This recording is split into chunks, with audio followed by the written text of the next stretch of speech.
Alright, for the first time ever, I remembered to remove the starting soon text before actually starting. Yeah, this is the base we built up last Friday. We're about 2 hours and 15 minutes into the game, and we managed to set this up without, not without any difficulty, but without too much difficulty.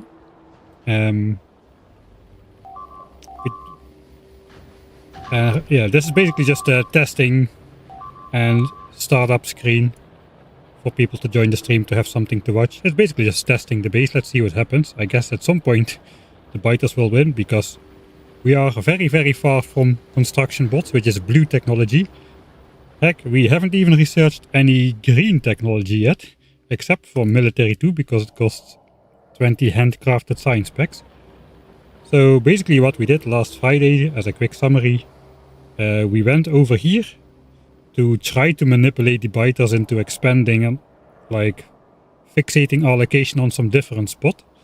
It did work a little bit for the beginning. They made an expansion here and here. This is where we got our starter resources, and this is where we built our starter base, which researched the red technologies and the military too. Then we spent some time designing. We spent a lot of time designing in this base, putting it in a blueprint, so we would not need to think too much while building. It really helps if you don't need to make design decisions when this is all going on. But still, of course, you don't have all this available. You still need to think a little bit to how to make all the stuff, how to put it down, and dealing with attacks and expansions. All these nests were not here at the beginning. Those have all expanded. You can still see there's a base here, but it's still not on my mini-map. So yeah, we went over here. I was hoping the biters would just continue to settle this area after they started over here, but that didn't happen. It looks like they follow the player location, which is bad, because my plan hinges on trying to claim at least one of every resource. We got coal and copper in the south with oil. Oil is especially crucial. That's the first thing we'll need. And then we got stone, iron and uranium over here. Didn't really try for uranium, that was a bonus. That is the entire reason we chose this map seed, is the presence of these 6 resources. It is not a great map seed. In the meantime, I did flip through a couple more map seeds and I found a couple better ones, but we are not going to restart until we are defeated, which might happen today. Just because we got this up at an early evolution rate doesn't really mean that we're going to be immune. The biters are already mutating at an alarming rate, and we got like a couple different factions already. We got some orange guys over here. I think they're like exploding biters or something. We got acidic ones. We got the white ones are the normal ones. Yellow are fast. So those are the 4 factions which have already evolved in 2 hours. So that's concerning. Some of those factions will be resistant to gunfire. So the first order of business today is probably we want to get Flamethrower as soon as possible. We even already have Flamethrower production set up in this starter base. So that is going to have to work. We also want to upgrade to red ammo as soon as possible, because with Factorio 2.0 red ammo is as cost effective as yellow ammo from the start of the game, whereas previously yellow ammo was almost twice as about twice as cost effective in the early game, and that spirals out of control because it takes more pollution to make red ammo, or at least it used to, which cost more attacks, which spend more ammo, etc, etc. But currently red ammo is as cost effective as yellow ammo, and as soon as biters are starting to get some armor against yellow ammo, then red ammo is going to be way more cost effective than yellow ammo. So Yeah, the only issue is the starter iron patch is actually quite small. This should be 1.5 belt of iron, but a lot of these drills have already started to run out, which means production is going to be slower as well. So yeah, there is a couple plans going forward. Let's load back to the actual save. So here we are. It is 18% evolution. I don't know what that means because it's rampant, but the biters have already started evolving. It looks like this is some sort of evolution cloud going on. My map seed, like I said, it's only cared about the location of the resources, so we got a nice desert world over here, which is not great. There are some trees though, so it's not super bare desert or anything, but still, it's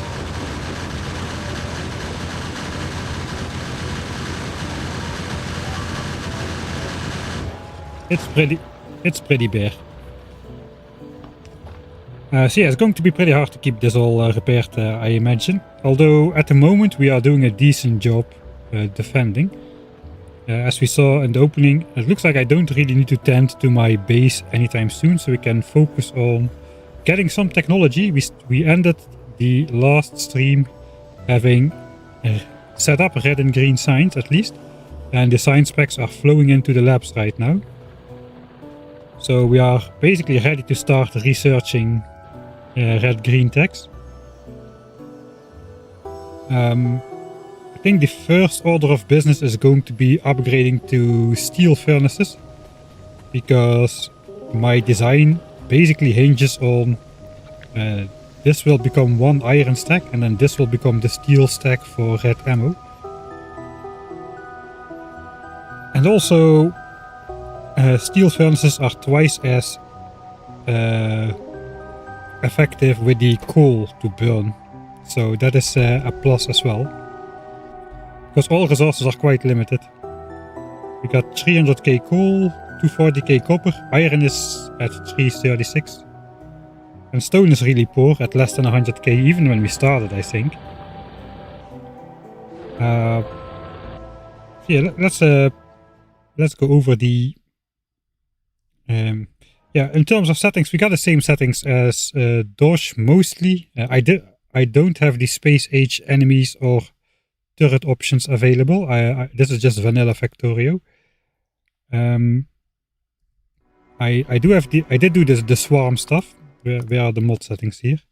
So we have the higher AI action points scaling, the hard setting 1.25. It says 1.25 plus, so we'll see. And we got the enable migration survival mode.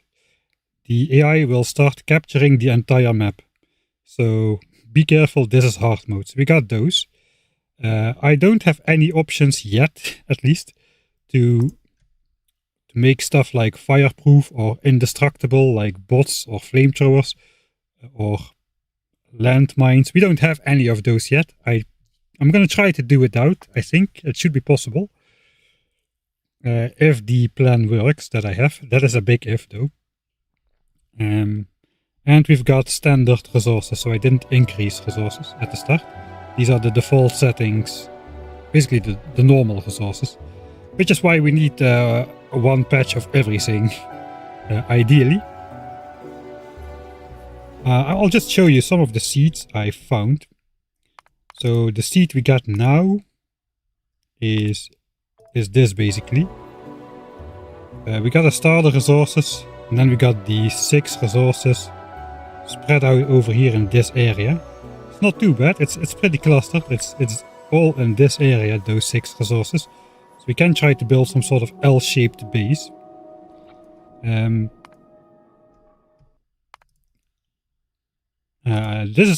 I found a seed which more resembles what I was looking for. So here we got our starter patches. We got a huge iron and copper patch, even a second iron patch, which is probably going to be the most important one. And those are rich, like 4-5 million iron, 2.5 million copper. We got a big stone patch, we got a big good oil patch, and we got coal as well. So this would be sort of a square base idea. And the thing is, here there are initially not that many biter bases inside this area as well. On our map we've got a lot of biter bases on the resources and stuff. So yeah, this map looks better. I also found another interesting seed where the patches are pretty far away. Let's check that out over here. So we got our starter patches here with the lake. And then, but if we look in this area up here, we got stone, iron, copper, coal, even uranium and oil, all in this area. So this is not that much bigger of a area to defend than this. And the biter AI should prefer to settle around the player, which means they'll probably leave this area alone.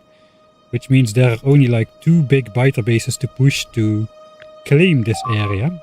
And we can prepare to claim this area over here. We even got some different oil sources which we can use to get our initial flamethrower defense up. So this is an option as well. It might be possible to just turtle up a little bit, get some oil, and then prepare a large stockpile of resources to quickly get rid of these biters and claim this area, and then just abandon the starter area. We don't need it. We just need this area. I have to include the oil in there. We even got access to the water over here in that case, so it's not too bad. I think this is my preferred seed if we need to restart. And then another one I found seeds by the dozens. Of course, when I was not streaming or recording. We got one over here. That is the one I just showed, I think.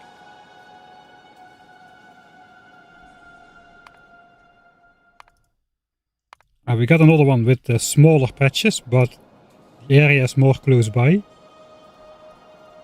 So we got our starter patches here. We already got an extra copper. That is 1 million copper, which that is enough to take to the end of the game, realistically.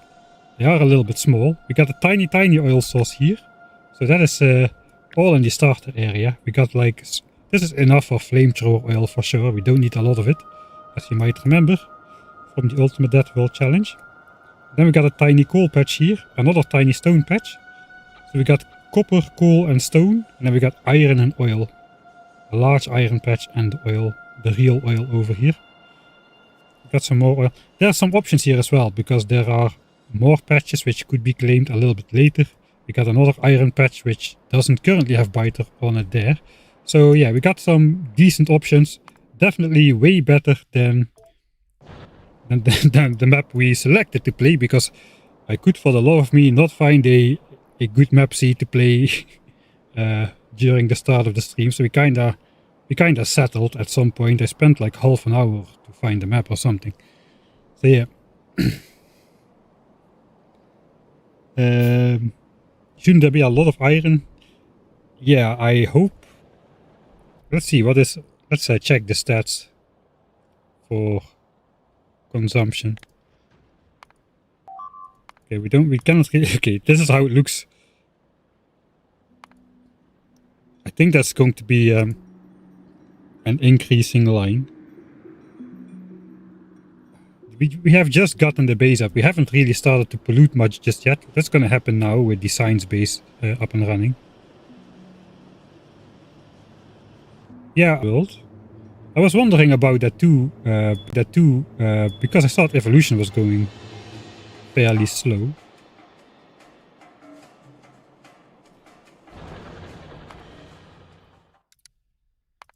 Let's just to be sure.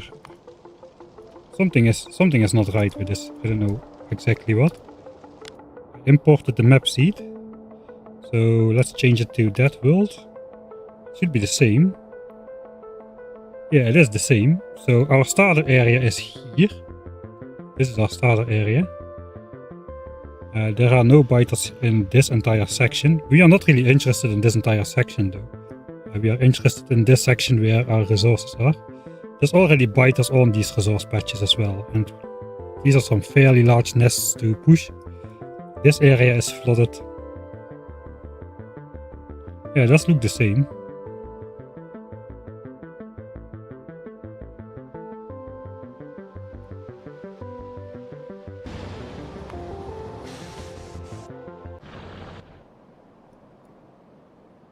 It does look the same, yes. So this area didn't start with a lot of biters.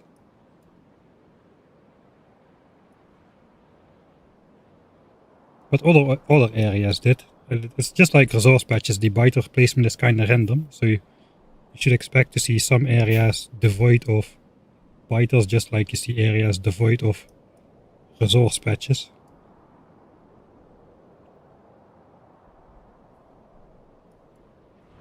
I guess, yeah, we'll find out about the iron consumption today.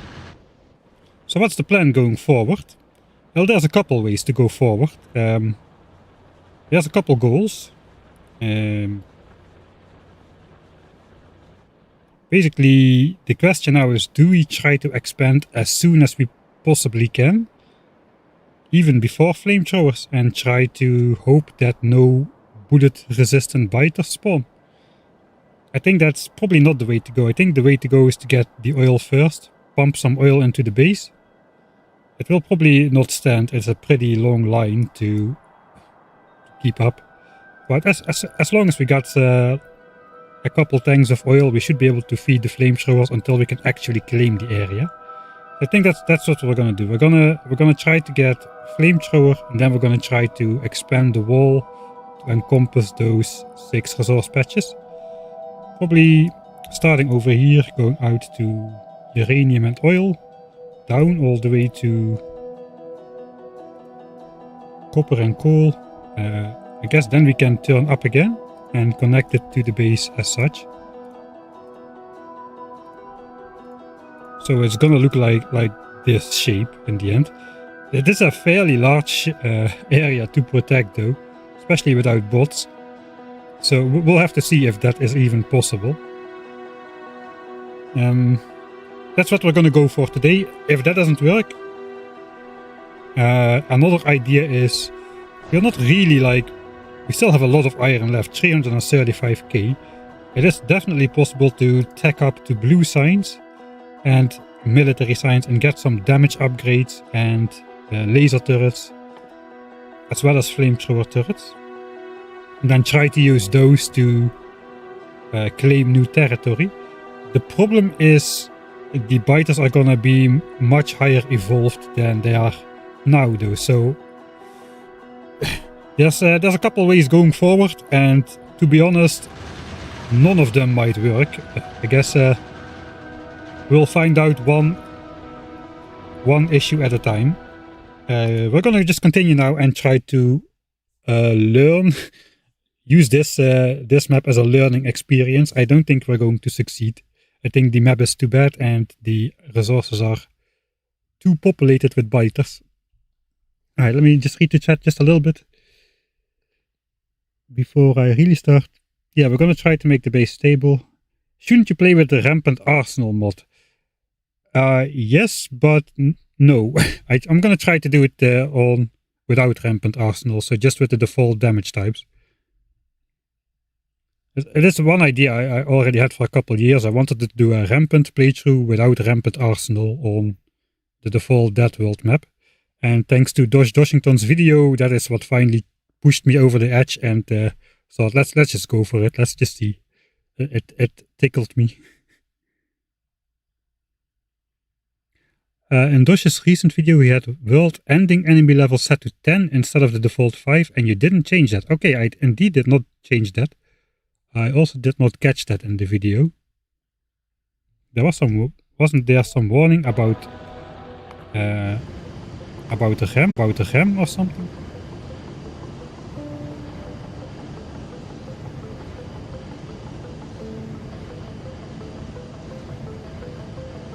I recommend it as 5.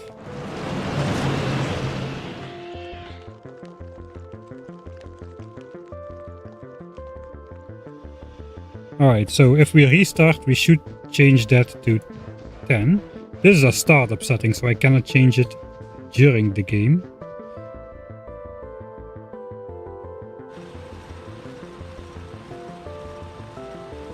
Okay, Thanks for bringing that up. Yeah, 20 science packs after 20,000 for the 1000X playthrough. It's crazy. We're not adding 1000 times science, because no, I wouldn't get to Gunters. Ever. Why not absolutely the same seed? I'm honestly not entirely sure of all the stuff he used. Like, I think he had Code Green Code Green wrote a mod for him to add some space age stuff, I believe. That doesn't need to be exactly the same, right? I am not a fan of... I understand why Dosh uses that, but I'm not a fan of making the game difficult in one area, but then compensating in a different area to give yourself an advantage. Basically, if you... Not the frequency, but if you tip up the starter resources, I don't know, to 150%. The resource patches close together.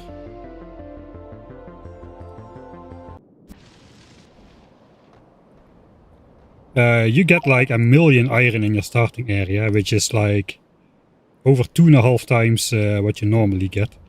And it is possible to launch a rocket with 600k copper and 1 million iron.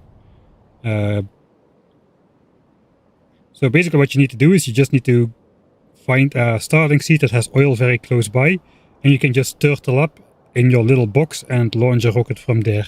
That is the main reason I do not want to use richer resources. Because it's fairly cheap to just escape to space. So we'll see. We'll see how that goes. Right. So yeah, I'm trying to keep it as vanilla and as default setting C as possible, or at least as unaltered DeathWorld as possible.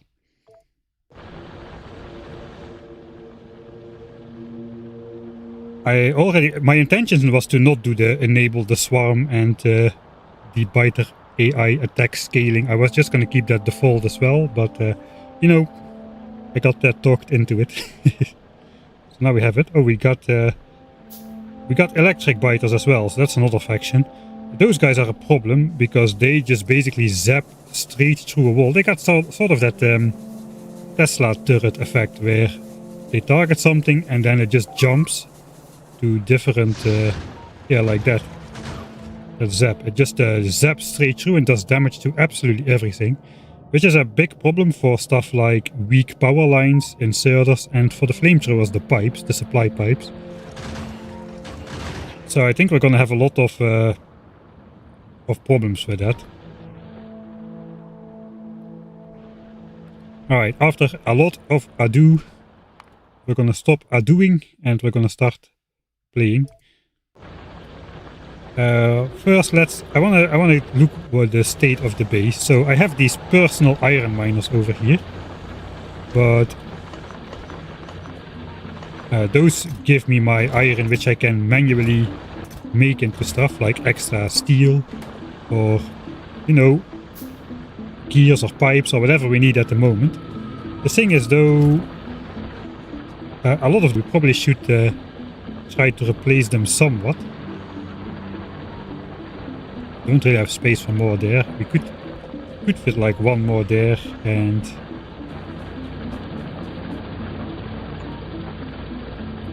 maybe one up here. It's a little bit spread out, but you need something. They are also out of coal, so we do need to refuel them. The first tech I want to go for is steel furnaces, so we're gonna need a lot of steel. I don't think I made a lot yet. Made about 450 steel. In total, we got about 114 furnaces. So I guess these we can do away with, so that's 94. If we make 100 furnaces, we need 600 steel. and 1,000 stone bricks. So let's quickly check how the status is on those. We got roughly almost 1,000 bricks. We need a little bit more. So we also need to refuel these. Did we find Johnny? Johnny, no. Johnny is evolving all the time anyway. We haven't found a single worm just yet. There might be one over here. Let's just go in editor mode real quick to... I know this is a nest with many worms as well. I'm not really sure how it works, but they just seem to expand from everywhere. So a single worm might not stay a single worm for long. Alright. Coal is good to science. We just set it up so we can start producing that. It might be time to also double power then, if we want to start science in this base. So we need to complete the power plant.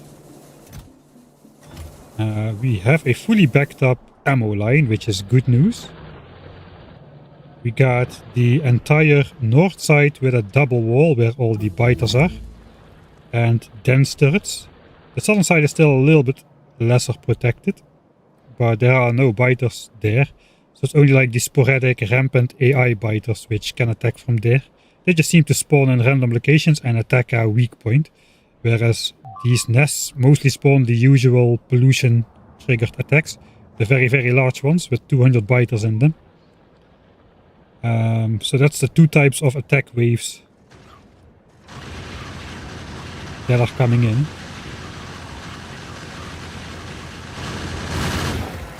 The good thing is though, in Rampant the walls do block the fast ones. They don't seem to have very different powers or something. So I guess that's good. Alright, so let's pick up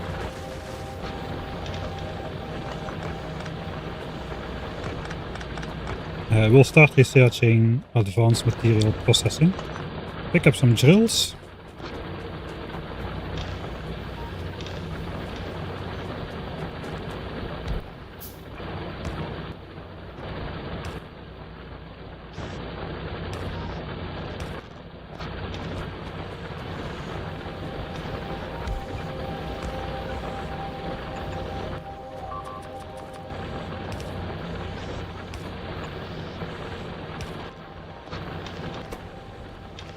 Alright.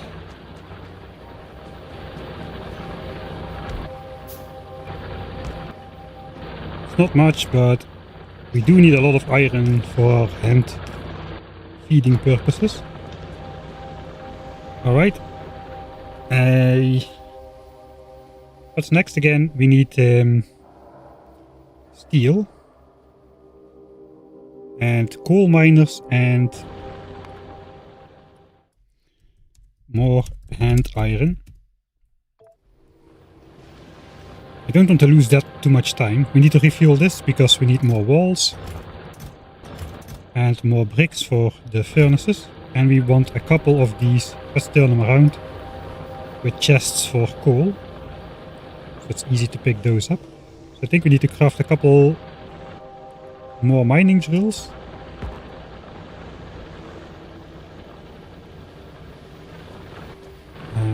Do I have... all of this iron is being used almost constantly. Okay, we do have a lot of iron in here. So let's feed steel before we go down.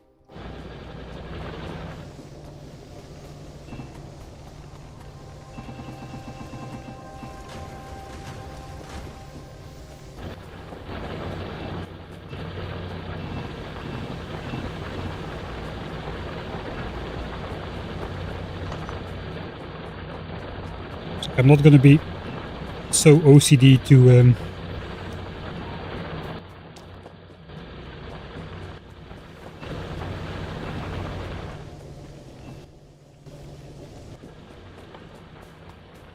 let's first grab the circuits. Looks like we had some over here.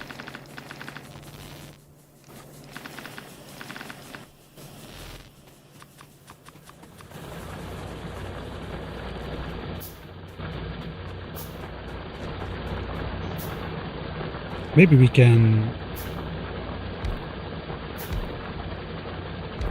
do this instead.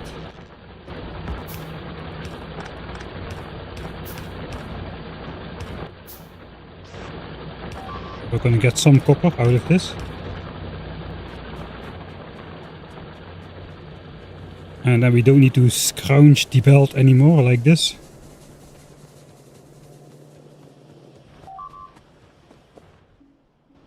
Yeah, we should be fine. The stuff is gonna break all the time. Let's refuel. Okay, we should keep on researching all the time. I think the next target is oil processing. Since we need to trigger the technology of oil gathering these days. And then we need to trigger the oil processing tech by mining oil before we can continue researching towards, modules, blue signs, flamethrowers, all of that. We cannot tech ahead of time anymore, so we need to actually pump 1 unit of oil before we can continue research. That's probably going to be the first goal, which means these techs. Military science is fairly cheap. We need to make 50 military science packs at some point. That we can probably, we can slot those in after we have oil gathering. We will need some time before we can continue researching. I think damage 2 is going to be good to have. And the car is going to be great to have as well. Doesn't fit in the queue.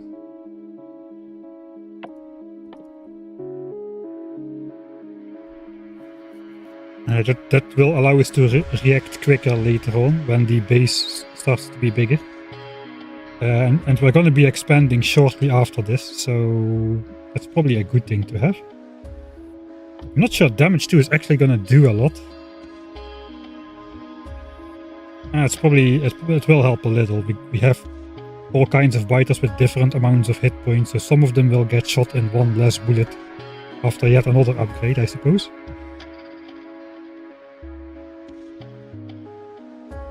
Alright, let's go for this. Research queue.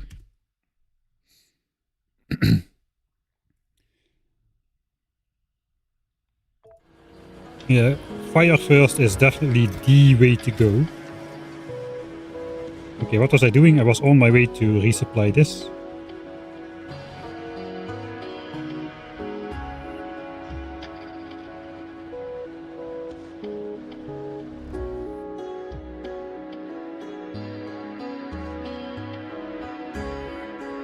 It's so far away.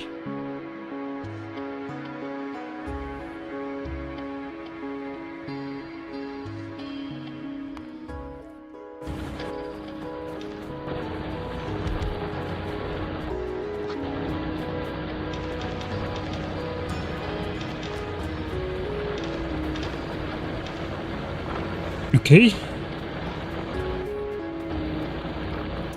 We'll come grab the walls when we're ready. Steel. Do I craft them in here? I might craft them in here.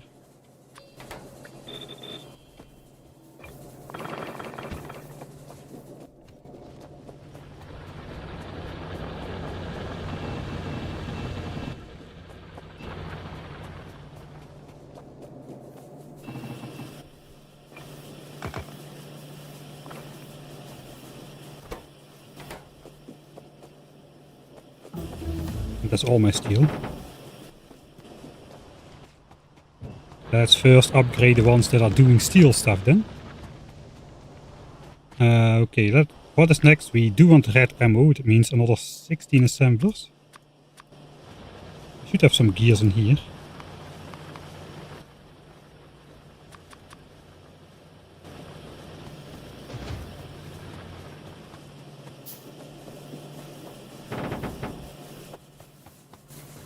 Let's go grab.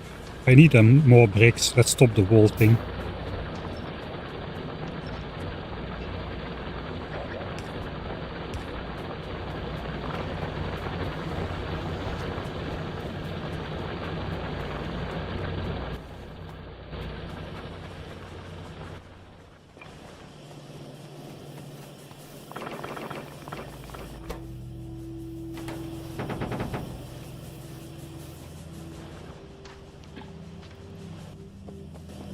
Okay, if I'm not crafting anything, inserters is probably a good bet to just craft all the time. We need red inserters anyway.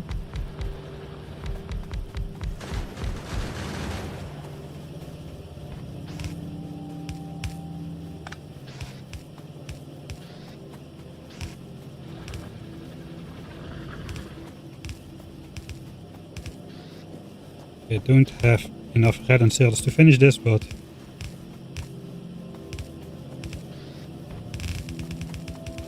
we can get it started. So the yellow ammo will turn up as soon as we're going to be switching over.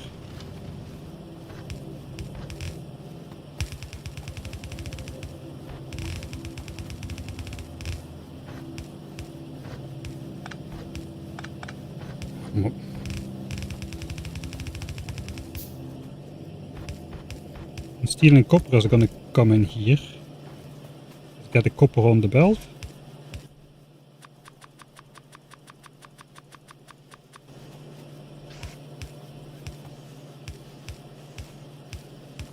Okay, engine is getting researched actually.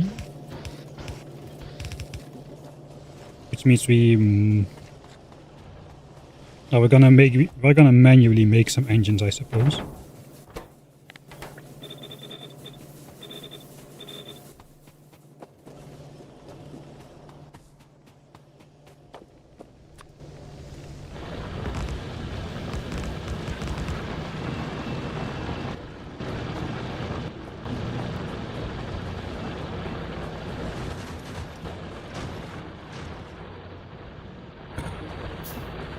They're literally expanding in the chunk where the wall is now. I think we gotta get rid of that base at some point.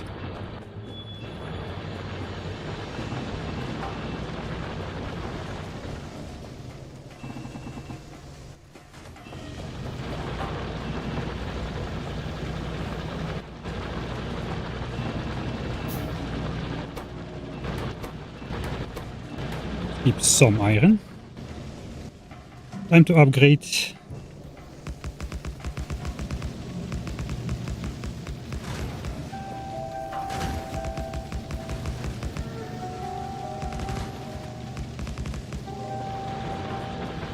Alright, that means that this all is gonna have to change a bit. Coal and 1 iron. Should come in here instead. And then just go all the way around this side. No, it should stop going all the way around.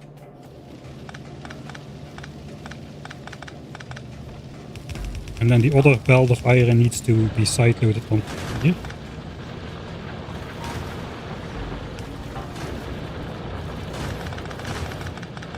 Yeah, we get constant gunfire now with these guys being so close by.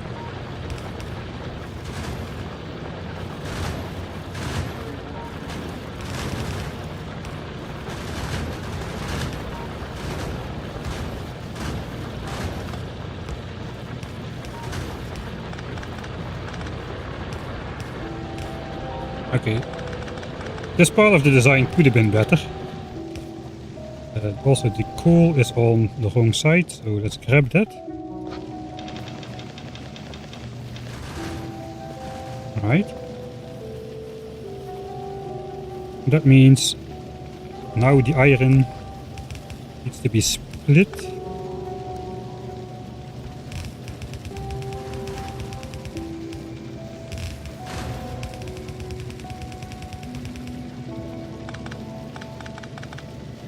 Something like that.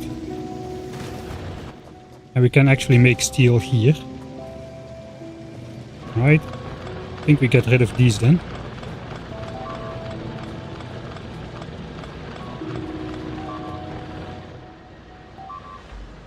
And that's just some walls. Nothing to worry about.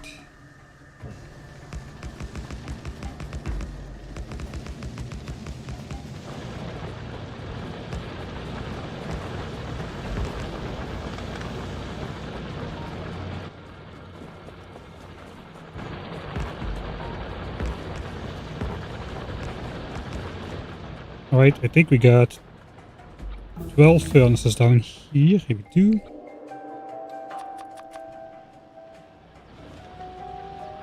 That, we're already onto oil gathering. Man, the tech base is ridiculous in normal science cost.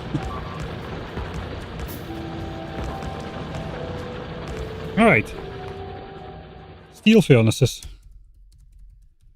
That means coal usage for smelting is now officially halved. And some of the smelting is now faster. This was filling up completely with stone smelting, but now the furnace is faster, so we're gonna get rid of that backlog, which means our iron production is gonna double almost, basically. I think times 1.8 or something like that. Okay, these are no longer gassing, so maybe they have stopped evolving. Don't really know what it means. Let's take a quick look. Oh, that's the wrong command.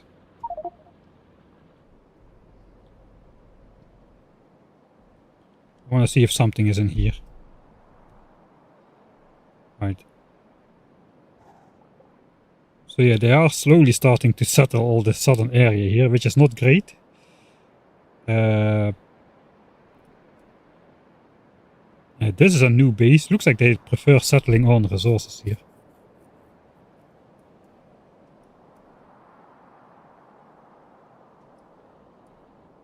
There is a... That is the original expansion.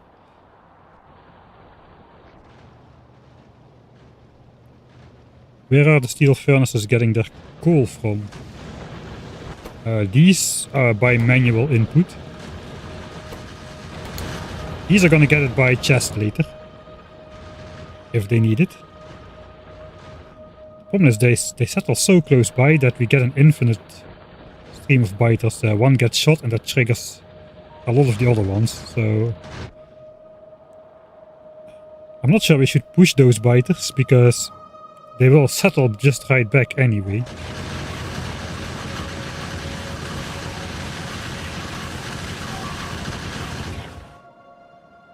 So far, doesn't look too bad.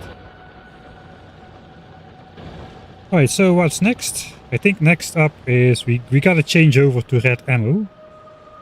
And I think we would do good to... should I complete this wall? This double wall?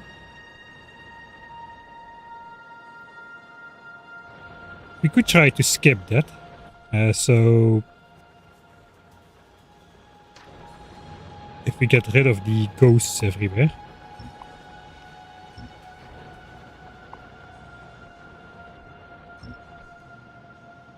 This is how our base is looking right now.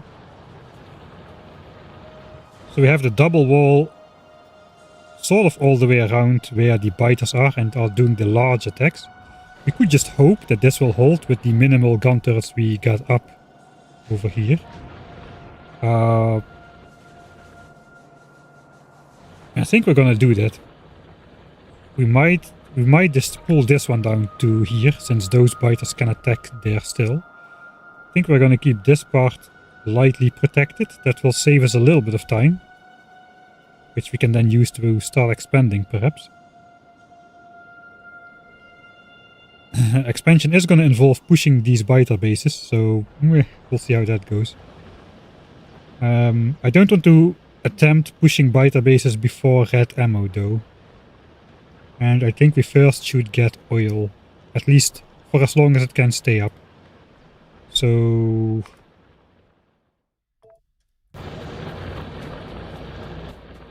let's see what we can do. Power as well.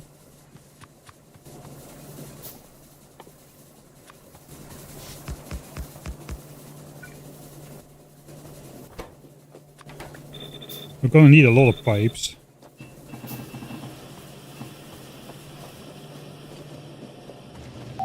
I need a lot of everything. Check coal to steel furnace stack. I didn't do that.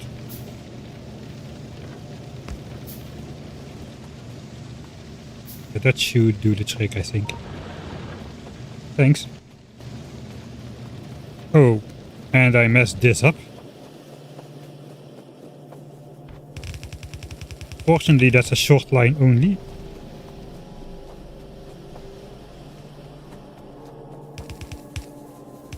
I'm gonna mess up a lot of stuff, despite...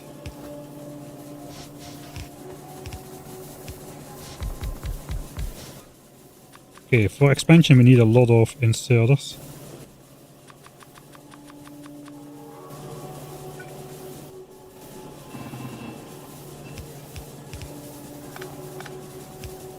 Ah, come on. Okay, power. We got some magazines. We should start producing red ammo now. Red ammo production.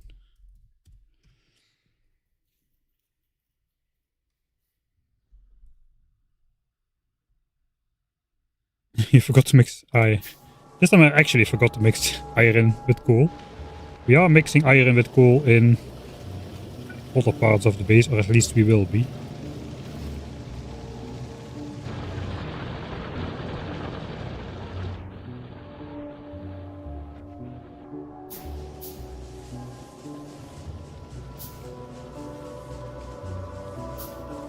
Alright, so what do we need to prepare for oil gathering? We need a bunch of red ammo. I guess the fastest way to start us off would just be to do this. Just give it a little bit to start. Got some more in this chest over here. Perhaps I should build a chest over here or something. That fits so perfectly, it's already almost as if I designed it like this, but I didn't.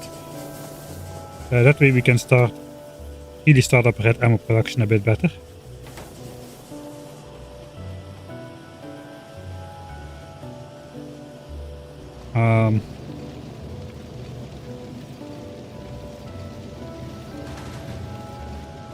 The problem is now I'm only sending half a belt to here, and a lot of that gets eaten up by gun turrets, so we are not making that much regular ammo. Because gun turrets gets dips.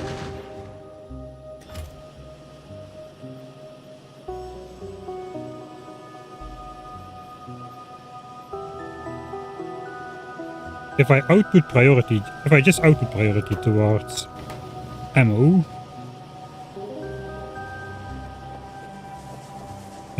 we will not be overproducing ammo anymore because we are not stashing it in a chest anymore, so it should back up and then only the surplus will go to steel. That might be a good way to go about it.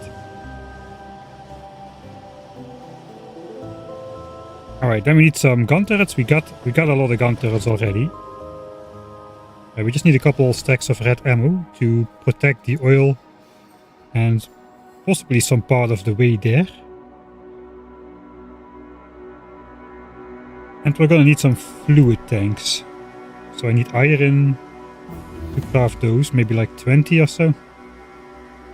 And of course we're gonna need how many oil pump jacks? 1, 2, 3, 4, 5, 6, 7, 8 ideally. The question is, should we get solar power? If we get solar power,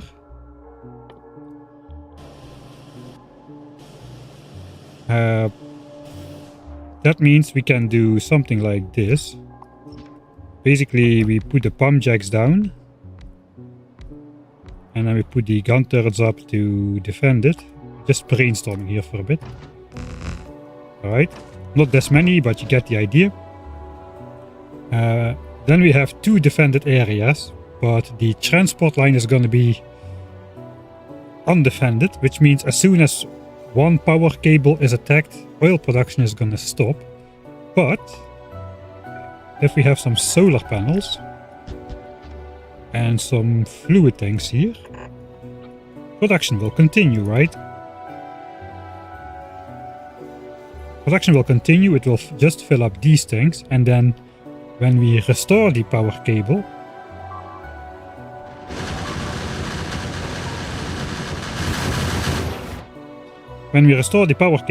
we can just quickly pump out all the built up oil. That way we won't get lapses in production. I'm not sure how long this will stay standing. We don't need that much oil, but on the other hand we do need a lot of oil because every flamethrower absorbs 100 and every pipe has 100 inside. And they're gonna get destroyed, so I'm not really sure how to go about it. It is like 2,500 resources. It's not that expensive. So maybe we should go for that. How many solar panels would we need? These things run on 90 kilowatts. A solar panel is 60. 8 pump jacks means 12 solar panels. I want to switch to solar power in the future anyway, but I don't think we've got the luxury to automate it just yet. Okay, so yeah, it looks like we do want to bring this wall down south, because those got through the wall. Okay, I'm getting ahead a little bit too far now. Start up this.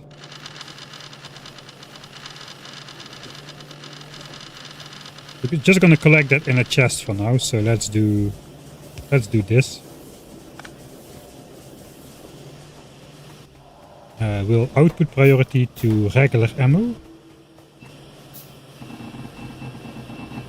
Let's give it some steel. We do need some fluid tanks.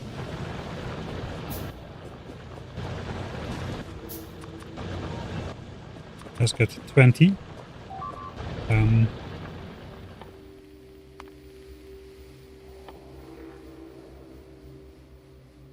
I'm not convinced solar energy is worth it.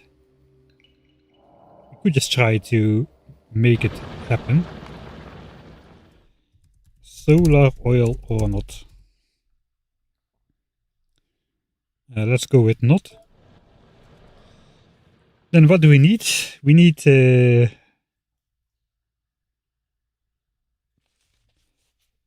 probably some more underground pipes, so we need some more regular pipes. We need to make some... we'll probably... I don't know if that's... Is that... I think that the oil should be close by enough that we didn't need a pump. I think we tested that last time. So we don't need to make engines just yet. We need to prepare 50 military signs for flamethrowers as well. We got walls. We need some more grenades. So we need some grenades and some underground pipes, basically. It's only 25 grenades for flamethrowers in terms of military signs. It's not a lot.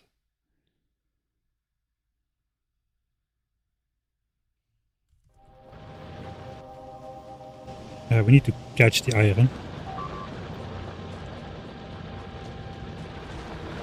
ASDB.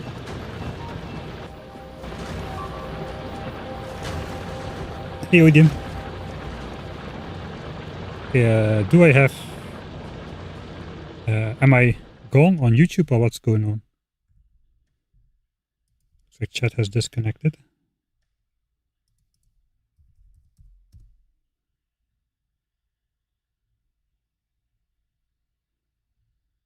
Okay, no.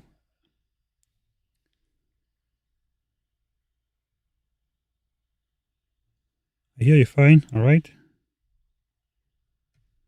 Okay, looks like my chat window has disconnected, so the stream is fine. I just need to refresh the chat. That's a good result, I suppose. It could be worse. And there's everybody. Okay, I missed a lot.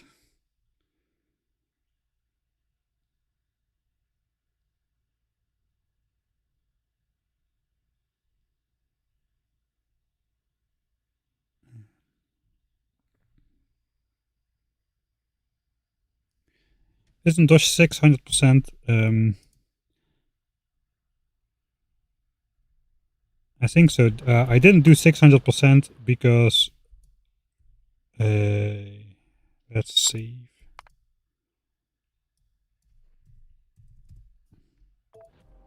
Because the biters will settle the entire map anyway. Which basically just means by the time you... It's just an enormous like slog to expand then in the late game to do 600%. I guess my strategy wouldn't work. Actually, my strategy wouldn't work at 600%, right? Because there would be biters here as well. I want to claim these resources early, but at 600% I probably wouldn't be able to do that.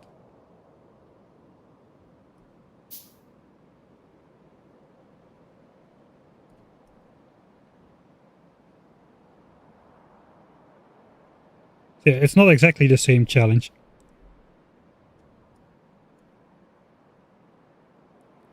But yeah, we'll see. We can decide to make changes after this like test run.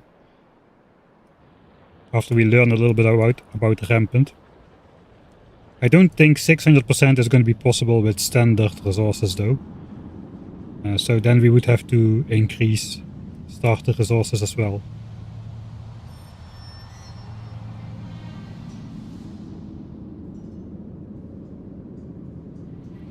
I do plan, I'm hoping to do the world peace strategy where we can, just like the ultimate DeathWorld challenge, where we can eliminate every rampant biter on the entire map.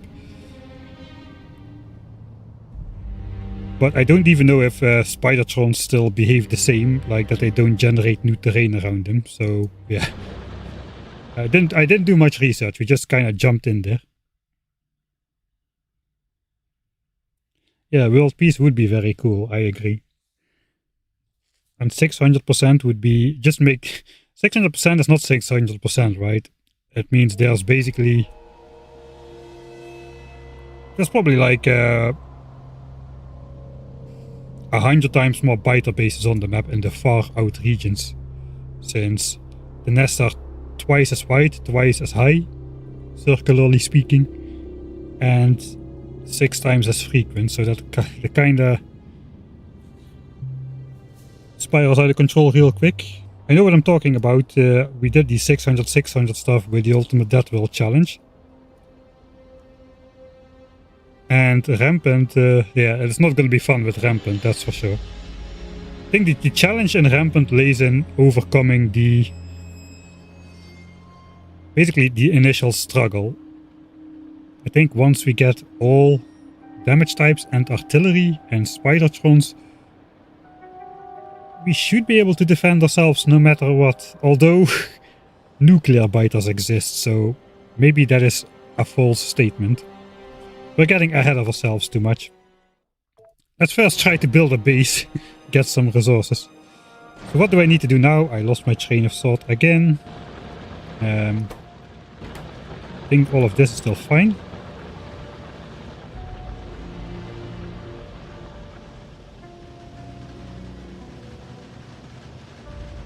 So far not too many trouble with the electric biters either.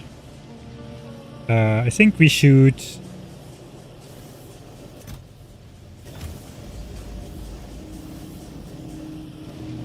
probably just put that in there myself by accident.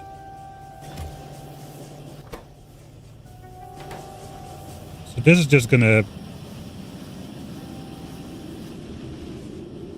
Once steel runs out, then this is backing up, and then we smelt steel, and then it kind of oscillates a bit. Maybe I should just build like a 3/4 splitter or something. Something like this.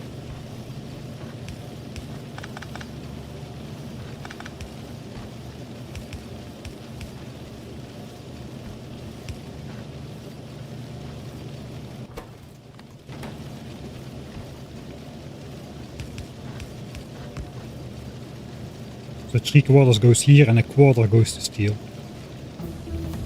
That might be a good balance instead of waiting for one thing to back up. I think the first priority though is bringing this down. I have to decide about solar though. I have to decide right now. Because we either go for it or we don't. 12 solar panels, how expensive are they? Everything is cheap, right? It's one-time science cost. 60 steel and 180 circuits for a guaranteed oil income, plus about 2500 resources. We should do that, I think. It will save us coal as well. Okay, I cannot stop watching attacks.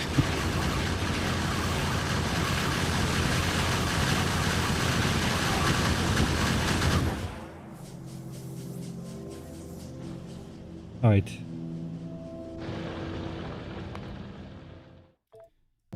So we'll slot in solar. Let's go solar.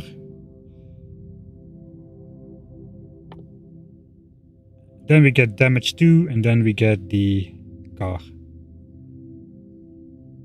So I need 60 steel. I need some copper as well, actually.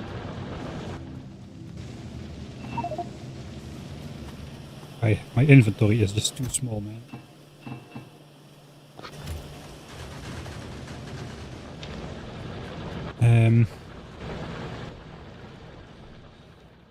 I need to clean up some stuff. No, I still have my burner mining drills, what the heck. Let's throw damaged stuff in there as well, because it just clogs up everything. Maybe a chest for coal would be good to have. Stone and wood should go away. Not all, because we need to make some power lines. Let's do that right now. Some coal is good for the car. Extra bricks. Alright, that is looking a bit better. Let's first go and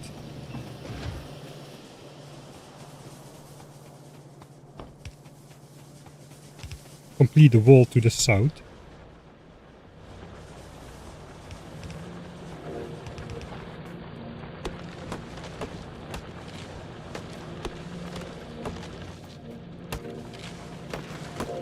Cannot throw grenades anymore now. We have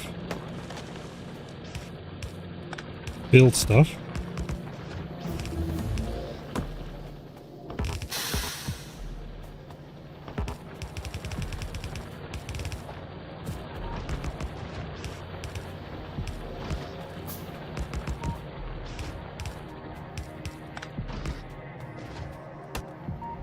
I think let's not do this corner. The corner is gonna be... That's gonna be where the oil is gonna come in.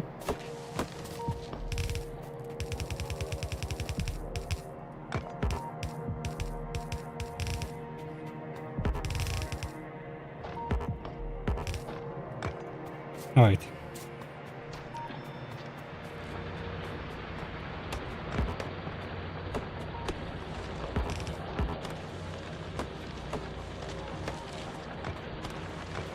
I don't think I really have time to chop all these trees, to be honest, but the flamethrowers could burn that open. Alright, so that is the left side protected.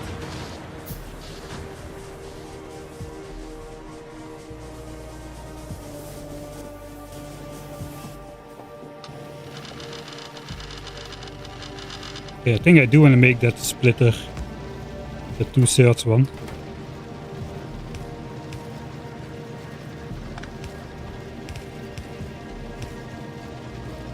A little bit janky, but okay. Thanks so much, Ramfits, for the 7 months.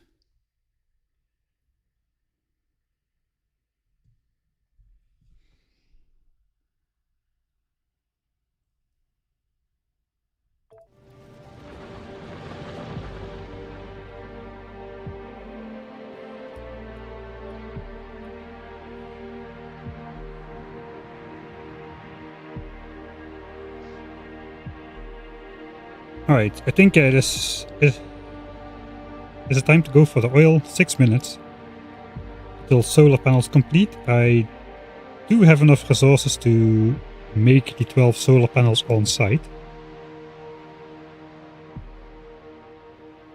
We need a lot of power lines. I need to make 8 pump jacks, which can be crafted just as is.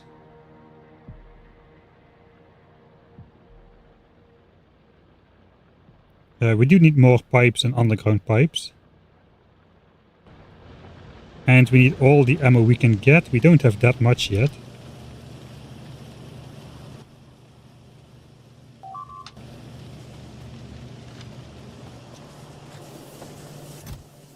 Once this runs out, we should be switching. We should be switching to red ammo.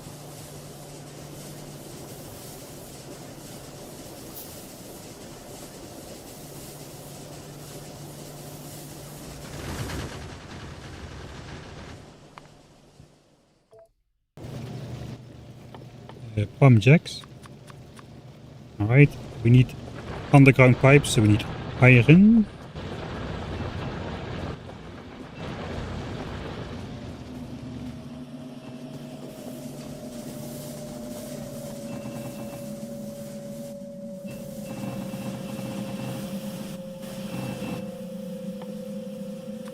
50.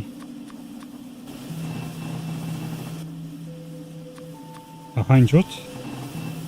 Probably alright for now.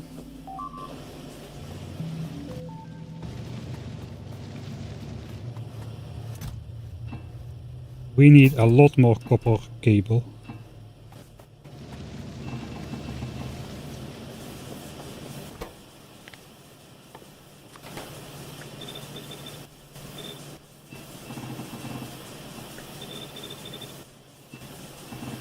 That's gonna craft a while.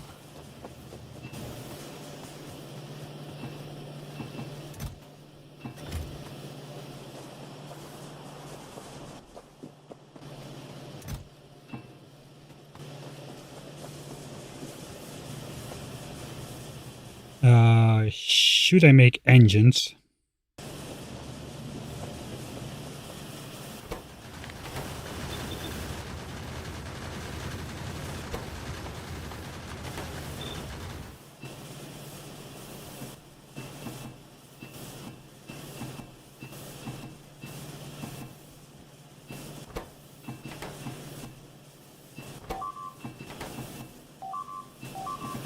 That's 100 engines.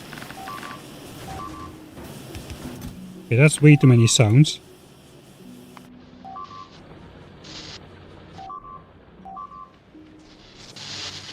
Alright. That's annoying.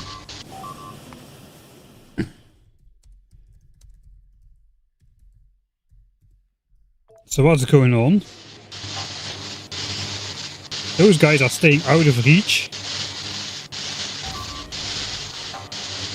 And are just slowly destroying the walls. And because of their area of effect attack, they just destroy both walls at the same time. Flamethrowers have a lot higher range.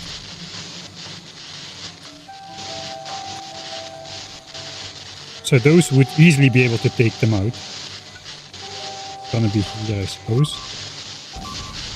Yeah, looks like we don't want to wait too long, because this just makes a giant hole in the wall for the next attack, which then just can just storm straight in.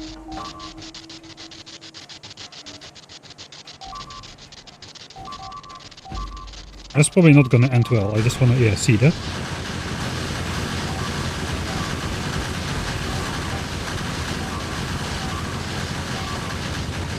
Alright, so that's the first deadly combination then, which Rampant is gonna throw at us.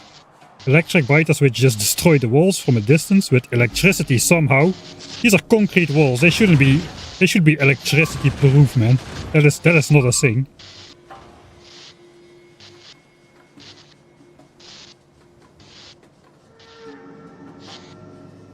And then the next wave just runs in and just takes out everything. So, what am I supposed to do? I guess I'm supposed to ignore it and just go get oil. That seems to be the best thing to do. Let's throw most of the steel in here for now.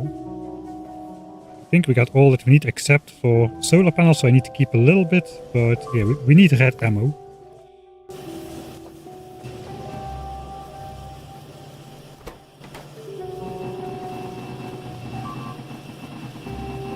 And we need it fast.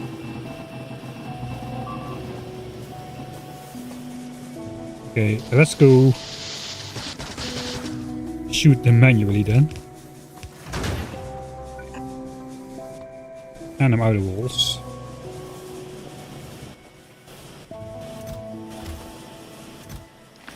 Okay, some engines, so I can make a car. It's exactly 8, so that's good. Walls.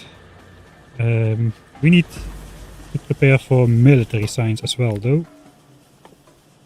What about that?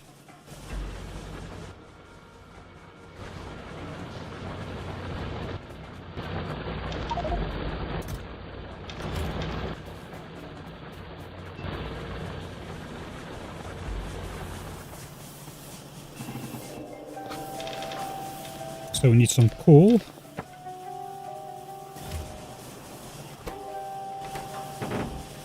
"16 engines is better because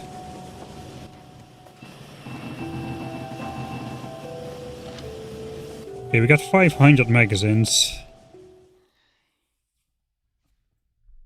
How long do I expect that wall formation to stay up? Not really that long. I think it's time. We have to just go for oil. The problem is there's always something to do in a base like this. Like restore these walls here. See, what is the state? Yeah, it's pretty bad. We already have a hole here. So, okay, we're gonna... Let's quickly, we'll fix those walls.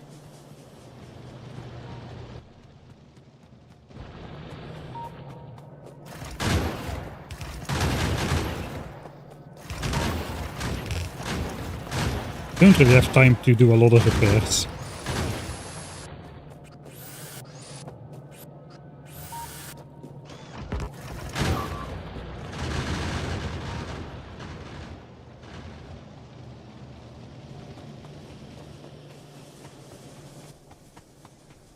I think I should have everything. Okay, we got the next annoying guy.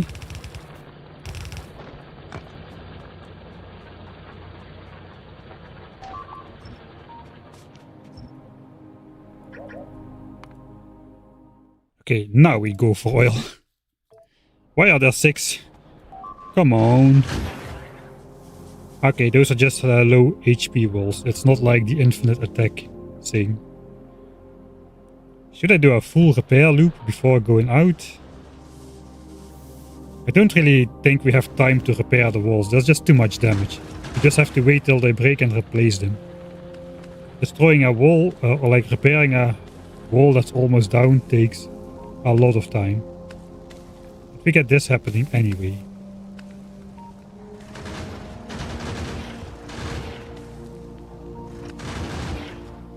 I'm not really sure what we can do to stop that. Yeah, just flamethrowers. Flamethrowers can stop this. Okay. So how do we go? We just go straight line, I think, and hope we don't get attacked too much by roaming biters, which probably we will. I should prepare my hotbar. Maybe I should craft some grenades with the coal I have. Change this for red ammo. Put walls on there, perhaps. We have to figure out how the oil is gonna come in. Let's take a look.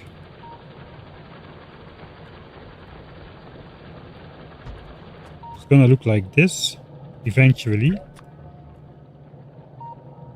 I need to rename these. These have the same name. Flamers full.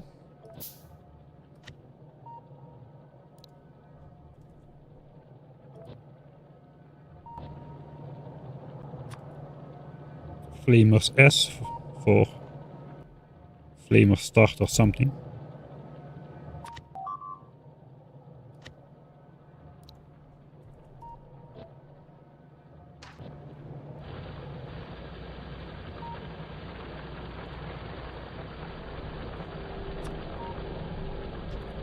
So it's gonna look like this.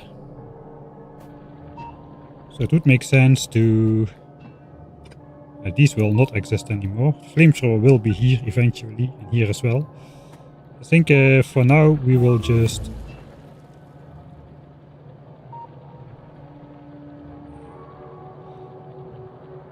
we will go through here, I think. Or through here.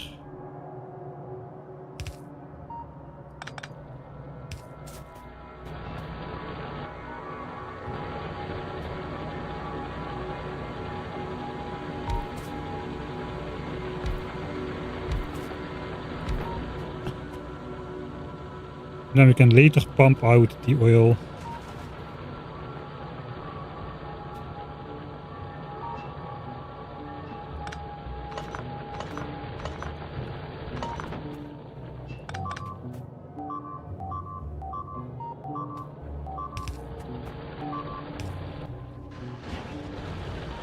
Okay, it looks like a regular attack.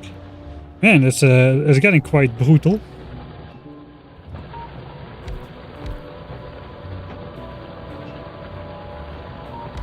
Okay, I think something like this would be good.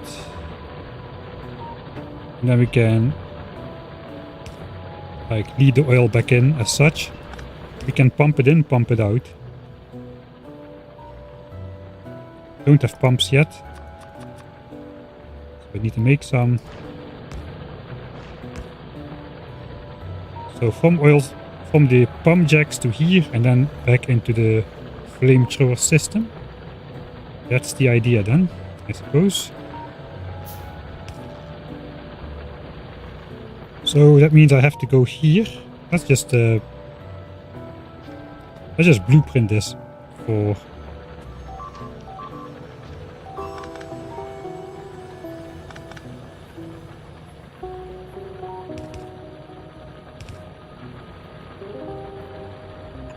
the time being.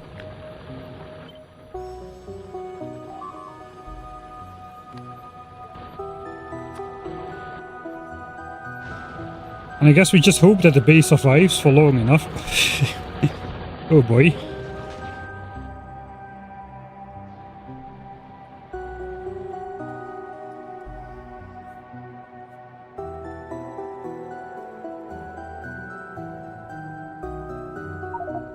Let's check what type of biters we are dealing with.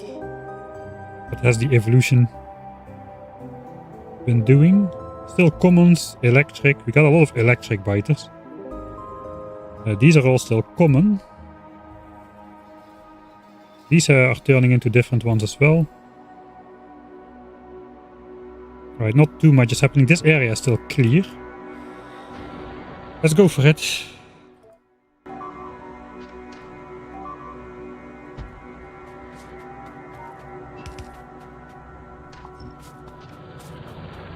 We need to set this up for sure.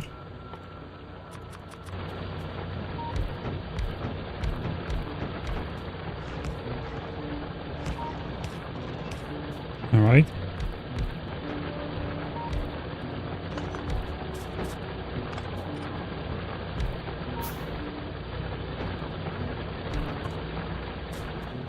That should hopefully be enough to start.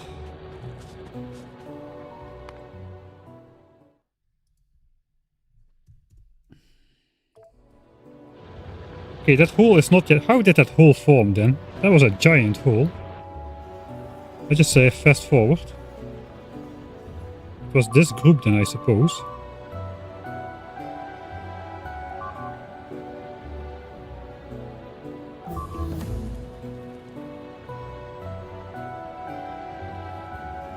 Okay. Is it just a group of regular biters that's doing this much damage? Oh boy.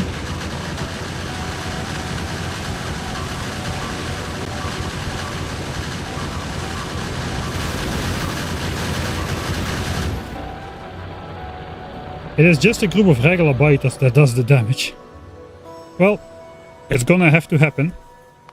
Because we don't have time to try and stop it. We need to chop trees.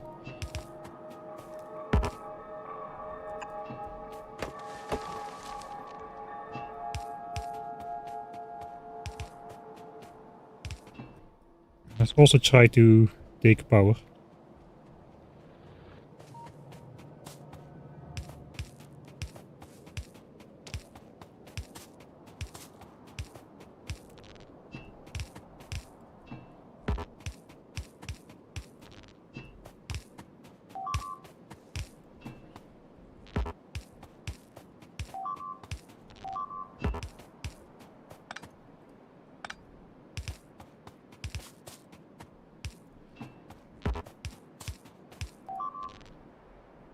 Alright. 1 billion save games. Are we there already? I think we should go down just a little bit more. So we come in like from over here.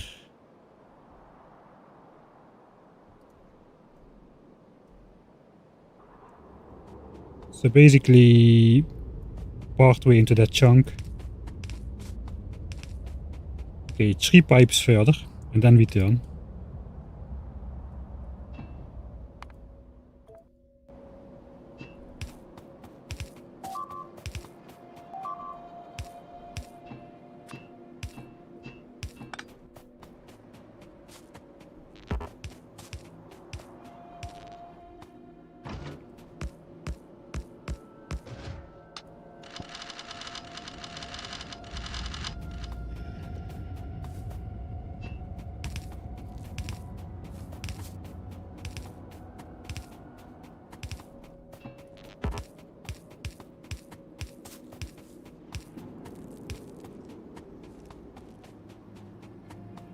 Okay, solar energy is done. We should start crafting the solar panels then.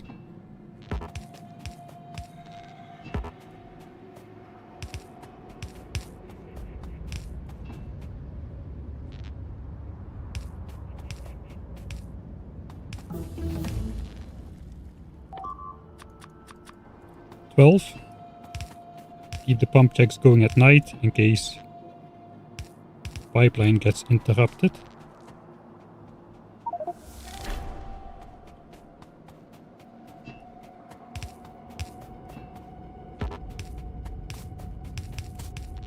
We haven't gotten attacked yet. Okay, there's the first group.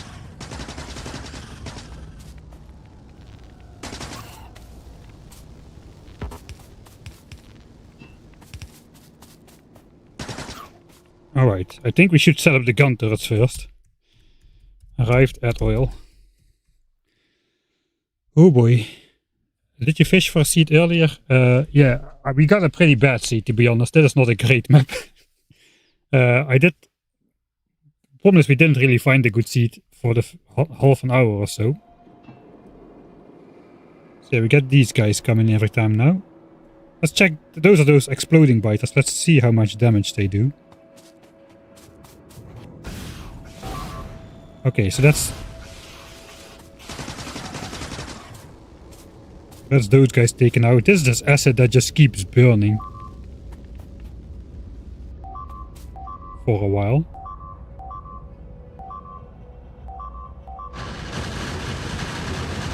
Alright, that massive attack is about to come in. Nothing we can do about it.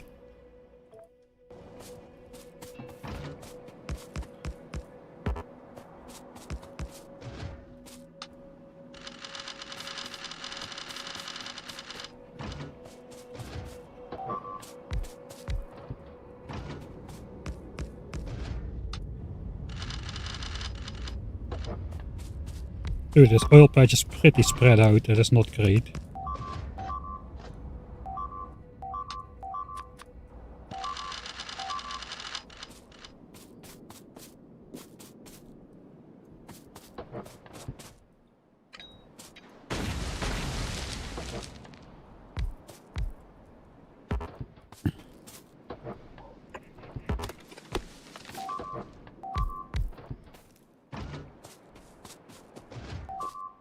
Okay, I want to do that again. I'm wasting way too much time.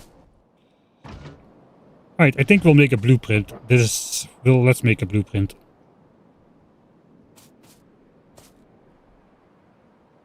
So we got a nice blueprint for the starter base. I think we should do something fancy like this.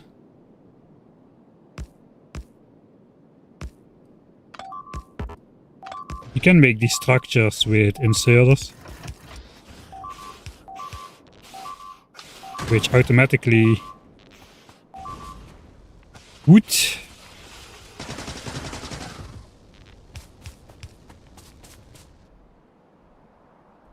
okay, we're getting pretty heavily attacked here. Fine.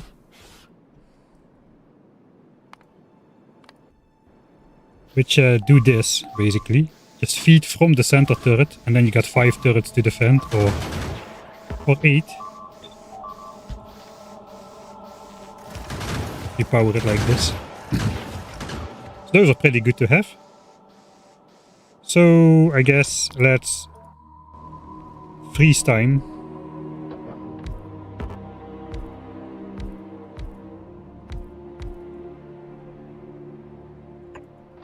We'll pretend all the trees are in there. for this.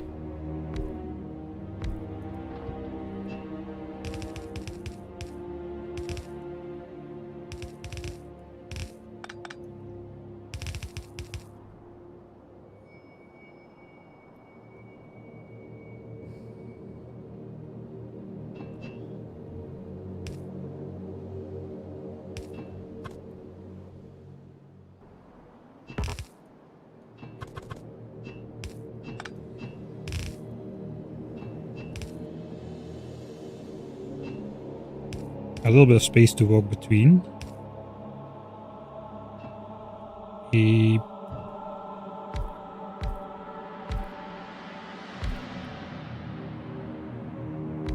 Let's do this. Just need to connect it to the tank then.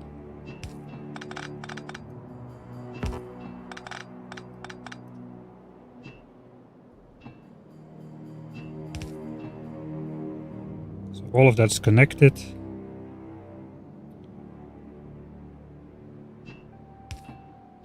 We do not need to pump this out, I'm pretty sure. 250 out of 320 pipe length, so that is connected. Alright. Then we need the gun turret structures. Problem is the spitters, man. The spitters means we need...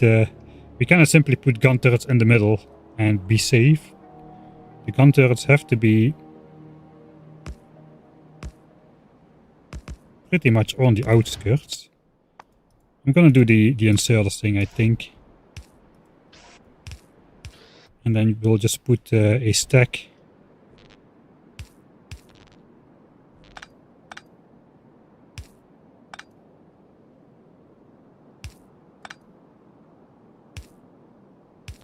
We'll just put a stack of ammo in there. We got the bases in the south a lot, so I suppose one.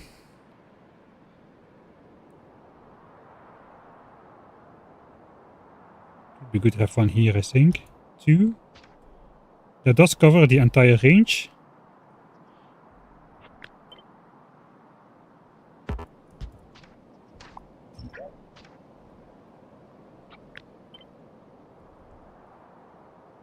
One on the side. I guess one in the north. Yeah, that maybe just there where it was. Don't think we're gonna get randomly attacked from there a lot.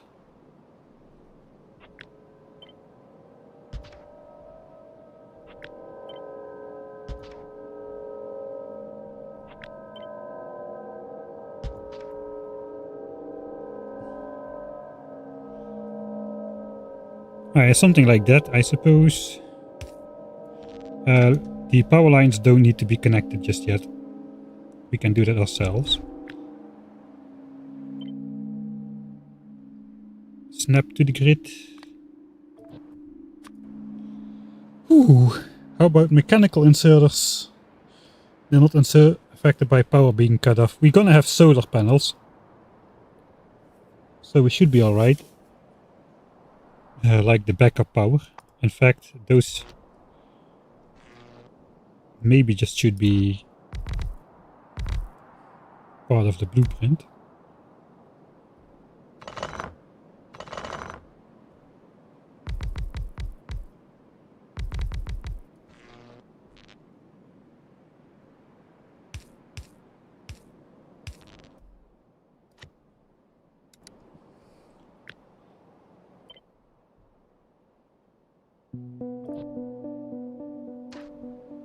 Alright.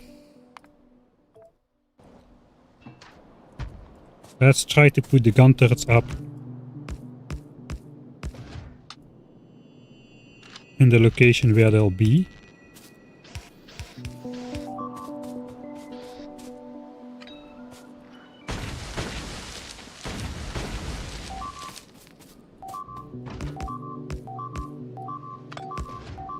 Okay, that's the large attack at the base.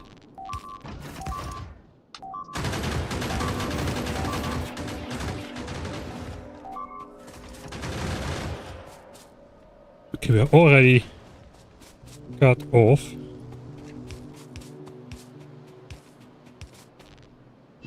expensive.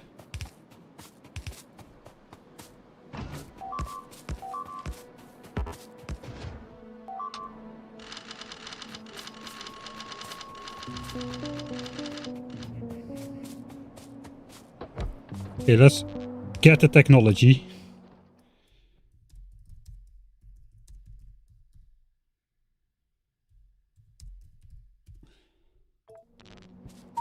There we go.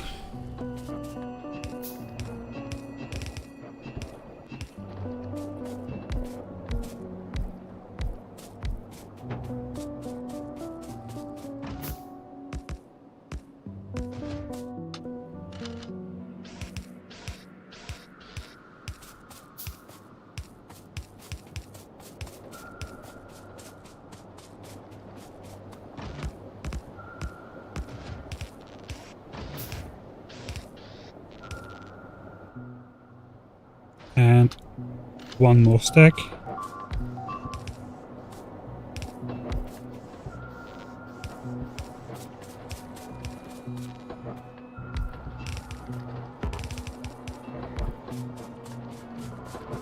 We're gonna get some pollution triggered attacks here as well, I suppose.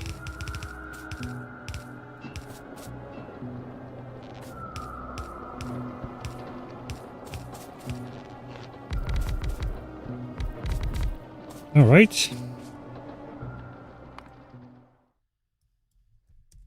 Oil outpost. Question is, should I put some walls around the gun turrets or just keep it?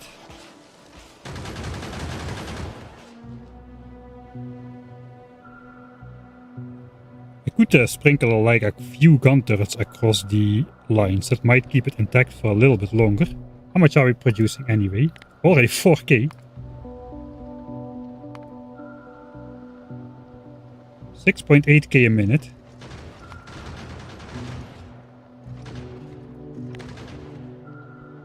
That is like a tank in 3 minutes.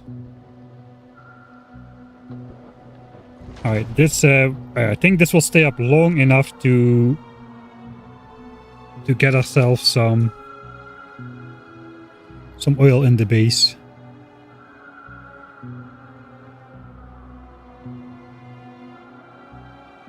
Okay, I'm not sure. Are those guys after me or are they after this outpost?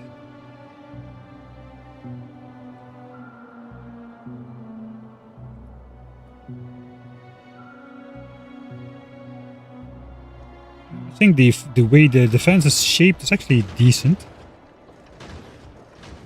Alright, so we should see the oil actually in these tanks. These tanks are going up. This pump is pumping. We're making 110 oil a second. And it can pump 1200 oil a second. So this basically can be cut off by biters for like 90% of the time. And we just need to connect it for a little bit to pump all the oil back into the base. As long as we don't lose the stored up oil in here. I think we should get back pretty soon now, because that massive attack has taken out a part of this wall here. We should switch over to flamethrower research as quickly as possible, to be honest. Which means slotting this in and then flammables.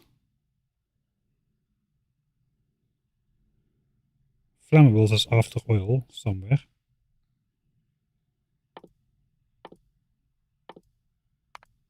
And then flamethrower. Postponing the car. We can consider finishing damage too, I think.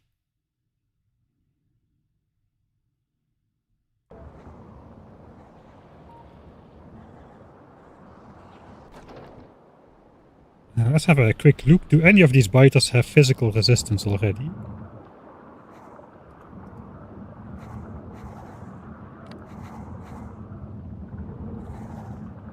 No. Fast biters do. Fast biter level 3, no physical resistance. The commons didn't have physical resistance either. The other ones are the acidic ones. I don't think no biters have physical resistance yet. So the only thing we're losing with using yellow ammo is basically shooting speed.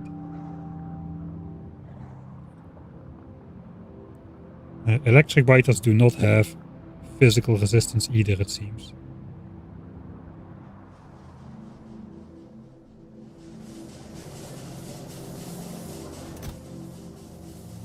We got 1000 ammo.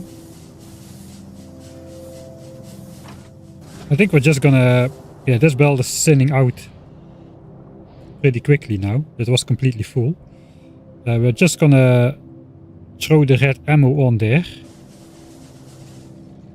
And see how that goes. Okay, there's another attack coming right now. Let's see. And then we'll just head back to the base, try to fix it up a little bit, and prepare for the flamethrower era. I have a feeling it would do better with red ammo though. So yeah, we should be switching over. We'll leave this as is. Let's take... We don't have a car yet. Let's try to walk this way so we don't trigger attacks on the pipes over there. Feel a little bit exposed.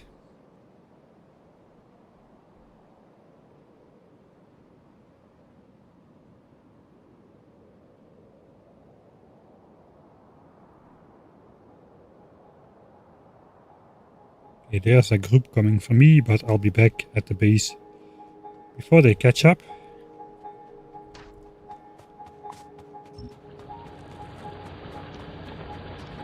We need to slot in military signs and go for the flamethrower.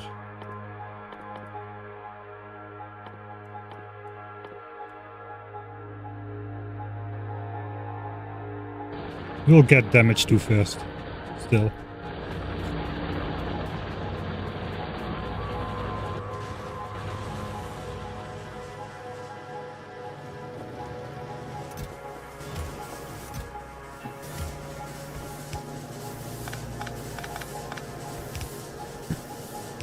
Yeah, okay, it's time. I think I do want a lot of ammo on myself.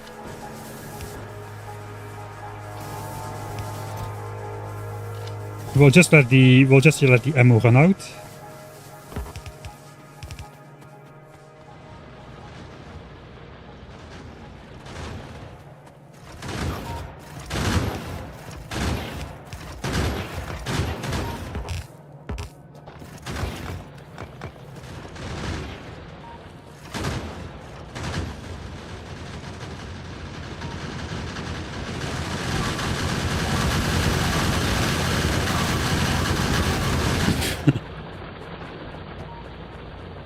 That's crazy.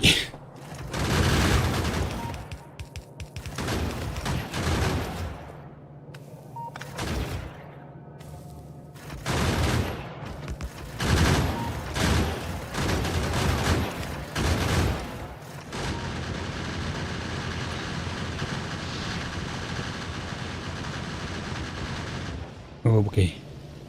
We're getting red ammo on the belts now though. So once the yellow... Yeah, that's basically the place where we're gonna be attacked a lot. Oil in base and red ammo on belt. And the places where we are attacked a lot, that yellow ammo will run out pretty soon. And those places should switch over to red ammo the first. In 5 minutes, Mike will realize he forgot to radar up the oil outpost. Yes. Place a radar at oil. Yes. Build a radar. Yes. Excellent ideas. I did not see that in time though. We should probably build 5 extra solar panels then, in case the outpost gets isolated. I just saved, right? So we can have a look. Well, we cannot have a look, that's the point. The power line is still intact. We are pumping oil. 16k in the system and going up. I think we need to fix up the other corner as well. We can already Potentially we can place the blueprint.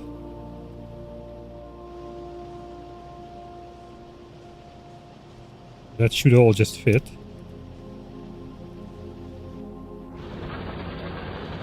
So that just fits in between. One flamethrower turret per chunk to start off.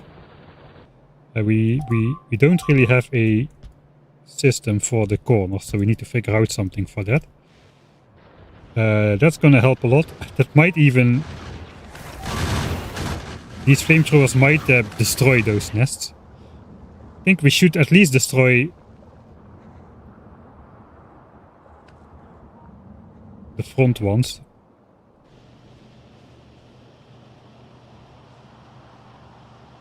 I don't know, I feel like I'm being too slow with the entire thing, man. It's... Well, we'll push on anyway. We'll push on until we are bust.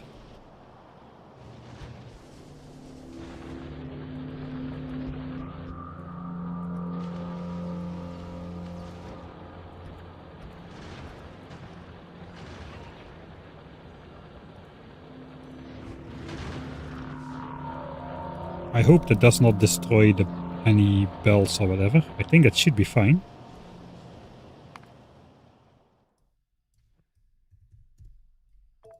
Let's see. I don't think I'm gonna do these on the corners. I had these on the corners because they have more hit points. 500 HP instead of 100 for a pipe. The problem is though they will lose like up to 25,000 oil if they get destroyed, which is not great. It would instant transmission back into anything connected, but if these pipes are already gone as well, then there is nothing connected. So then we will just lose the oil. So we'll probably use a pipe instead of a reservoir there.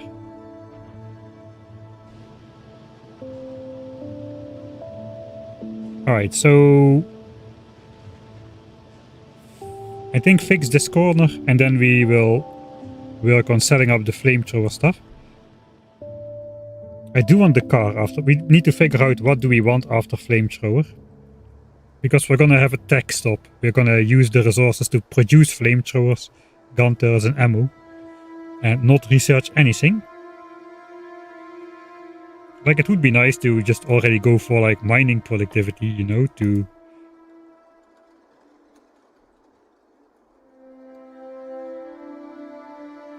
save resources. I think, or modules, and there's like a lot of good techs, but yeah, there's a couple ways going forward. To like, do we keep teching and go for blue signs immediately, or do we just go full expansion mode? I think we go full expansion mode just to see if it works.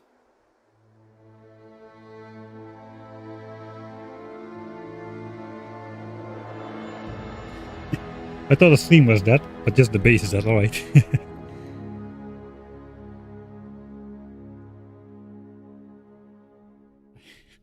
How many hours? I don't know. I bought it before it was even on Steam. And I've been playing like almost exclusively this game ever since, so that's over 10 years by now. I don't want to do the math, you can do it yourself. I don't want to know.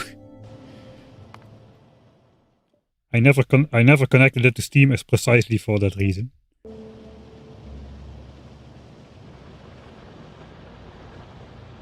Alright, so we're gonna need some assemblers then. 7 of them.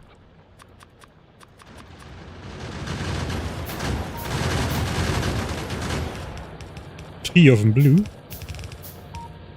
I should stop deconstructing these walls, but I cannot help myself.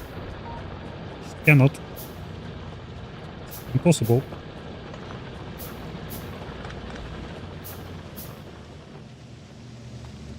We need some more furnaces actually.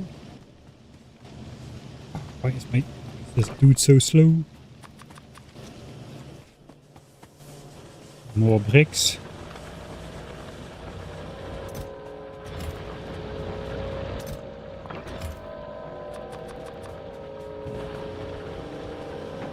Probably should grab some of these circuits.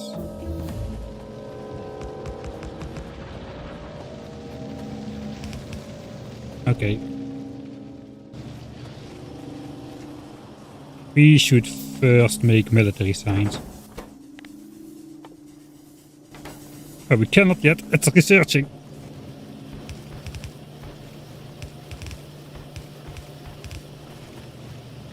Let's get the cursed coal inserted doing its thing.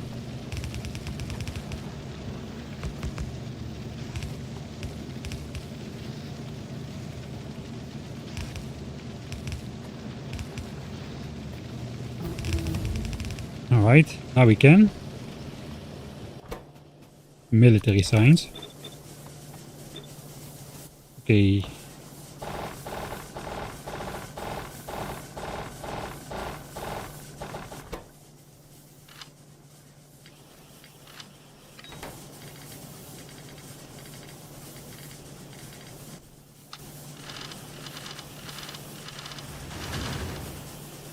That should be exactly enough.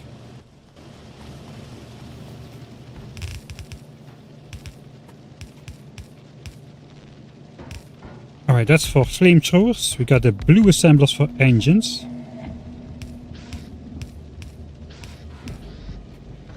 And these are gonna make the pipes and gears, both for the engines and for the flamethrower. We're gonna have this nice circular belt here.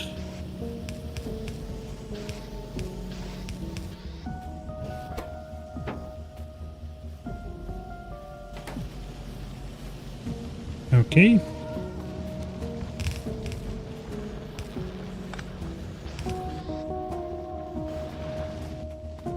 I think we're gonna just kickstart the steel smeltery. I don't have any... I might have steel. No, I don't have steel. Gonna need to...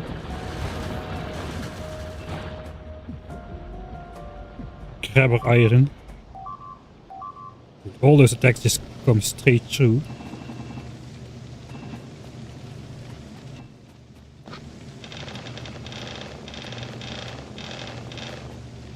Alright. Flammables.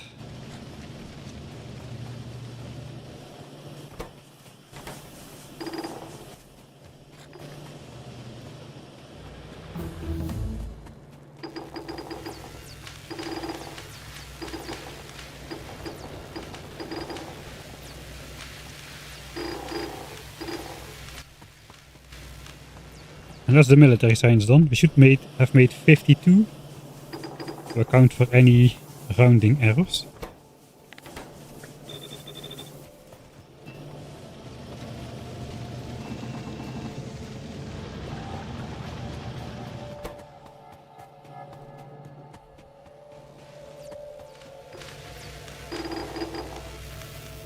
Missing one inserter there. Missing two inserters here.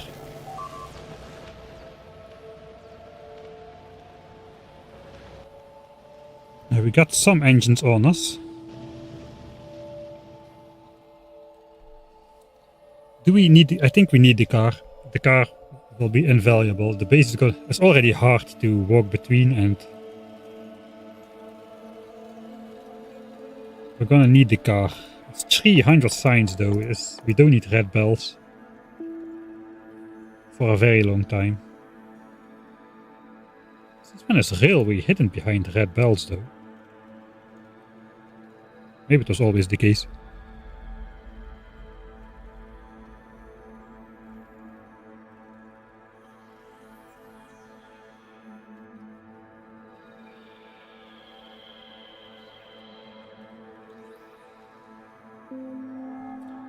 Yeah, spaceship is intact. It got destroyed. We reloaded just because the spaceship got destroyed. You can still see there's like 5 gun turrets around it. We didn't care about our water pipe. Form over function, right? Alright, it is stressful though. Dosh was right about that. Holy. It is a very stressful way to play.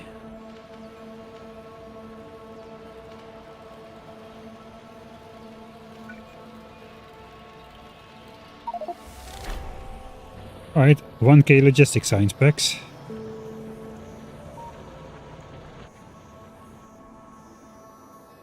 I think we gotta prepare to expand. This has been left alone surprisingly well so far, I must say. Is this just like a single base expansion, or is this populated already?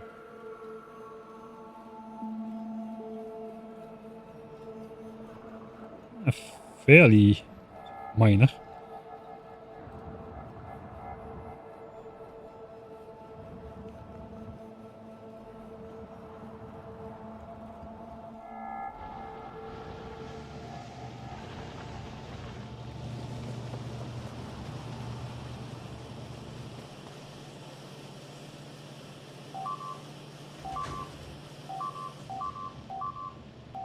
Oh, they're flowing in. Alright. Our first flamethrowers should come online soon though. Let's just simulate. Okay, at least we get it. I probably want to get some resources to start handcrafting flamethrowers. How is the ammo doing? Yeah, I should stop feeding it into chests actually. It's still feeding into chests. It has to just function as a buffer now. Our belt has to stay full.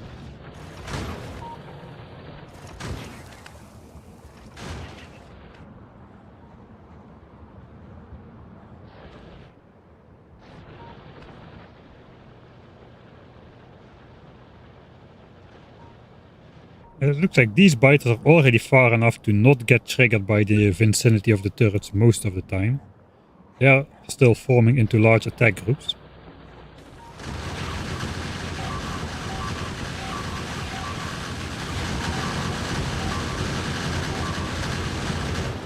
We might want to triple the wall if we keep those biters so close though.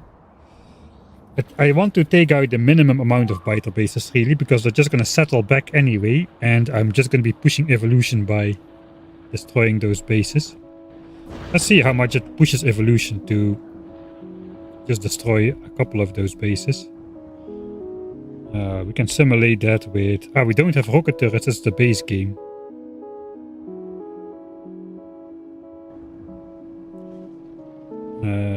We can do cheat all. That should give me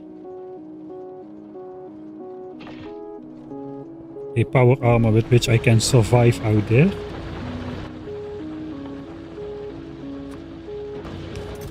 And then I can give myself some nukes.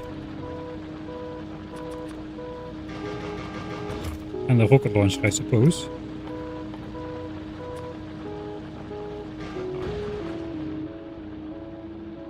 Alright, so evolution is at 24.5%.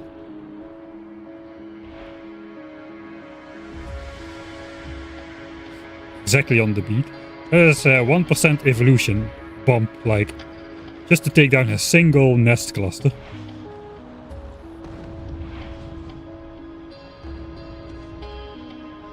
Yeah, that's 3% evolution just from just taking out those 3 nests.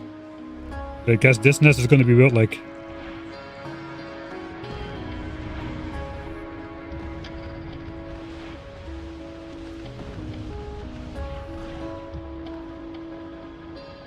Okay, we're at 30.5% after taking out 6 nests.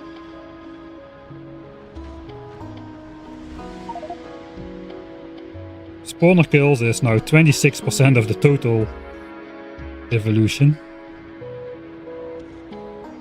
Alright, so I probably don't want to take those guys out. I do need to take these guys though.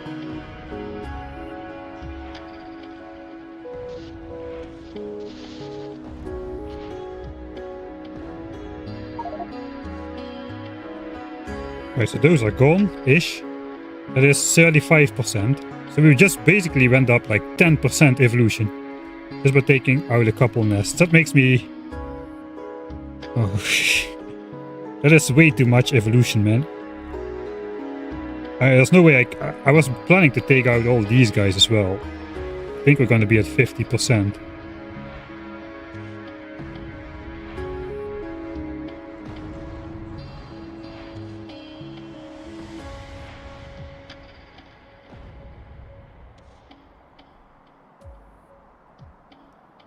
Okay, we're at 40%. Okay, we didn't take out all the bases though. Or did we?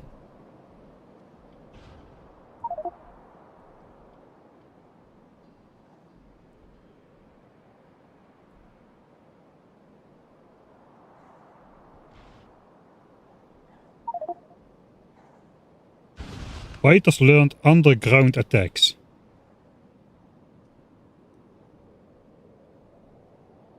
Does that trigger on 40% evolution already?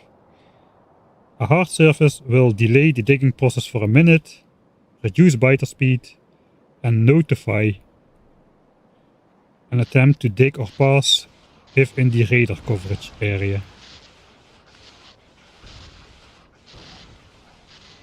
Can I withstand a nuke now?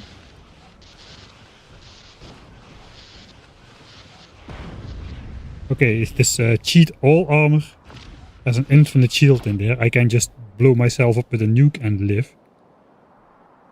Okay, 40% evolution, that is not great. 50% of it now is spawner kills though. So yeah, that does seem like we do want to take out the... Take out minimum nests. 1% per smallish cluster. That is a lot of evolution.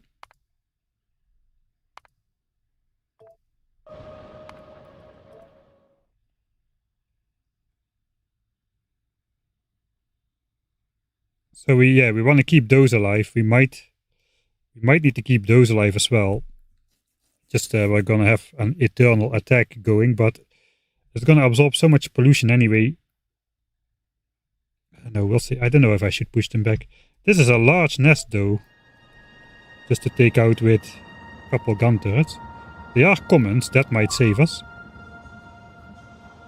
I think I want to wait for the flamethrowers before taking out any bases. So for the time being, I guess we'll just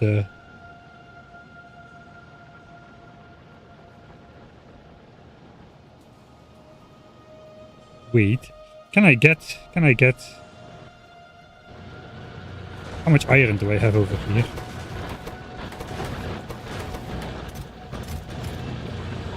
We have a lot.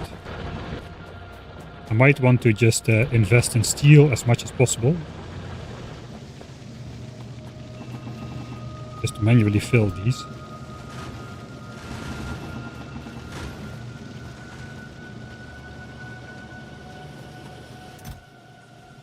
Okay, we got a lot of gun turrets, 100 or so to attack with. That's at least something.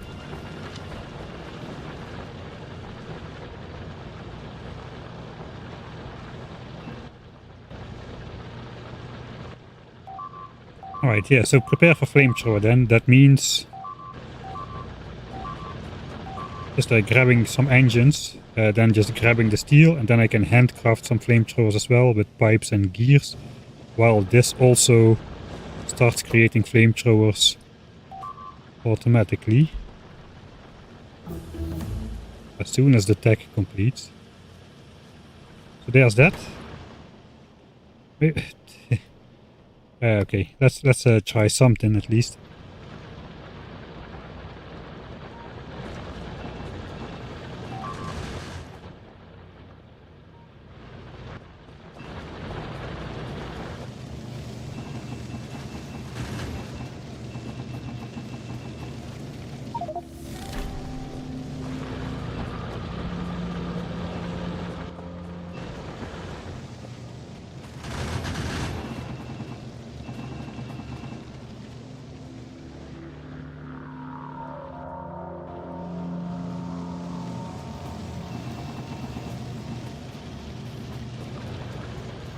Okay, we need some gears. They should be where the gun turrets are.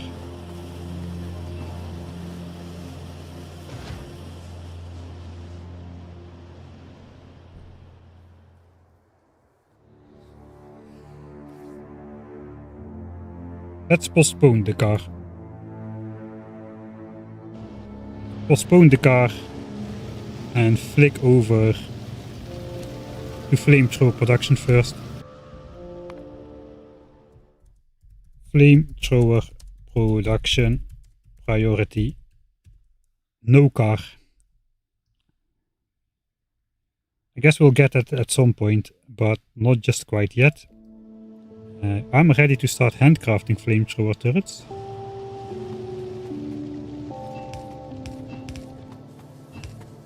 We do need more underground pipes. And then pipes in general, I suppose.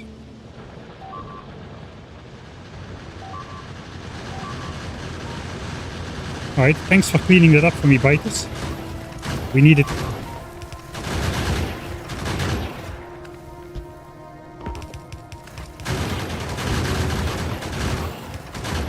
We need to exchange for flamethrower turrets anyway.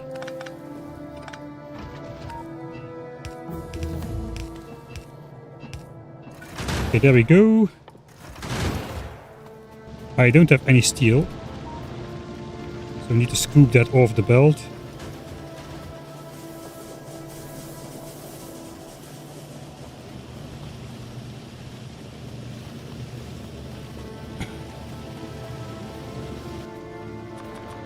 Five flamethrowers. Underground pipes. More regular pipes. Do I even have iron? Not really.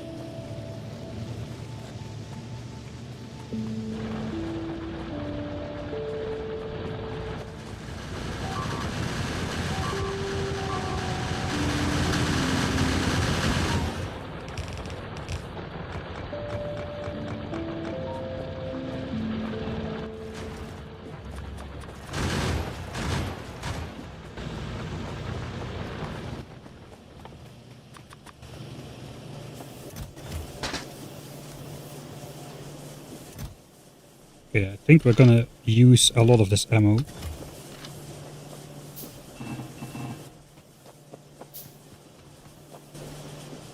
Let's first try to get the oil up north.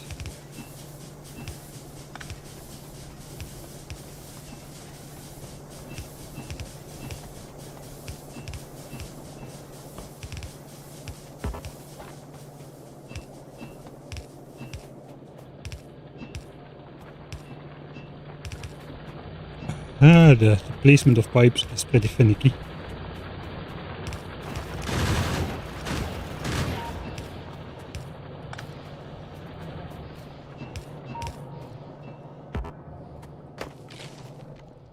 I'm gonna place a reservoir in this corner, I think.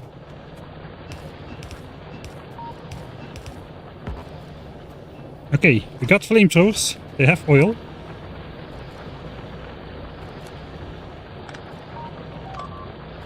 I actually think I do not want to pump that. That could lead to a lot of losses. Right, Biters. We've got fire now.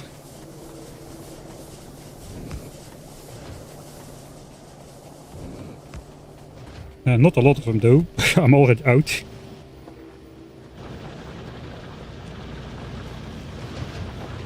Seven more.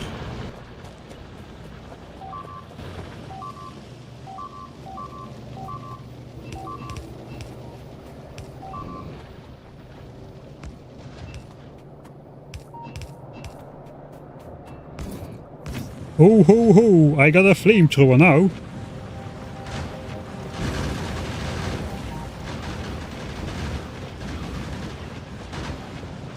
Only that one nest was there. That should help a lot.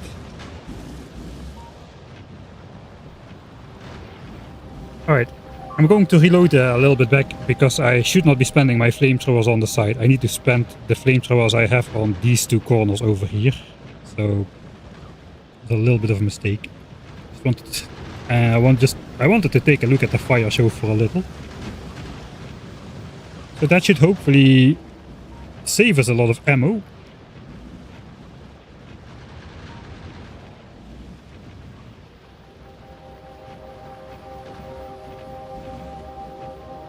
For a while. Let's see.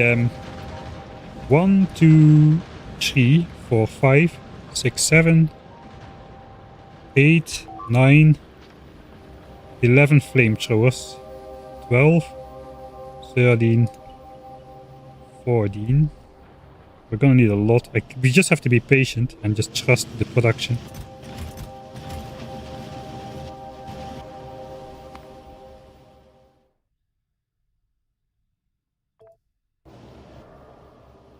Oh, I didn't save for a pretty long time, it seems. Oops.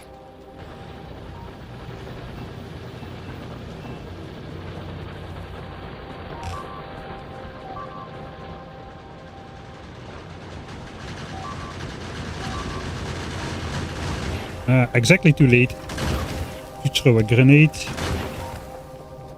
Oh yeah, we were thanking the biters to clean that up for us, I remember now.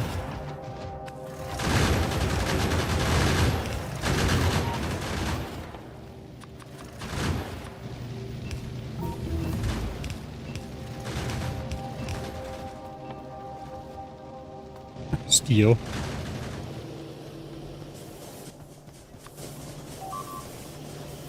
And ammo on the belt. And oh yeah, I shot the inserter. Shouldn't forget to shoot the inserter, of course.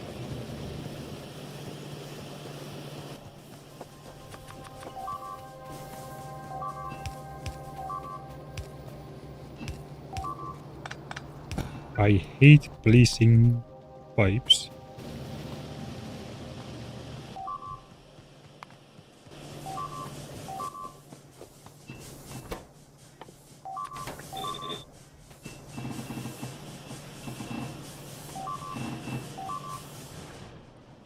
Oh boy.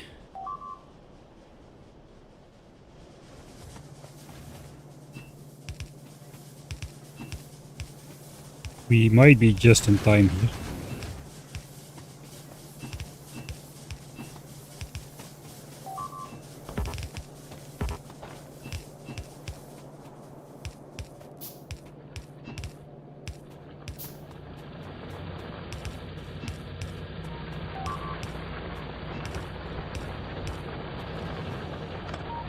We're not gonna use that.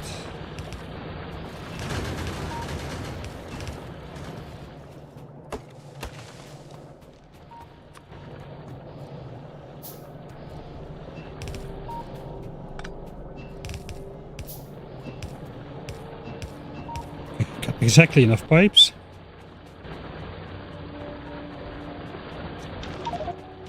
Out we here, we're gonna be fighting and the furnaces might run out. Which could be bad.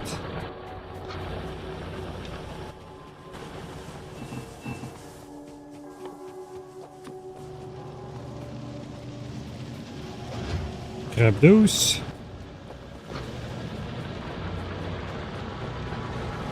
Okay, all of these are out.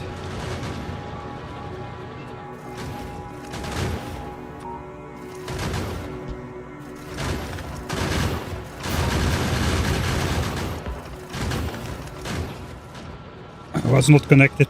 2 pipes. Fire!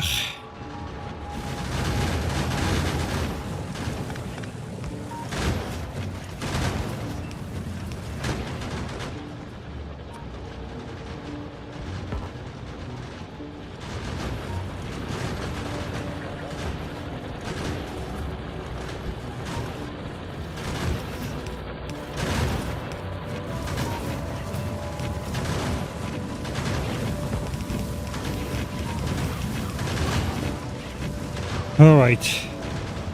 Well, that is a relief. We got flamethrowers.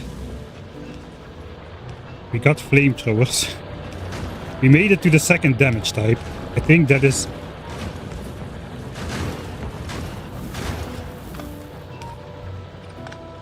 that is great.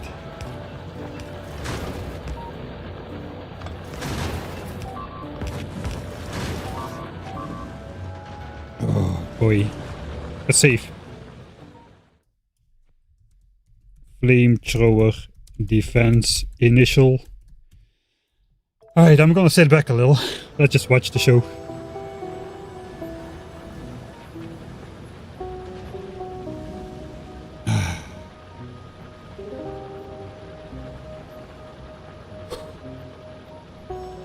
think this is like a big hive or something. If we take that out, they might... those are hives as well. I think those hives, they make new nests or something. Okay, I finally have time to read chat a little. Thanks Major Mayhem for the 28 months. Sorry I missed that. Good luck loving the challenge. Thanks. I just... I have pain in my neck, man. I think I'm just tensing... I'm just tensing up during the gameplay of this. That is how... that is how stressful this is. I'm just like... I'm tensioning my muscles, which don't need to be tensioned. And it's just... Oh, yeah. I gotta stretch a little bit.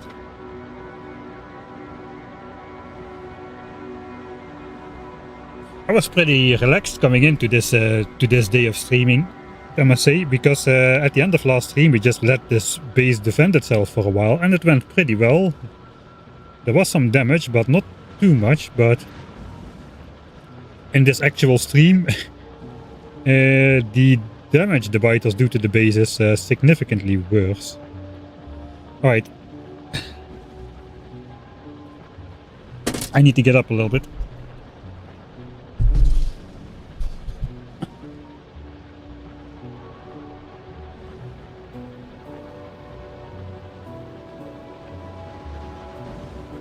Yeah, it's the... I did play the original Rampant for a little bit, just to test it out like a couple of years ago, but Rampant Fixed might as well be a different mod. As I understand. It works very different. It's not... It sounds like it's just fixing Rampant, but it's... have been many changes over time, I believe. So... yeah, I don't really have experience with this mod at all. Except for watching Dosh's video, that is all I know.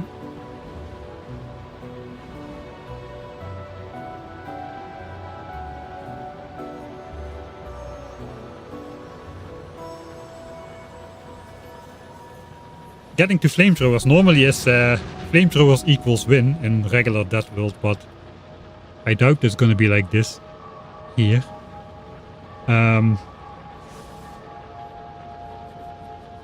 I hope that this does not invoke the biters to evolve to like a fire resistant faction, because that would be... I'm gonna hope the fire resistant faction is vulnerable to ammo, at least to physical damage. But yeah, I don't think this is a win condition just yet.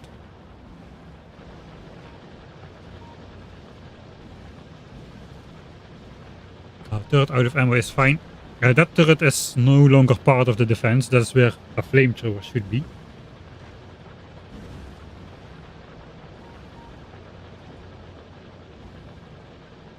I'm not planning on using immortal bots and immortal power poles and rails and all that kind of stuff.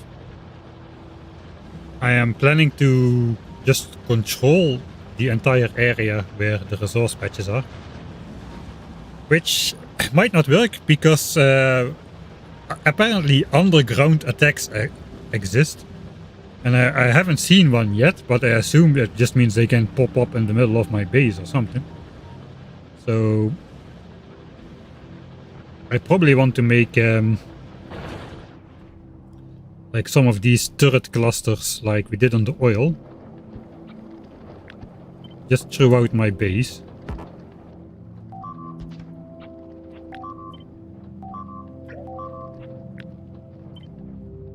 And then just like fill the empty space, or at least fill the space.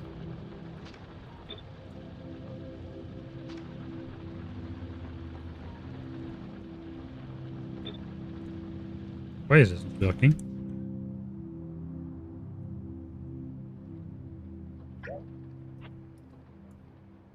Okay, I am probably clicking some buttons. I have the inventory open already.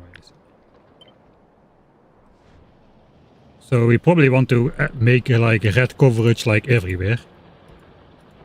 Inside the base as well. That's alright, we only need to feed this with like a stack of ammo once. We don't even need the inserters, right? We can just like feed the gunners like 1/4 or 1/8 of a stack each, and then when the attack comes up, I do hope that laser turrets would defend against that as well, actually. Laser turrets have a huge range as well compared to gun turrets, and they don't use ammo.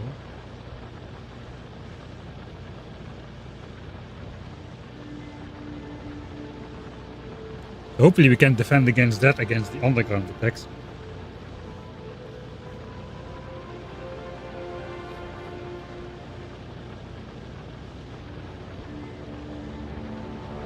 A multiplayer DeathWorld playthrough with you and Dosh. We did speak about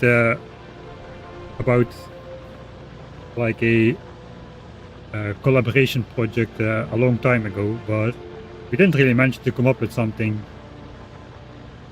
which would warrant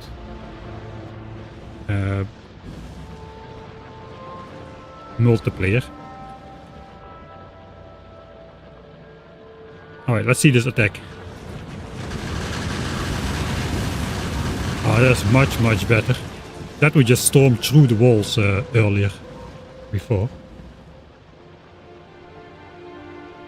Question is, should I do a sneak peek to see what happens with the evolution? I don't think so. That's just this is a learning experience anyway. I think we'll just go the further ones.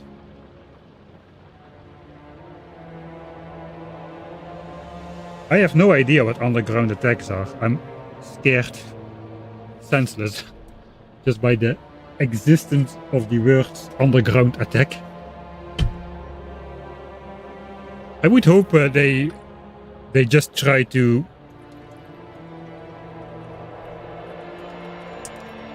I guess it makes sense they are not stopped by my walls then.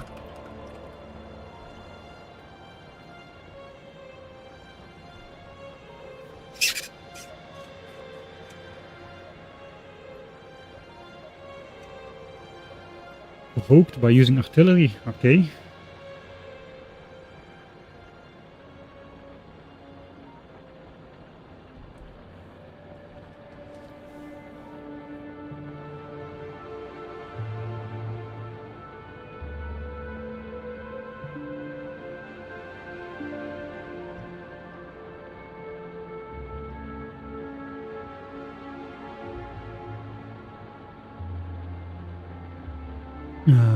I don't care if the oil gets taken down now.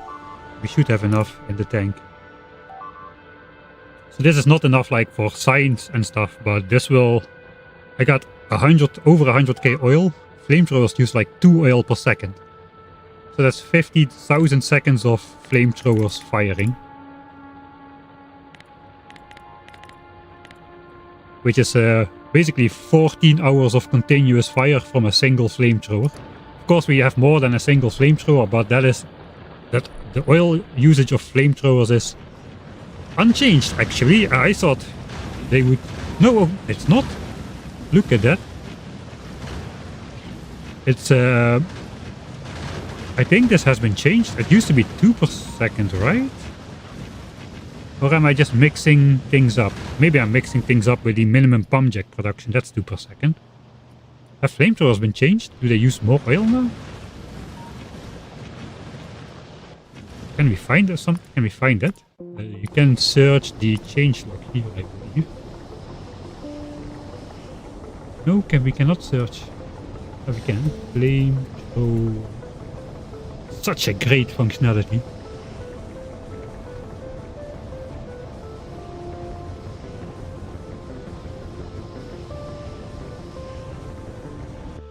Only 3 listed things, so I think that didn't get changed then.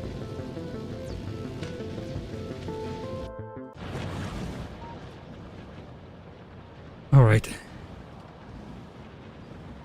That was always 3 per second. Alright, thanks. I think I was confused with the minimum pump jack production.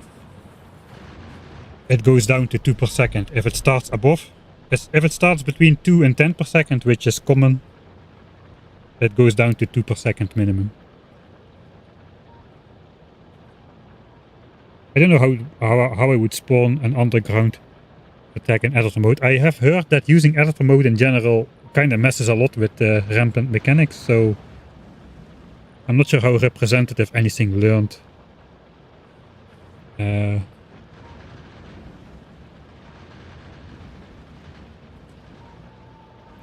Is the audio cracking?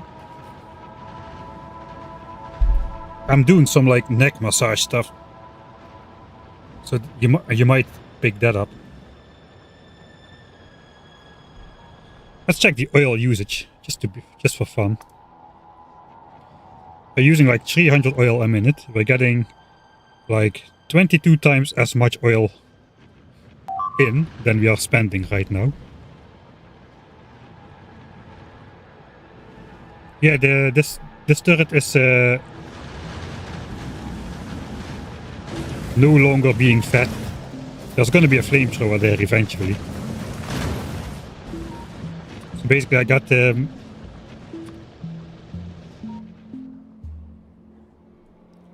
heavy gun one, which basically adds these gun turrets to the outer rim. But they are changed over to flamethrower turrets.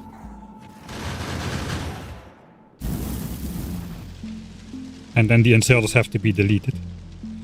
But yeah, it's not really viable to defend this corner for so long without having the extra gun turrets in place. So that is the only section of the modular blueprint that requires changing something.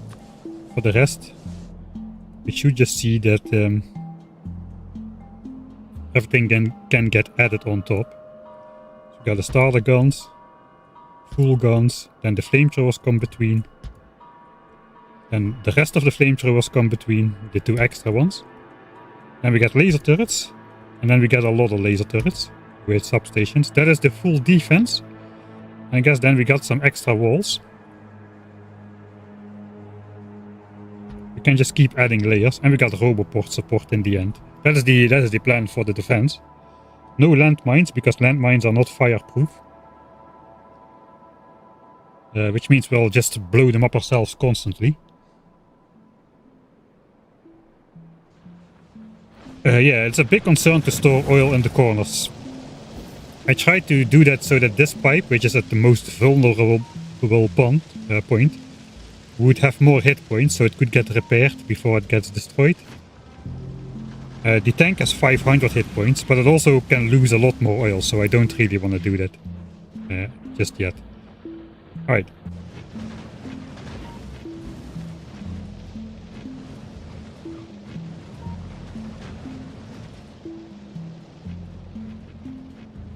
So we got some fire up. What should we do next? Those are the heaviest hit corners. I think the focus should be on trying to start expanding as soon as possible, which means taking out the biter bases on the left. Do I want to make my base entirely safe with flamethrowers before? Or do I just start now? I think once I start expanding, I should finish it as well. Because I'm going to be probably doing a lot of that player-based biter attacks and expansion stuff. And I'm walking around here all the time.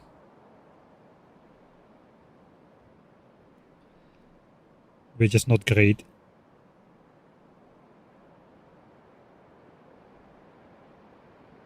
So I probably want to secure my base first.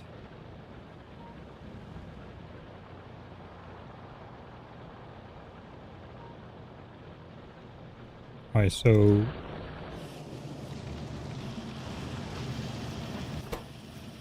looks like flamethrower production is working.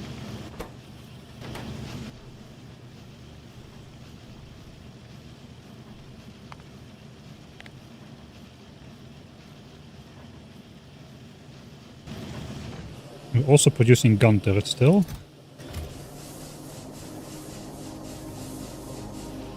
Red ammo is getting on the belts. I don't see any more yellow ammo on the belts. Almost at all. Okay, there is still yellow ammo on the belts. I don't think I want to change over turrets to red ammo myself this time.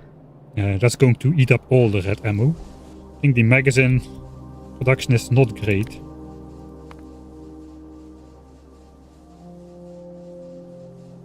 Unless we're like forcing it.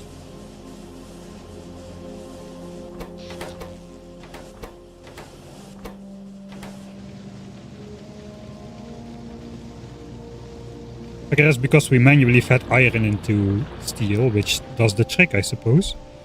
Alright, so we have to wait for production anyway. Man, production is slow, man. This is the maximum amount of miners I could fit on the stone bridge. And production is not great. Okay, there are two ways forward. Way one is we will go for the resources. Way two is we go for blue signs and laser turret support. And try to deal with higher evolution biters. I think the first thing we'll do is we'll try to expand now. If that fails, which it very well might, we can turtle up until blue signs and some damage upgrades. We can automate blue and military signs here. And bots will help a lot. Also with the sniping of everything, we can like make a blueprint to put like flamethrowers and stuff and laser turrets and gun turrets in the middle of the base. We can even have the construction bots fill gun turrets these days, if they survive long enough. So there are options by going for bots first. I'm going to try to go without bots first and then just first claim the area and then just try to keep everything under control until we get bots. And then once we get bots, we can automate defense, automate repairs and replacements, and then we should be fairly decent. Fairly good to go. Alright.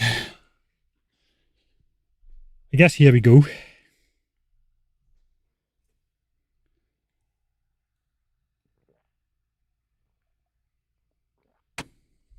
Gonna make the handheld flamethrower? I don't think so.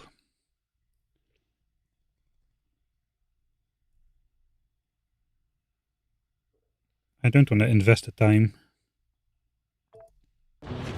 Okay, I am gonna do it.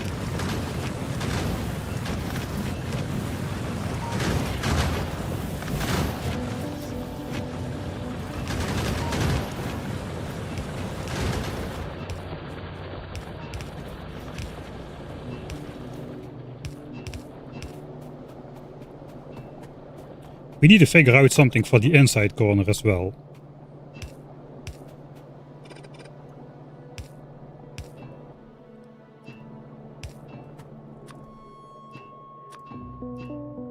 Don't need a starter base anymore. We have 2 instances of fish. I can finally organize my hotbar a little bit, maybe. Alright.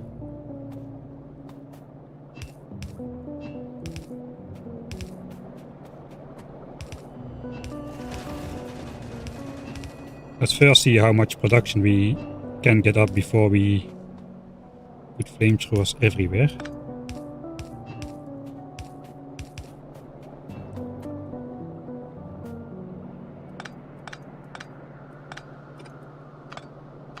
We will defend the corners though.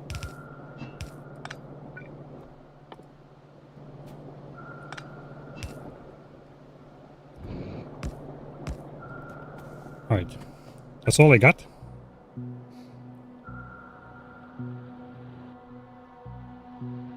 Time to resupply. Did I refuel? No, I did not.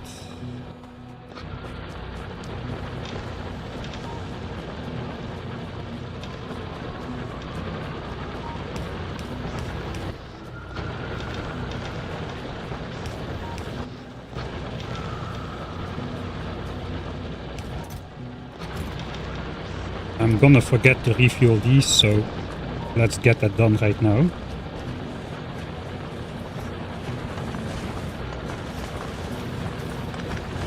All of this is out.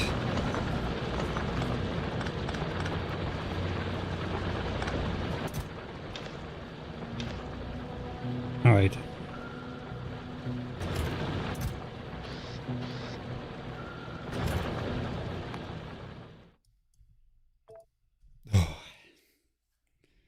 This is stressful, man. This is properly stressful.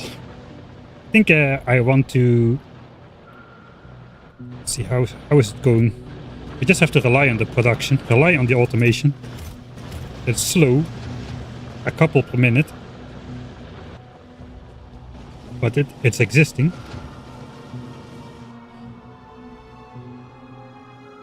I don't know, do I have time to go for a full-on automation, like a repair loop?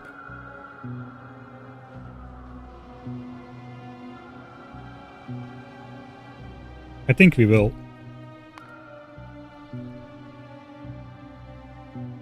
Made 20 repair packs. Right.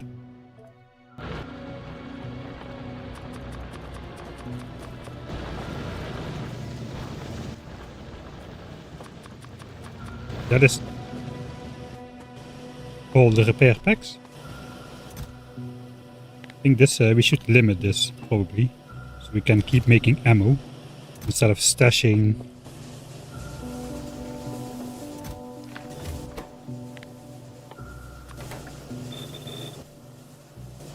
Not even sure I should be spending my iron and chips now. We need power lines though. Let's make some power lines. We need power lines, we need red inserters. We can finally steal these and turn them into red ones. We need a lot of belts. Yeah, this is good supplies.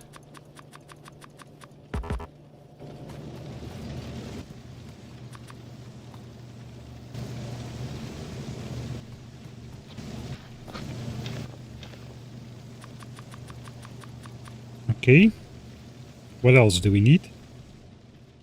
We need bells and inserters with gun turrets, and then pipes, underground pipes, and flamethrowers. So we need to work on the pipe department. Okay, that's 10 flamethrowers, that's pretty good.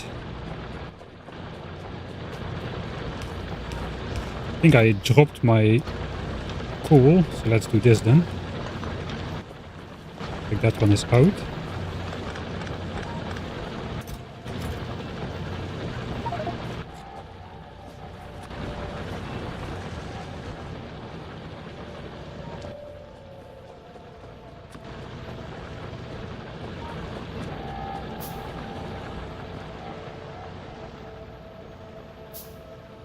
It does feel like stuff has calmed down just a little.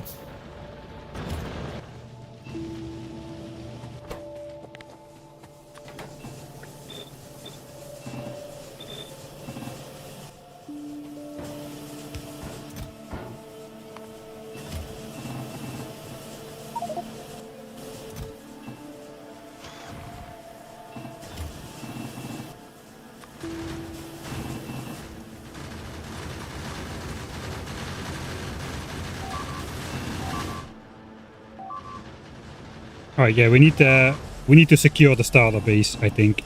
That is a sign. If the starter base is not secure, then we're gonna get interrupted all of the time.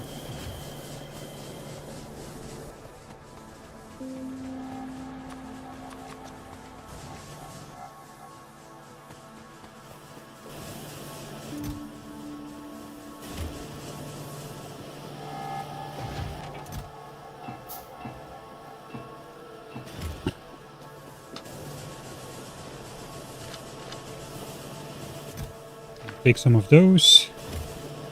We're not going to be handcrafting flamethrowers, so let's just put those in there.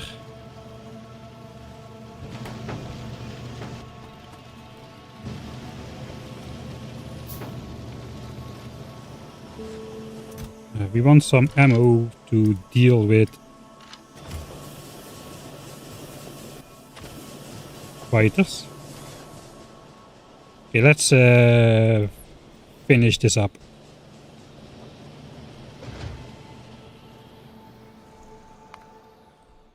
Secure home base first. That is the decision. So what do we need?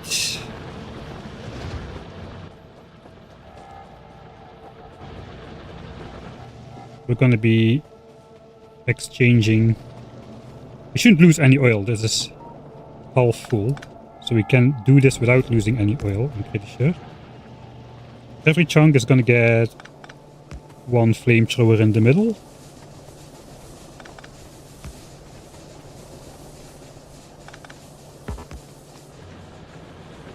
That will reach. Okay, that is not the middle.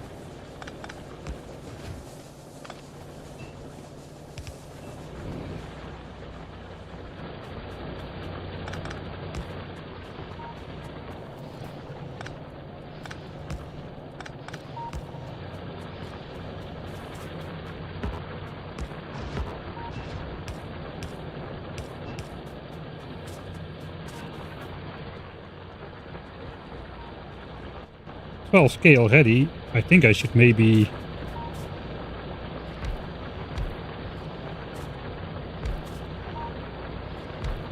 put the last ones here as well.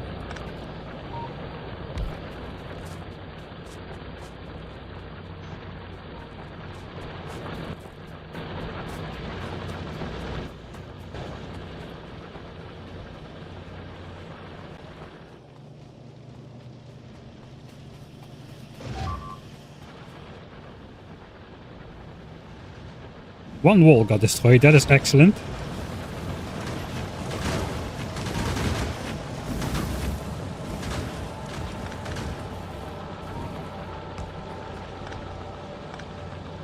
We'll give a little bit extra protection against there.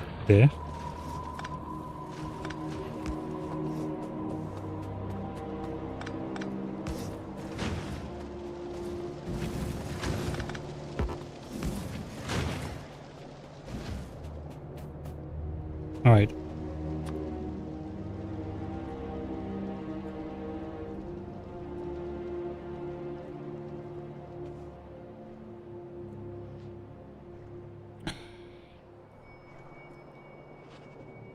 My mouse wheel is too sensitive.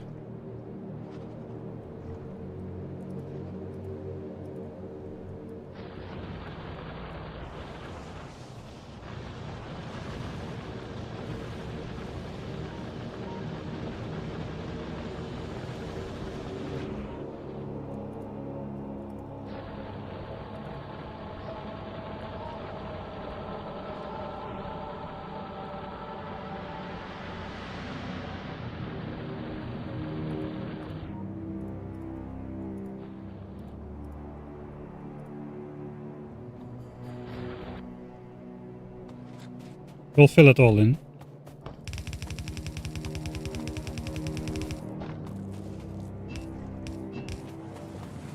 Or maybe I shouldn't.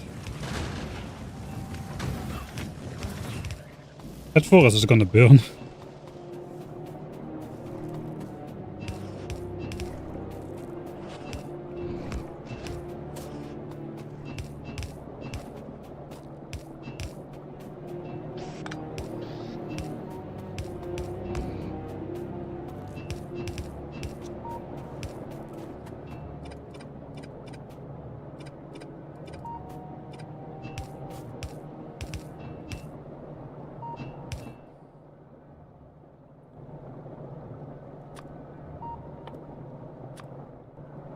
Okay, I'm out of flamethrowers.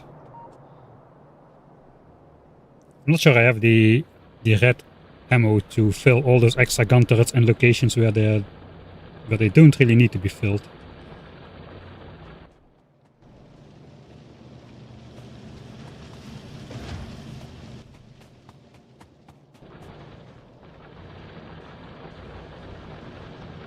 What's the core strategy? Trying to push biter bases early on, before they get too strong, to secure the resources we need to basically complete the tech tree to get strong enough.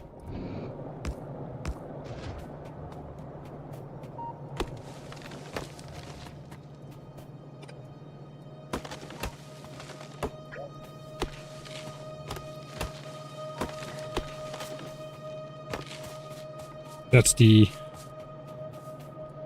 the main part.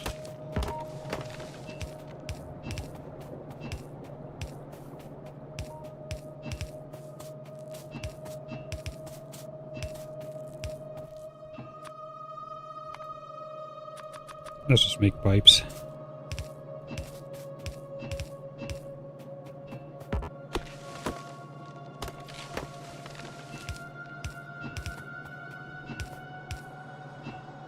don't have flamethrowers. Let's try to complete the loop first.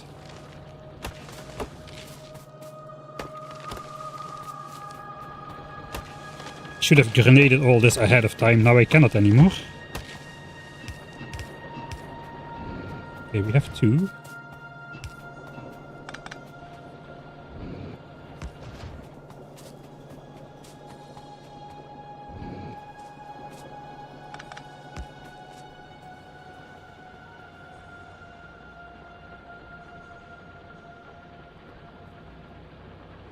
I'm surprised that the oil hasn't gotten attacked at all.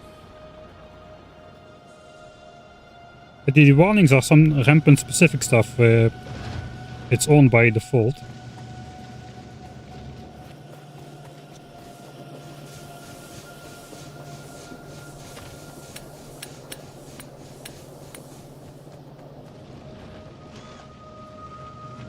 When the extra attacks form, which try to find weak spots in your defense and whatnot.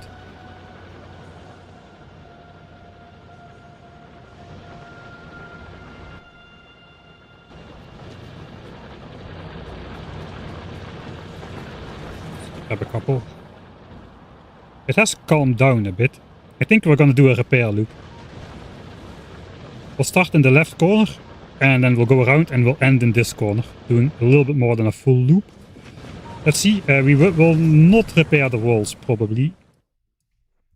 Full repair loop. Do we have enough walls? Yeah, we do have enough walls to make a third layer. Not sure if we should.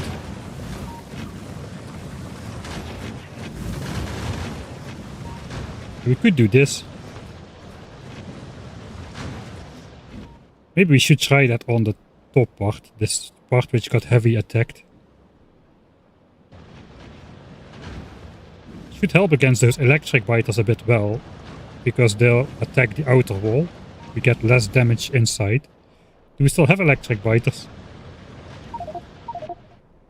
Or are they already evolving? Okay, we still have electric biters. So it makes sense. Let's try that.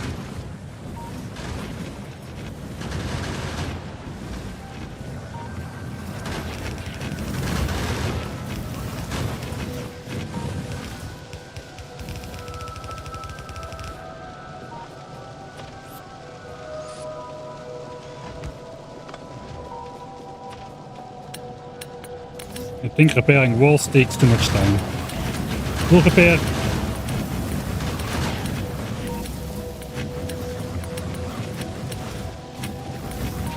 Yeah, that's too much. We'll repair the inner wall.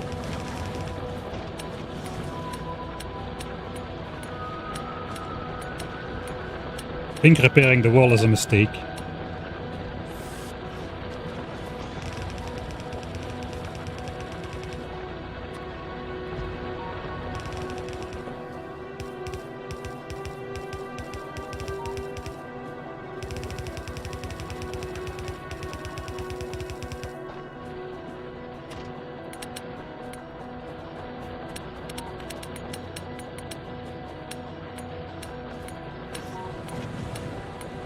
It takes way too long. I'm out of inventory space, so I cannot deconstruct walls. Alright.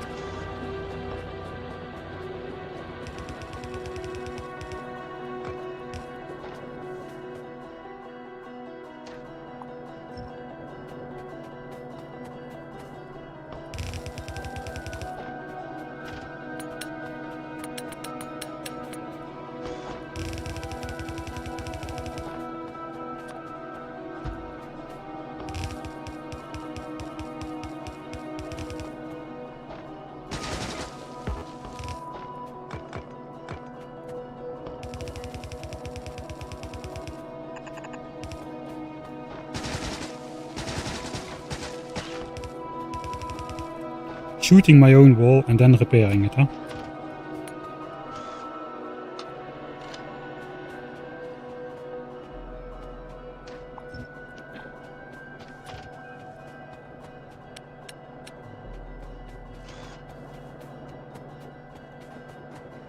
Okay.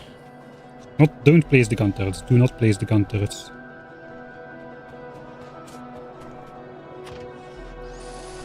This is the first time we took time to repair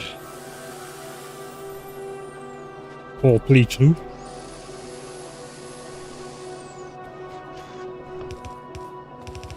We'll do the second wall here.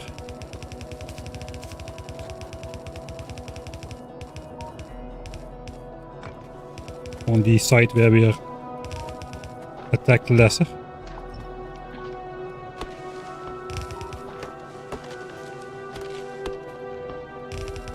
There's almost no damage here at all.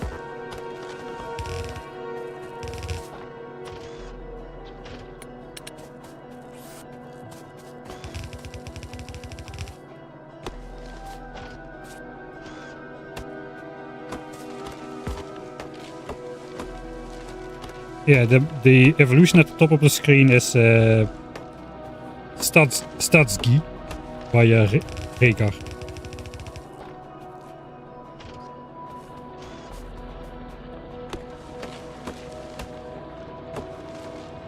Yeah, I can expand to the south. The problem is there is nothing there. There is no resources. There is no reason. I don't need space. I need...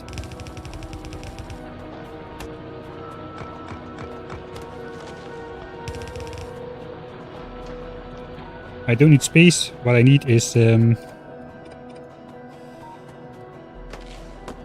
resources.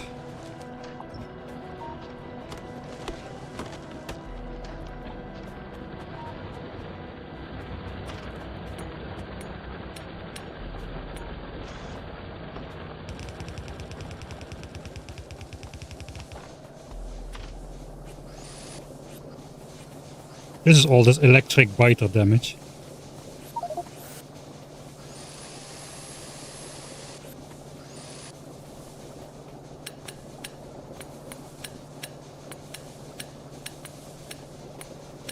Yeah, we will need bots before we repair walls.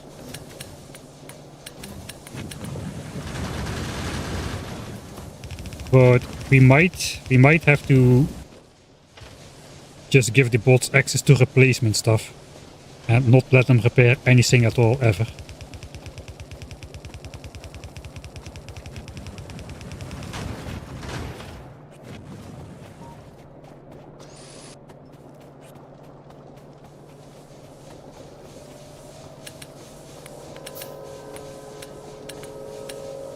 At least we're producing stuff in the background.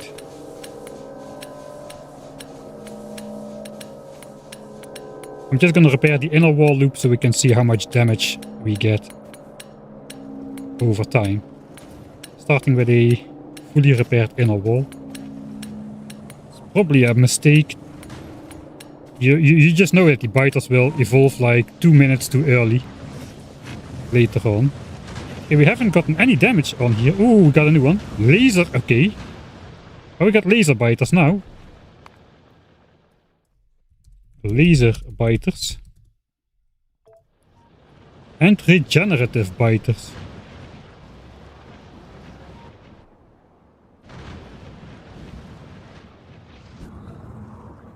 Regenerative biters. Oh, that was the opposite of what I was expecting. Fire resistance minus 100%. They take double damage from fire. As well as 6 extra damage. Minus 6 and minus 100%. That's the Nesto. Yeah, minus 100% fire resistance. 3 and 40% physical resistance. Okay, what about the laser?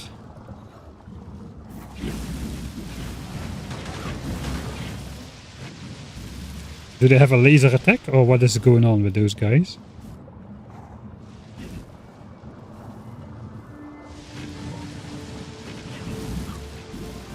Laser worm. Okay, these are very sensitive to physical damage. That is weird.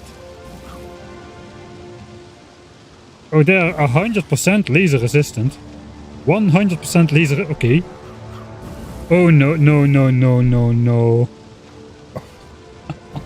No, you cannot do that. You cannot do that. You know it.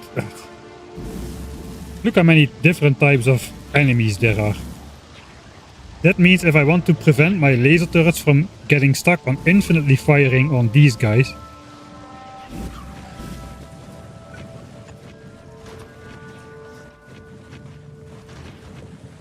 we have to set target priorities one by one and exclude laser. There is no blacklist for target priorities. That would be very useful though, if we could blacklist the turrets from firing at certain enemies instead of telling them which order to fire every other enemy in the game in.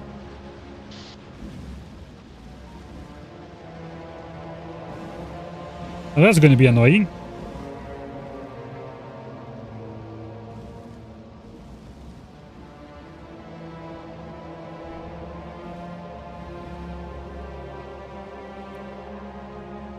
Mass filter selection mod. Okay, there might be a mod for that. There's got to be a blacklist mod.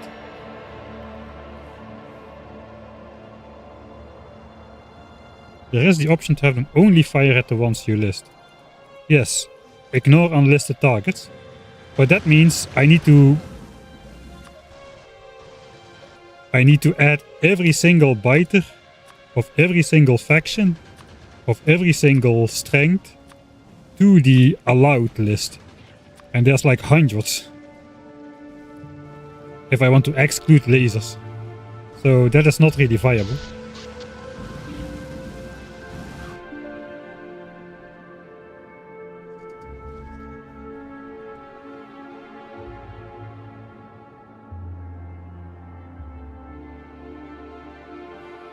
I think you can copy lists between turrets though.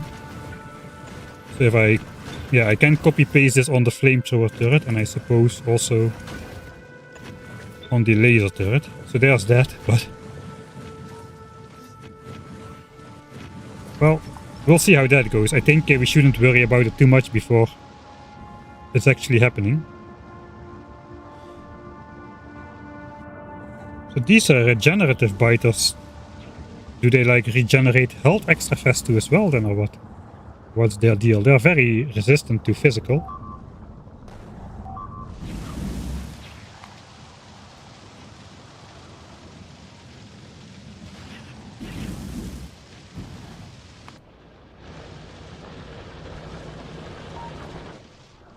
I think they do have that some sort of electric attack as well, because they seem to be getting through these defenses without blowing up the walls.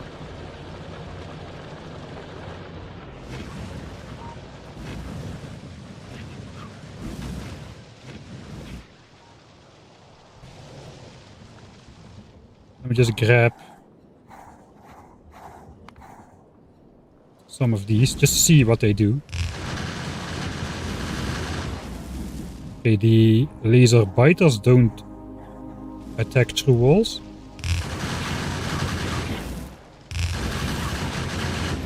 They have some sort of attack.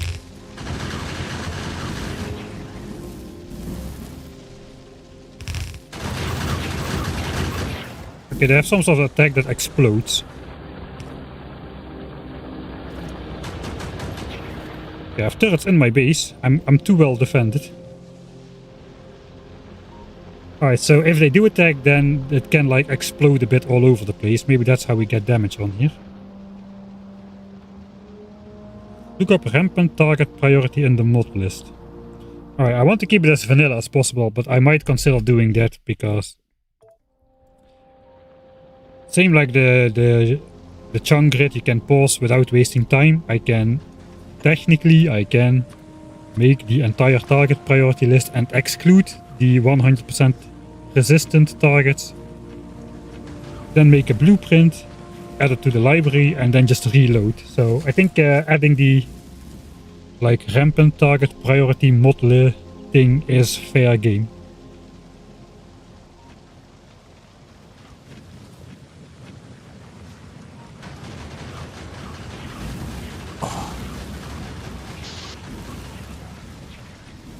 Alright. We are continuing the repair. We'll repair the inner wall.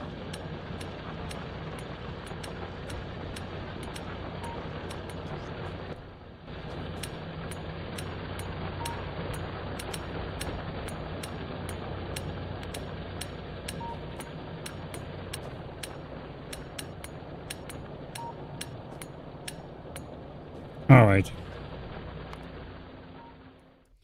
So, repair loop complete.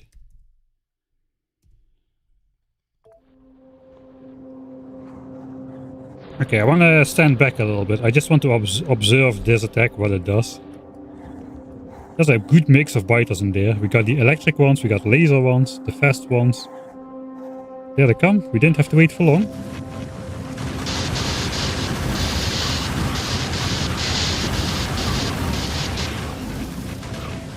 It's mainly the electric ones which cause damage. I think this pipe already was broken. Yeah, that's the issue, man. Those pipes. We need quality pipes, but we don't have quality because it's vanilla. That hive has got to go, man. That laser hive. Let's go take care of that first.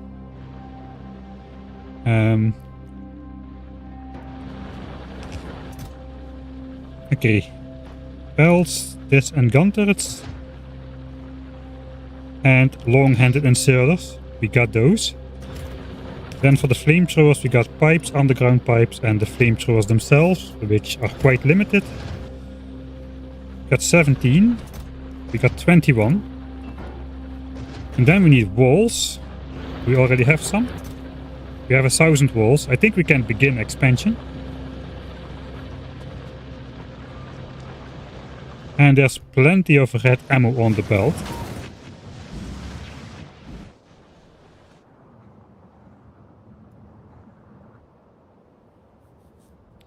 Wouldn't it be nice if these guys transform into that regenerative biters, which have like super high vulnerability to fire? That would be great. Let's have a quick look if these are all the same still. Okay, these are also transmuting into regenerative. I guess that's good.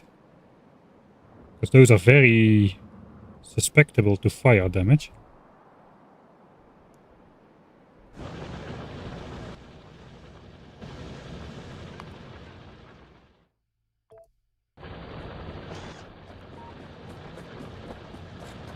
Alright, so throw away some stuff.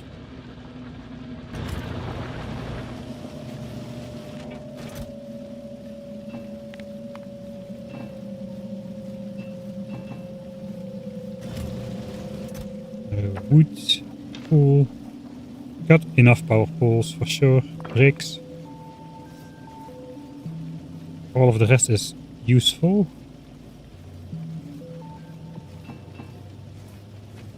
But we need to carry... Man, we need to carry so much.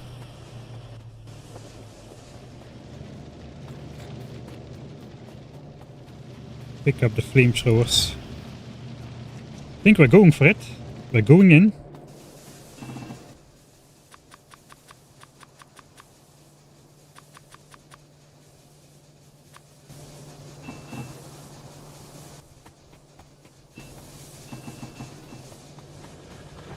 Grab the walls. And we're basically set.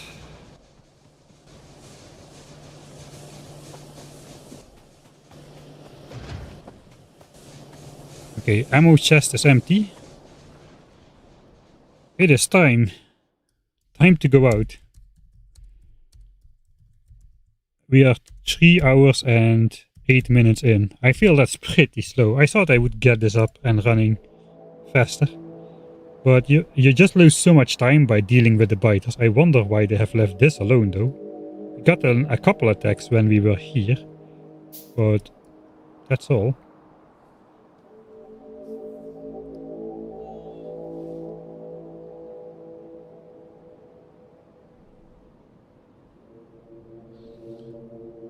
No, I did not include the space age enemies. I also don't have the space age weapons.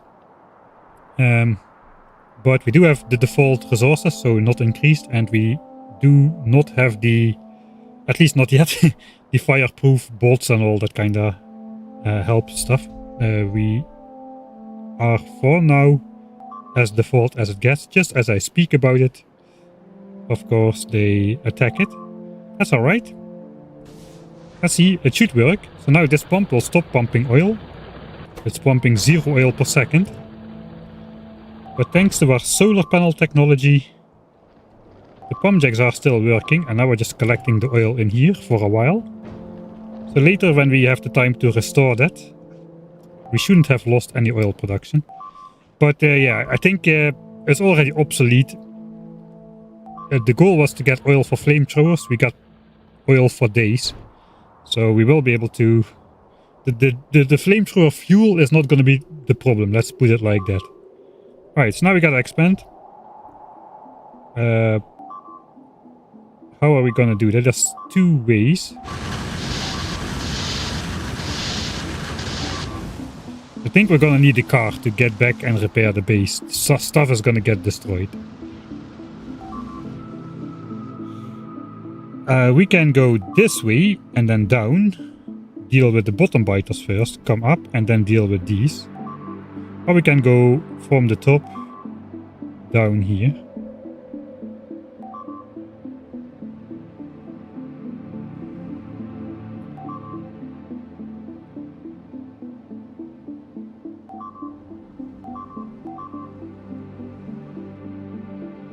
Alright, I think what I want to do is I want to take out these guys.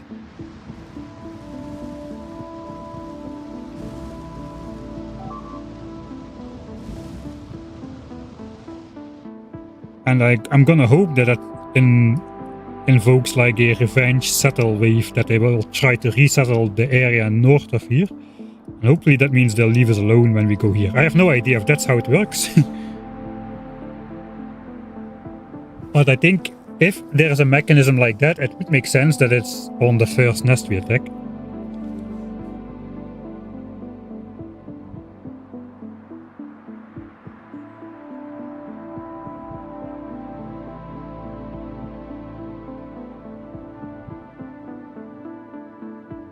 Yeah, Dosh and my playthrough are not 1-on-1 the same.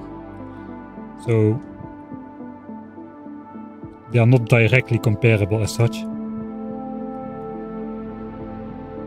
I didn't do the 600% thing because the biters will expand around your base like crazy anyway, and I just don't want to make the end game such a slog that it's just not fun anymore.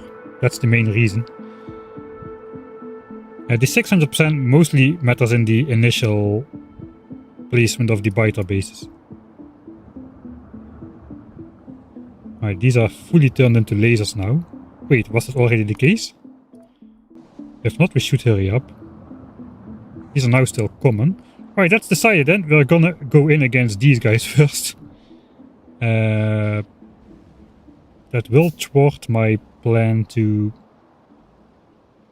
possibly devoid the settler wave. Well, we'll see. Let's just go for here then. And we'll see if it actually devoids the settler wave. I think I do want to make a blueprint.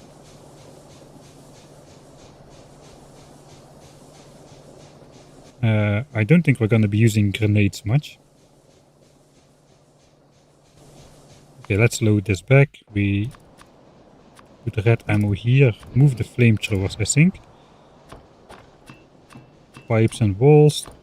This thing. And then a blueprint. Which we'll make now. Basically, the idea is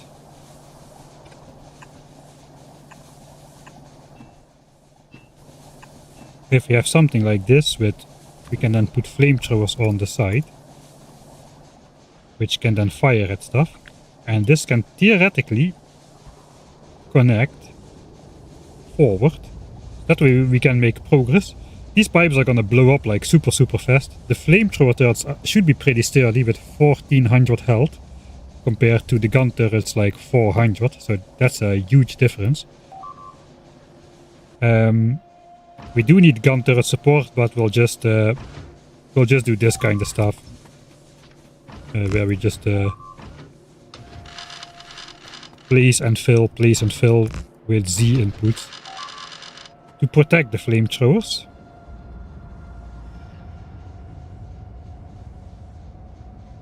Yeah, I think it's wise to start with these guys before they all transform into laser. I don't know if they are actually more powerful or not. They have electric resistance, That doesn't seem to matter much. I think the worms do more damage though, because they have that jump electric attack. They are transforming as we... Okay, that was not so smart.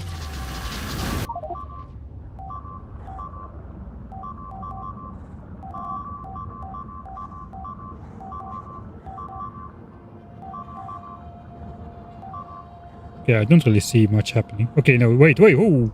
They all just transformed in an instant, so that's an instant transformation for, like, the entire chunk or something. Alright, so, yeah, let's hurry up then. We'll attack those guys first. We need to make a blueprint, that was what we were doing. Alright. We could also just consider...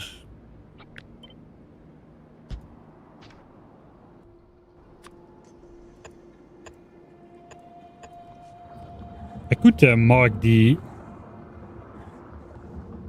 nests and worms as like target priority, so we are not shooting the biters too much. I think I should make this a tileable blueprint. Maybe 13. I think it has to be 12.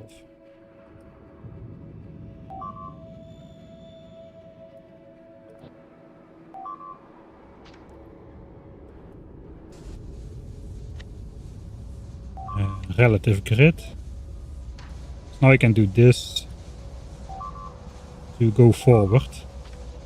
I'm not sure how that will hold up. We're gonna have to try. It's annoying that it's a vertical placement. I could come from the bottom. That might help me a little. But we'll see. We'll first try it as is. So we should add this to the blueprint library. Don't think we need these any... let's keep those actually. In case it gets destroyed, it will be easy to put back.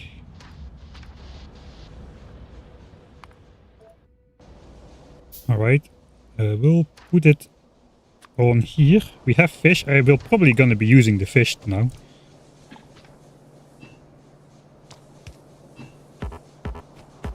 Are you kidding me? Okay, let's not waste those seconds. Alright, we go in here.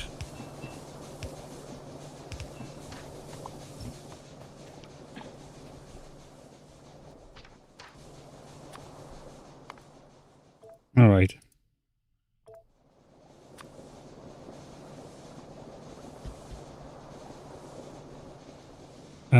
We probably do want to get rid of those guys, don't we?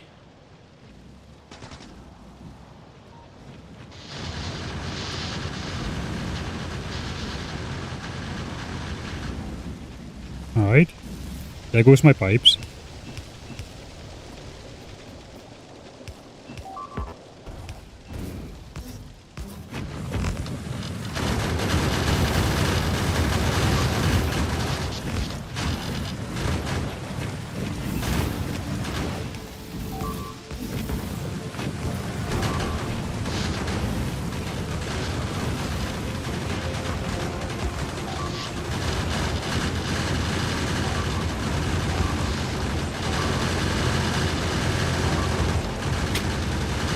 Okay, we're going crazy.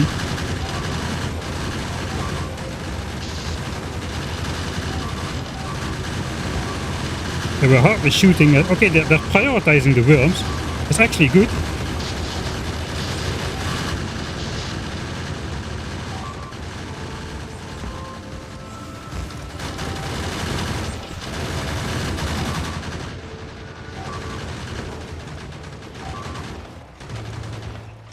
Okay, that actually...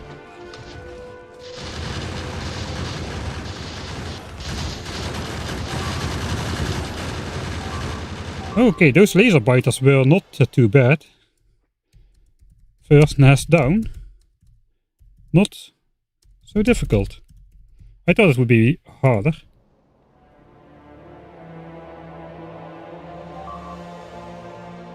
Question is now, how much should we take down before we start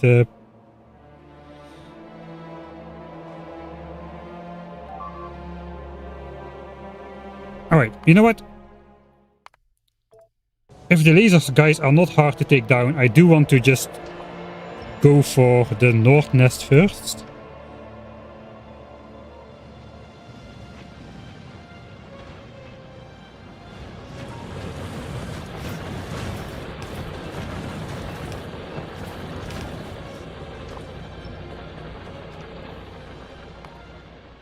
Uh, 67 alt and nest first. Just in case it triggers like an expansion wave. The problem is, if we find out after like 30 minutes or so, we'll have to revert like a full 30 minutes, which is a little bit meh, so... let's try it from here. Let's try putting the flamethrowers more close by as well. Can again make like a blueprint for this.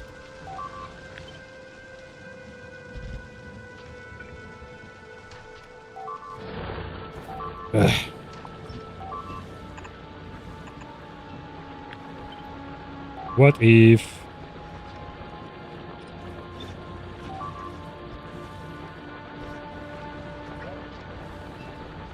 It might be optimistic.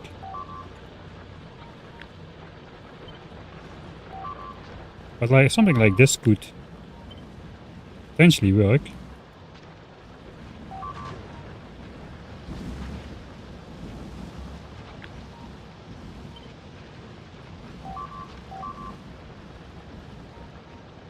We can try to blueprint that.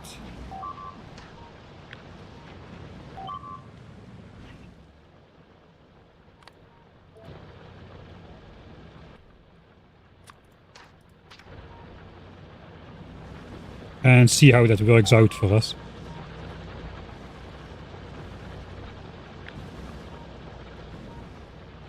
Here comes a bunch of those.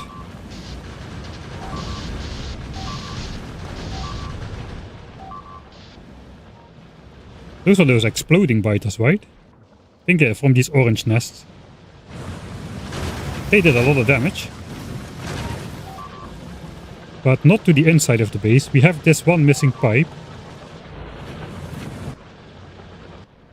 In fact, the entire network is broken because both sides should light up if I hover over the pipe.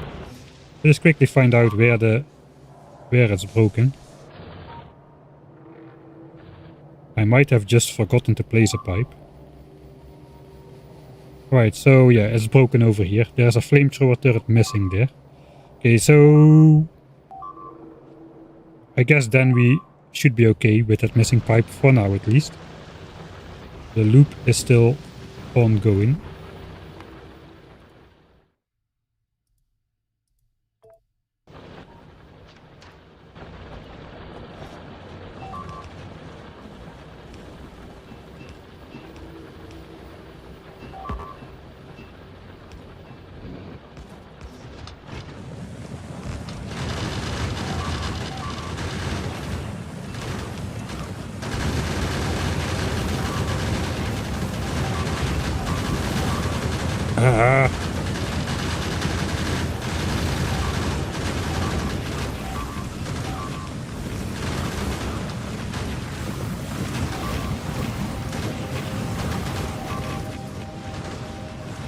Okay, that's not working great. Okay,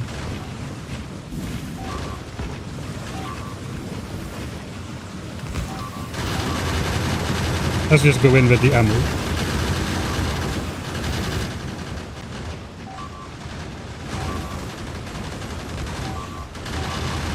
I should be way more aggressive. Like this. Yeah, that does the damage. Something like that.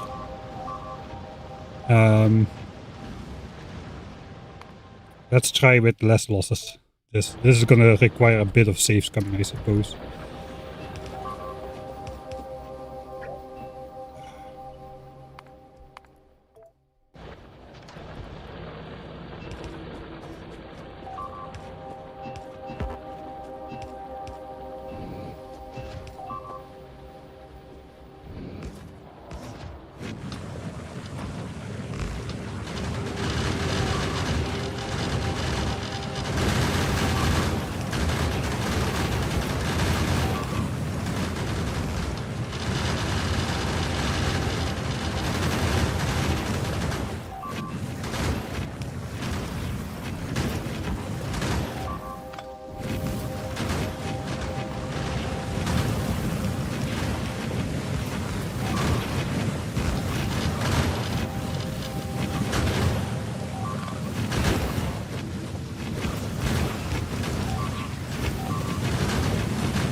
Alright, I'm gonna go in with...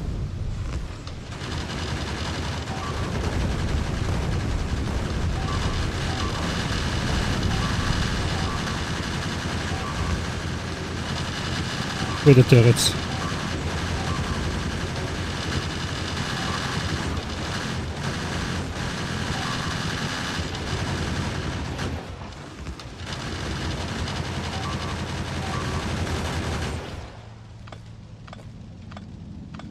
Alright.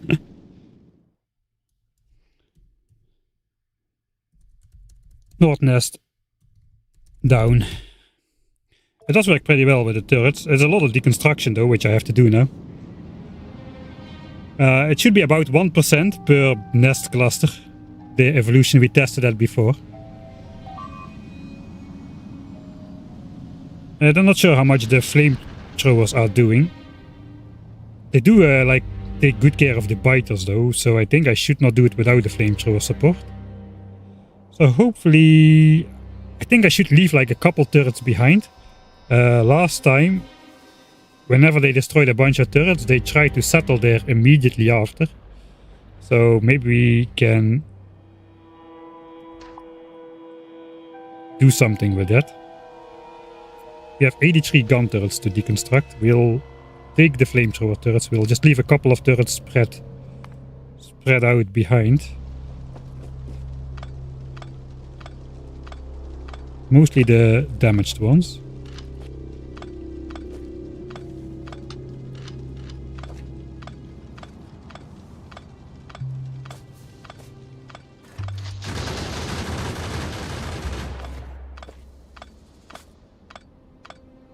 At least we got steel axe.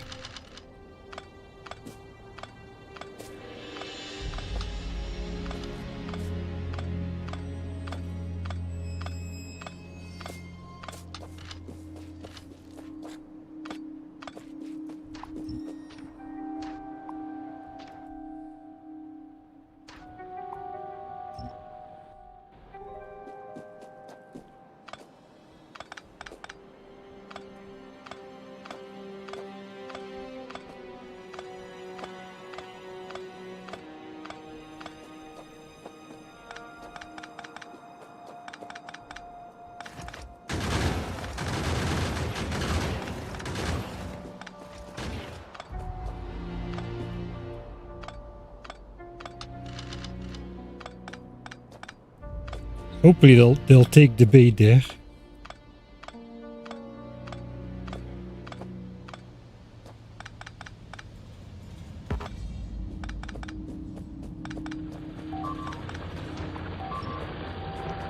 Okay, we're back in. Who needs gates anyway?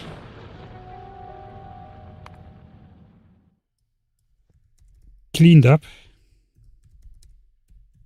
So yeah, by now those have all turned into lasers, which is alright. Let's see, what did we use up there?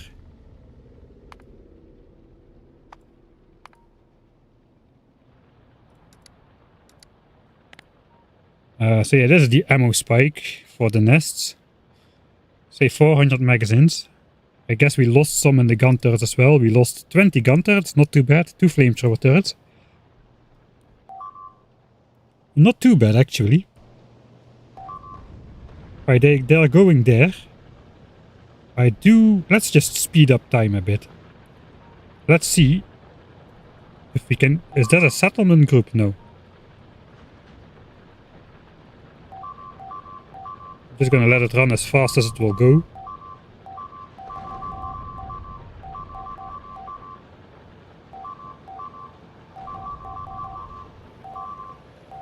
It doesn't really look like they're trying to settle the area just yet.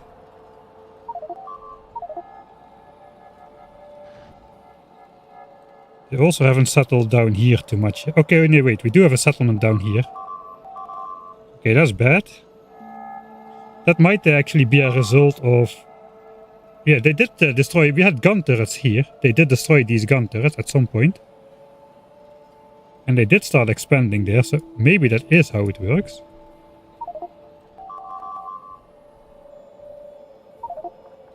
So we do see like the gun turrets here. Yeah, these guys have 3 physical resistance, so they're quite protected against gunfire.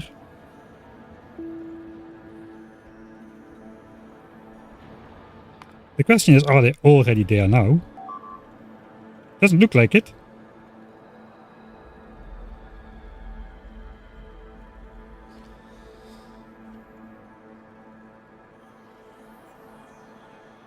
It is not in our base, actually. Our base is supposed to go like this and then go down here.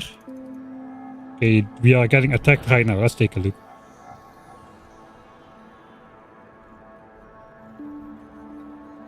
Okay, we have stopped getting attacked. Go around like this and then take the resources as such.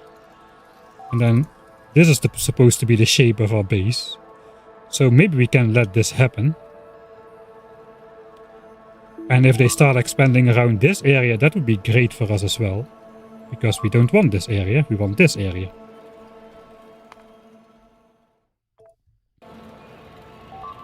Alright, I am gonna clean up these laser guys next. Then we'll resupply once more and start expanding.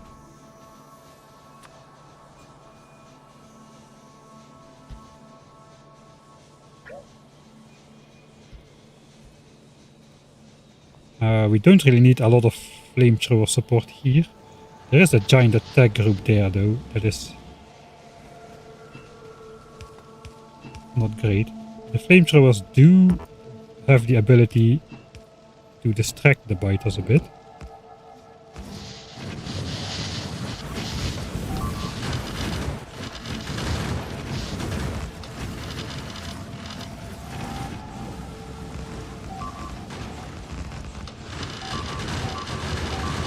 Whoa, that gets wiped out like a maniac.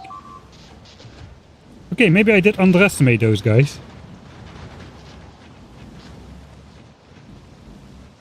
Let's try again. That got zapped instantly.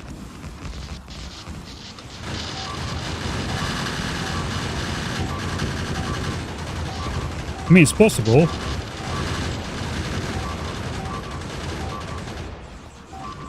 I'm gonna die instantly from that as well. That's pretty cool animation though, look at that. I think they do like this, they have this area of effect stuff, those worms. Alright, so maybe we do want to get some more fire up. Because that is pretty painful. Let's also make a blueprint for these guys then.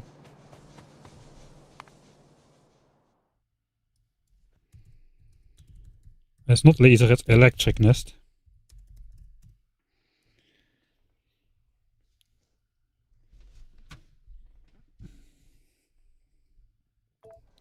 Yeah, that was crazy. We didn't have that problem so much when we tried to take them out like the first nest.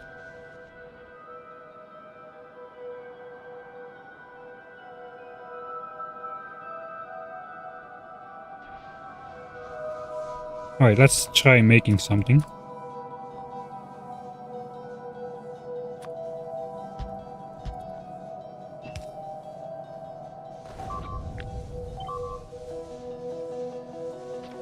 It is the wrong angle. We got that rock in the way.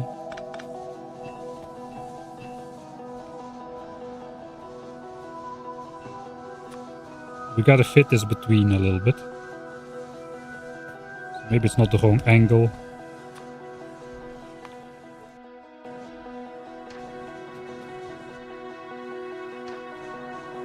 Maybe I can just move this.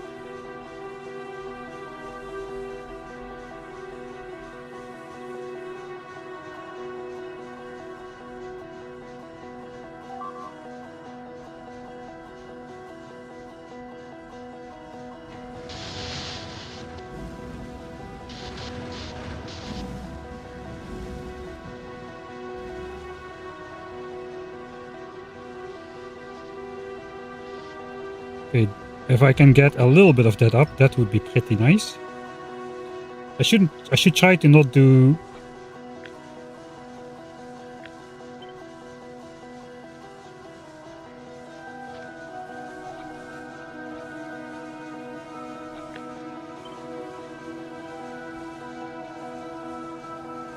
Not do too much turrets at the same point.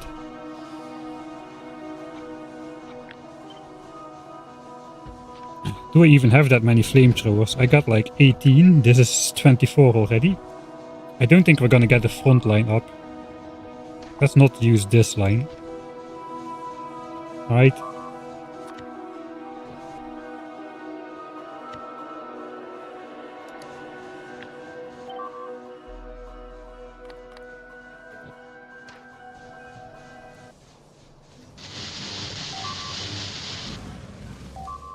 Do you mind, biters? I'm trying to make a blueprint here.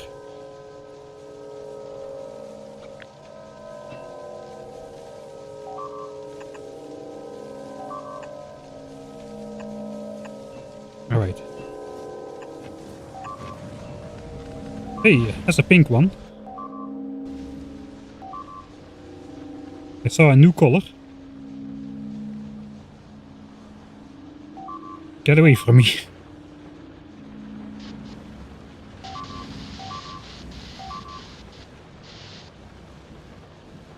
I think they are taking this spot now. Hopefully they'll continue to do that. That is a good development.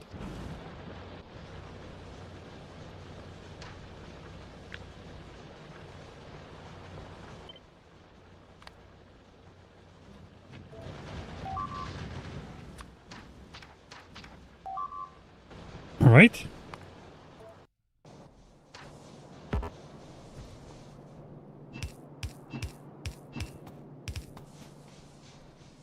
We'll save it here.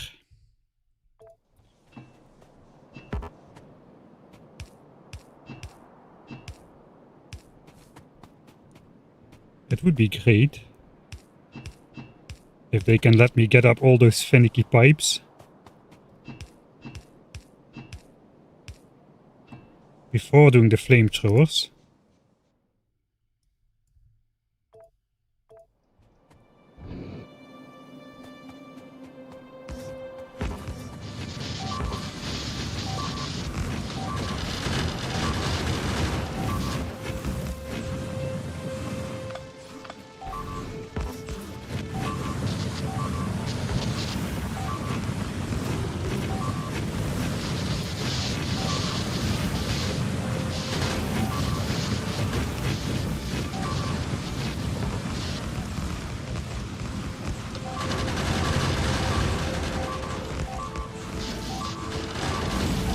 I'm gonna die.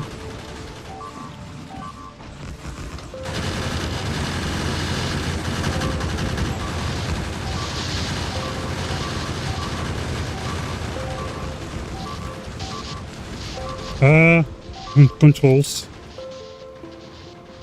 Okay, this is already a lot less easy, I have to say.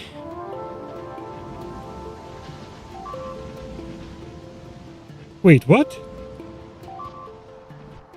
Look, electric biters. Electric biters.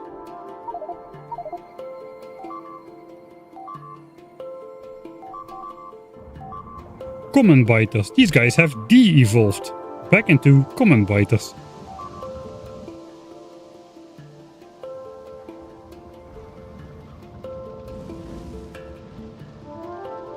I think I can take this with gun turrets, but it's gonna be costly. Let's try to fumble less.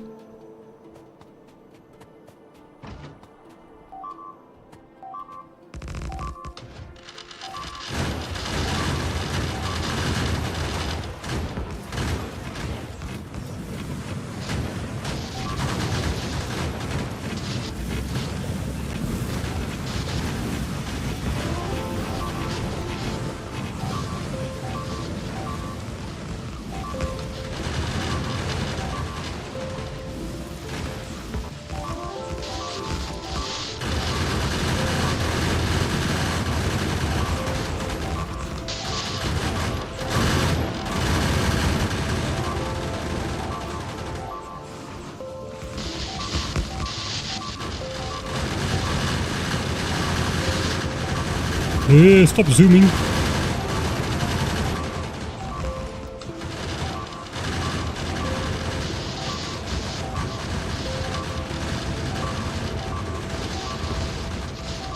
I'm gonna run out of turrets at this rate.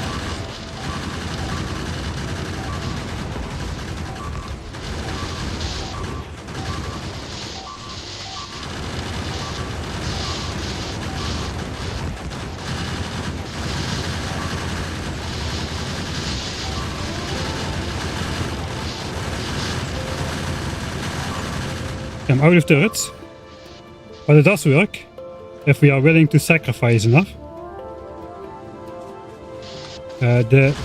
At least the turrets do seem to target the nests first, the worms first,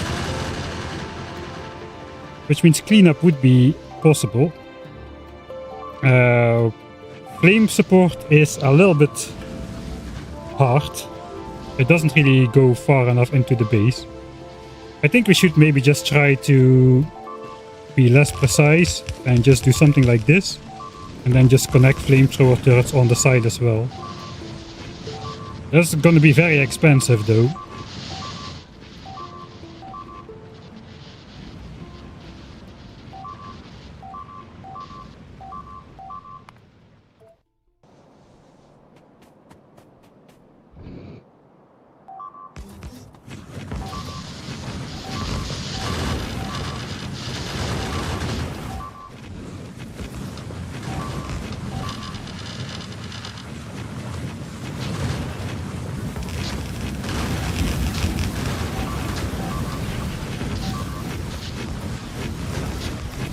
Okay, wait, something is wrong. Maybe a little bit less spastic would be better.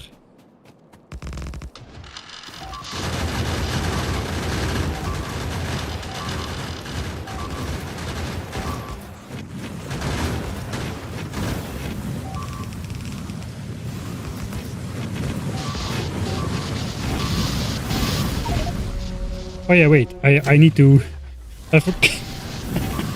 I completely forgot that I was like in a life and death situation. I was just, you know, casually building without paying attention to anything else.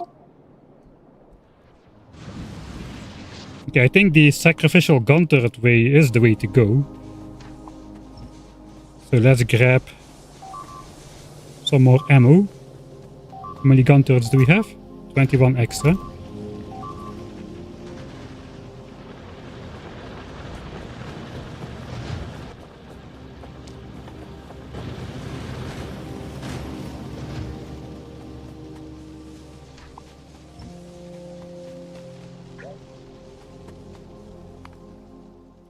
That's an expensive nest to take out, man. I'm gonna lose all my gun turrets here.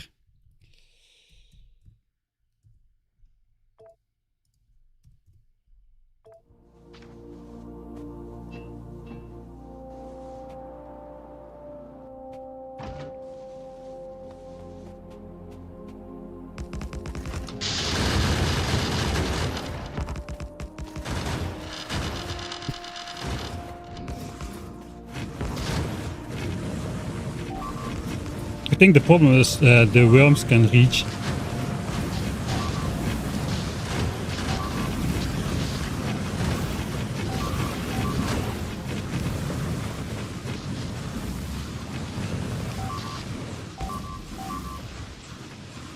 I just cannot seem to get the pipes up fast enough. They just get...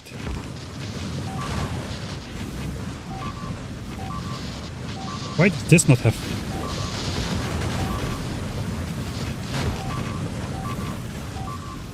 The pipes just instantly get zapped.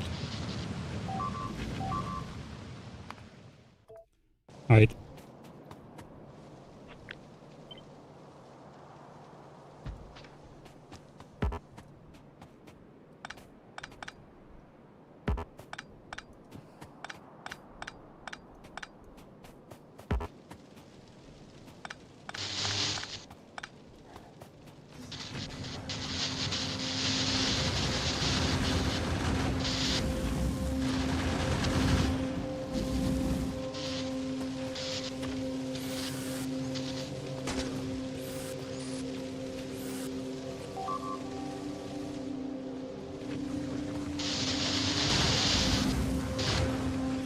Don't shoot my pipes. Alright, attempt number, I don't know how many already.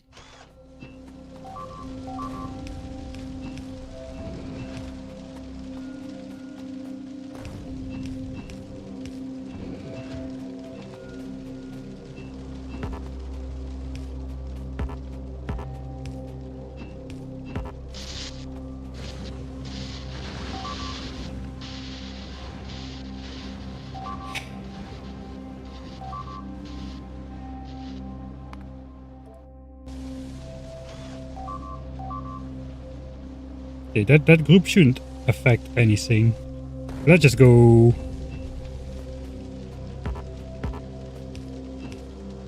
Central only.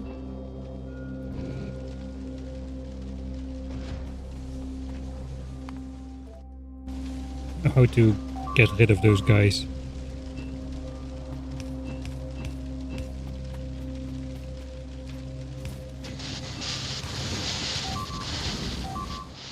Where are they coming from? Are they like just close by proximity guys or what? Or is it those like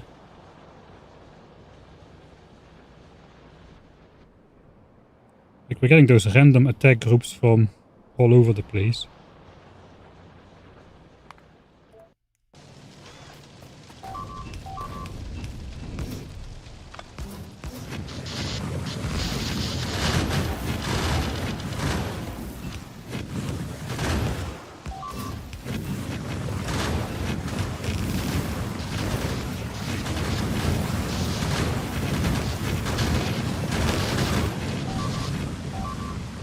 Alright.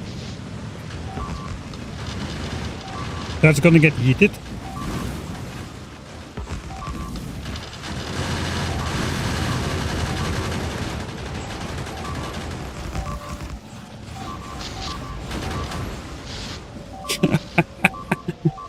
All those gun turrets were destroyed before I could get an ammo in. I gotta lock my mouse wheel or something. It is just zooming all over the place. Just when I move.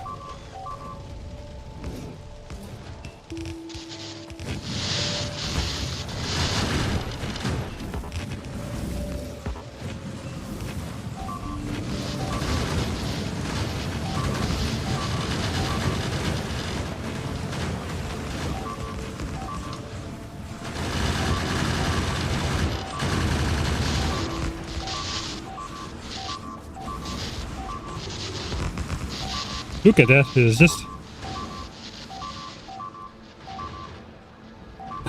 Am I just too low tech? There is one option. I don't really want to go back. Remember when I said it was not so difficult to take down this nest?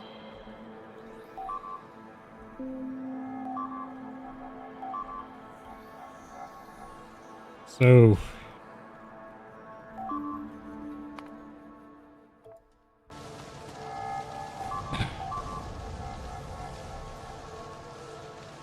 Use landmines. Landmines is like... it's not blue tech, right? Landmines is military tech.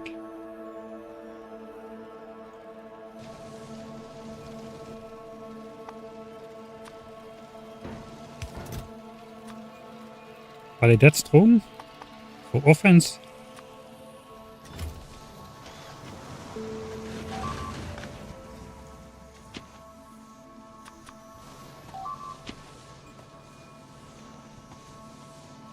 This is like editor landmine test. I didn't want to go landmines because of the not fireproofness, but of course we can maybe try to use them offensively. But don't they take time to arm?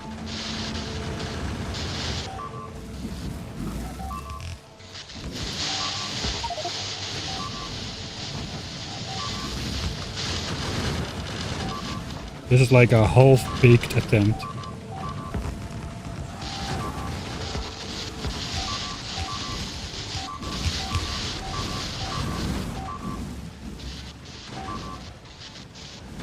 Did not seem to do much.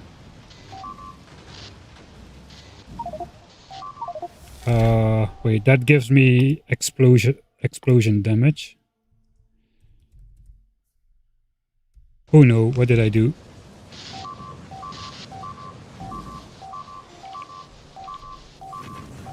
Okay, we're already in a...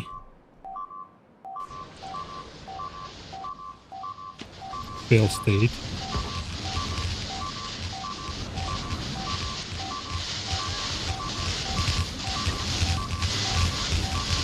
Oh, I got construction bots replacing the landmines. I don't know. They don't seem to be super powerful. Let's just try without cheating.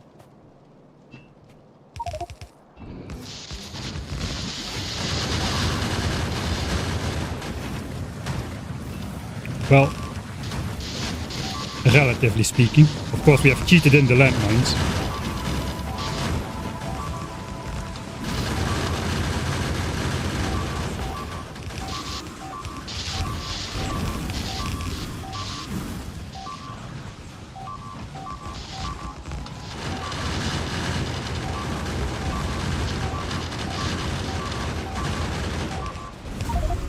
I think it's going to be difficult to get deep enough in there to place the landmines with the area of effect attack. Even if they are not targeting me, if they target the nearby landmines, that's gonna shine down on me. It's not the right word, but you know what I mean. Let's go to the... I guess let's delete this. I'm gonna give it one more attempt. Go all out without trying to save anything. Maximum losses accepted. Somehow we're getting away with this.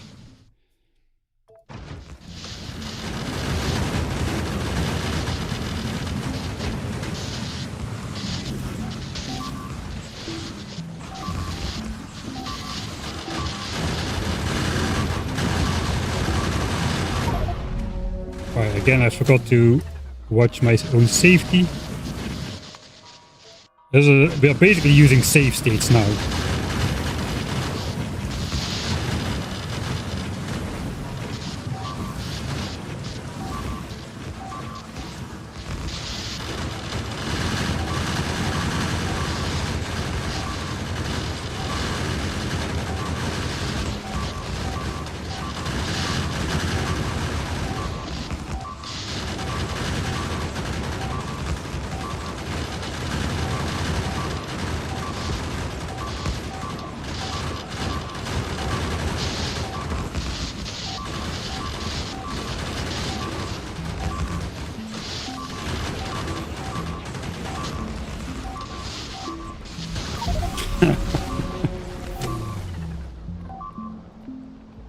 Well, we're making a dent.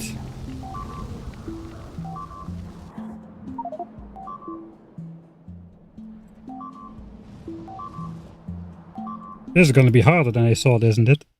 Let's go back down. I'll give in. First nest down. Not so difficult. Then we started an alternate timeline. That alternate timeline needs to be deleted out of existence.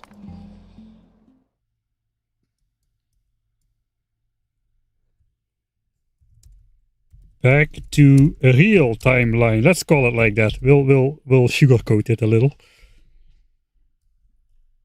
Yeah, those worms are insane. Just the area of effect attack just zaps instantly. There are also so many worms. What are the stats on those guys anyway? It's like a level 3 worm or something.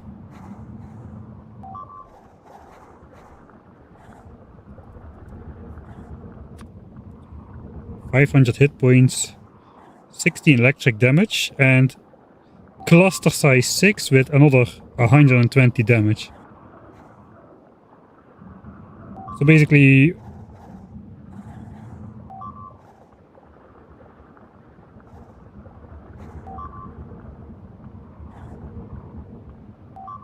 that's like 120 DPS per worm. So 3 worms take down 1 gun turret a second. It felt even faster than that, to be honest.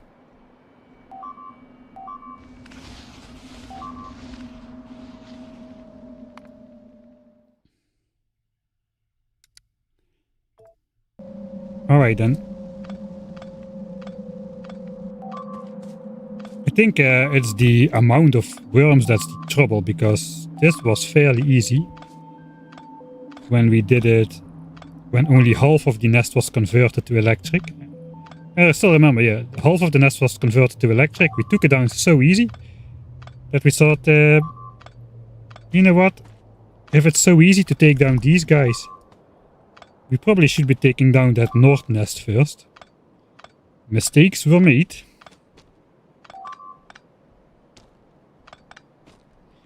I am worried about that expansion stuff though.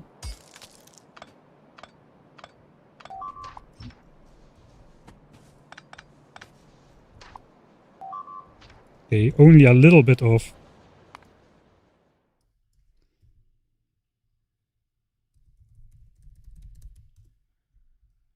Only a little bit of ammo on the ground is left.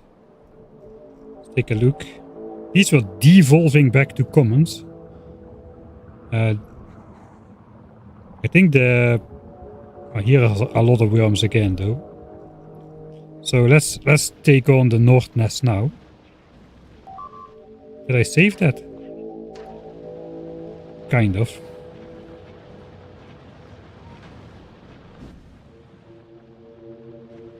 Yeah, kind of.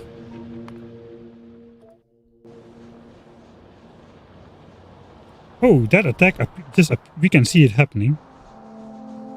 I know, it already was there on the map.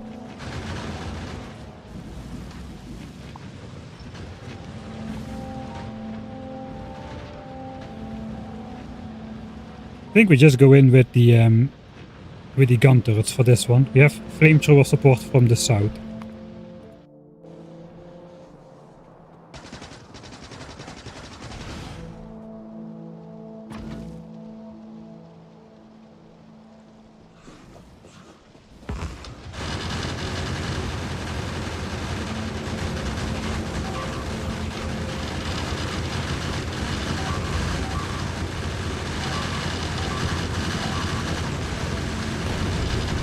Those worms are shooting like a maniac, man.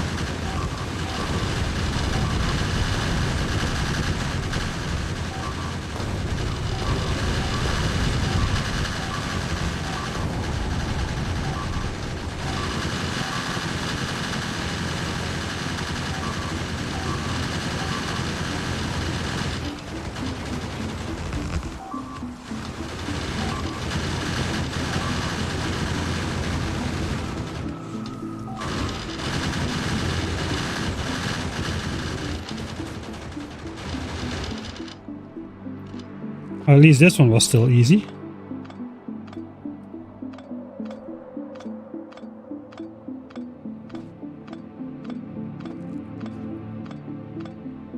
So, okay, lesson learned. Electric worms in big clusters are like not completely invincible, but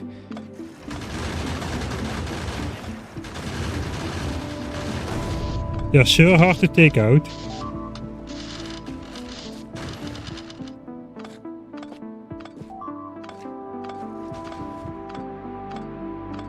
I don't know. I think this is not gonna help to have bots then too. Because how the heck would they... We need laser turrets then, man. Laser turrets have like 1,000 hit points as well though, so...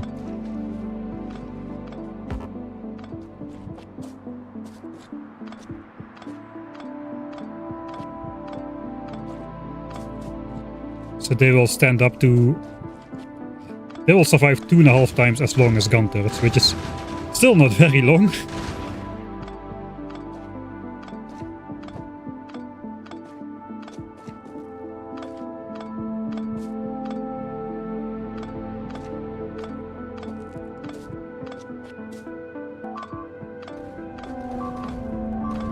Oh, we got a big attack on our wall there.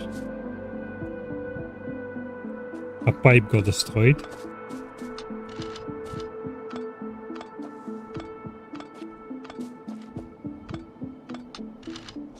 Okay, just gonna keep a couple turrets up here again.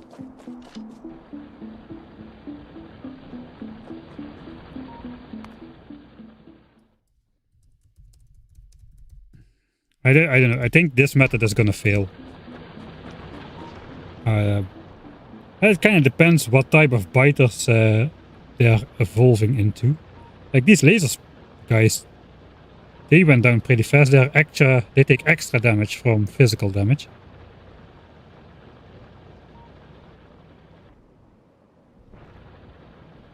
Let's see if they are already devolving. Devolution complete. These are all back to common biters, so these we're gonna take these down next. And we're gonna try to wall before they can come back in here, I suppose. That's gonna be the hopes and dreams. I will go there to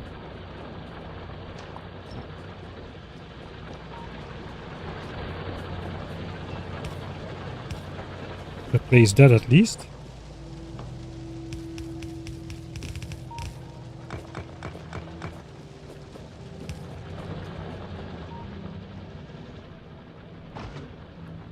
Alright, so we no time to waste. Let's go west.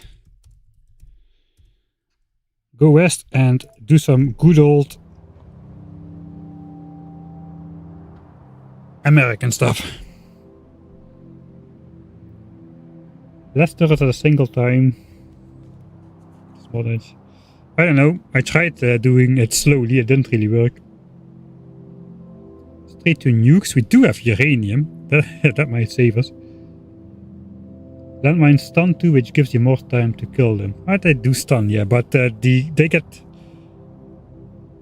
take some time to arm, right? You cannot just the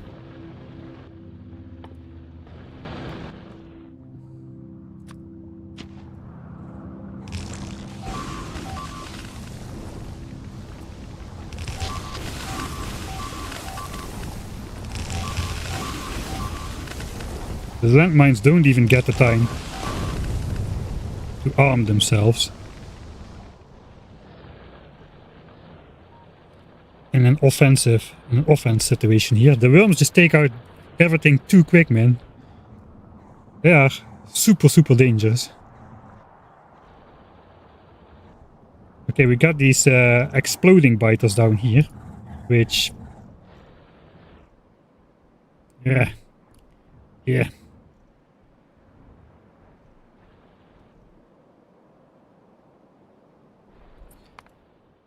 Okay, how are our supplies? I got 144 gun turrets, of which 2/3 are damaged.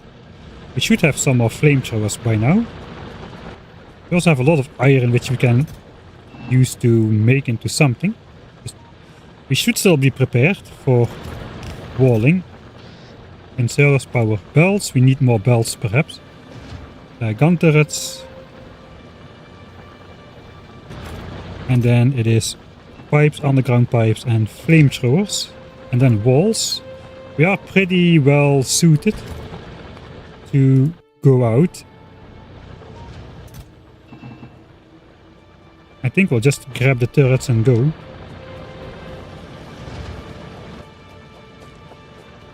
33 flamers.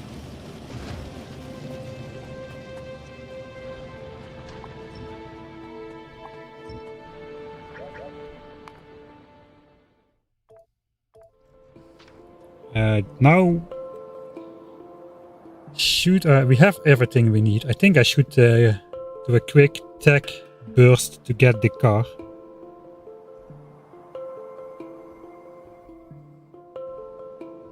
I'm not entirely sure. Can I just oh,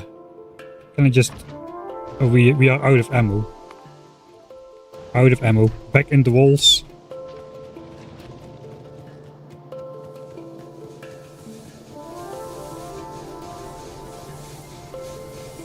Gas is fairly expensive in terms of ammo usage.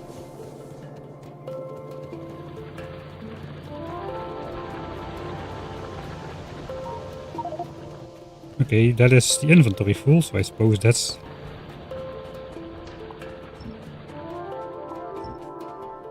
as many as we'll take.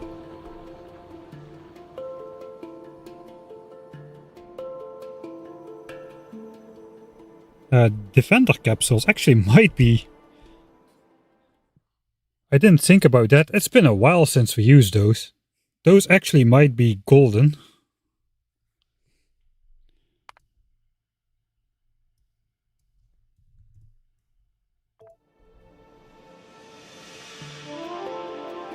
I don't know if they get zapped by the laser worms as or the electric worms as hard as well, though.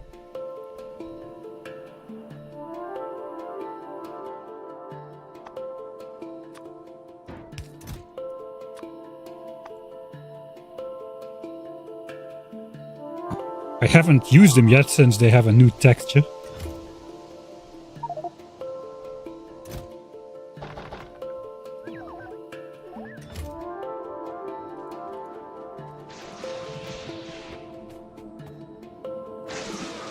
Oh, wait. My follower bot count is 1. I guess that's because I don't have the tech. The tech gives you some. Wasp level 1. Does that count like follower robots? If the enemy... is that something the enemy can do?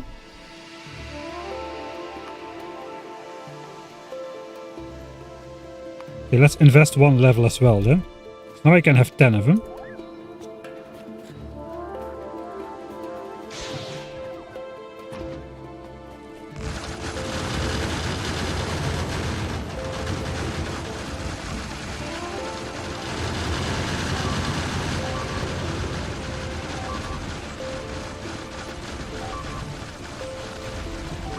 Okay, they are not very powerful against... I think I've already lost all of them. And this is against common enemies.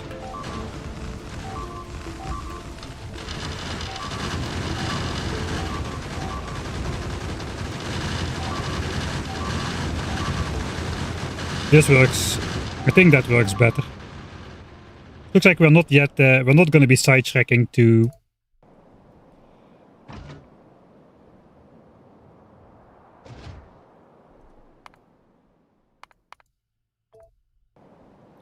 We're not going to be side-tracking just yet. I think we should go for the car. We got enough flamethrowers to do like a couple chunks.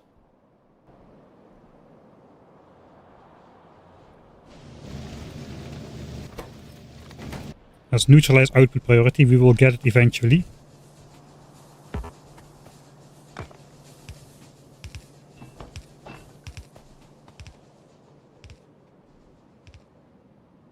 Economic Mike is coming in again, trying to save some magazines. Let's use a variant B for that.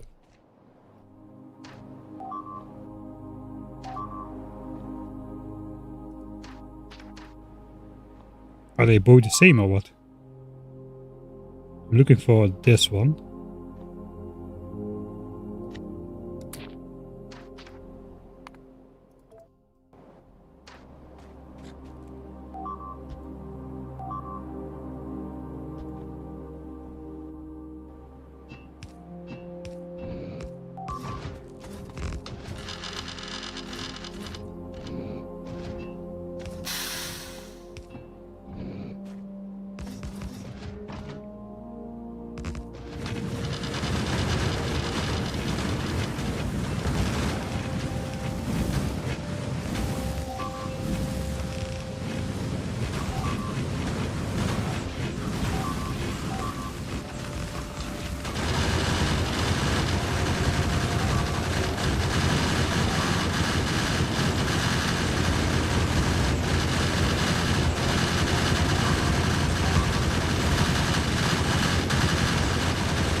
Wrong hotkey.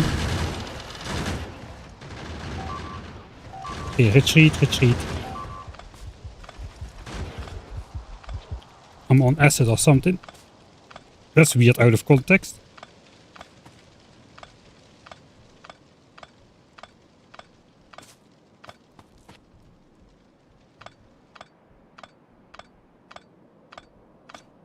Hey, an entire sleeve. Thanks for the Prime subscription as well.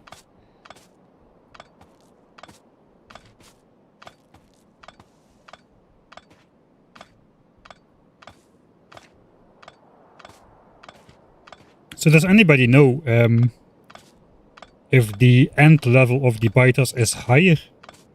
Does that affect...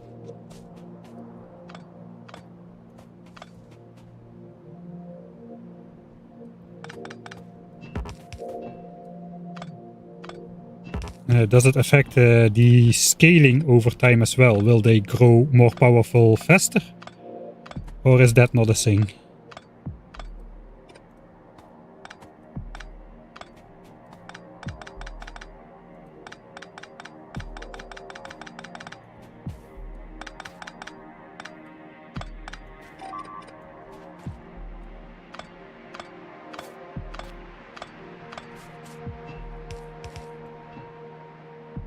Okay, we're gonna hit the... Oh... Space Age, you are so much fun.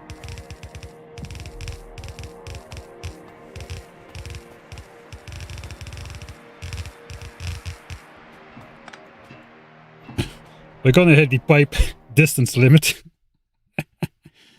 on the pipe length over there. Are we though? No, we're not. We already have... It's such a weird mechanic. Well, we disconnected now, so...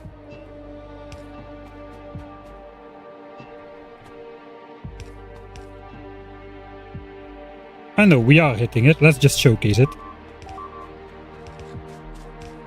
And the supply lines are stuck. So unless we disconnect it, we won't have oil in here. Alright, so it's good that I did this. According to plan.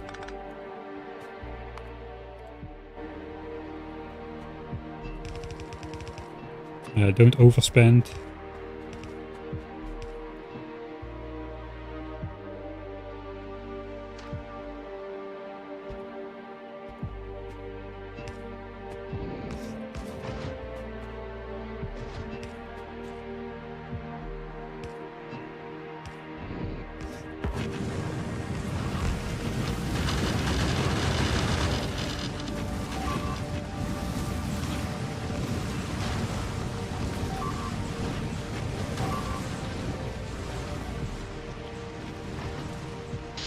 Oh boy. Forgot about those guys. There was a big attack group building.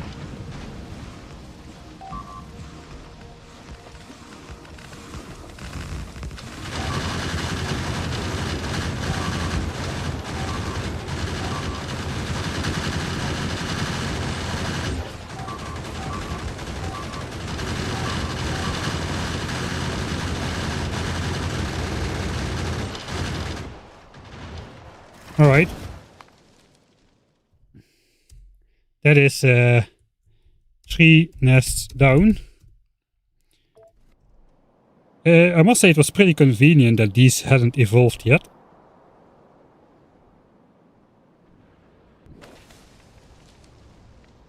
I probably want to just leave these random turrets up here while we build the new wall. This is as far out as we need to go.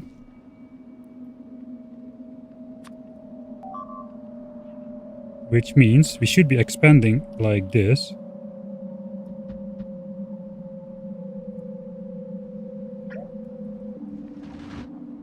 And then the new wall will be here. We will claim the stone, claim the uranium, claim the iron. I hope we can also claim this, but this is a lot of nests as well, and we're going to be higher evolution when we get there. But I think it is time to start the Great Walling project. And just hope for the best. That's all we can do. Hopefully if I leave this up,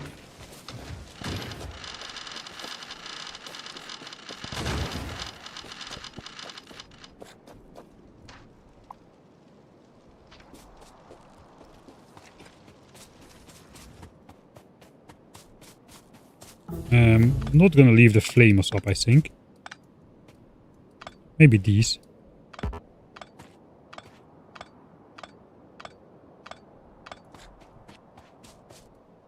I hope they will not settle this area, because of course there's going to be active gun turrets here. This is something. Alright, we need immediately start walling.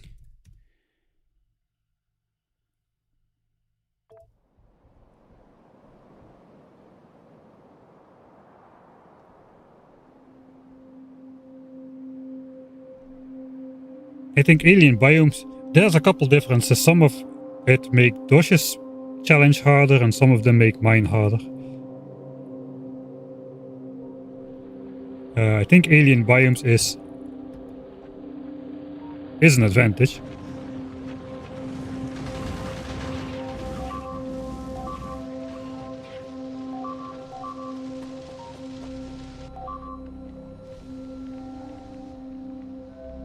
I guess we can live with the loss of 5k oil.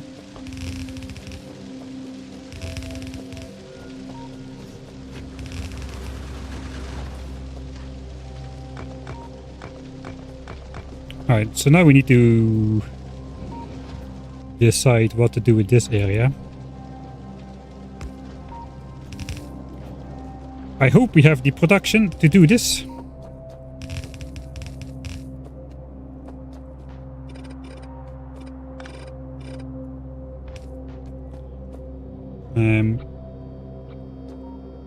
Let's try shift clicking. Hopefully that doesn't alter too much stuff.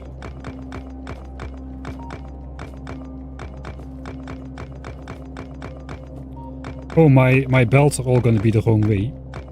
That's an issue.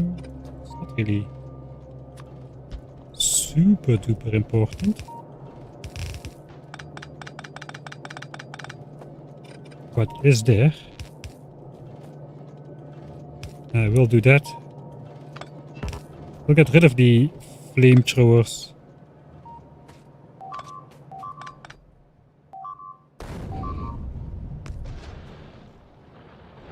That can shoot too much of my stuff. Don't worry, I don't have only one gun turret left. I only have one undamaged gun turret left.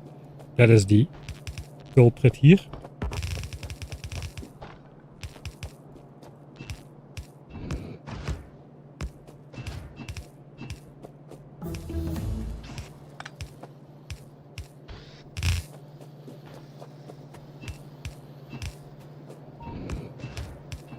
Right.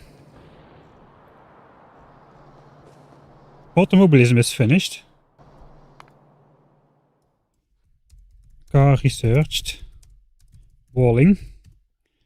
So we want to craft a car. We want to move back to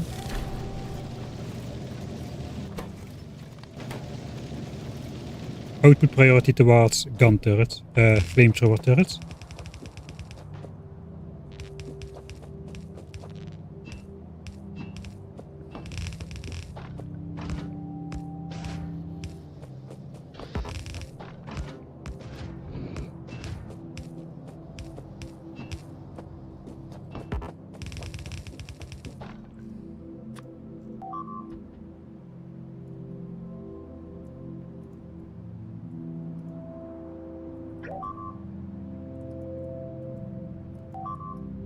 I think that's the corner there.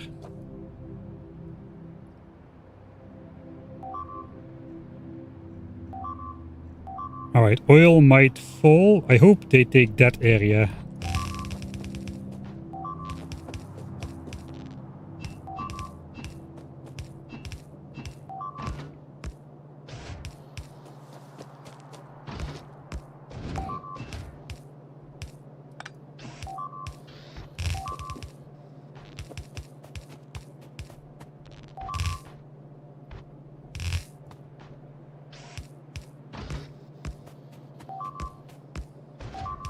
Don't worry, these sounds are normal. We established already.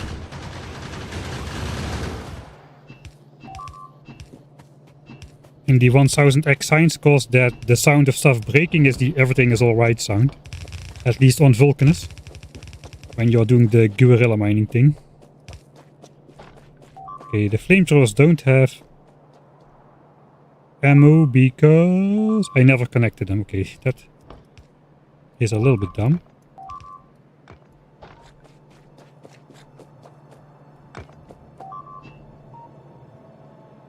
We're gonna need a pump.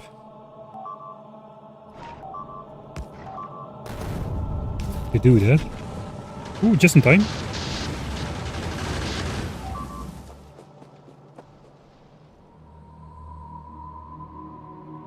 Okay, yeah, we're losing the oil. Or at least part of it. I guess the gun turrets might have run out there. It's okay. We should get it back with the walling that we're doing right now.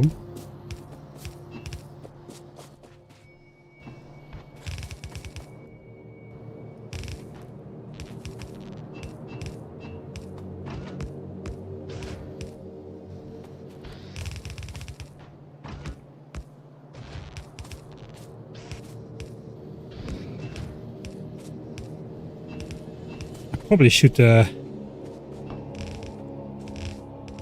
wall. Since walls block spitters, that's pretty strong. We are just a couple % away from that underground biter message, if it indeed triggers at 40% evolution. So this whole idea might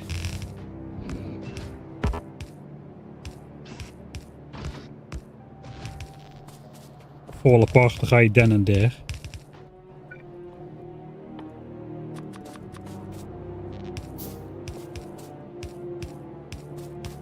Alright, we are at the right corner. I should have checked that.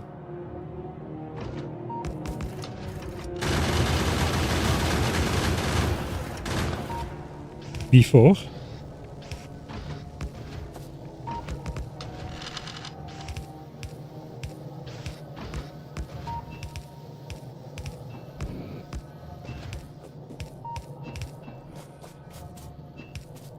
Pretty annoying to build all of this without bots.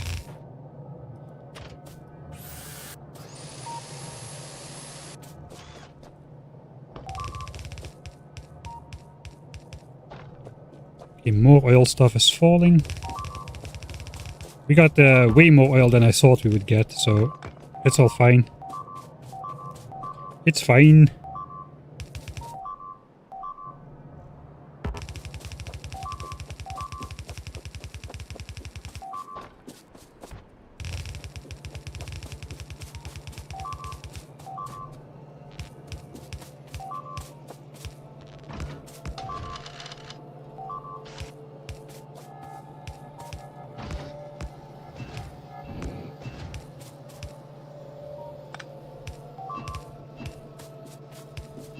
I think we'll run out of flamethrowers first. I know we got 19 left. We got the damaged ones. Okay, let's take a look what's happening at oil. Forgot to craft the car, I think. Yeah, we're mostly just out of...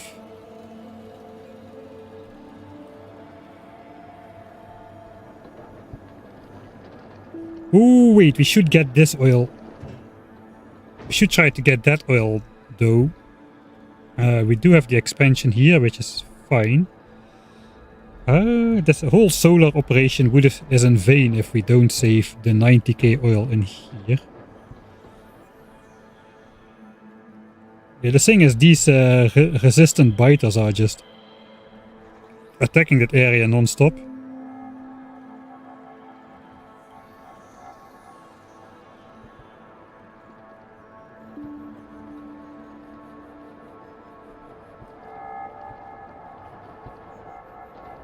It would be easy. We have flamethrowers now. We could just, you know,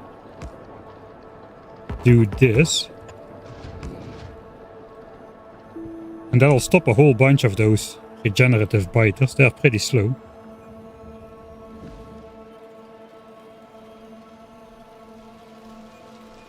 This is their speed.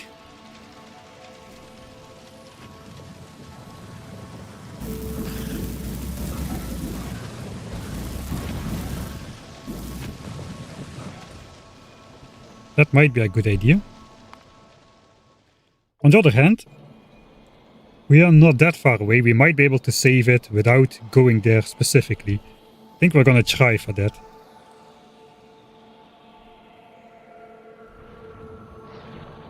And this corner is looking somewhat damaged. Again, a connection pipe is missing. So on the next resupply, we should definitely fix up this area a little.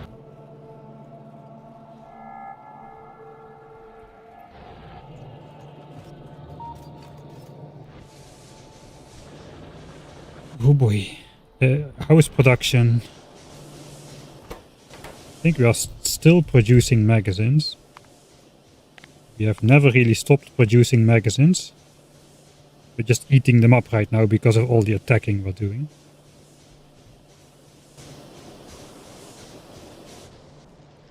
Alright.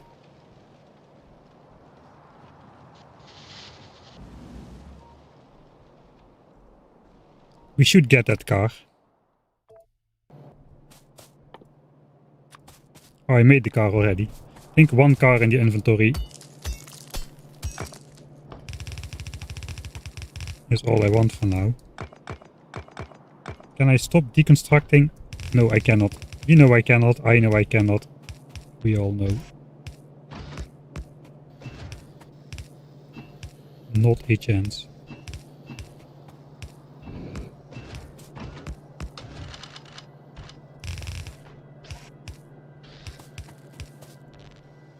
Okay, this time we will grenade. I don't have many left though.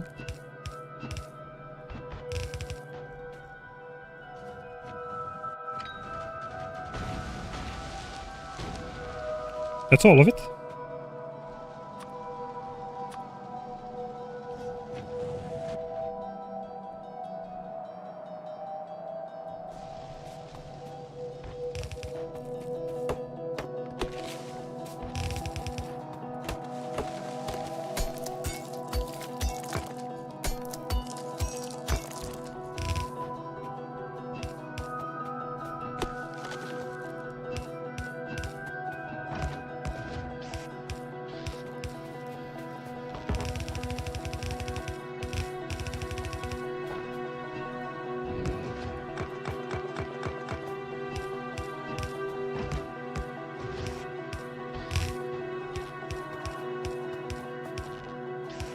I don't have a system, I'm just clicking down random things.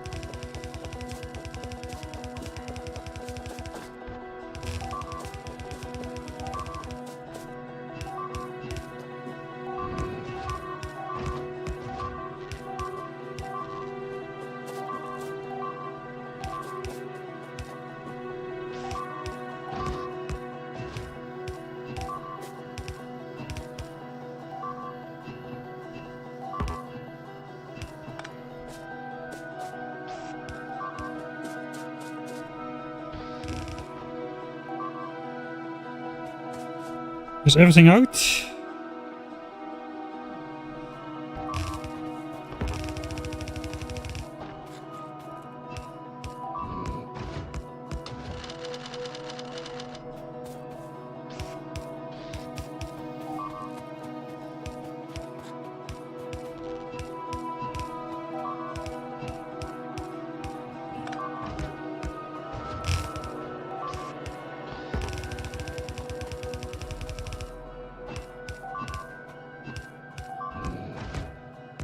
We're getting a fair distance on the way.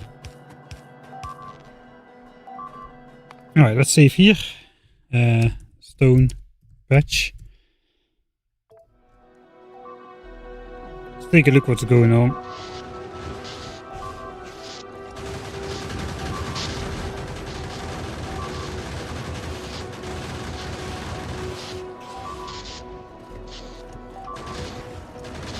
Alright.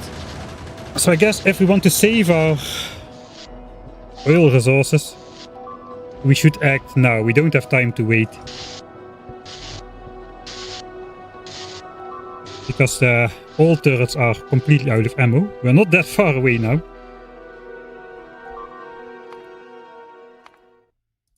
How far away were we here? Also not that far away.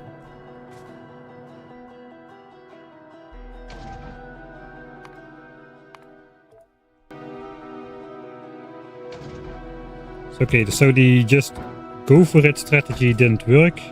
I got no fuel whatsoever. My car runs on wood, so that's good.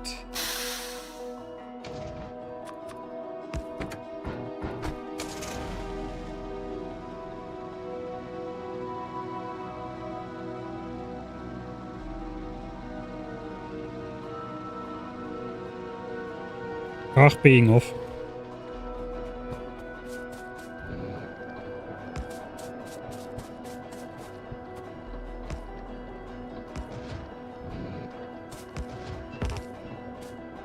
Okay.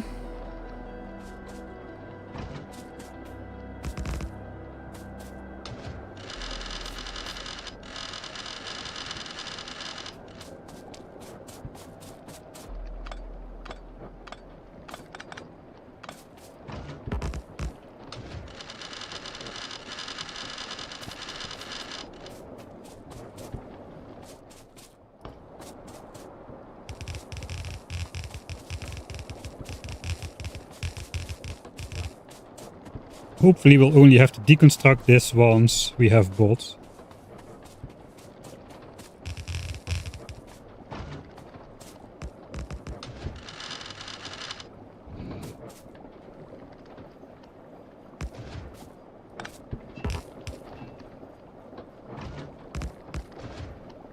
Okay, I'm out of ammo.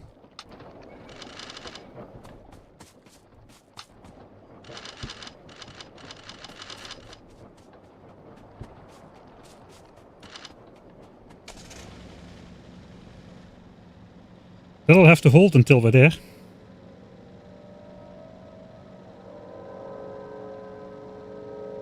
Why are all the oil stores out and exposed? Because the production line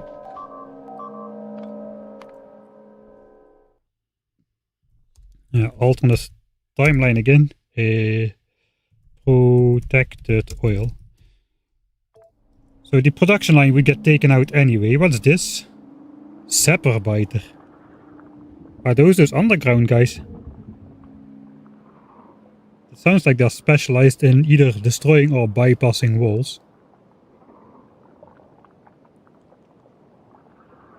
They got laser resistance. They don't have fire or physical resistance, it seems. These are evolving yet again. We don't need to worry about it. It's going to be outside of our base. So since the power line was going to get disconnected, the oil supply to my base was going to get disconnected, which means instead we used some solar panels to keep local production going anyway, and then later we could still pump this oil out to the base. Turned out that it was not really necessary because we got enough oil in here to last us before the lines got separated, but of course you cannot really predict those things. Thanks Calvin Superman for the subscription. Band-Aid Gamer, yeah. All biters can go underground.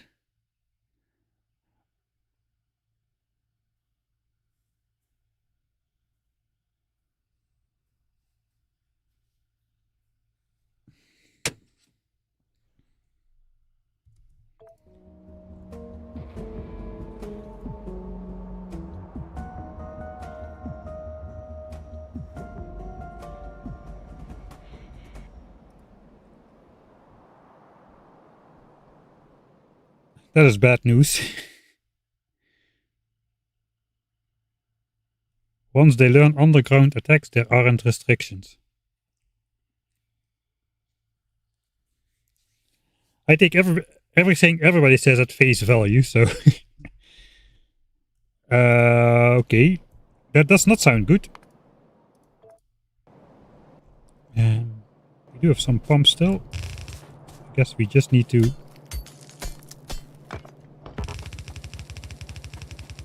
continue.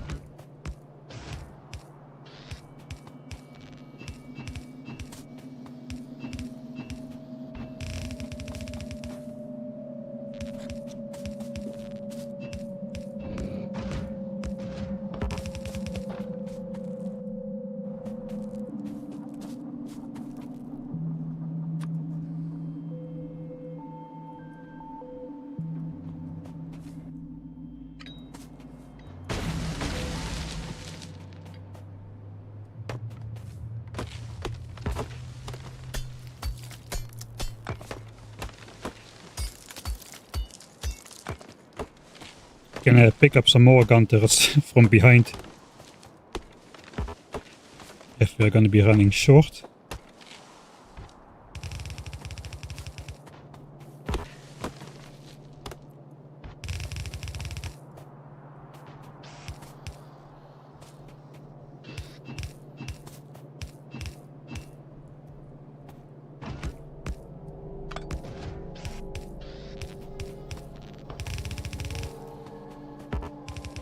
We shouldn't get attacked too hard here.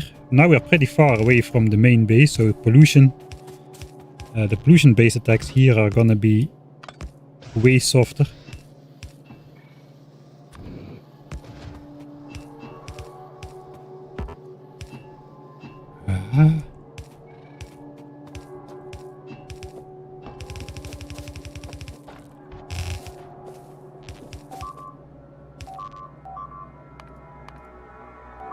Okay, that's fine. Those are the unprotected oil connection line to the base.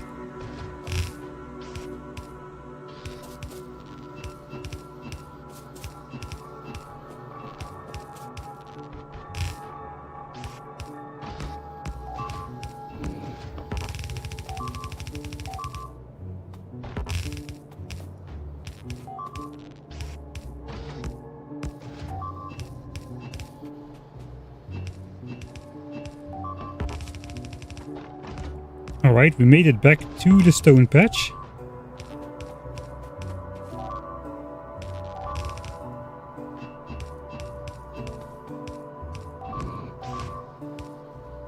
Except this time, we still have the oil.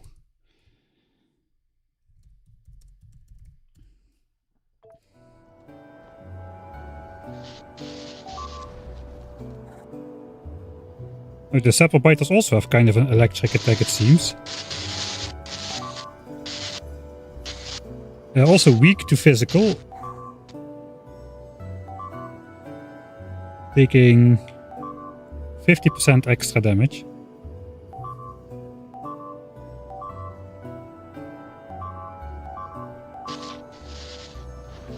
Yeah, they can zap all of that, I don't care.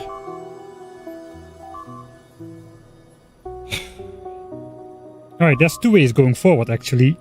No, we need to get the oil, that's for sure. Yeah, we need to go to this corner for sure. We can first secure the oil with the iron and the stone and the uranium. And then just go back to the base. And then try to take copper and coal. Those are the two least important resources, honestly. Because our defenses cost almost no copper at all. It only costs 1 copper these days to make a piercing magazine instead of 5. So we got 1/5 of the copper cost that we used to have for red ammo. Flamethrower cost 0.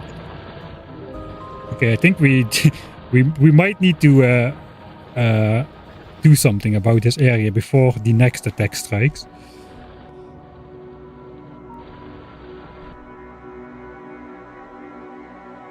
Maybe just we need to go back right now. But yeah, copper we don't need. Coal we need a lot of. For plastics and for the boilers and for smelting. But we already have solar power researched, so we are not using that much power in our base. And we can research efficiency modules still for later on. So like a usual 36 megawatt setup, which is 4 times what we're using right now. Costs like 600 solar panels, I believe. Then we can run like 3/4 of the time on solar energy, cutting our coal by 75% again. The smelting is there, but steel furnaces are pretty good.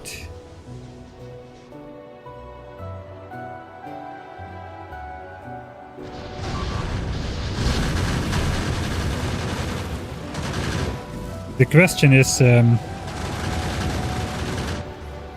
it enough coal and copper to get us to like late game technology, like, you know, spidertrons and such? I just realized, oh no, yeah, uranium is a required element these days to make, was that always the case? Do you need? No, before you needed fusion reactors, those were craftable without uranium, right? In Factorio 1.1. I don't recall needing uranium to make spidertrons, but you do now, which is good because we have uranium. But that limits the amount of playable maps then. We do need uranium.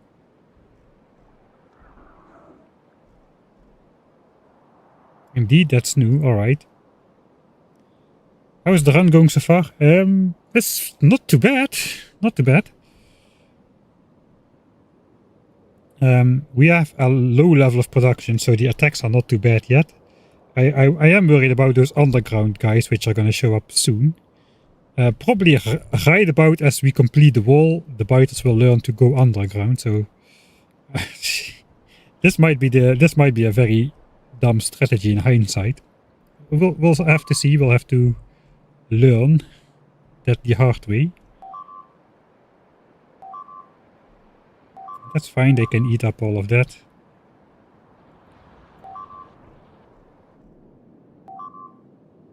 What the heck are those?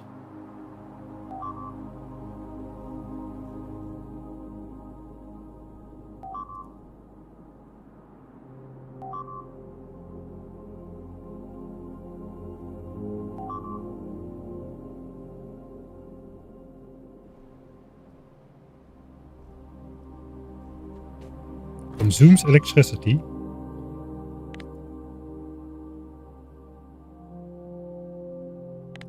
Is that like an attack on your electric network? That's pretty cool.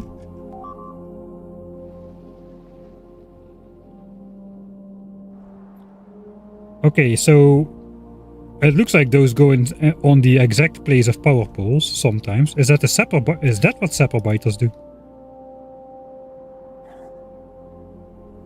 Because they were walking around here before.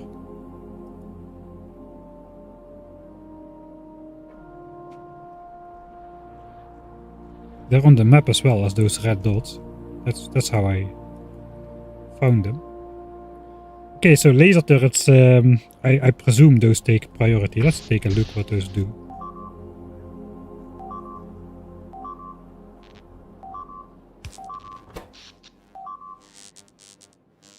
Okay, now we...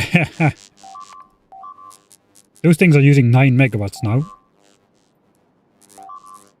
It looks like they starve out the base of power.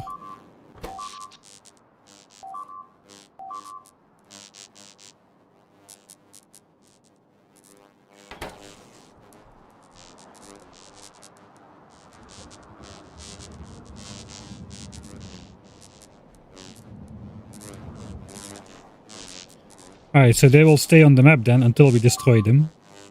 I guess we can defend against that by simply doing something like this. Yeah, that we can disconnect them, but of course we need radar vision to do that, so if they place too many of them, we'll lose radar vision.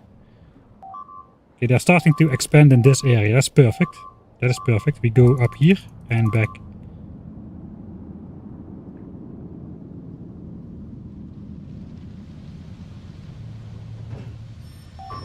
So far the storage tanks have held. Yeah, I think we just gotta go for it. Okay, this nest is a problem though. Is that one already existing? No. Yes, it's already existing. Alright, we'll deal with those once we get there then. We don't have laser turret defense just yet, so it shouldn't really do too much, except maybe disable the inserters for the gun turret. Oh boy.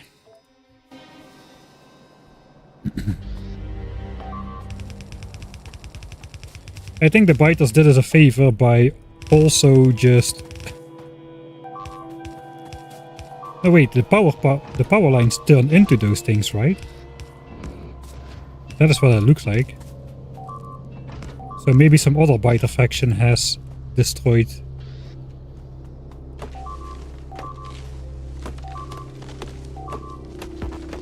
That final power pole. We got a inside man in the biter faction.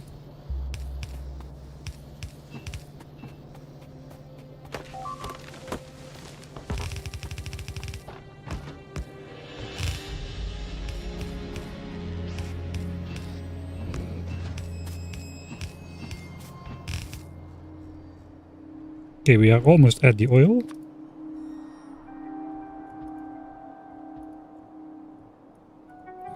Okay. I kind of think we give up on the coal and the stone for the initial wave. I really want to get the base enclosed. It sounds so dumb. I really want to get the base enclosed before the biters expand inwards, and then I just remembered that underground biters exist. I still don't know how they work though. I'm gonna hope that the wall does something to stop them at least. So yeah, we'll see. If not, we'll just have to look on the map and react to any nests forming. As long as it's not a giant cluster just yet, we might be able to just gun turret and flamethrower rush them out.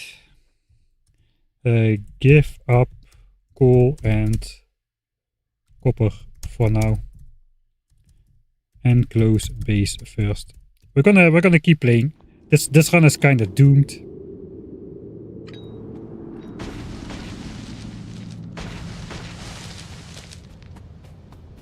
I'm out of grenades. I don't have coal.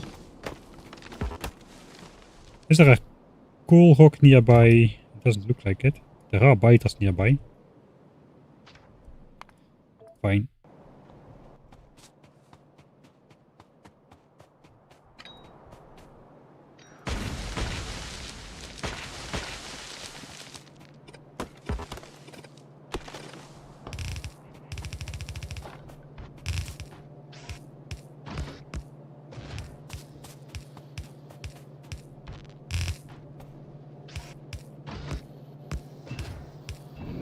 Maybe the flamethrower will help us clear up the forest a little.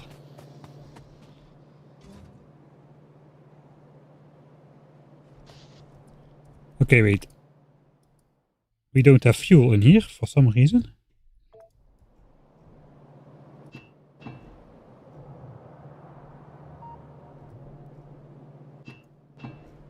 Why though? All the pipes are empty.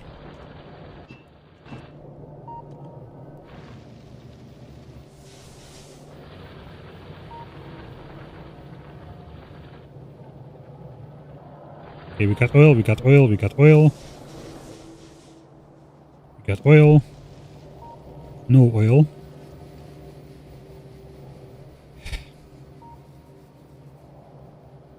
Sometimes I amaze even myself.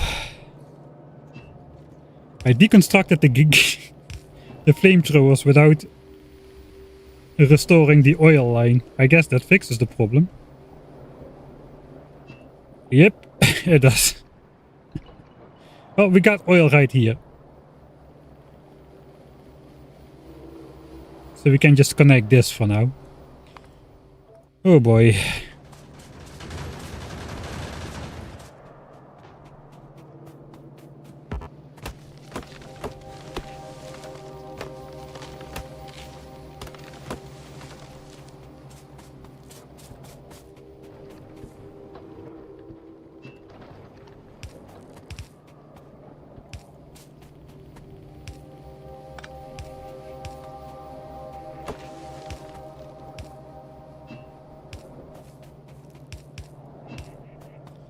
Of course it is.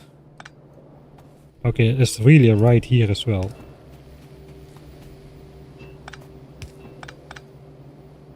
That's too long already.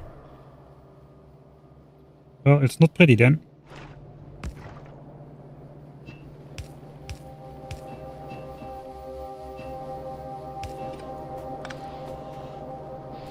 We'll just pump a little bit back in there.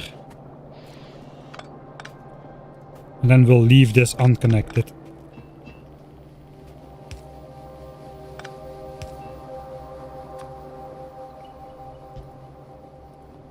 For now. Or we can actually just leave the pump there. That should work as well.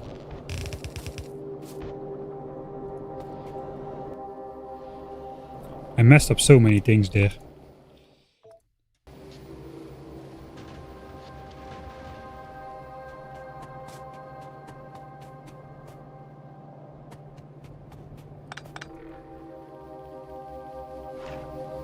Pump here then.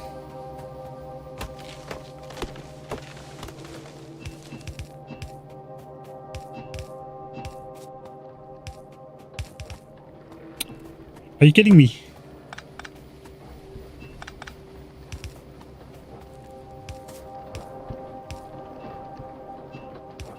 That'll work.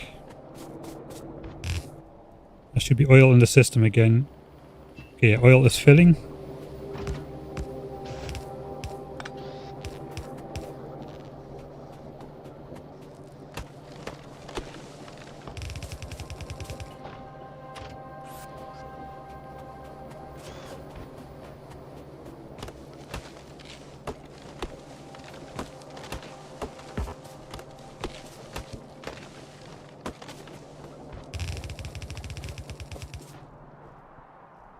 Alright, so we're gonna corner here.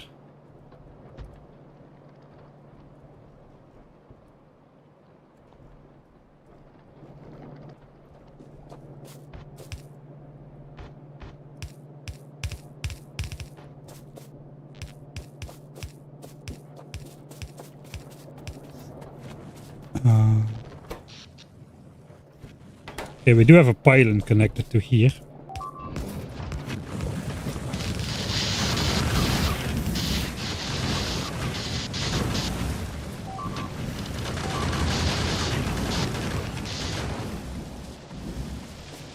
That was a fairly large attack for...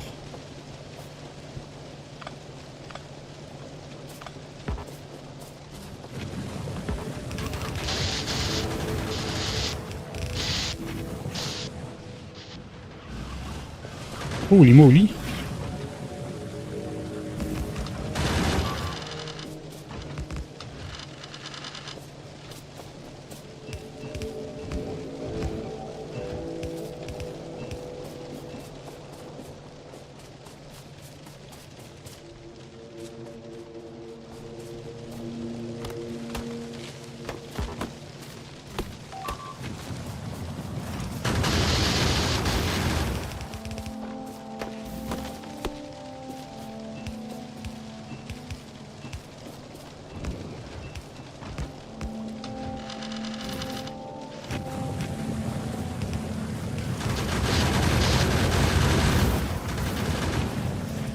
We're out of gun turrets. Got some in the back here.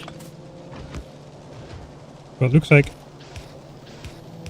we need to resupply a bit. We did enclose the oil though. So there's that.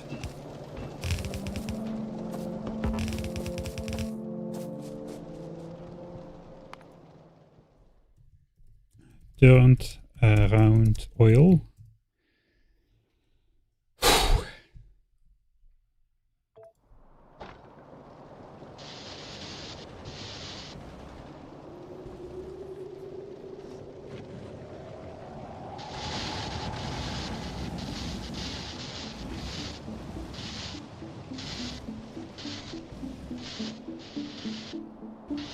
Where are all these guys coming from? Are they just random attacks?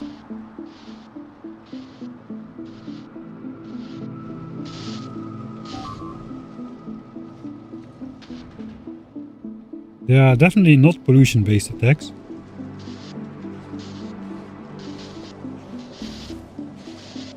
What the? Okay, the biters officially have flamethrowers too. The playing field is even again. That was a spitter spitting fire. Okay, there are...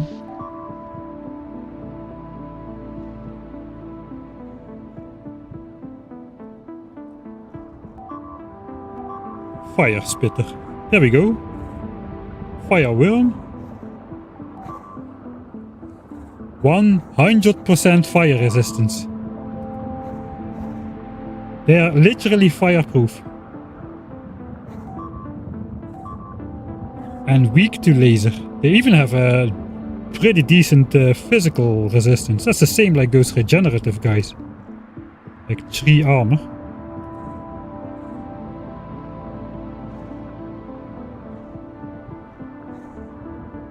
So they're resistant to fire, like 100%.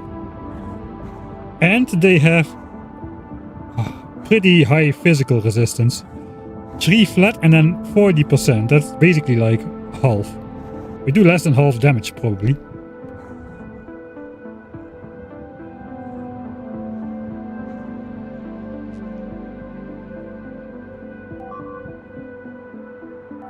Alright, that kind of seals the deal then. I bet they do tons of damage as well. Fire is super OP.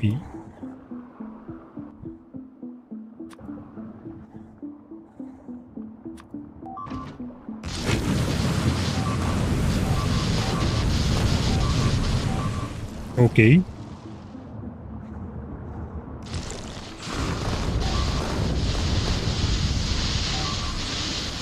That's a combination.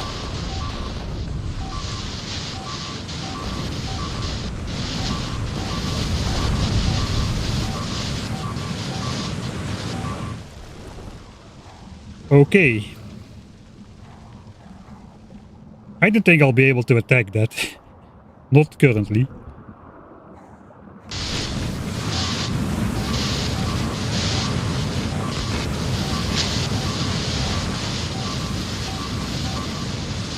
That's insane. They just insta-kill. Insta-kill everything. I am hardly fast enough to pipette tool a new gun turret. Once I run out.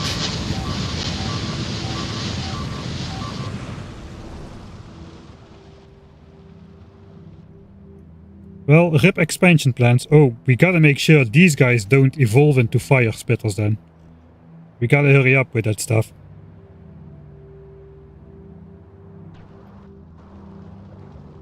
Alright, so let's see how much longer can we expand? Let's go in alpha mode. I want to see what I still need to close this wall. We want to go up. I guess we can go up here already, but we want to at least pretend we're gonna expand around copper and oil at some point. So we want to go up here then.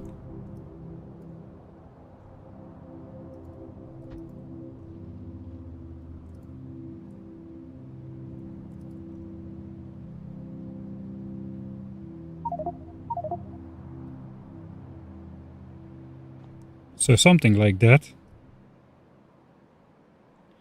Which means we need 54 more gun turrets with inserters, 400 bells, 13 flamethrowers. We don't have 400 bells, but we can make some more. We don't have enough walls. But I guess once we turn this corner, attacks should slow down a bit. Maybe. Maybe not, we got these guys still on here. Holy F, dude, what is this group?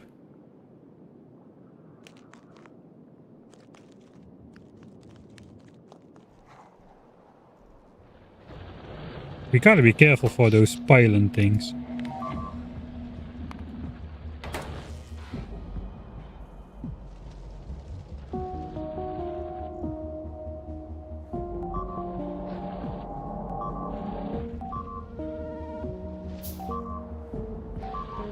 I also said we needed to address this spot.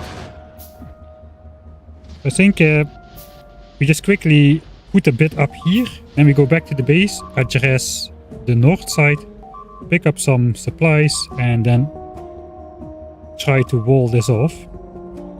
Are these guys weak to explosives? 40% and 3 flat resistance. Okay, so I can toss... I can toss my last grenade, but it won't help.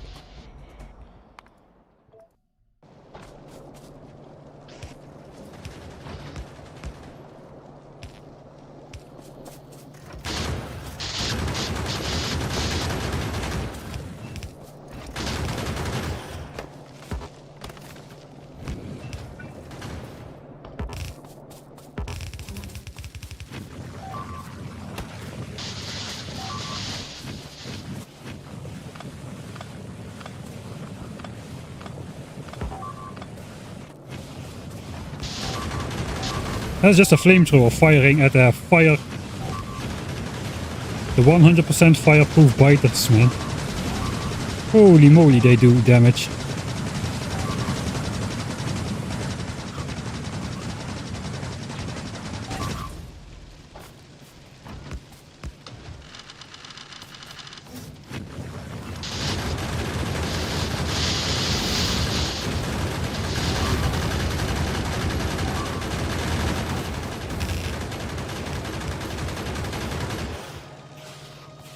No way, dude.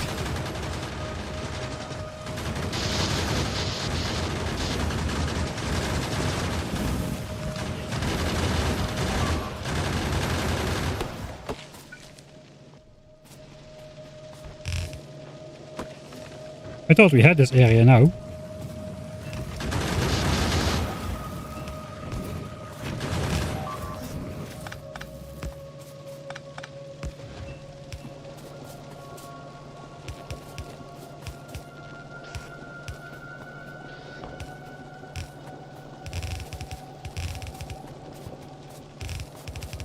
Alright, I'm panicking enough to not deconstruct that wall. Is that a good sign or a bad sign? I don't know.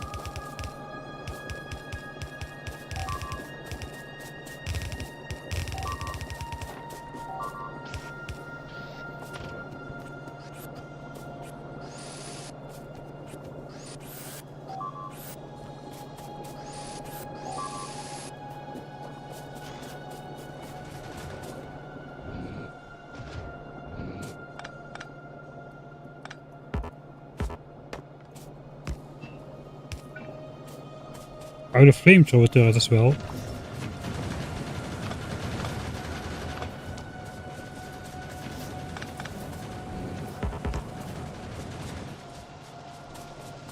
They do so much damage.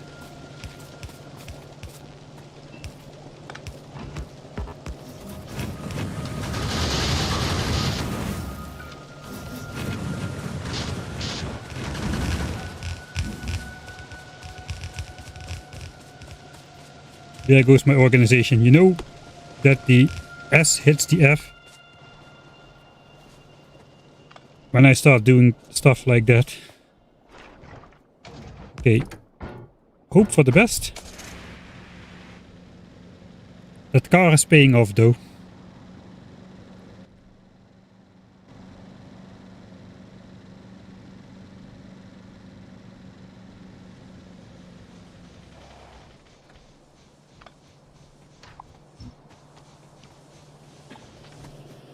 Gun turrets, 100 gun turrets, that is great news.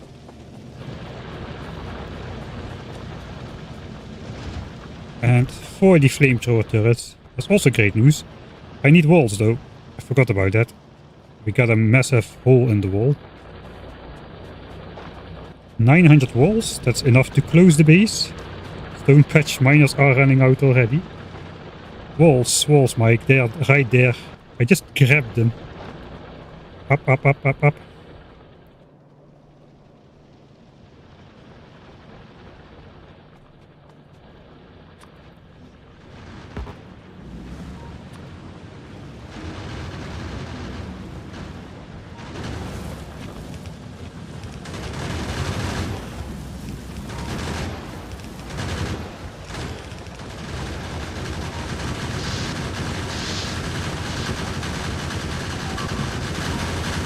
Oh no.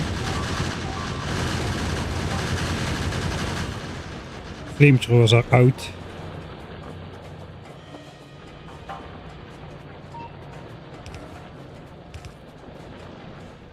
That was the first thing which I should have fixed, but I didn't.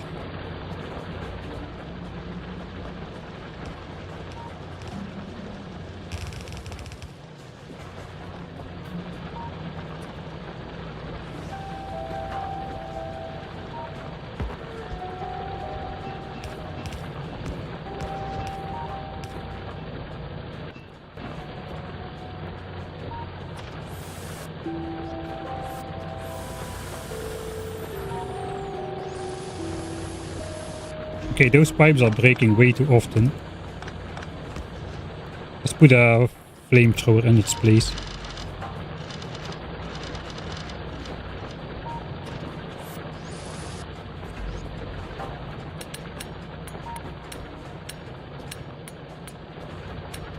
Okay, don't repair the walls. Let's go.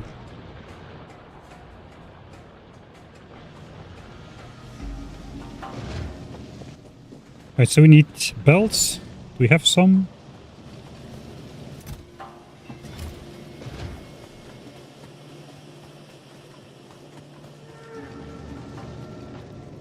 Nine belts, alright, we'll craft belts. Got the rest.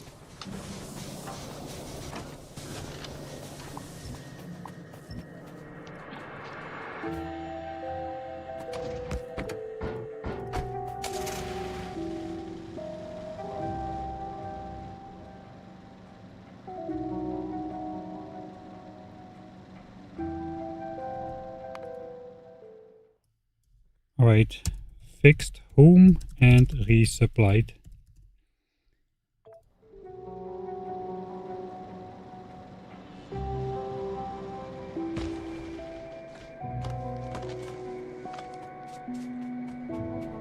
Looks like the attacks did stop while I was away. So let's just try to get this built.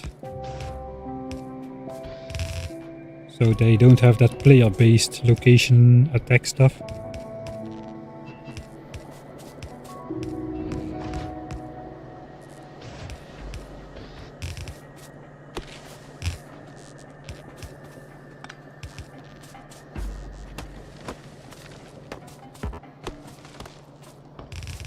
I think for the real run we should make a better starter base kind of thing. Where we also automate some other stuff like grenades. Wait, I have to turn, right?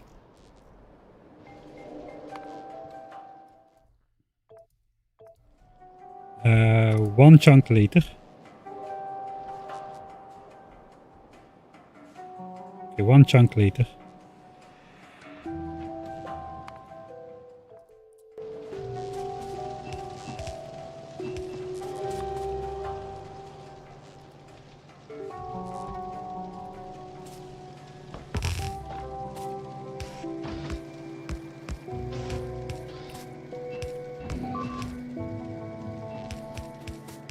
I have the full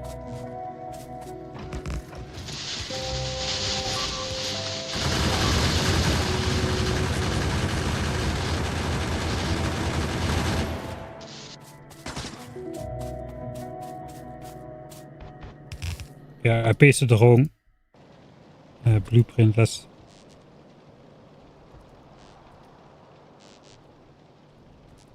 do this.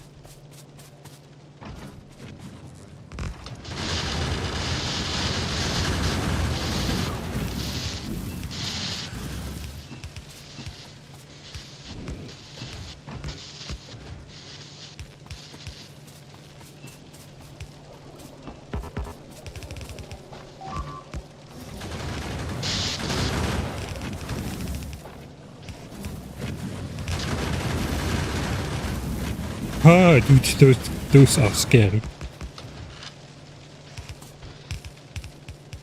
I'm out of ammo.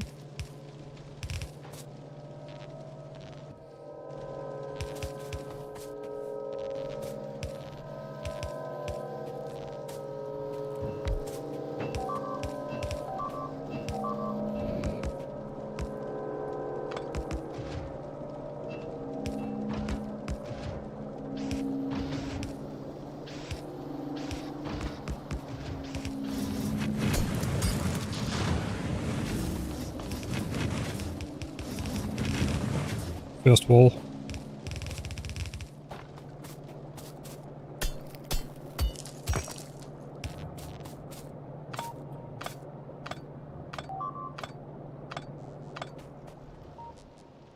Alright, good enough. Let's try to get out.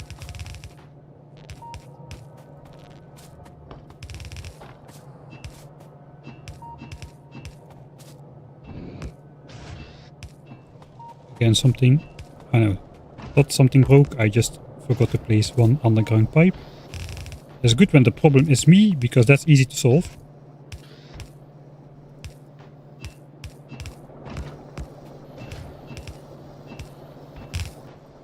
Okay, we're getting close to that base. Let's just first try the stupid thing of... Whoa, okay, that is the stupid thing doesn't work. It might work, but we need the worms to get distracted.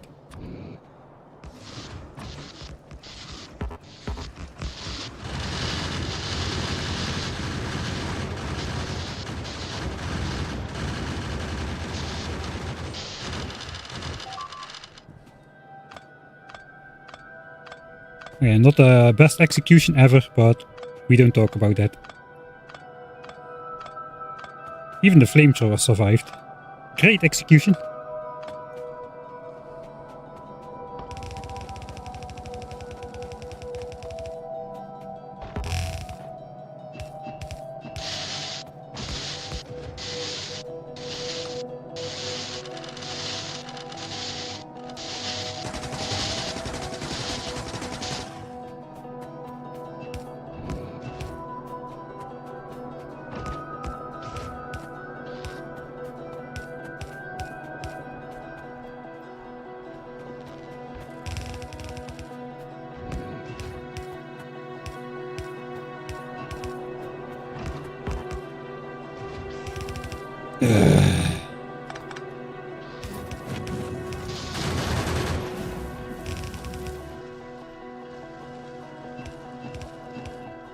You're out of underground pipes.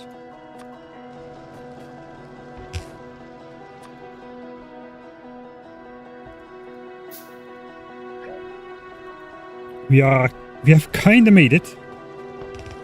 Let's not jinx it. But we are pretty close.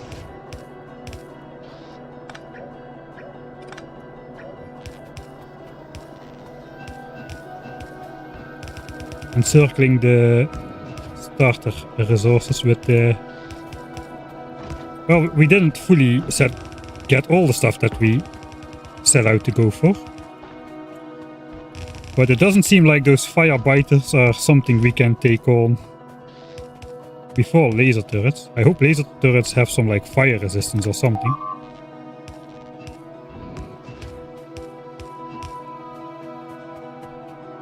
Yeah, missing inserter for turrets.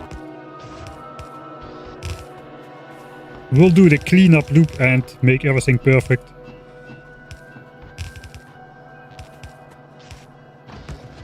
A little bit later. Almost around. I don't have a blueprint for that, but we do have this.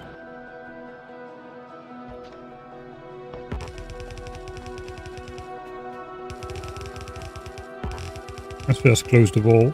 We are so close. Oh yeah, there we go. Like I predicted.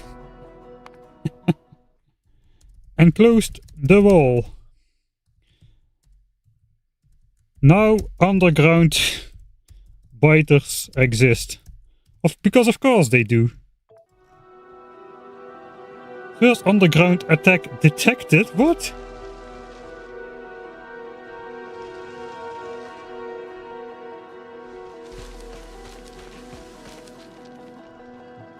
Next one will come without warning.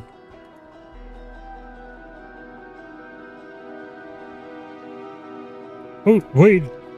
They are moving. No.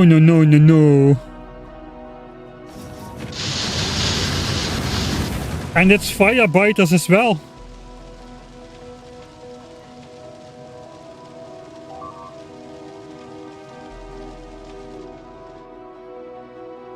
Alright, so let me get it straight.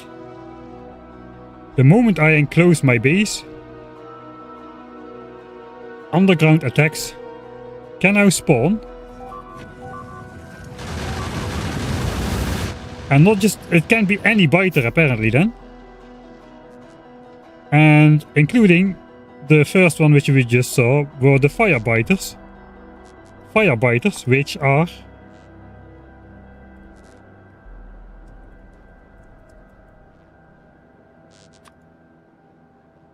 which are 100% immune to fire and have heaps of physical damage resistance. I guess okay, that kind of scales, but we get level 4 and level 5 now.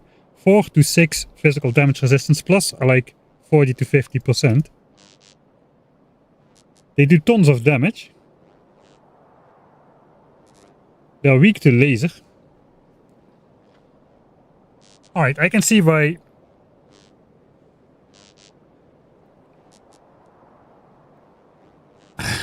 increasing the starter resources is wise. I think it's easier to do that, but maybe not. Maybe it's not easier to do that.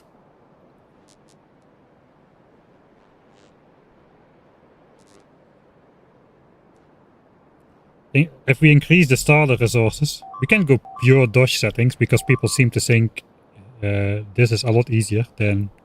I don't think so, but I'm just one guy.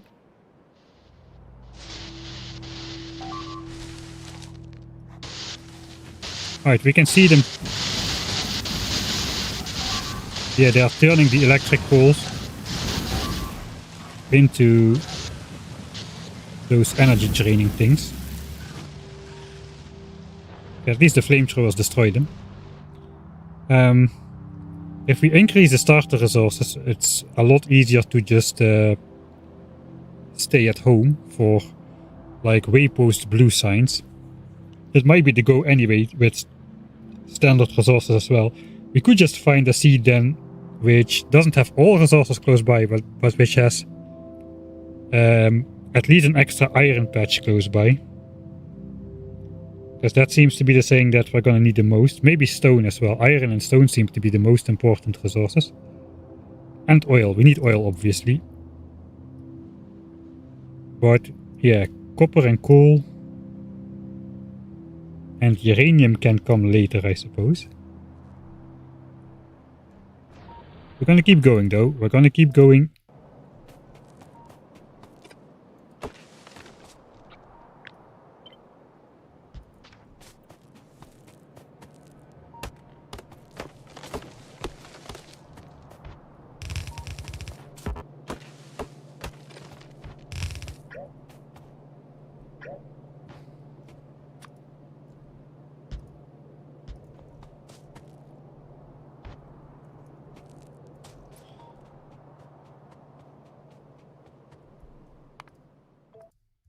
I close the wall, let's go back. And start building from the correct side. But the underground biters... Wait a second. Let's watch that one more time. Because we got the warning. So they form here. They move underground.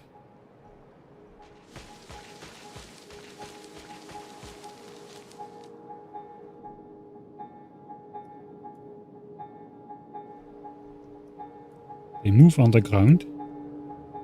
But they did emerge in front of the walls.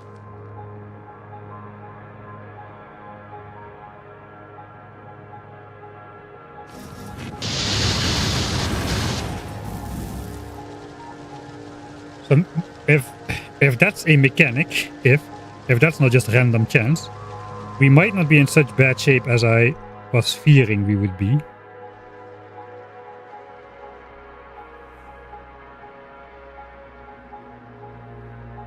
Seed is fine, they're never perfect. I have like 4 better seeds in line already.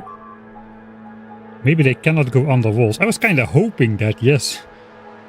I was kind of hoping that.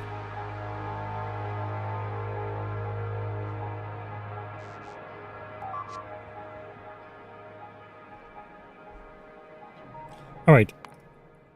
We just assume the best and stick our head in the sand for the other options.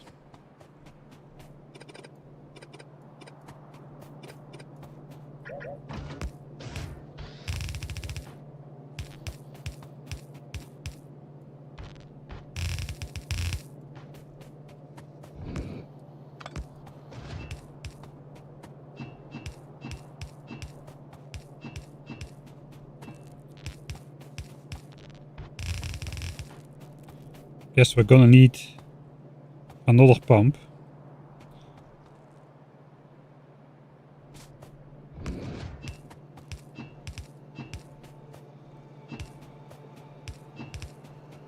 Also, I missed some stuff.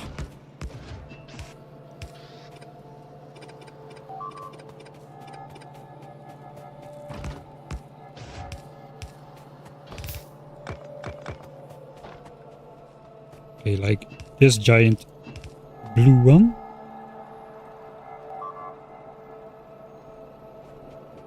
They went under the walls in the video. Okay, that is bad news.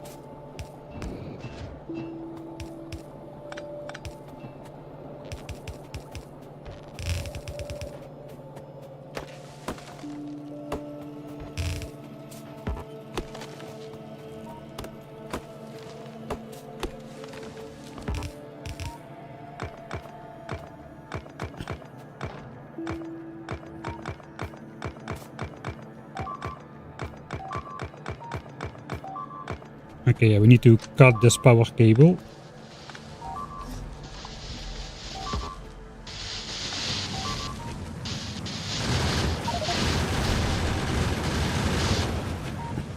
Kill the first medium spitter. Thank you, game. My belt is exactly a couple tiles short.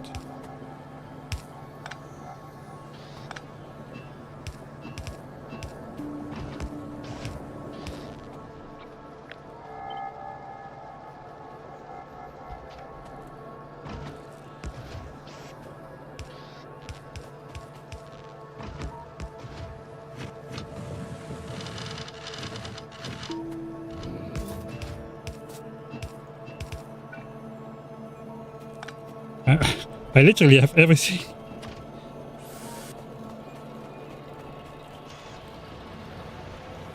To the last little bit. I cannot speak anymore.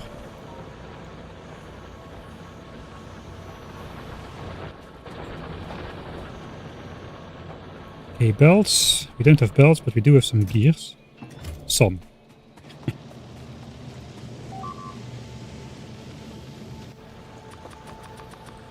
Let's do this. Okay, more flamethrower. I think the time is coming then to switch back to research. We can research up to blue signs while we... and modules and stuff while we fix up the base. Maybe it's too early, I don't know. Kind of enclosed. Let's check what we have. These are leftover flamethrower turrets and leftover gun turrets. And there's one pile in here. So I guess we should disconnect that. All of these pylons can stay. We don't care anymore. We got the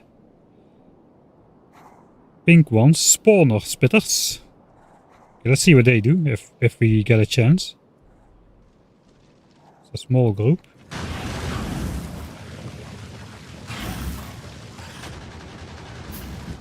I don't really see what they do.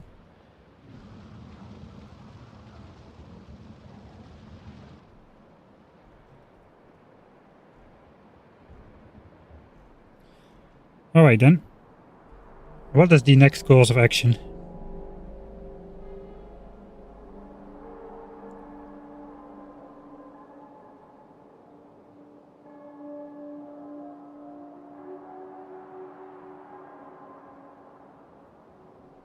Yeah, I did copy the essential settings for at least what I think are the essential settings from the Dosh playthrough. The action point scaling and the migration survival mode. I missed, somebody said he also changed the maximum hit points. I don't know exactly what the effect is here. The end level after increasing linearly from the start tier as for many tiers selected. So I have it on the default of 5. It could go to 10. I'm guessing that will not affect the early game. It will affect the late game. 30,000 HP biters though at the very end.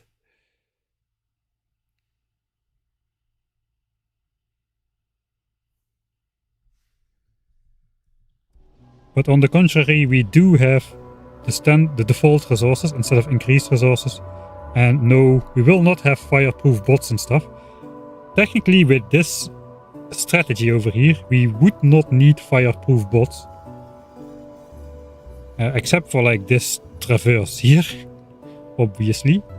We don't need fireproof rails, we don't need like biter-proof rails, we don't need biter-proof power poles, because with this strategy, everything would be insider territory. That's the catch, basically.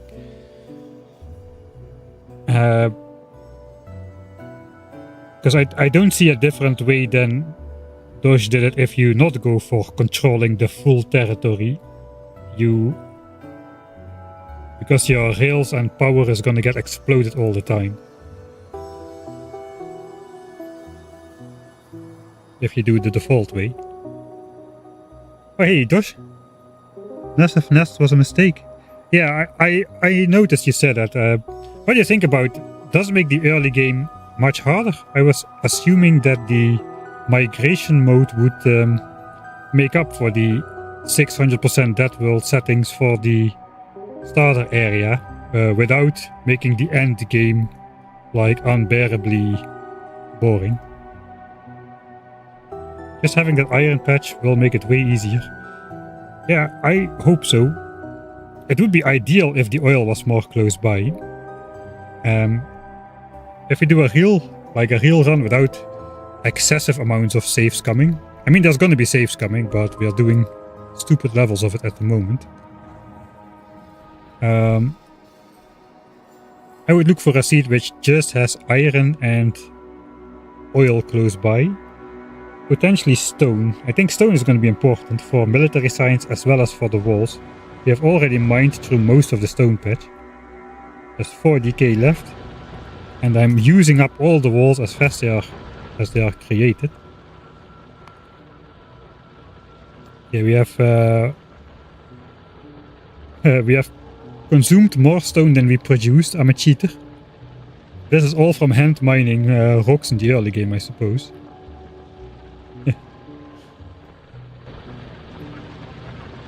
If you spam lasers, you'll be fine. It's laser. I gotta try out laser creep. Let's do an experiment with laser creep.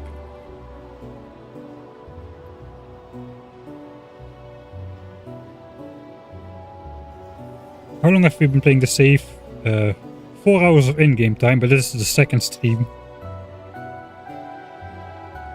So there's a lot more time, including designing and reloading and theorizing and all that kind of nonsense.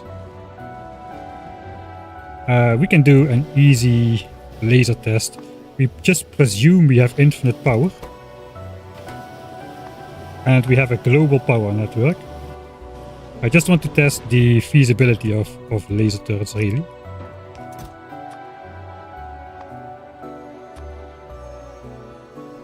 Of course, we can have... Yes, now we have working laser turrets. Well, let's have a look at this show.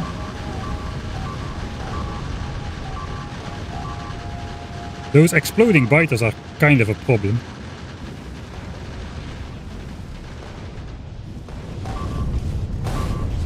Alright, we're out of ammo. Looks like we know where to go as soon as we are reloading. Let's see. Do we do like some?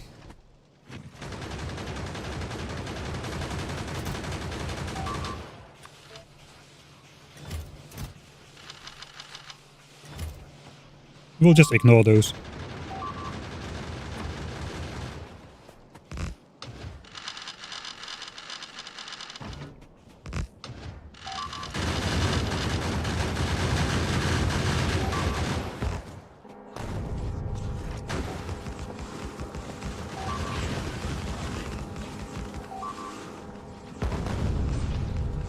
Okay, the gun turrets seem to prioritize the worms. The laser turrets seem to just shoot whatever is close by.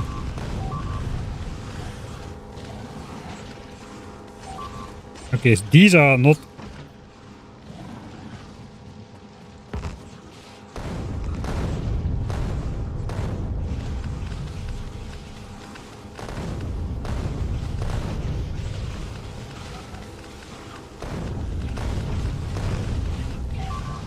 So we're gonna lose some. But that seems pretty decent. That is so easy compared to what we have been doing. It's just not funny. Let's go look at the fire biter outposts and stuff. Got some new color as well. Electric biters. They have laser resistance. They are not immune though. These have very high laser resistance. The sappers. Okay, this is a giant fire biter nest. Can I just spawn here? Alright.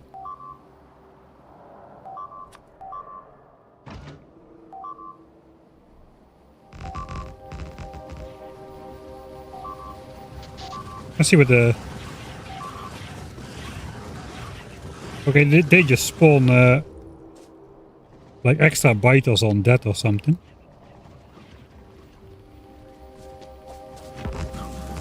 Ow. I'm on fire. They don't seem to have predictive behavior though. Okay, the fire biters are still pretty hard.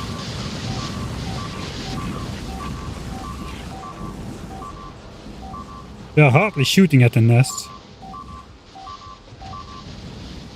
Oh, okay, I see what's going on.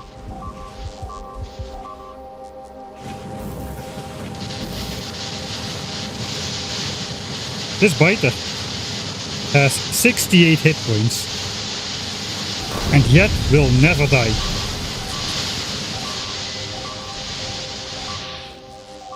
And once these turn into energy crystals as well, are you kidding me?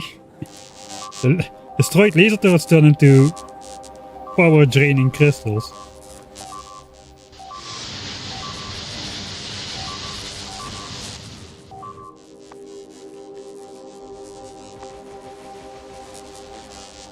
And they're gonna settle the area now. Okay, so looks like for the new run we do learn some stuff. If we let the enemy take over an area which was defended with turrets, they do tend to start settling that area immediately after. And I don't know if I'm gonna hope that there is a limited amount of settlements which can happen per hour or something, instead of just wherever they attack, they're gonna settle simultaneously. If that's the case, then we cannot abuse that. But if that is the case, we can try to force the biters to settle in a specific area like that.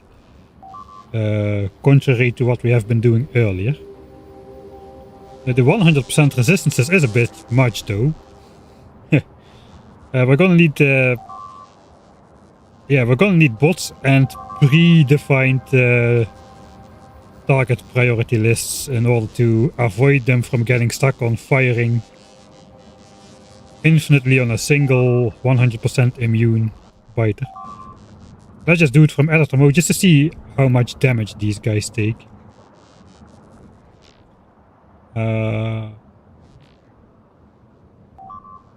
Let's destroy the laser nest here. That's the one which was causing the issue. We'll kill all units once.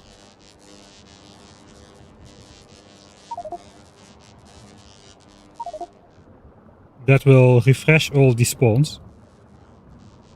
So now we should not have 100% immune biters.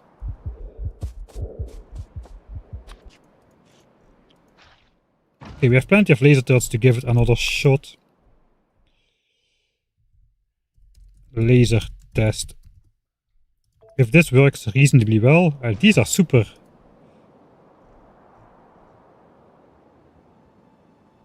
I know, the electric ones are not super resistant, the sappers are super resistant. But the keyword is in resistant. They are not immune. There's such a big difference between resistant and immune. Alright, if we're gonna go for laser turrets, there is no way we're not gonna get at least 2 damage upgrades. And shooting speed.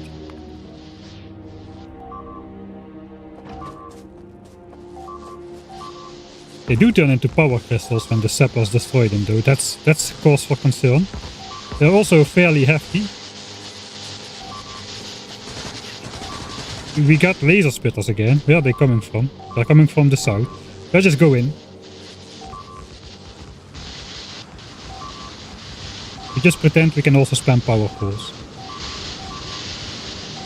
Yeah, those electric worms with the area of effect damage, we're gonna need other damage types for those.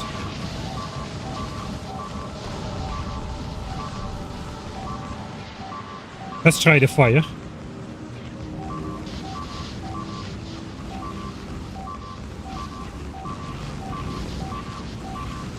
Oh, I'm gonna die. They don't have predictive shooting though, so if we just keep moving and no group comes from the north, we should be okay. Okay, that's not as easy as it looks. I think we can do something with it though.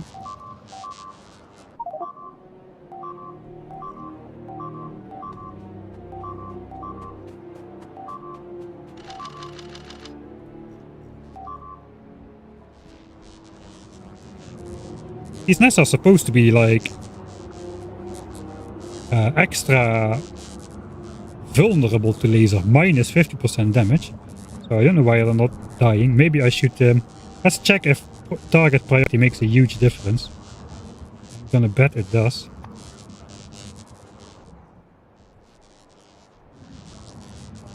Okay, we're just gonna go from here.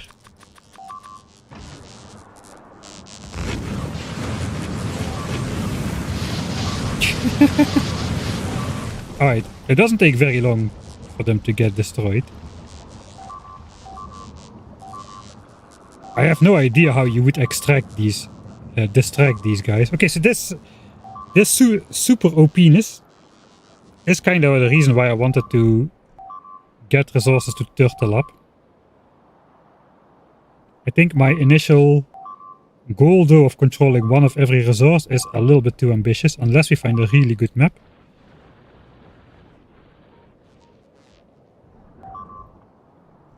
But the gun turrets did focus the worms first, so let's say...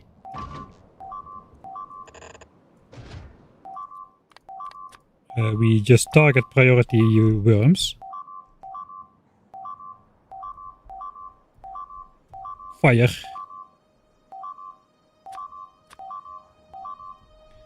Yeah, we're gonna need to install that target priority mod list for that, because this is not great.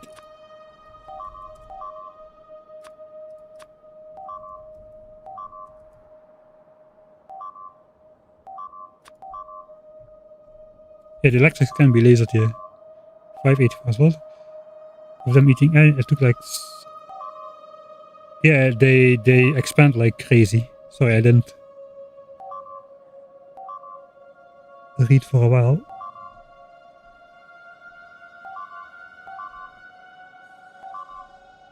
Nukes is an option as well.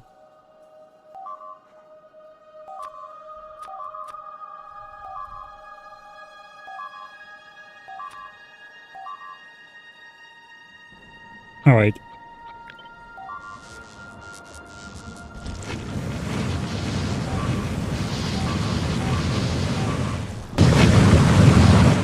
Oh, that was loud.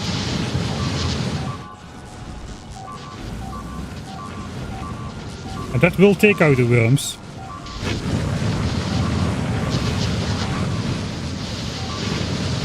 Ah, shit. We're gonna have to go like... We're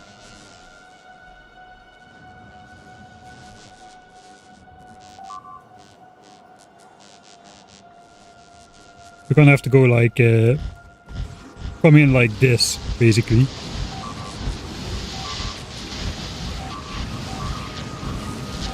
With the bots.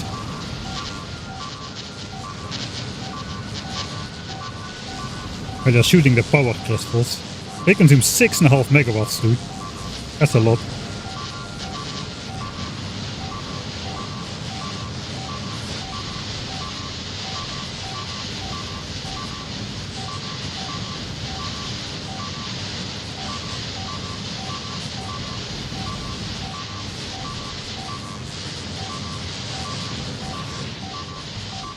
Yeah, I'm not sure how that's gonna go. Is this takeable just with the tank?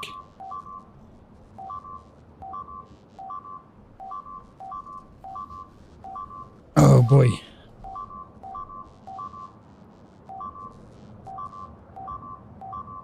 Looks like I will need to learn tank warfare.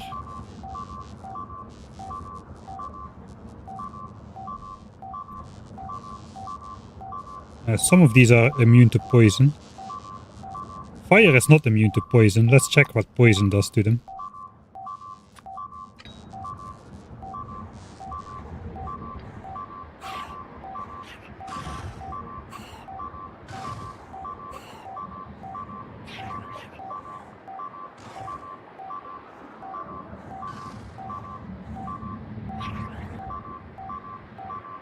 That is not bad. It's a blue tag though, so we cannot do that right now. It stacks as well. If we can manage to throw a couple, it goes way quicker. And the nests will die to it as well.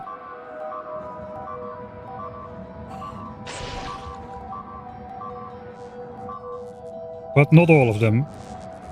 These are 100% immune to poison, the sappers, so we still need to... That's a way to take out those super dangerous firebiters though. What about these electric worm clusters?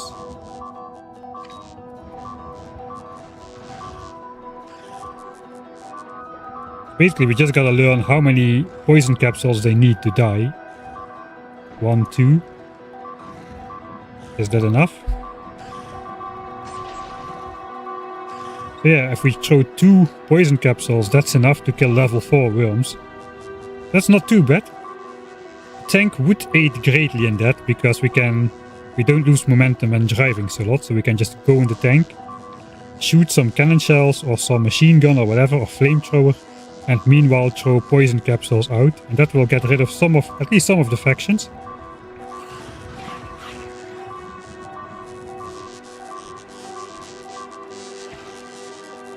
Unfortunately, the power crystals do not die to poison. So I think some factions heal from poison.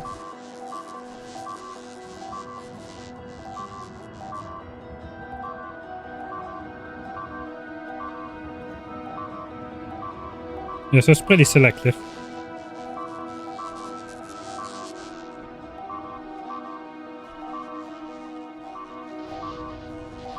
But my entire base is getting zapped. In the meantime, it looks like the base is in a critical situation. I think we are out of ammo, basically. We were out of ammo. Let's actually load back into save then. So we come back here. Okay, we are only lightly defended on the south side with all of those ghost turrets still. There is almost no ammo on the belt, and once the yellow ammo runs out, they request 10 magazines. So I think we don't have time to like build blue signs, even if we design it first. We need to like make this one system at this point in time.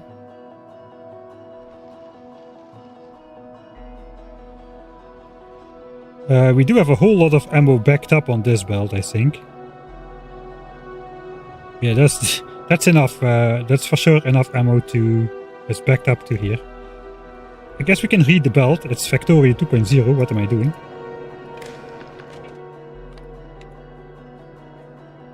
$3,000 ammo is on this belt.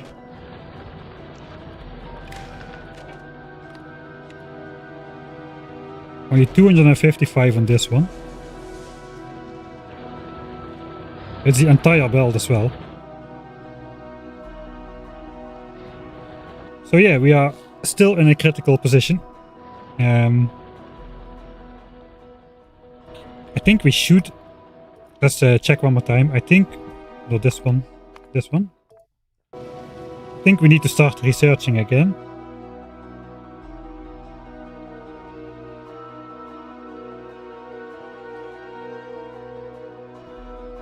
Wait, so those underground biters, they did not just spawn in the middle of my base. They spawned on the outside. And they moved towards the walls. And concrete is supposed to slow them down and give you a warning. So I guess if we... Oh, we need a refined concrete, right? Concrete or refined concrete?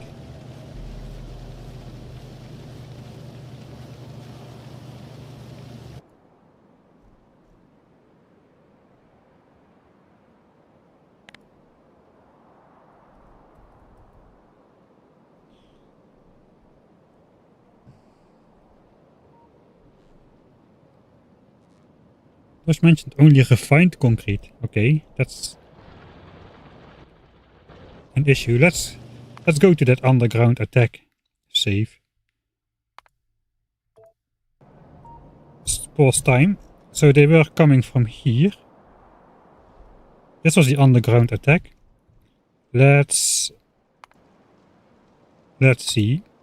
We'll use I thought it was 140% walking speed. Concrete has 140%. Stone bricks 130, so that shouldn't do anything. Where are they? Okay, that should make them cross this.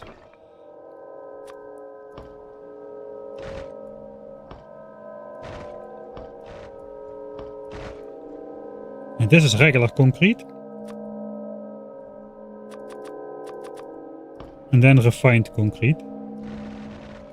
I guess they were already popping up at this point, so we might need to load this one more time. I guess we can... We do see like some stuff on the map here. Here's a stone part. They're going under the stone part.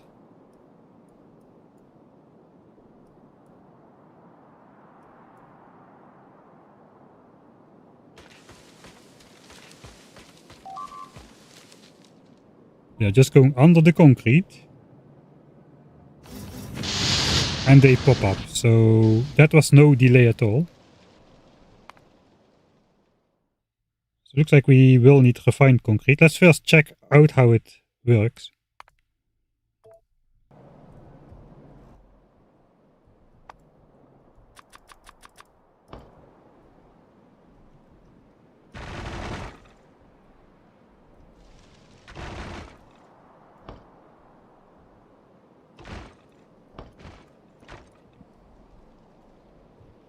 Alright, moving.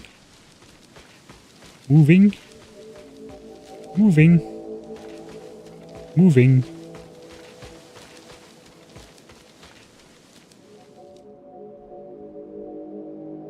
It's not doing anything.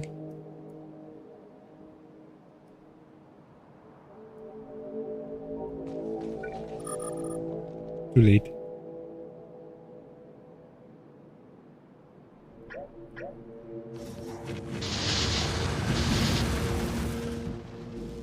Wait, were they damaged when they came up?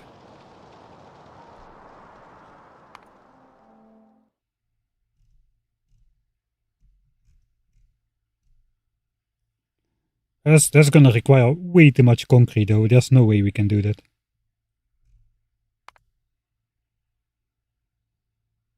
They were, right? They were damaged.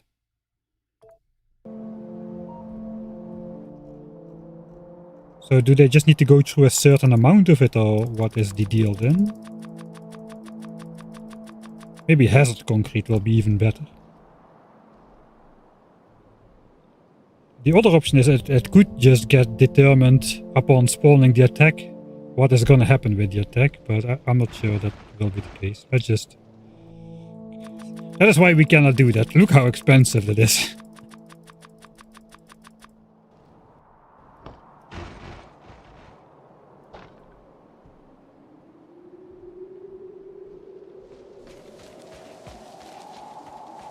Here they come.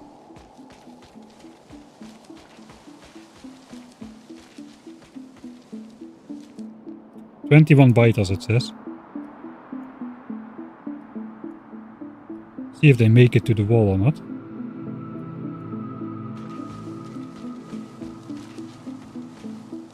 We can detect them by... They do damage to trees and stuff.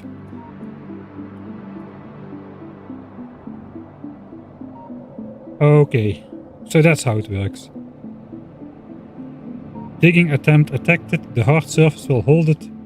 Okay, so they... I guess we can test concrete as well. Let's stop time. Stop time. So the concrete doesn't do anything to keep them from tunneling. It is just exactly in the location where they want to come up. There it has to be a hard surface. So that's going to be pretty hard to defend against. It's not that you can just simply make a band of concrete and you will get notified or otherwise. You basically need to pave your entire base. So if I now change it to concrete,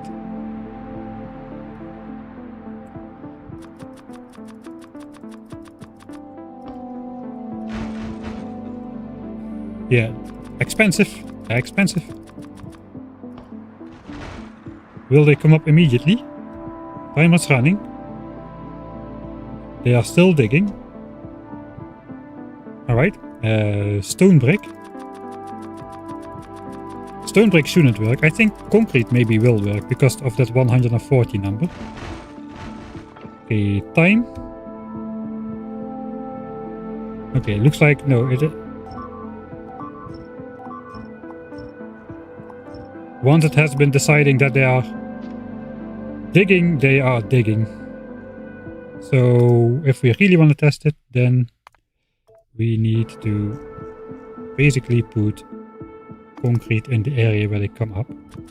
See if we get the warning with the concrete.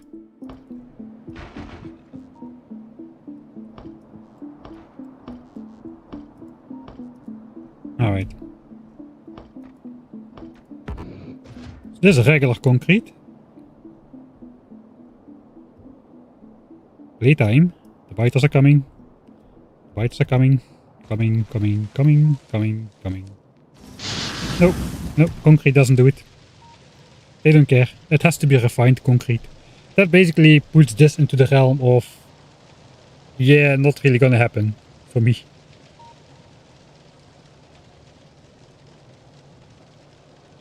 I guess we're just gonna have to assume there are no biters which are gonna be resistant to both guns and lasers. Or we're gonna have to or we're gonna need flamethrowers in our own base. But that's not gonna be very fun if they decide to have a bunch of fireproof biters start to pop up all over my base.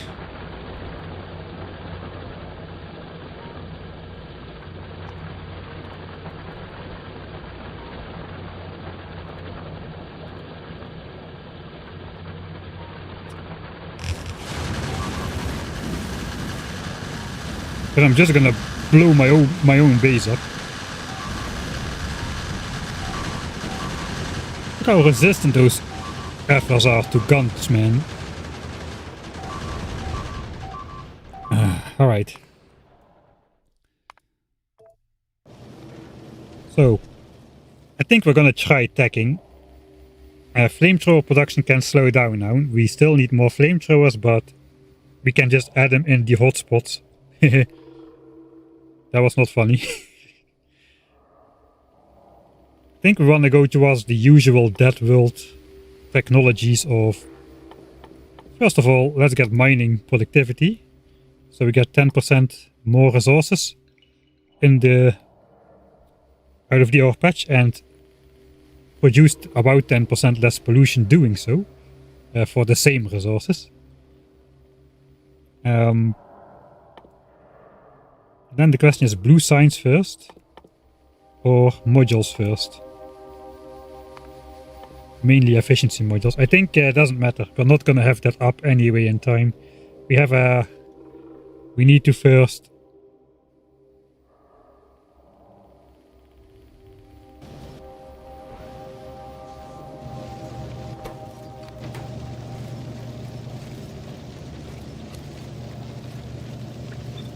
We'll do neutral output. No, let's output priority signs. We can stop flamethrower production completely. We have 46 flamethrowers left over, so that is fine. This is going to be safe. Let's do that one more time. I think this is a very crucial point. So we'll just skip all the way to save 100. And closed. What now?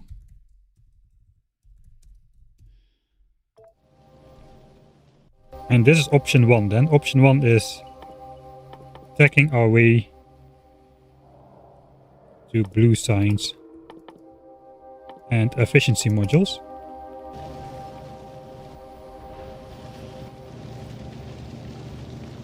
And allowing the base to do so.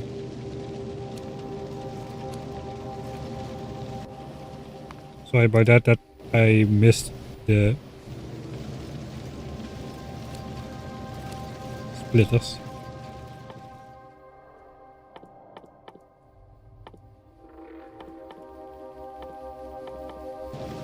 Alright, so this is option 1. Start attacking. In the meantime,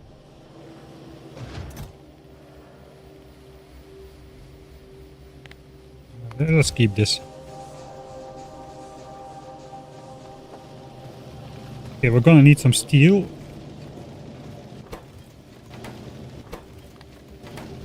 So I'll output priority towards steel.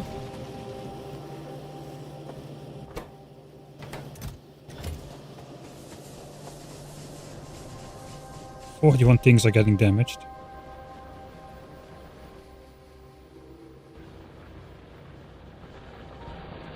Right, so the entire belt is going in the wrong direction now.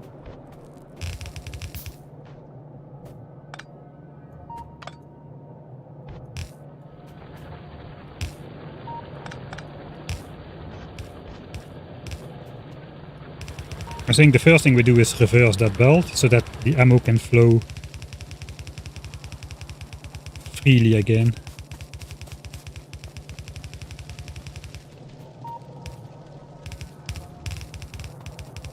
And we can do it remotely. What am I doing?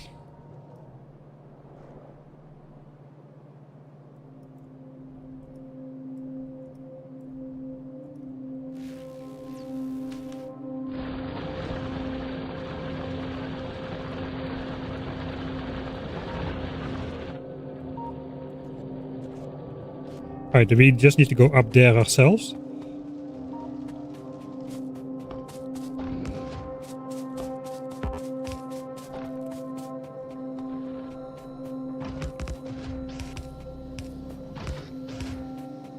Since this side was getting pretty heavily attacked, we'll at least fill in a little bit.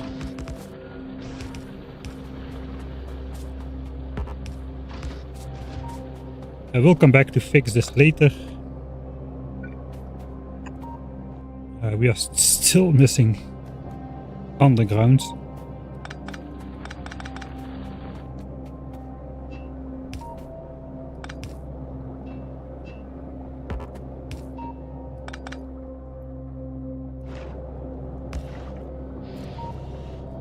All right. Something like that.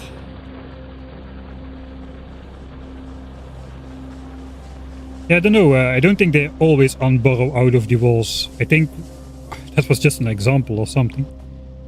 Because they will not be warning me of that again. We need to get radar vision up as well then.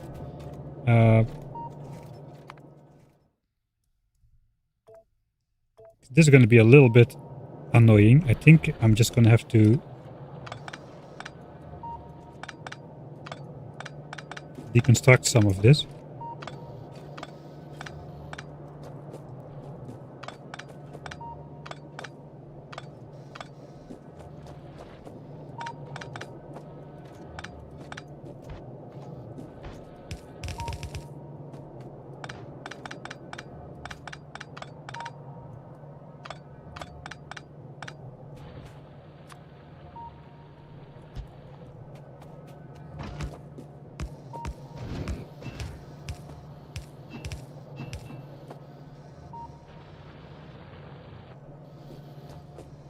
Right.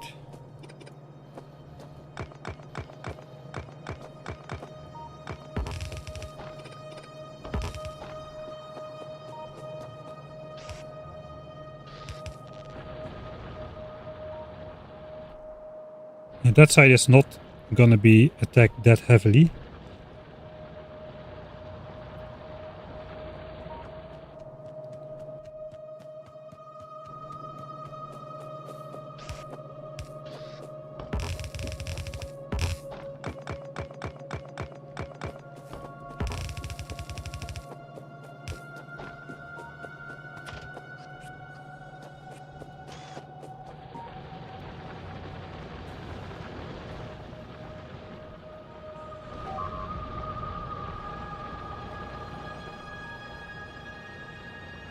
Alright, so that's a giant attack that just got into the base. But since now we got the ammo on the belt, that's actually not happening.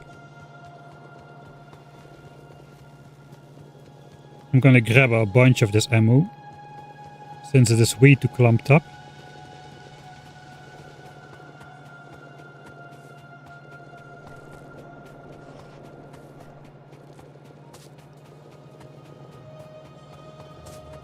It's gonna have to be distributed a little better. Let's change the corner over to red ammo at least.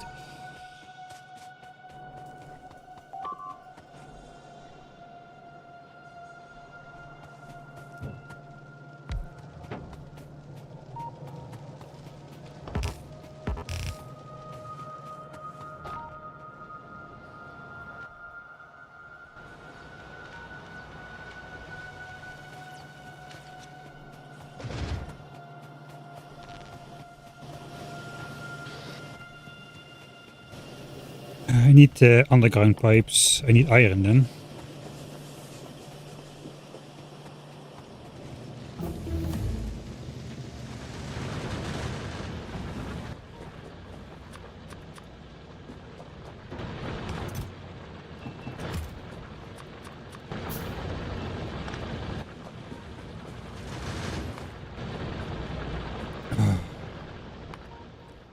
I'm stressed out, man. I don't know what to do next. Ooh.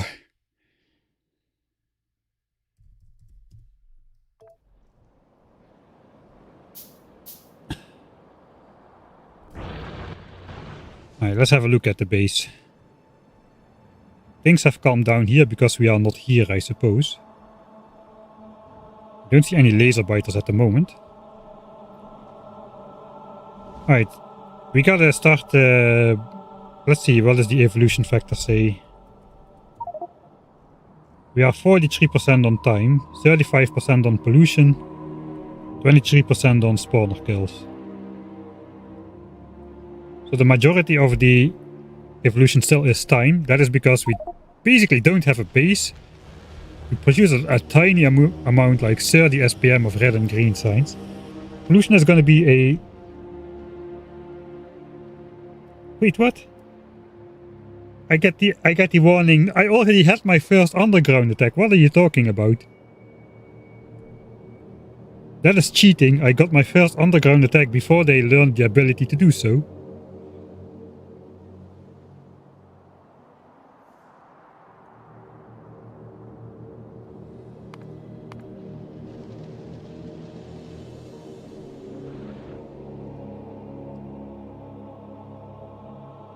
Right, radar coverage. We want to move this radar one chunk to the left. We got a radar here and here. So that's going to give us a vision over here.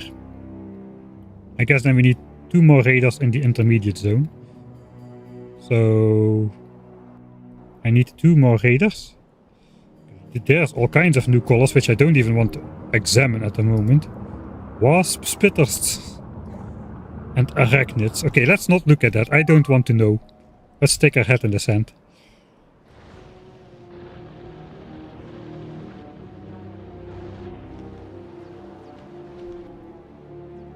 Hey, and yet our starter iron is more than halfway gone. Despite not having anything just yet. We just started attacking now. We just have Flamethrower and the car. That's all. That's like super early game stuff.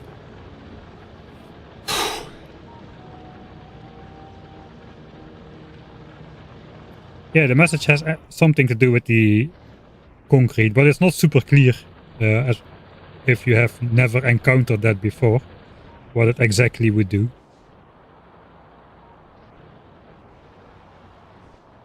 Alright, so I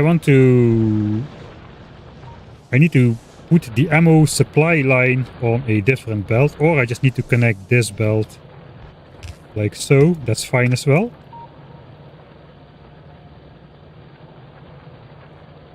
I basically want to collect all the ammo that is backed up and then just put it in that supply chest over here so it can get slowly distributed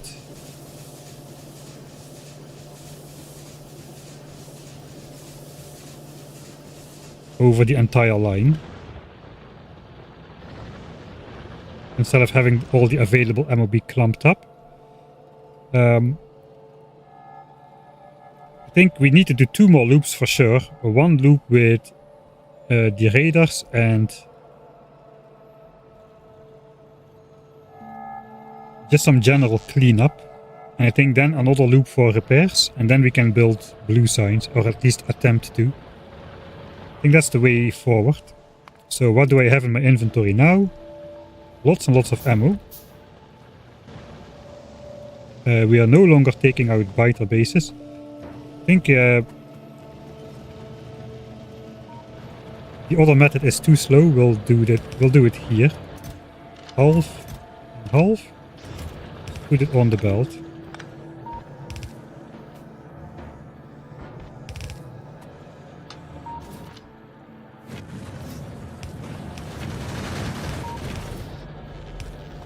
Okay. I got plenty of walls. I probably need more repair packs. There's the underground warning.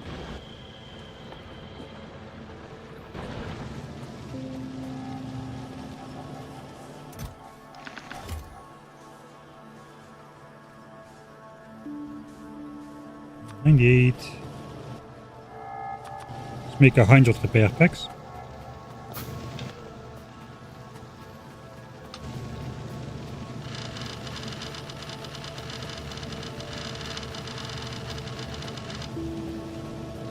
All the magazines.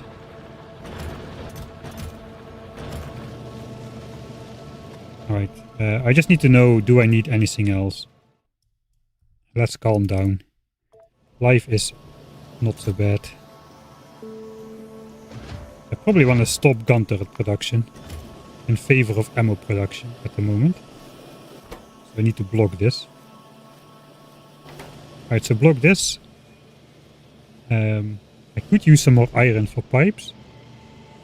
We have a lot of iron in these chests over here, which we can use, so that is something. Do we still have walls, or did I already grab those? We have a couple. What is bricks used for? Can I spend that? No, let's not. I'm pretty sure that the entire wall is gonna be well over 1,000 pieces. Which we do have. I need some more grenades. I need to handcraft some grenades as well. I can do that on the way.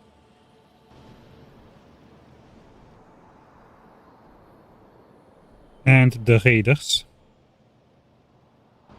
I got one in the inventory.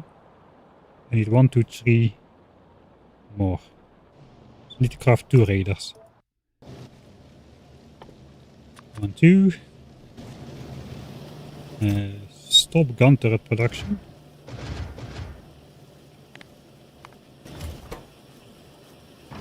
Okay, that'll stop.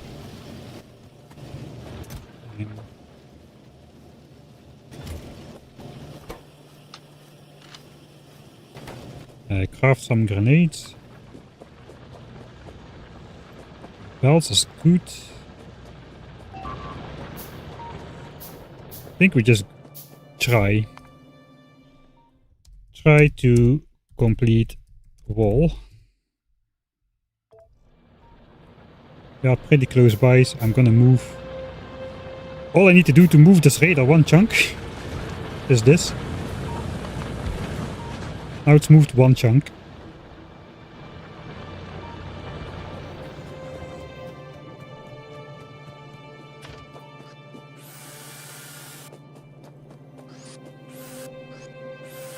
Okay, we have missing infrastructure. Oh, we need to keep a close look at that. I was already thinking why it was not maxed out.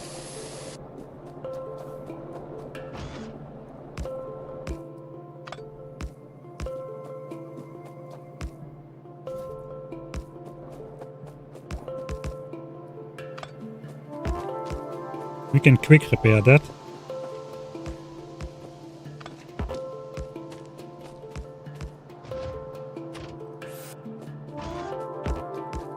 Later the bots can repair all the broken turrets. If and when we can get them.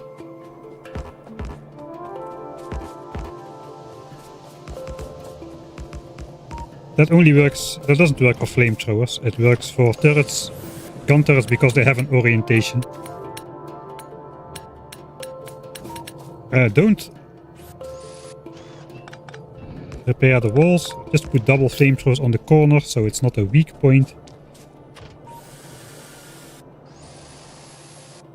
Okay, this, I think this area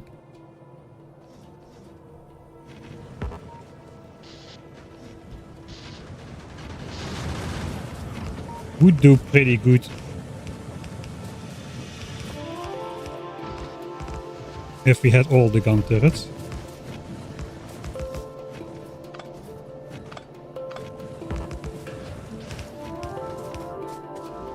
Because of that nest there.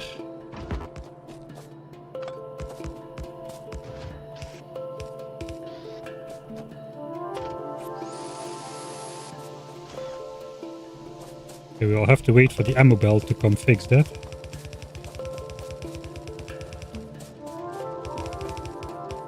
Putting the wall against the cliff is not gonna do a lot, but if the blueprint is there, I gotta fill it in.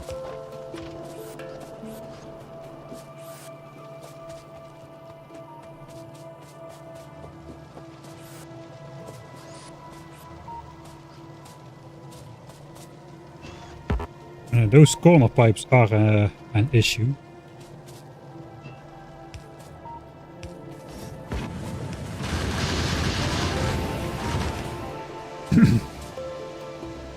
We'll do that for the time being.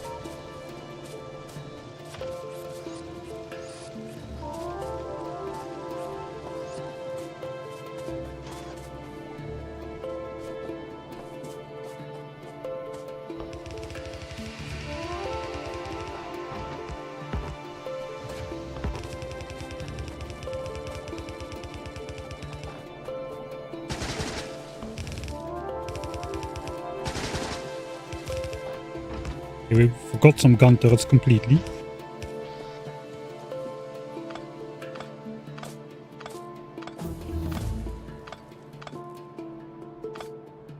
We got advanced circuits research. Now we get to research mining productivity. That's gonna help a little bit at least. Yeah, flamethrowers as armored pipes. I had the fluid tanks as armored pipes in the corners before, but I think the oil losses are gonna be too great. Maybe once we have bots, we can do that. Because they'll be able to repair it. Although, I'm not entirely sure if that's gonna be a good idea. I should keep those turrets. Let's keep those at least. You never know where those underground biters might show up.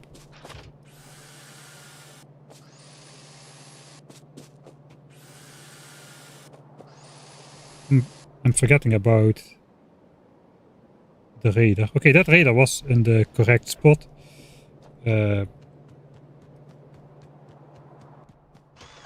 Let's first go down. I can at least draw the wall.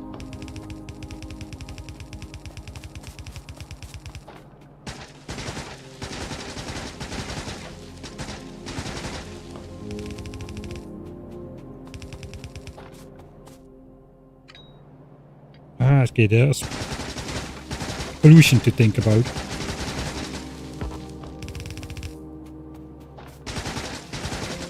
So while we don't need to save every tree, we should at least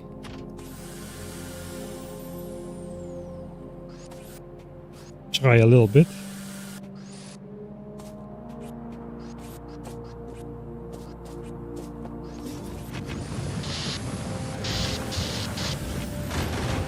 Yeah, just from being in the area, just like Dosh said in the video, just from being in the area, we're getting attacked here.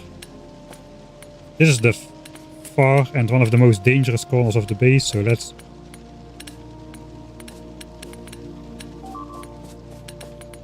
try.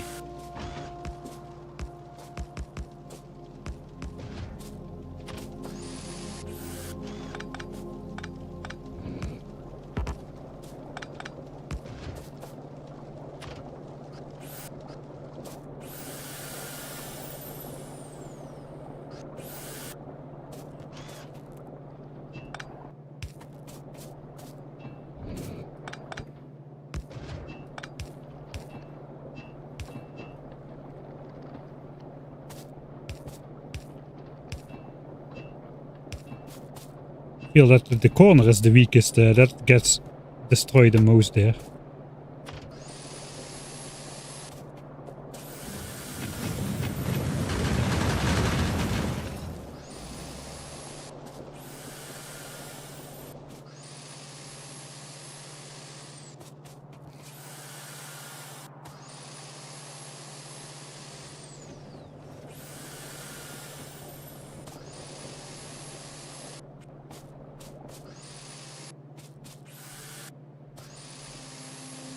I forgot completely about the radar, didn't I?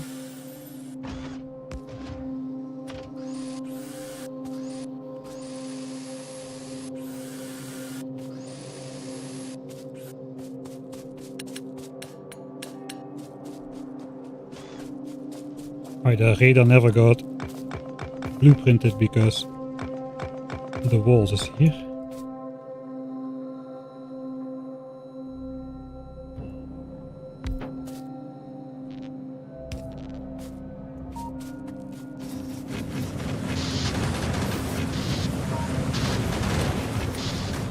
Yeah, we just gotta get out of here.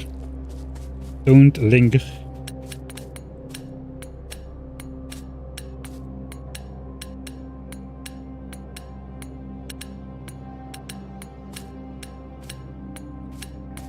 That mark over there is the sign of...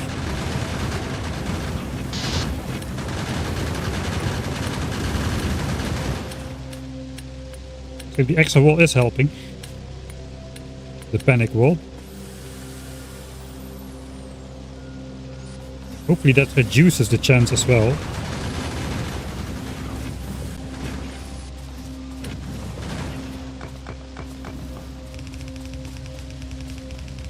That the critical infrastructure behind the gun turrets gets targeted.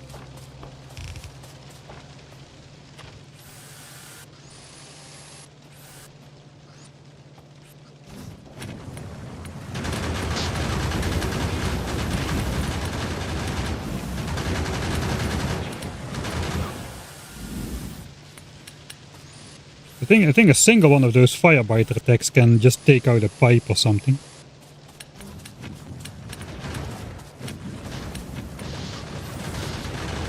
I think I gotta stop repairing the walls.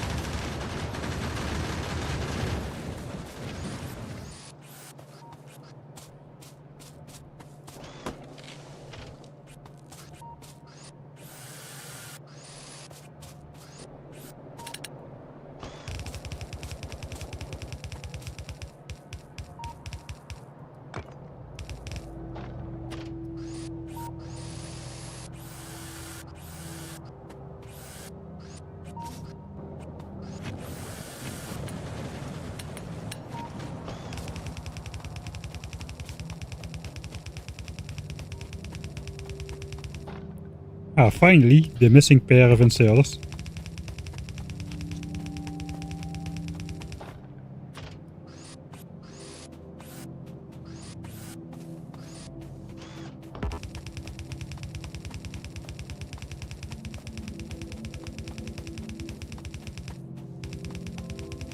I made it to the corner.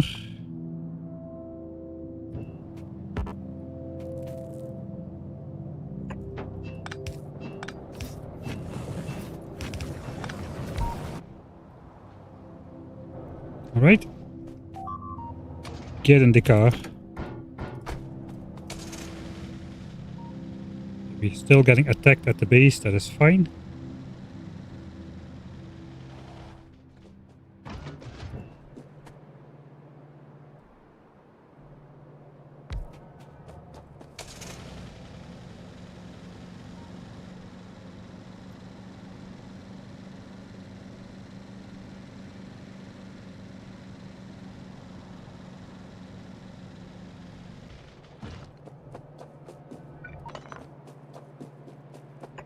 That guy needs to go there.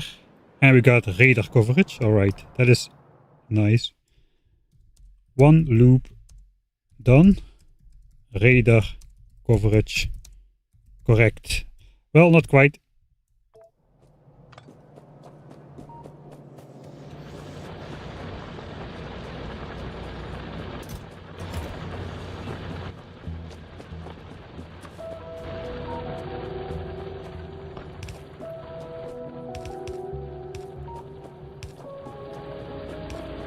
I think it's time to get the bolts.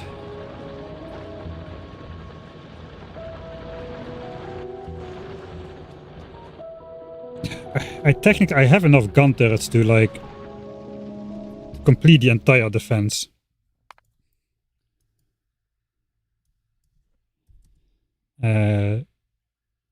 Tech stuff or full gun. If you look at pollution, the harshest pollution-based attacks are in this corner. There are some in this corner as well. That is rampant attack, this pollution attack.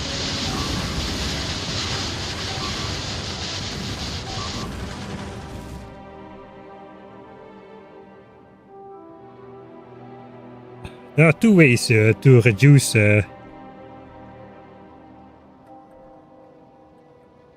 damage of those attacks.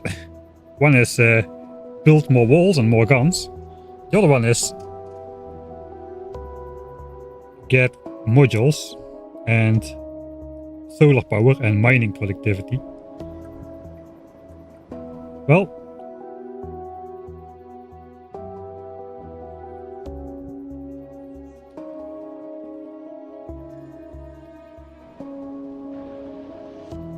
I think we're not ready yet to... We need some time where the base is safe.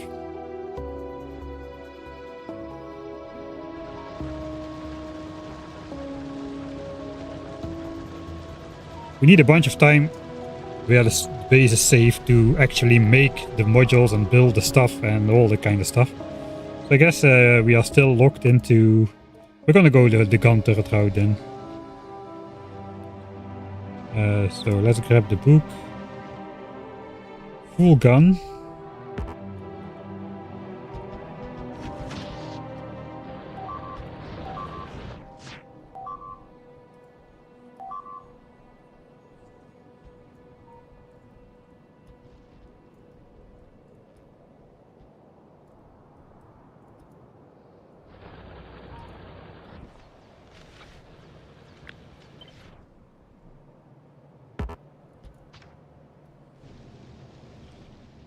That's what we need.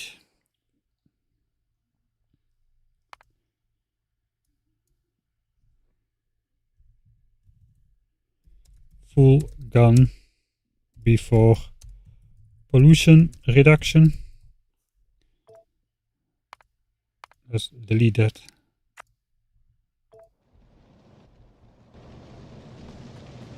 It does look like we have a lot of ammo on the belt, so let's just grab all the gun turrets again.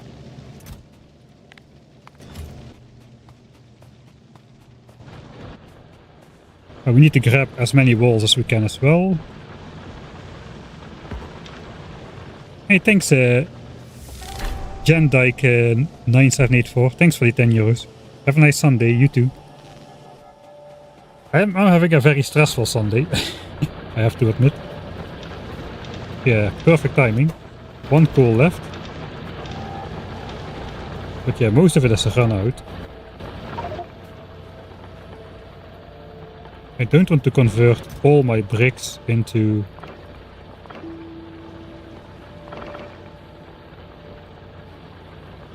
Let's keep 1200 bricks or so. The rest can be walls.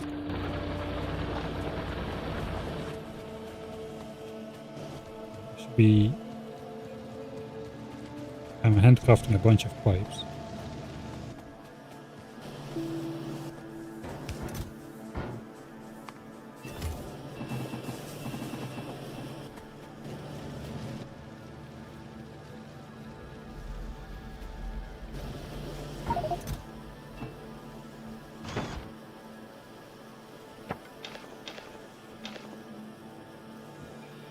We don't need power lines.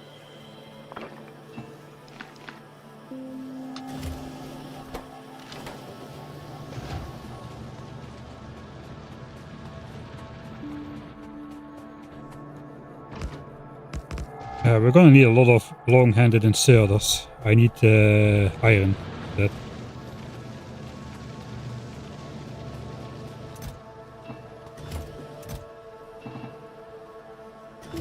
Can I grab regular inserters from the science build? Oh yeah, we can.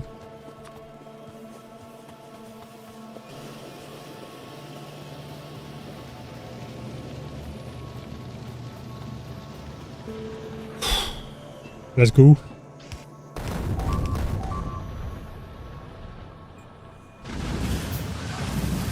That's a scary combination, those explosion biters which open the walls and then the big army can just march in. If it weren't that they were so susceptible to fire damage, that could be really bad.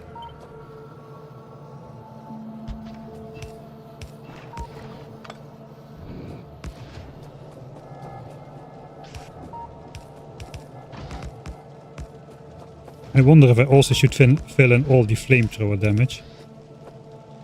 Okay, pay close attention now, Mike. Fix up all the pipes and stuff. Ignore the walls. Fix up all the pipes and other infrastructure that is damaged.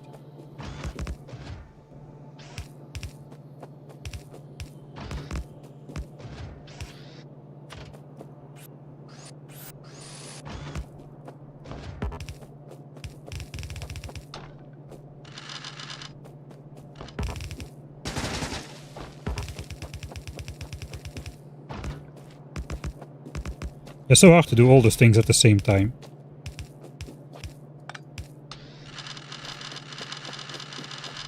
There's a long time without ammo on the belt.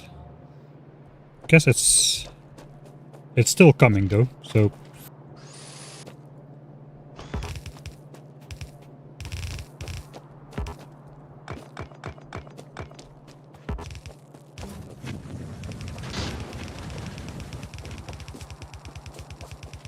I think the best thing to do is just close the wall first.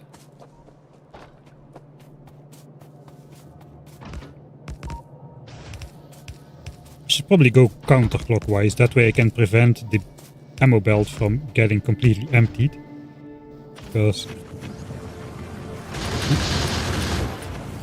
Because of the order, the gun turrets loading them. This seems to be an area under fairly heavy attack.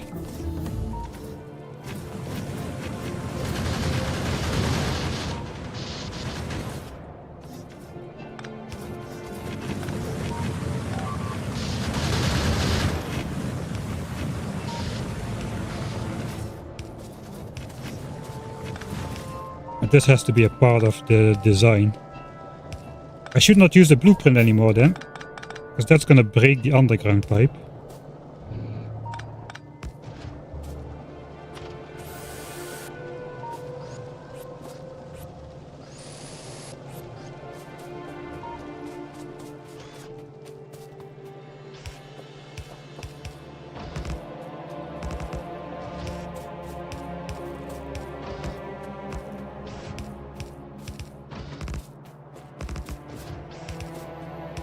Here comes the ammo. I'm out of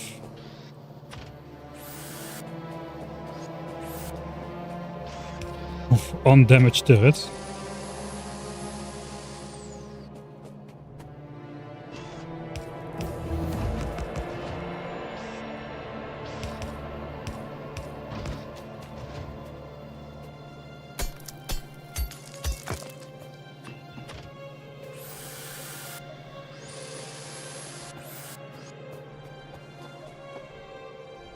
Okay, go anti-clockwise. I think that's better.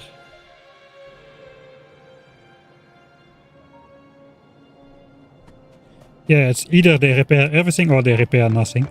No, it's not true. We can place the roboports in such a way that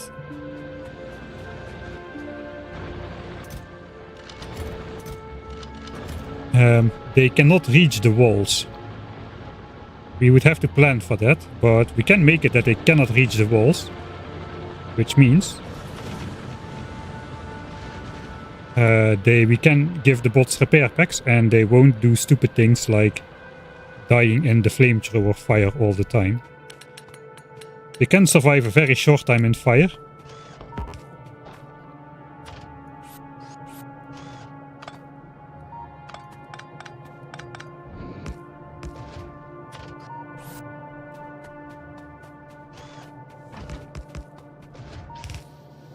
We have probably stopped producing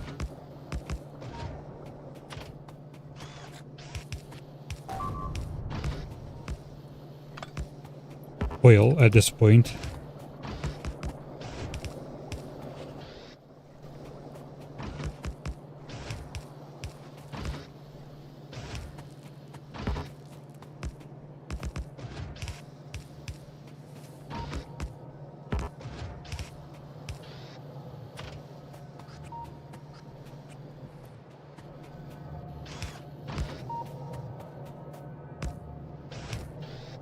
It's looking fairly decent here.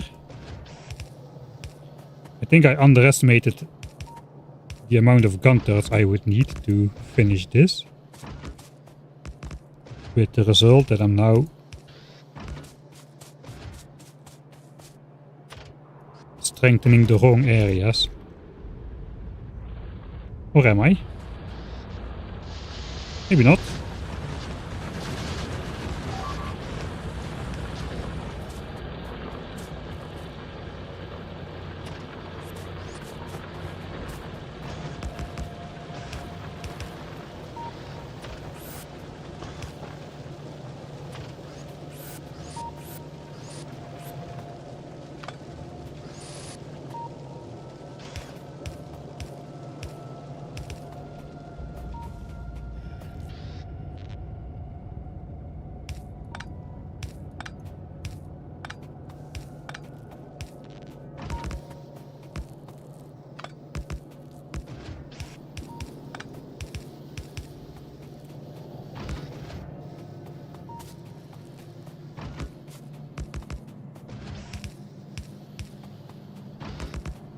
We'll keep going for as long as we have gun turrets. I really should take some iron.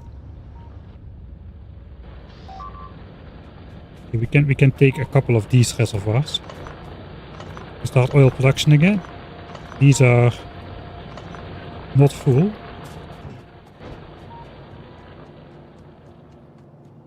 Because the other oil side is disconnected.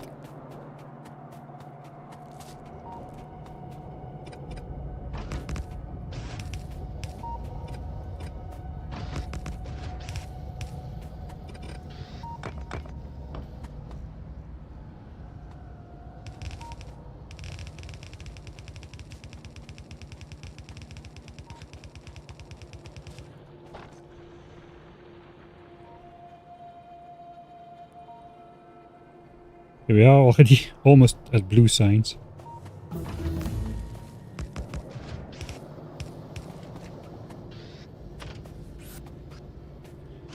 Yeah, bots are gonna be huge because they will automatically... not only automatically repair everything, but it also will be clear what is missing. As it will just form a ghost tile. After researching construction bots, if something gets destroyed.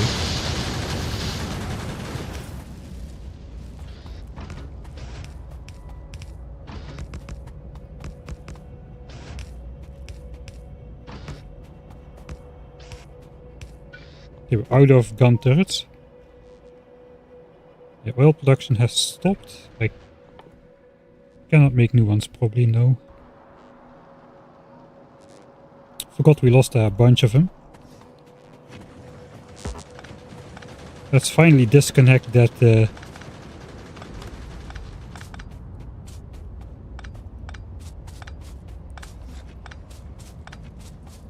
pylon, which is draining our stuff.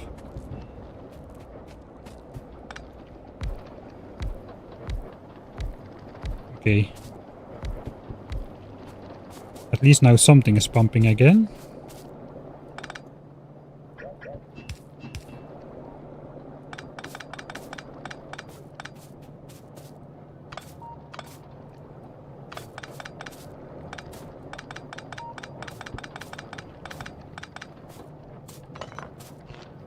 I guess we should keep the solar panels.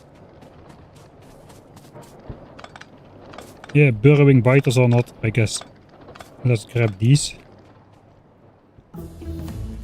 I gotta get out of here. We just gotta resupply and come back and do everything at once.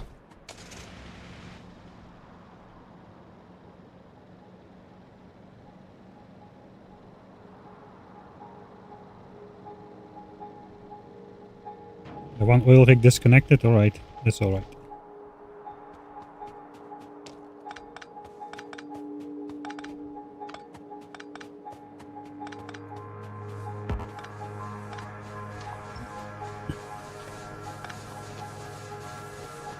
All of this can get picked up as well. But not right now.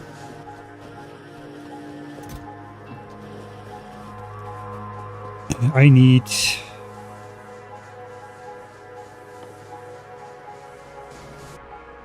more of those pump jacks.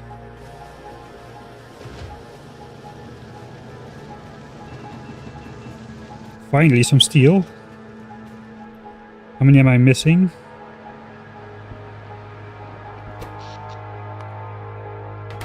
Four.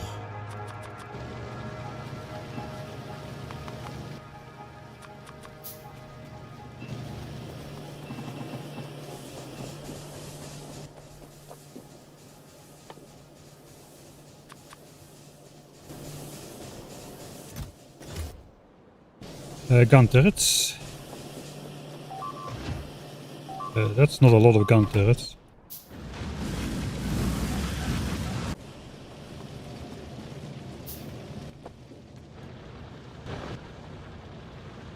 Oh no, I still have 50. Okay, maybe it is a lot of gun turrets. Alright, what else is there to research which is useful? I guess we will go for modular armor. With the relevant technologies attached to that as well.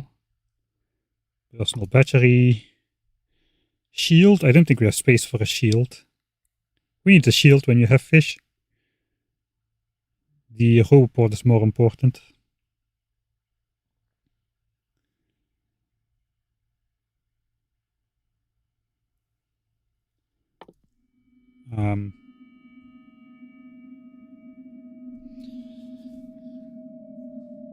I have iron. Theoretically, that iron, I got a new iron patch, so I don't really need to be super careful with not researching too many technologies. We want productivity modules as well for the labs, at least. There's so much to do. Guess let's get tool belt. That's going to be the first thing that's useful. I'm constantly out of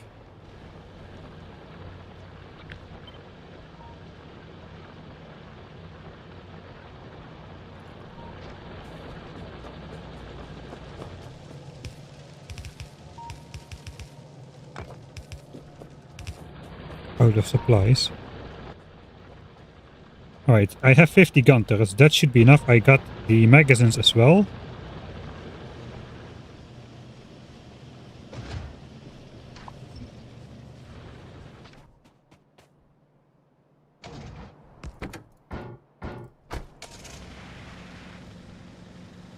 To fill them. So let's go back to that dangerous southern edge once more. And try to fully protect it.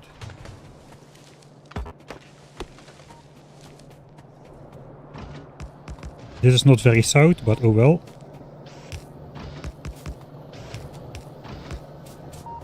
Now we're south.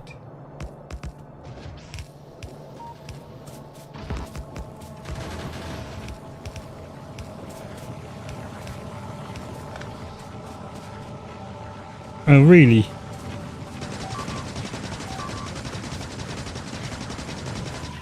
That is extremely annoying, those fireproof biters just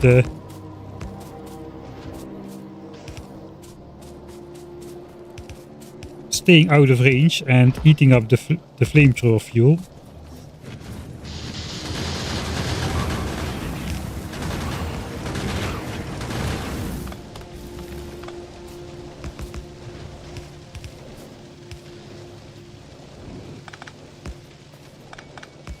Let's eat up more flamethrower fuel. I guess that's the strategy.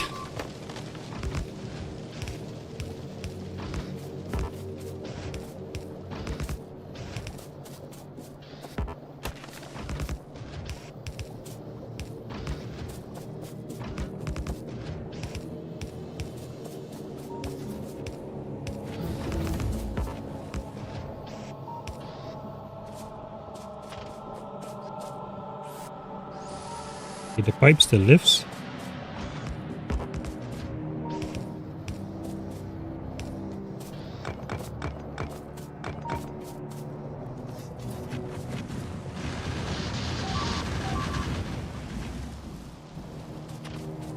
Yeah, I gotta get out of this area again. Don't linger. Check if the connections are intact. It does seem... It does seem pretty connected. We should only come back here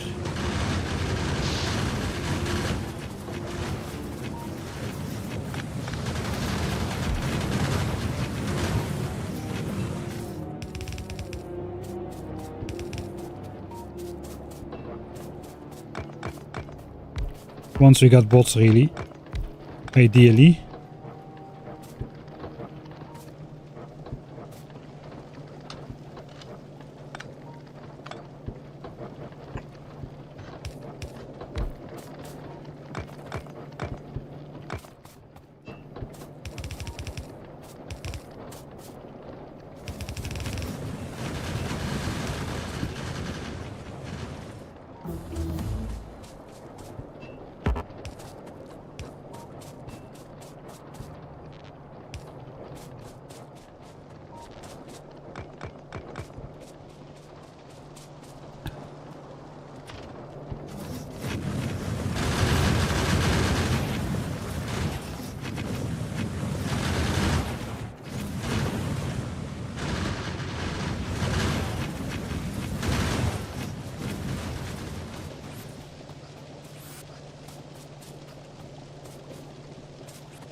Oh, that was somewhere else. Let's go, let's go, let's go.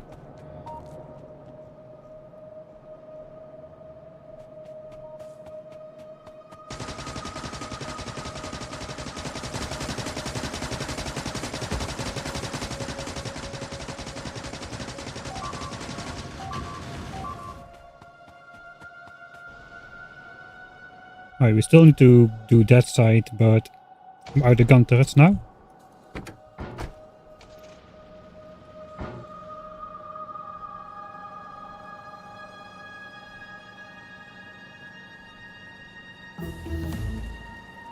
We didn't have any problems yet with underground biters, despite it's already been some time.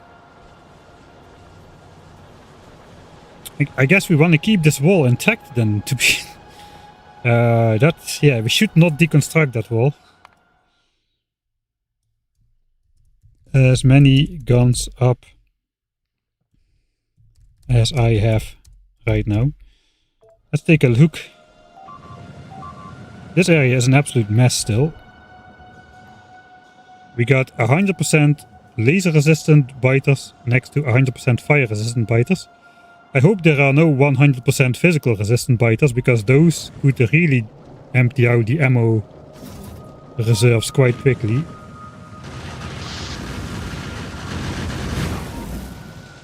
The fire does so much damage. Even after. That was like... I don't know if that was a full health turret.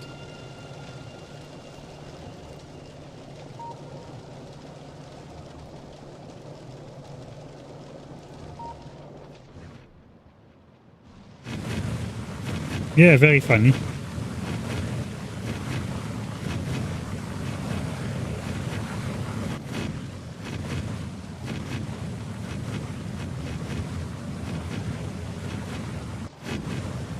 You know what we could do? There is the rampant priority list, right? Is there a mod that just prevents turrets from shooting at enemies that they cannot kill anyway? Like, if an enemy is 100% resistant, then it shouldn't shoot it. That's basically all we need. I don't really need, like, target priority lists. At least not yet. Look at that mix. That's a well-colored, well-diverse mix of biters.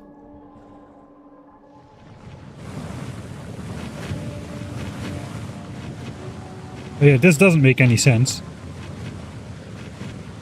Yeah, target priorities is not gonna work because this is the list and all of them need to be in the list except the firebiter, so no, I'm not gonna do that.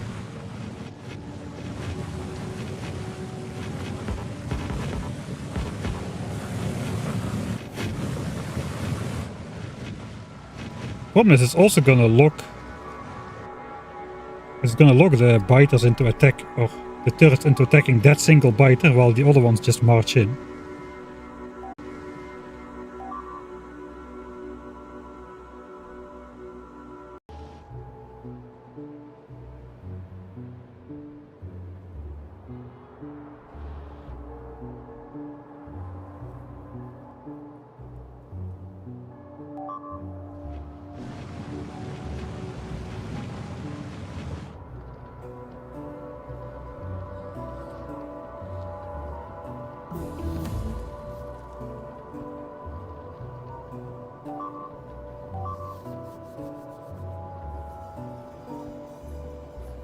Muted? No. There is no blacklist, I don't think. I tried looking for it already a few times. You can ignore stuff that is not in the list, but you cannot do the other way around. Shoot everything except for what is in the list, as far as I know.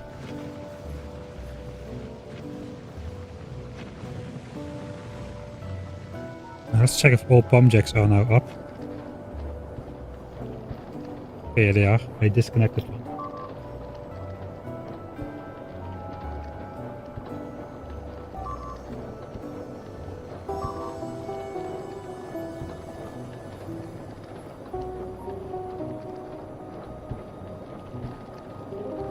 The walls are so far out. They're not really that far out.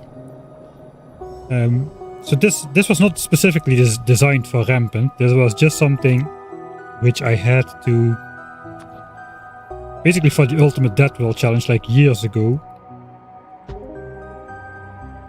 Where you could just add on stuff.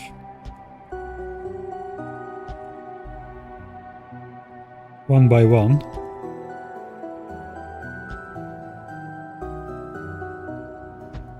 Eventually, it's full turrets up against the wall, like almost all squares are covered here. So this wall cannot really be more close by. And I have it like this because in traditional... in vanilla, it doesn't really matter if you do this or this, because the behemoth biters and the big biters and the spitters, they have an area of effect attack which is the same strength at the entire cluster of walls. So there's no like center tile which gets damaged more and the rest not. A spitter firing at the center wall of this piece will destroy just as fast as this complete area than just a single wall, which is why the spaces between the walls, which was also true for the ultimate DeathWorld challenge. For the ultimate DeathWorld challenge, I could do the stuff where the Flamethrower range, which goes to here, is bigger. The distance to this wall from the Flamethrower range is bigger than the range of a behemoth spitter. Let's just grab one.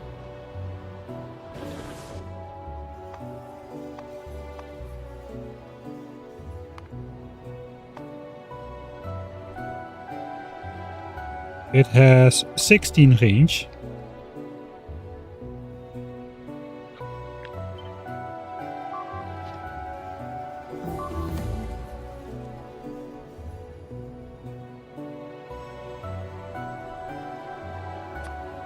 Which means I cannot really showcase that, can I? It would not be able to get close enough to attack the outermost wall without the Flamethrower turret killing it. That was the idea.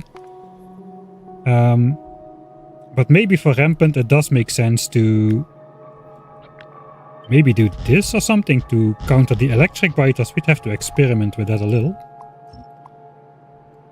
I can do that right now, to be honest. So instead of doing this, we don't have the stone for that at the moment. We do have a stone patch in our territory though. We do have the 1.5 million stone here, so we can do that.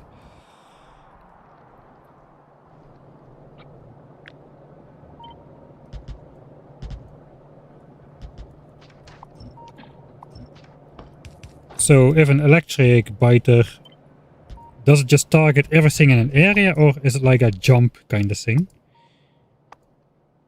Yeah, like I said, we are nowhere ever gonna be strong enough to do that in the early game.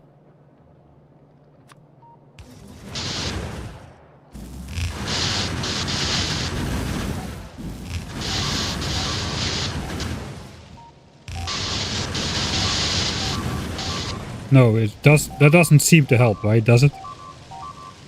Yeah, all of these just get damaged. I think they just target something distant. And everything that's in the way just gets blasted, it seems. What about laser biters?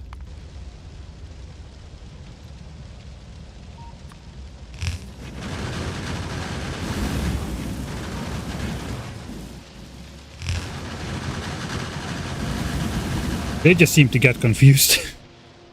Confused biters.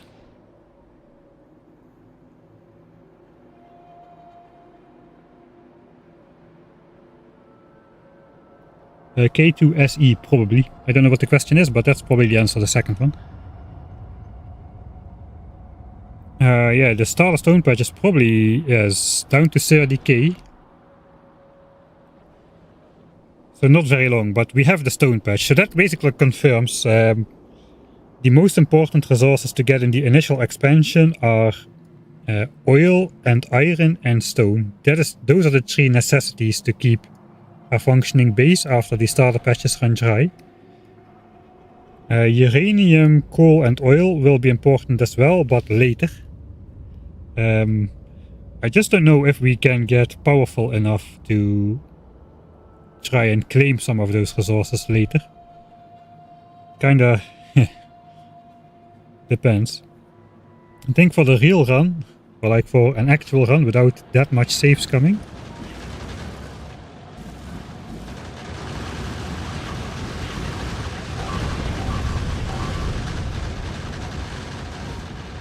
we will need a starter base that has more things automated. Not all running at the same time, but stuff which I can switch remotely, like what I'm facing now is, okay, I don't have much iron because all of the iron goes into the ammo and military production. And I only have a little bit of iron on the sides. Actually, I have a lot of iron on the sides. I should probably... it could be as simple as just having one of those always make pipes. Or something like that. And having one of those always make gears. And then not save gears in here, so ammo production can just go as good as it possibly can.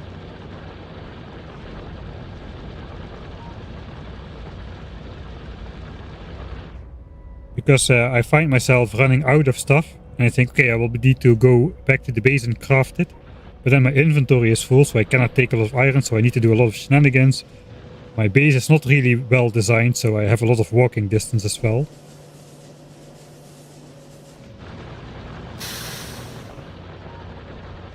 The thing is, I cannot just simply put like inserters here which put stuff in a chest. Because if I do that, I'm going to be starving other areas of the base that need to function at all times. So I don't really want to just draw stuff off where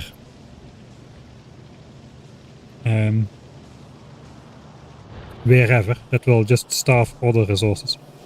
Basically like a more exaggerated version from this. Gun turrets are always running, so I'm hardly making ammo right now. That's because my iron patches are running out already. So that is not great. If we now look at magazine production, it's probably abysmal. There's consumption. Okay, we're still doing 40 a minute. Yeah, that's like less than 1 per second though. We have 64 a minute consumption. So at the moment, that is not upkeepable. If we look at our ammo production over time, it was higher most of the time. So we probably have to deprioritize gun turrets or set up the extra iron mine. I would really like to reduce pollution before setting up more infrastructure though, because we already can hardly deal with the attacks as it is.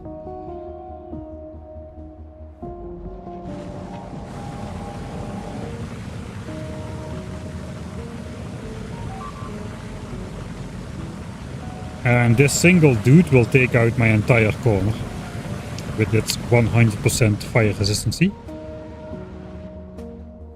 So I think, yeah, this is We can still continue just to learn more stuff, but this base is not gonna succeed, I'm pretty sure.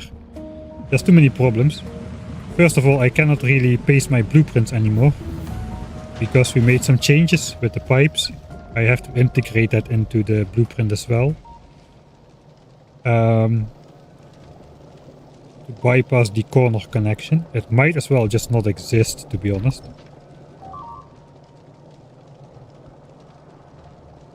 Yeah, instead having this go the inside way.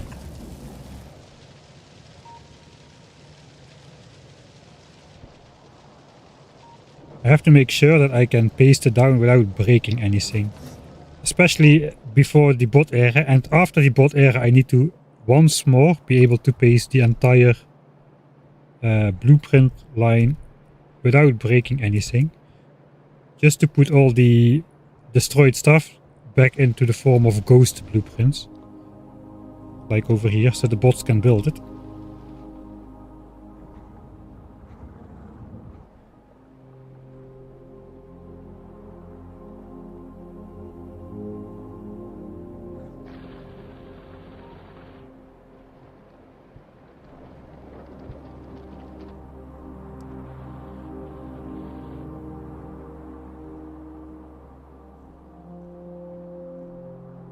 Let's explore. Oh, no. Let's explore the entire map, so we can see what if there are some other biter factions already somewhere. Don't see any factions we haven't seen yet. There was some wasps and stuff up here, and or was that not in the actual game? I don't remember anymore. Don't see him now.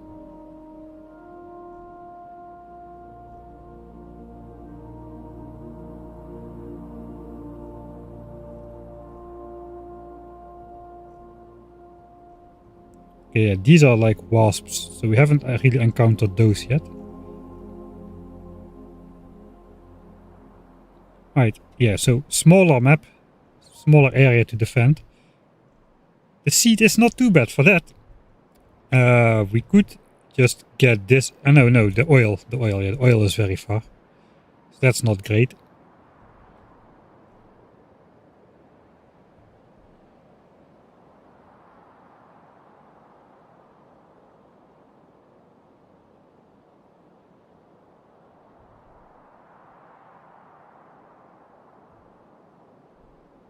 And we haven't seen nuclear yet. Yeah, that's true.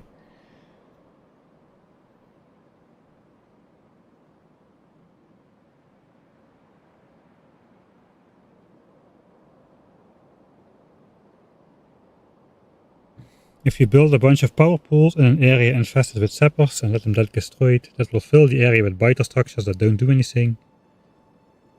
Then there's no room for the biters to expand there. That's a good thought.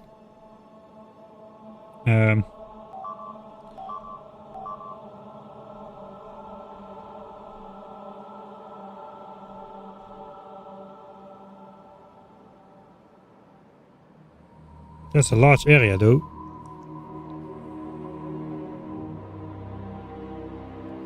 I was gonna say there's way too much land to do that with, but maybe it's not.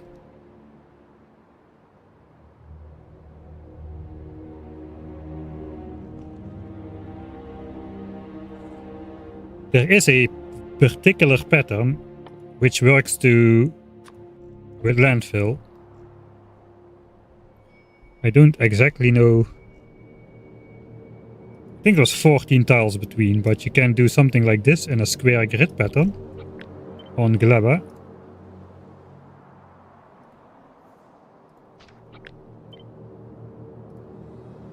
Which will prevent the enemies from expanding.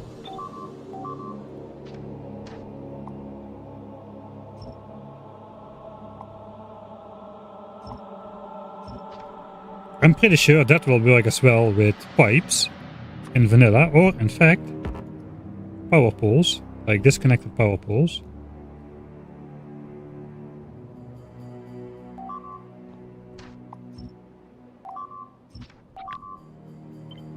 So potentially, if we make a grid like this with power lines.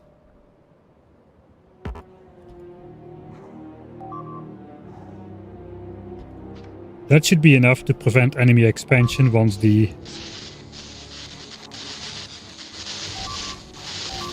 sappers turn it into these crystal pylons. They have huge range. They are connecting to each other.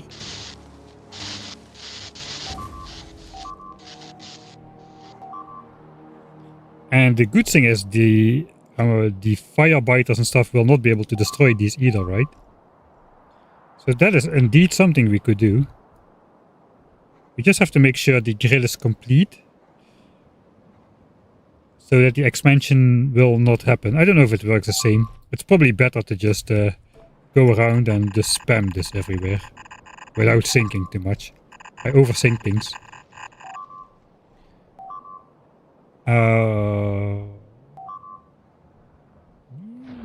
There might be something there. There might be something there. There's definitely something here. Let's look at those exploding biters. Okay, we're already dying. Wait a second. This is a okay, we have reached the maximum level already, it appears. Regenerative biter level 5.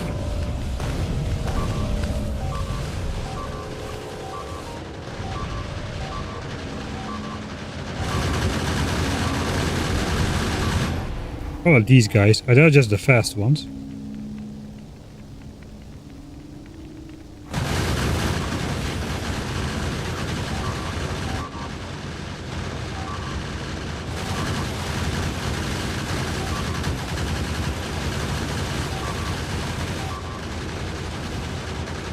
Oh, we still have yellow ammo here. That's not doing much. We have too much armor.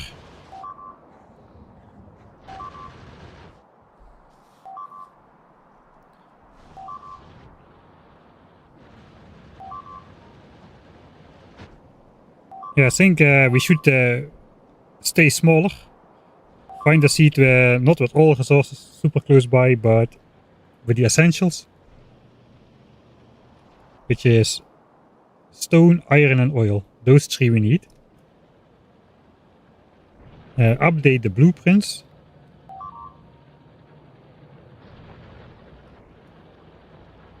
And make a more complete starter base. This was decent for a first attempt. I should make it easier to build though. I like making all kind of weird structures. We don't have time for that. This is a challenge. We don't have time for decorative underground belt and excessive power pole, OCD wiring and all that kind of bollocks. I need to treat this a little bit more seriously.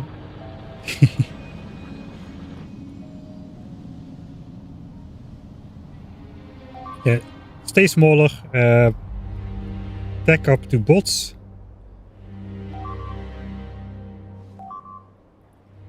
Let's see, can we do something? So my current wall with bots has this over here. Okay, that's the wrong orientation. Let's go to the right. Let's go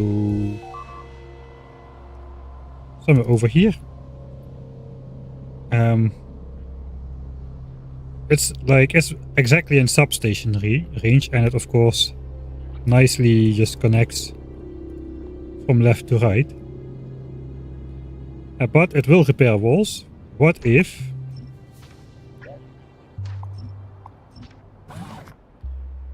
I place the robots exactly far enough away, like over here.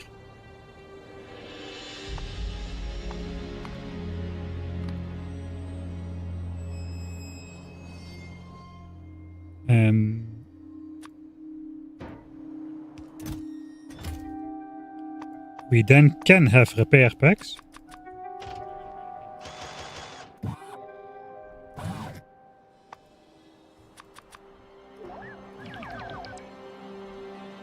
Which don't repair the walls, but will repair the turrets.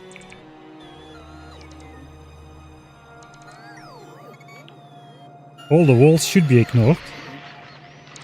But pipes, turrets, infrastructure stuff will get repaired. And walls...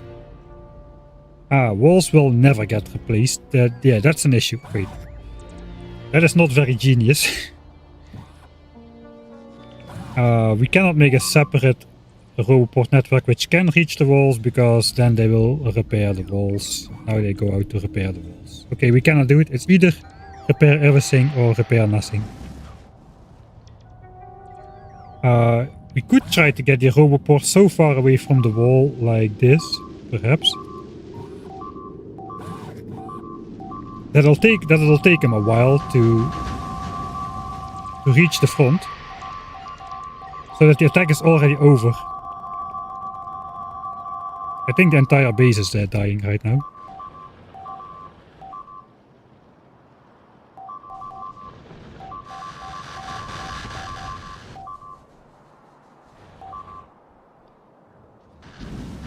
Okay, so the attack is over and then the bots come in. That would be nice. I think no, I think it's wishful thinking to get repair packs in there.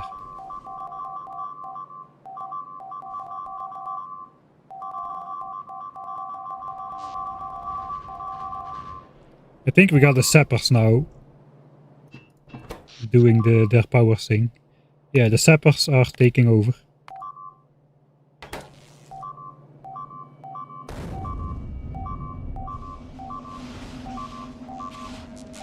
Alright, so if we don't do anything, we're actually gonna die pretty soon. 5 hours in and we are basically lost. I'm 4:35 in, okay, it's 25 minutes of not doing anything, but still. And this corner is under constant excessive pressure. That's a good combination, man. The exploding biters with the fast biters and the very ammo resistant biters. That's a very tactical combination to attack the base with.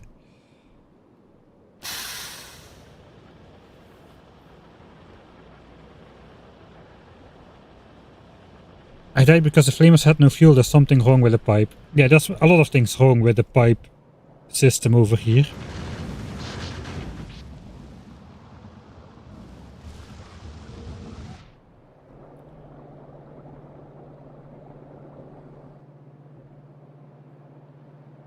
I probably should I should do that differently. Let's just go.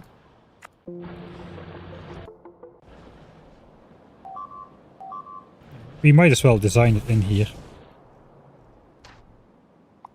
Let's clear out a reasonable area here.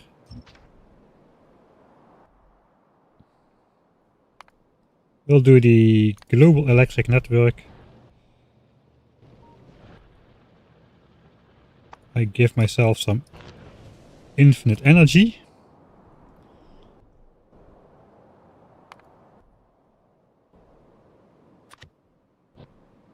So let's make a copy of this, of the book.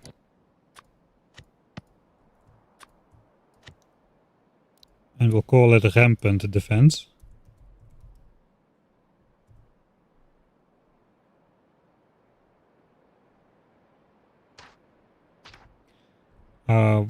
For the design phase, it's easier to have all of these be sequential.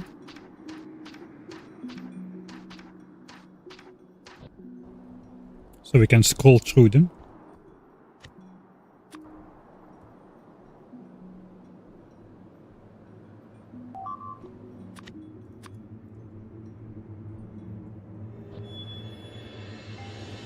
Alright, so single gun, full gun, flamethrowers,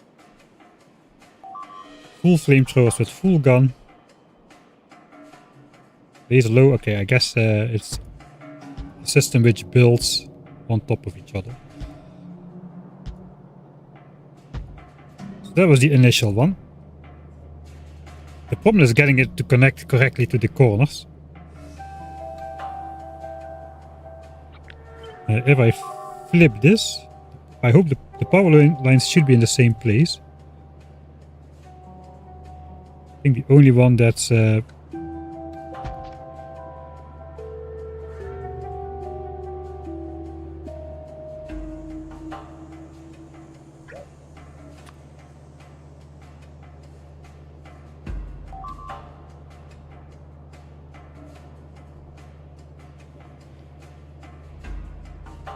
let's try something different.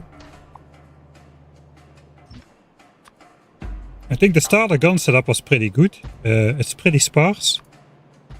It does the job with like sort of equally spaced gun turrets, clusters of 2, which can just barely reach each other. So that is pretty good.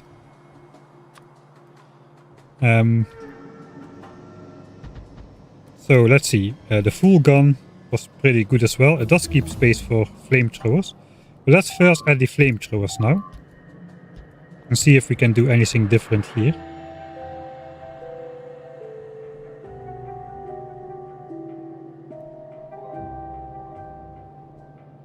Nice. I'm thinking we should maybe be thinking about feeding the flamethrowers from the back individually. That way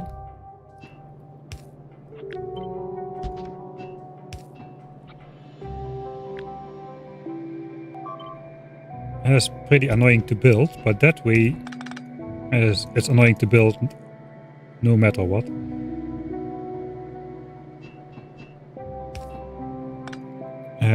We can lose a flamethrower.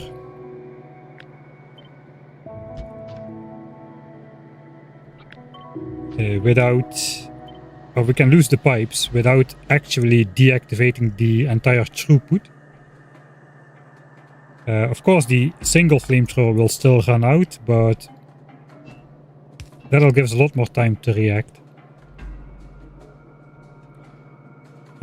These inserters also got hit a lot. They need to move anyway if...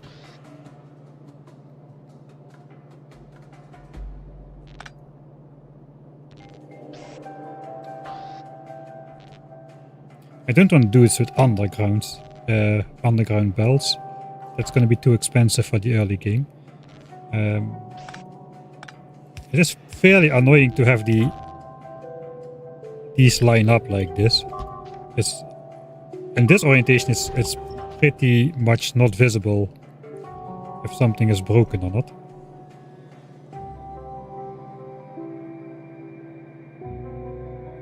What if these were just back one tile?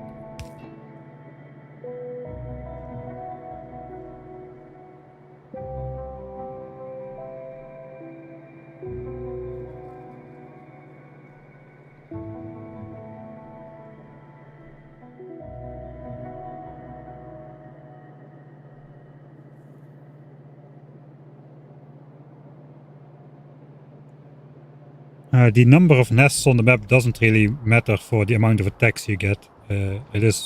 Pollution decides the attacks, and then the rampant AI generates extra attacks on a timer. The nest frequency and I guess the pollution cloud would be a little bit smaller because there were more nest absorbing pollution, but the terrain pollution is barely anything anyway. The amount of attacks you get is not that different. The difference is in expanding the base, especially late game, where wider bases are just one continuous blob, like in the Warptorio stuff. What about a bypass in front of the ammo belt?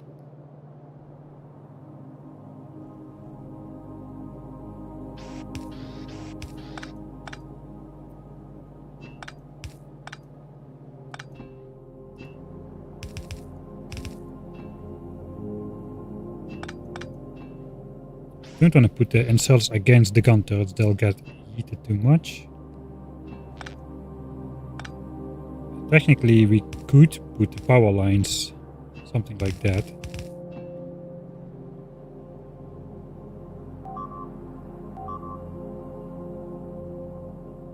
That does take up a lot of space though for the later game.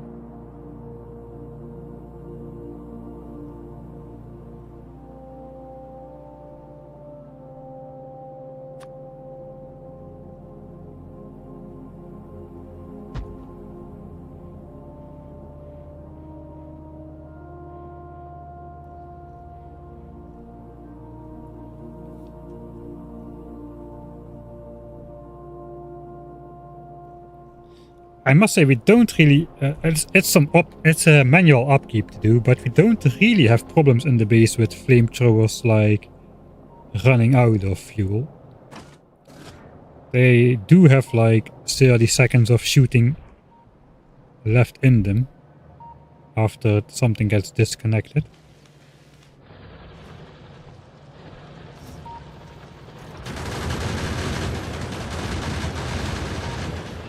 But if they do get disconnected, that's pretty bad.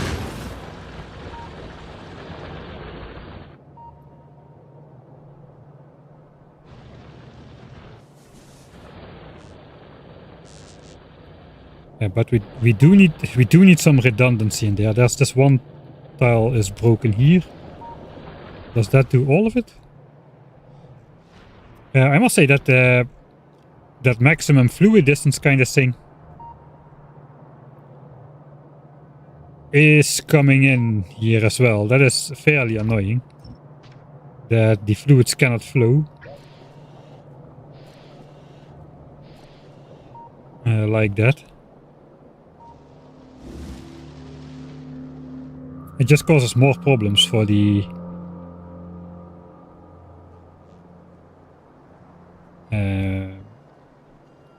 to keep everything supplied. Okay, so this is a no-go, especially for those fire biters which are immune to fire, because they'll just keep drawing flamethrower fire forever. So we should not panic wall like that.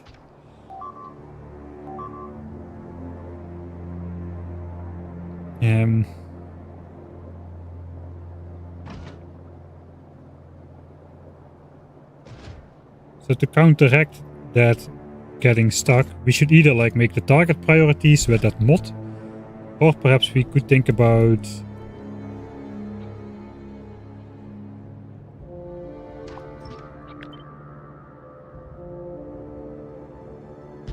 it still fits like this. We could do something like this, I suppose. We would need power lines farther in the front as well, so that's kind of fragile.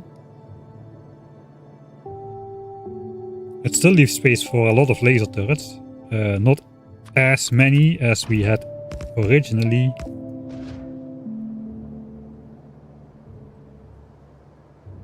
Still, the flamethrowers have like 5 or 6 tiles more range than that.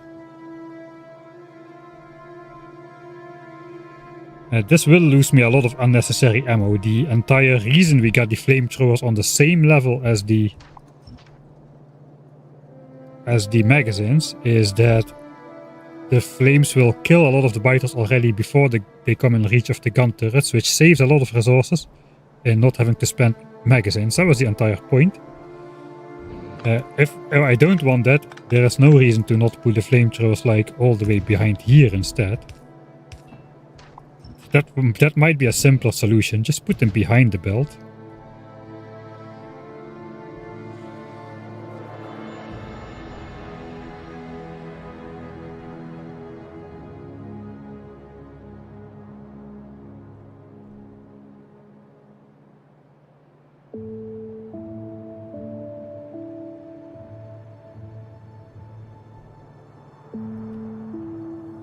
Yeah, I think we need to shoot for all.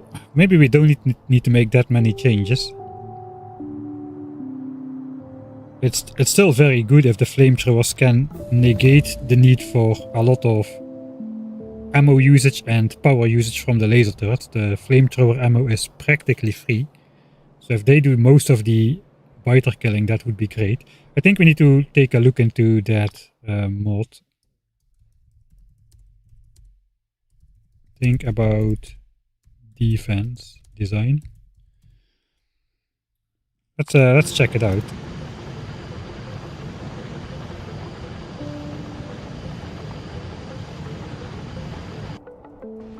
Let's search for Rampant and see what comes up. Rampant Arsenal.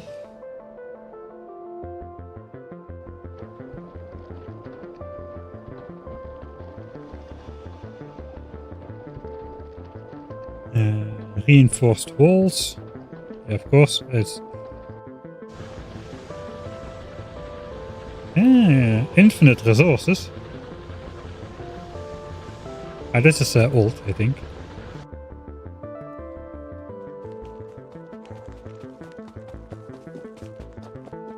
Fork of Rampant Arsenal fork. We got a fork of a fork.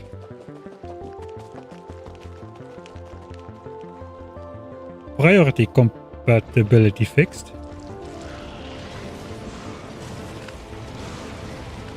Adds advanced target priority compatibility for Rampant. That's the one probably.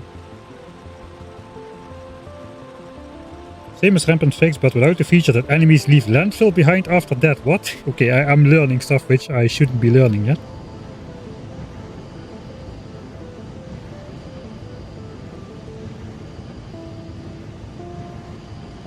Okay, let's install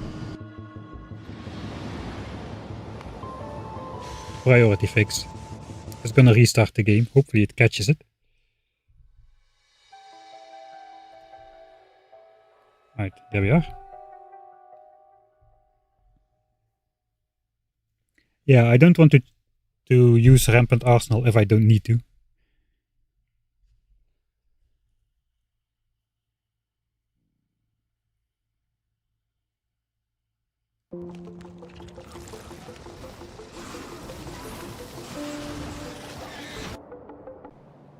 Okay, so let's see what the priority lists look like now.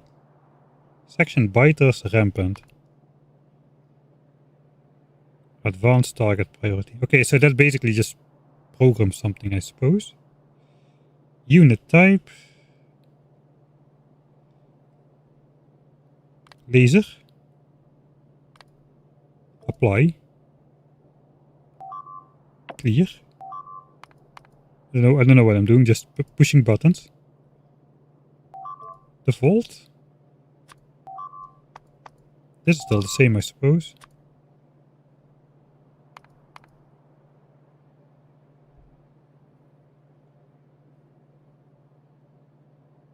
Troll.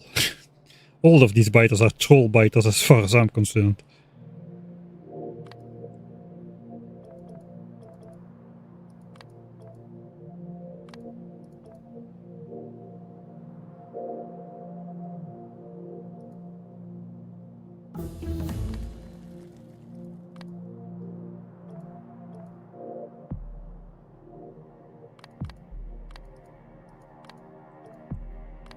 Okay, so if I want to...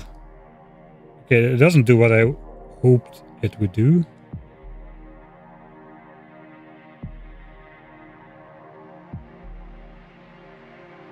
I guess it will be easier.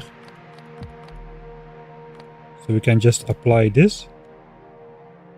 Biter, apply. Spitter, apply.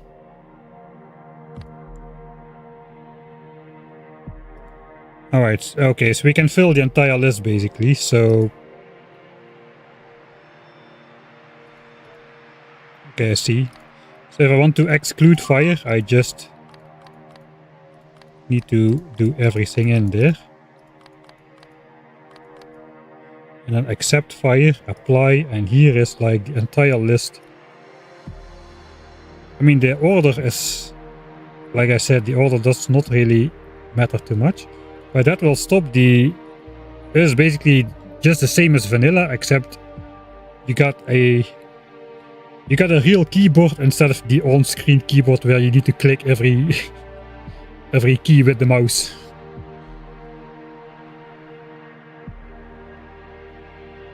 Alright, so if we apply that, isn't that gonna cause tons and tons of lag if I have 600 biters priority list in every single turret and there's like 300 biters of different factions coming to storm up? That sounds like it could be very bad.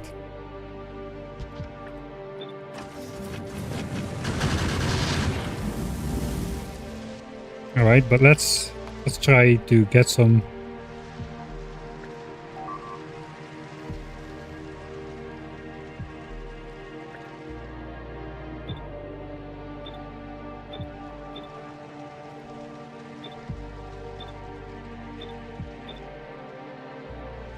Let's try this out.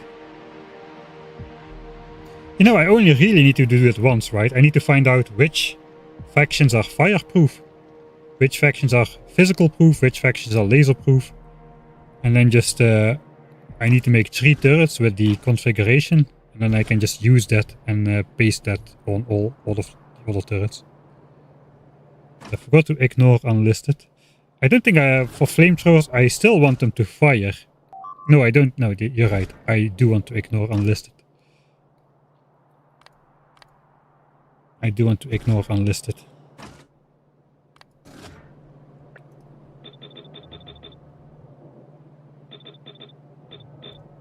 Alright, so let's get these firebiters out here.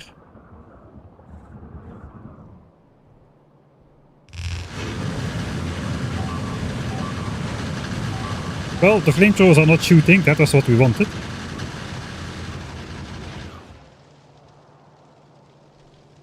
So that's good. In general, I don't mind if they shoot and just create a fire. But I guess as soon as they are mixed with other biters, yeah, they're gonna fire.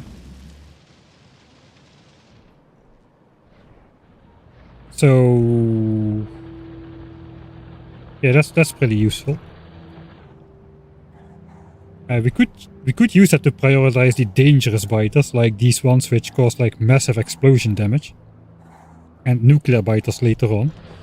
So I probably do want to.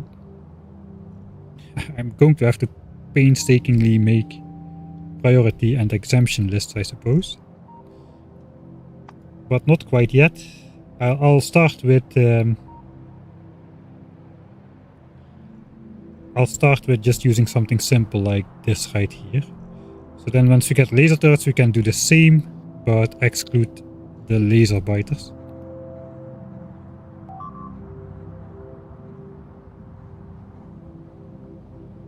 I guess for offense we can also use it.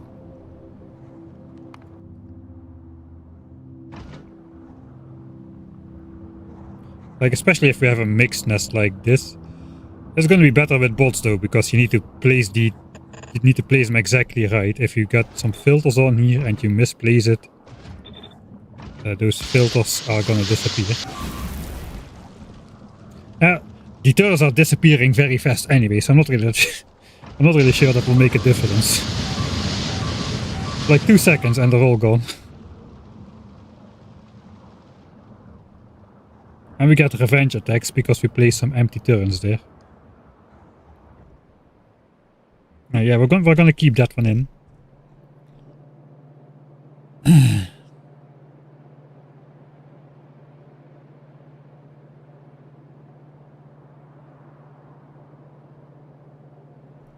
How did you get the grid to look this clean?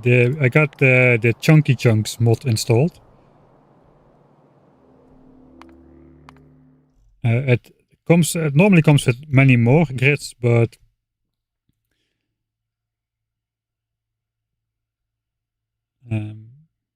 why is this?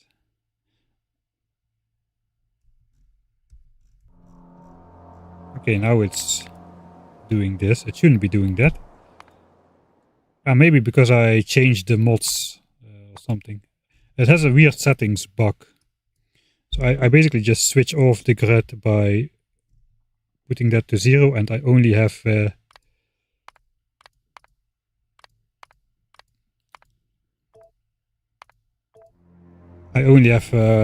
one of the grids enabled. That's basically the chunk border.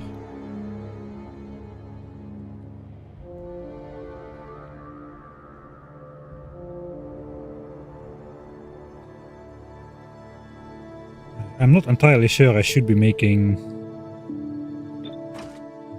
too many changes. Suppose we go through the biter.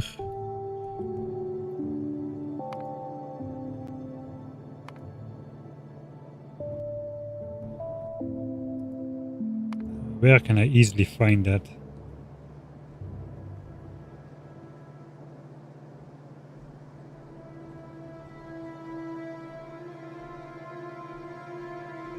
I mean that if the nests and the biters could have different properties.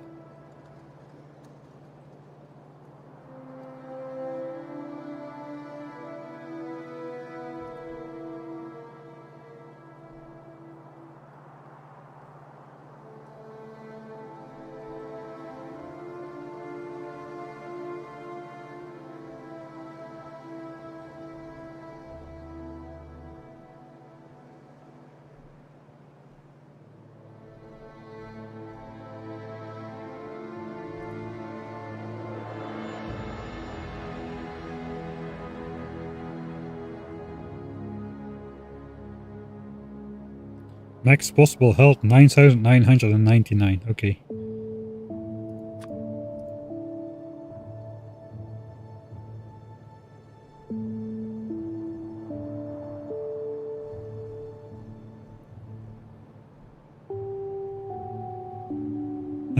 Can I...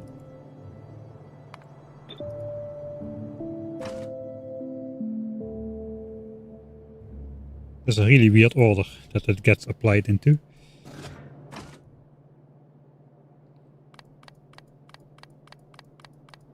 Let's get a tier 5 biter of every faction in there. Can I do this? Okay, we can. Okay, so now I got a list of all the types of biters in the game.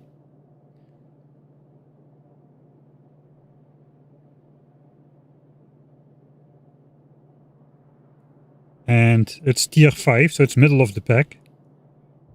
So now we can click them and we'll just quickly look through the resistances if there's any like 100% in there.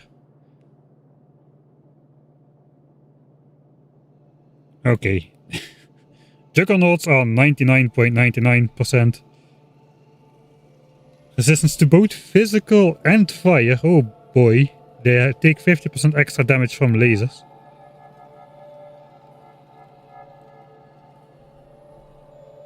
Alright, let's do that. We'll make the three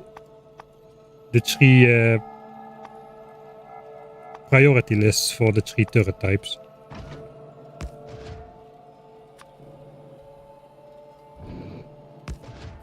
What kind of damage does artillery do? I think it's just explosion, right?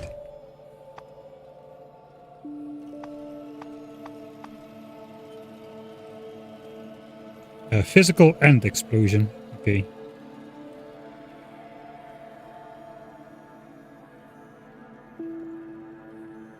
Power up. Let's not get distracted. Alright, so we had this list over here. We'll copy that. Okay, there is no priority list for artillery. Let's delete that one. So Juggernaut biters. Does it remember this? We can switch that off, right?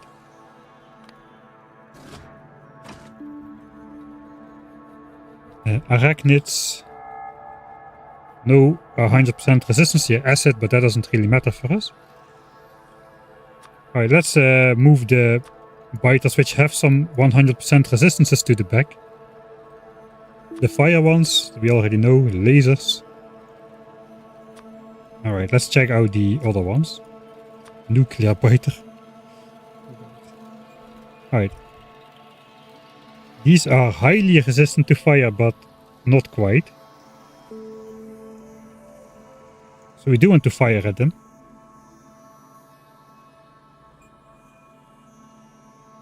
They are very vulnerable to landmines, which we cannot use. Arachnids basically have strong resistance across the board, except very vulnerable to physical. Is it the same for the spitter? Let's find arachnid spitter. Please don't tell me resistances. Okay, these guys don't have spitters.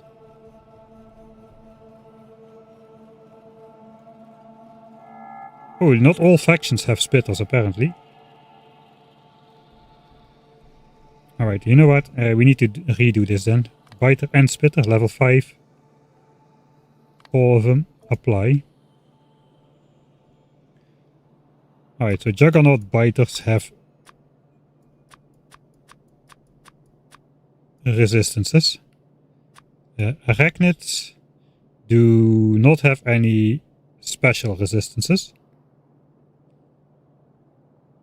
So can be deleted from the list. Let's do it like that. Regenerative. No special. Armored biters. Okay, we get armored biters anyway. 12 flat resistance against fire damage.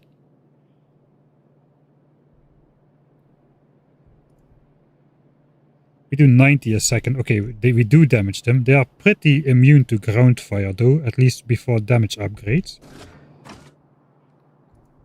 But they don't have any full. It is the common biter, level 5. No resistances. Acidic biter, nothing there. Poison biter. Should be resistant to poison. But nothing else really. Laser biter, yeah, that has the 100% laser resistance. So we do need to put that in the list. The fire biter has the 100% fire resistance. Sapper biter is very laser resistant. But at the moment we're only interested in the 100%. Fast one, nothing. Fire spitter is resistant. Let's put it under there. Spawner spitter has no resistances whatsoever. Acidic. Inferno.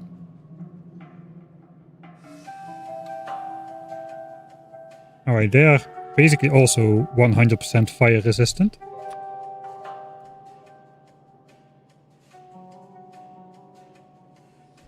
Fast, no. Common, no. Laser is 100% laser resistant. Wasp. The fact that they don't get resistances make me very scared about their special abilities. Electric, they only 45% against laser. Nuclear. Of course nuclear biters have to be 88% fire resistance, don't they?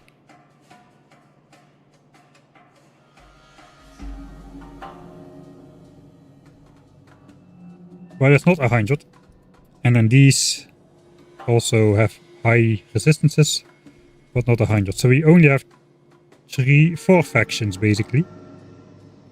Laser, fire, so those are easy. Then the Inferno is fire resistant as well. So those are fire resistant. These are laser resistant.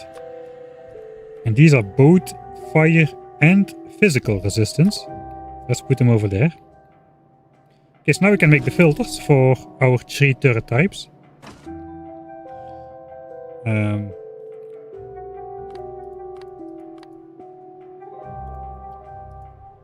Well, let's quickly check through the worms. Regen, armored. Juggernaut, yeah, it looks the same.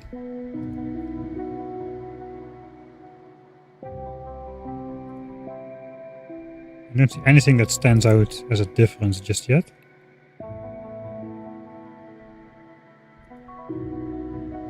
Inferno, again fire.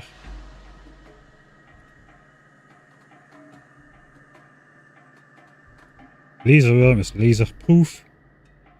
Nuclear worm does have the giant fire resistance. I think it's all the same, so yeah. So now we need to switch on everything basically. So if you apply this, everything is in there. Ignore unlisted targets. So now we want to, for our Flamethrower turrets, we want to disable fire and Inferno. Those were the 2 fireproof factions. So apply. We are applying it to the gun turret. Let's take this one. So this one is now not going to fire at fire and Inferno, but is going to fire at everything else. If I want to mess with the priority list, I'll do it off stream. But yeah. There's that. Alright, so there we got our rampant flamethrower. That one is done. The rampant laser turret wants to not shoot laser biters, and that's it, right? Only the laser biters.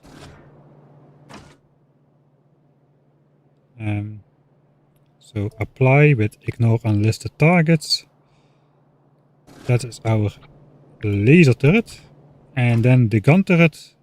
We actually do have biters that are just 100%. This is 100% resistance against gunfire. It doesn't make sense to shoot at them. So laser back on, juggernaut off, apply.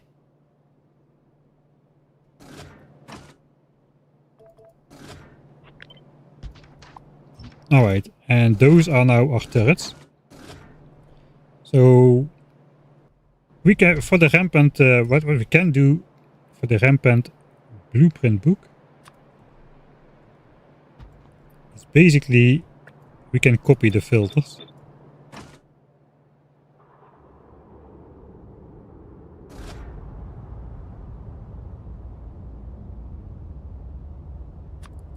Let's start with laser high. We can just remove it instead of add it.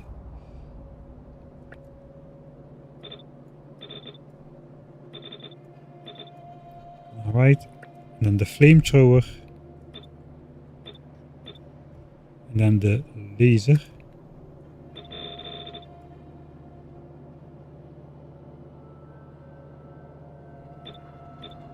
It does look very annoying with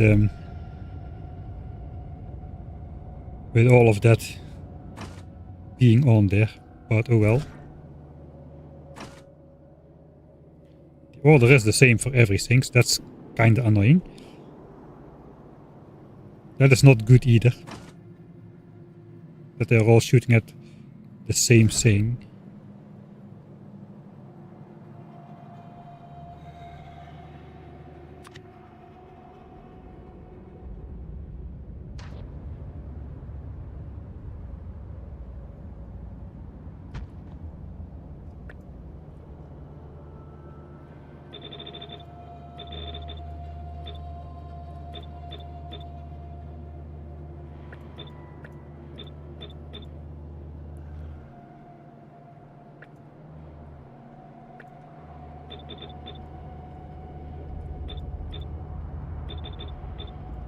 Alright.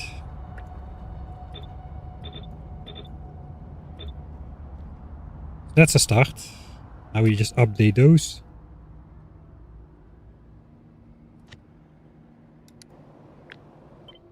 And the filters are on there.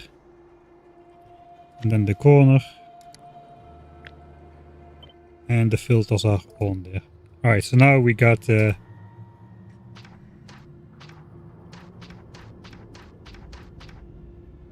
I got the two main ones. I'll figure that out the rest off cam, but at least now we have the... We avoid the problem. The order is crappy, but we avoid the problem that we are infinitely firing at stuff that cannot be killed. So...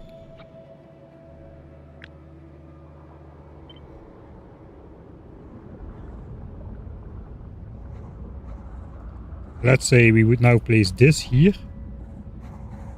And give the flamethrower turret ammo. It should fire.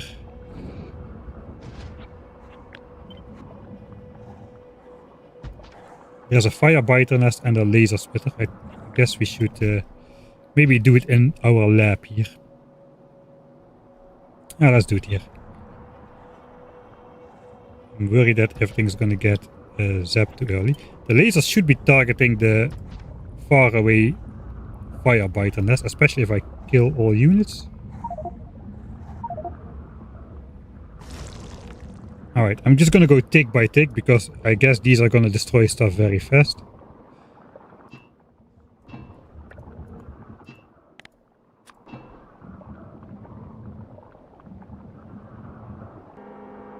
Alright, so that's working. They are shooting this, and this guy should be shooting the laser.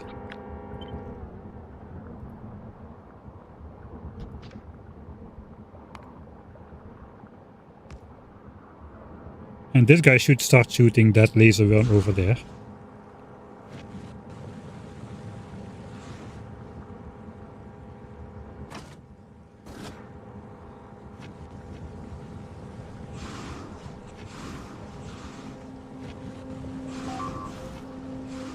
Okay, it does look like it's working.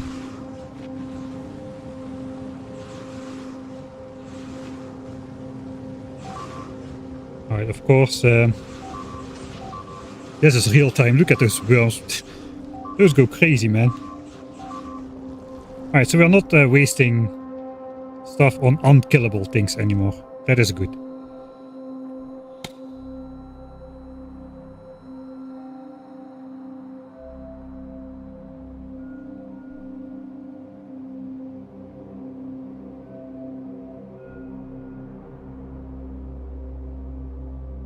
I think the wasp stuff is in there.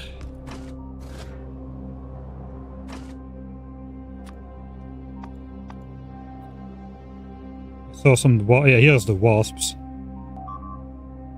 So it looks like some of the, okay, spawner arachnids. Oh boy, looks like some of the biters, those are gonna get ignored as well. Could be a good thing. Okay, that's not a good thing because all my turrets are ignoring that. I haven't encountered a wasp yet, so let's put a wasp here, see what happens. We will need to feed this.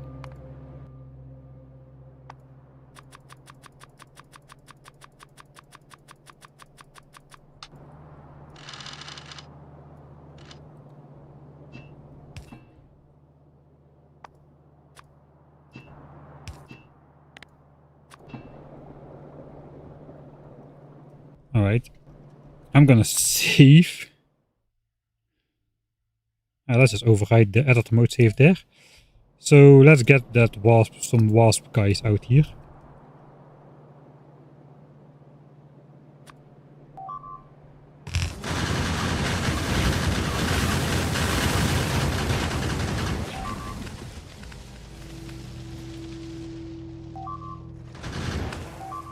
Alright, so the other turrets are shooting at that, but these turrets will not.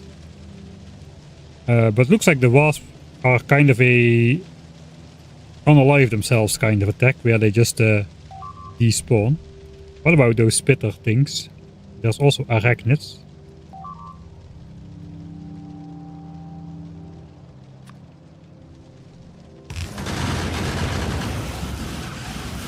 Oh yeah, that's a bigger problem.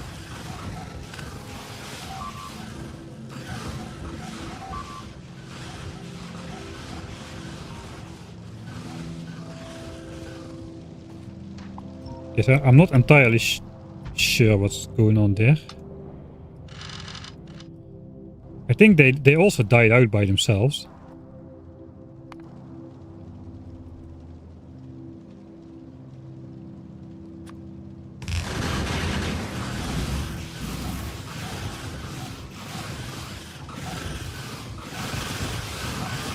Oh.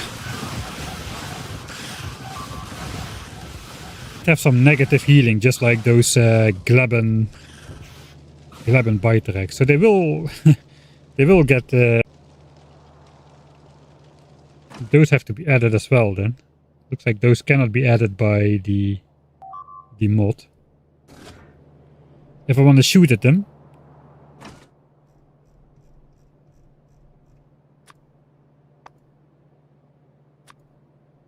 then we need to add those to the list as well if we want to never shoot at targets which cannot be destroyed.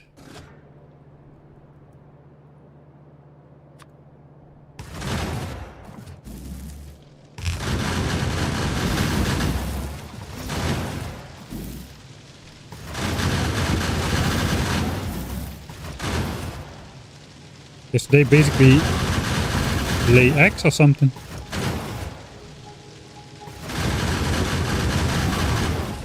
That's basically an attack that never stops either. Because they just keep laying new eggs. Which then don't get destroyed.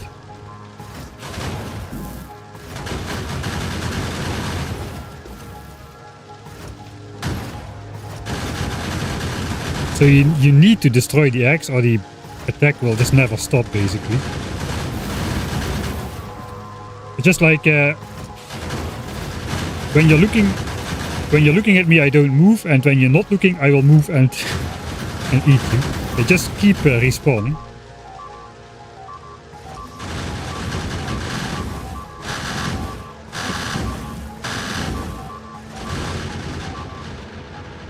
Okay, so we're not done with the complete list apparently. Oh boy, this is fairly annoying. You know what I should do? I should do what I never do. I should look online for a blueprint. So I bet there's somebody who has already put in the effort of, you know, organizing this, including the stuff that cannot be added.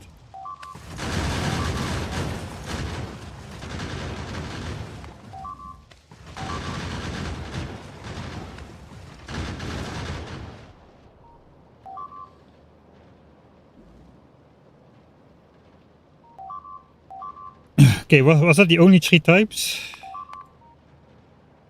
Maybe nobody has done that yet. And I will be the one to do it, I suppose. But not today. Spawner egg, arachnids. Okay, we had those.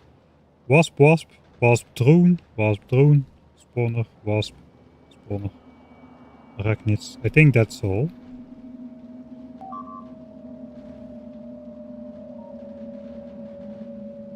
Why are they in my tab though?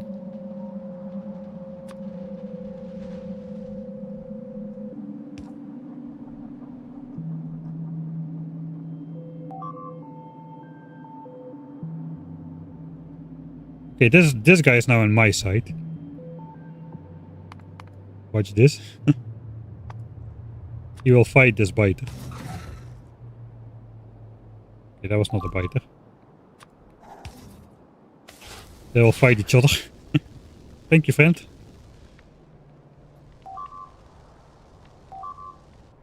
Alright, so they're in my tab, but they should really be in the enemy's tab then, I suppose. So if they're an enemy variant, I suppose that factioning is working correctly. This is still going.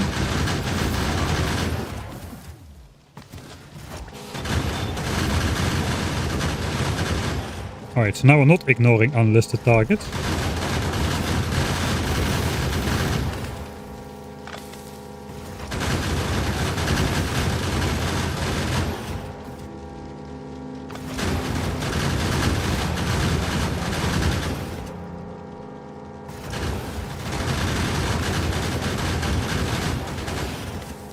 But laser turrets cannot kill them fast enough. And the damage X spawn fully healthy biters, so yeah, that's not gonna work.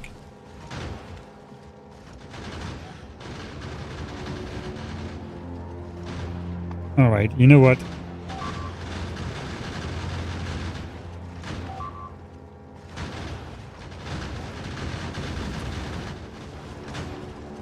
Close your eyes, this is gonna flash.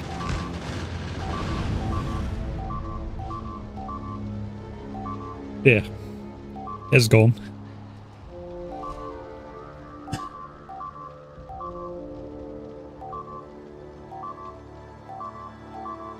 I never looked at the code files, but there's probably a way to like create a program that writes the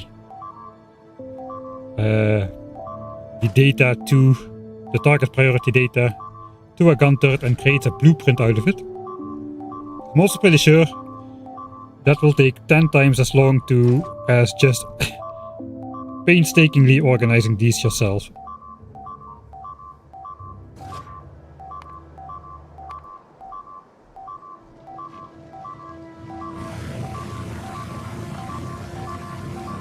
Alright, so we have solved that the flamethrowers are not shooting at the fire spitters. At least that is solved. So this is no longer happening.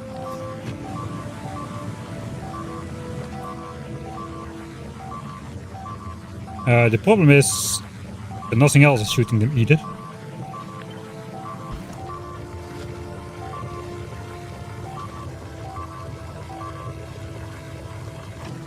I'm in map mode, I cannot fill that.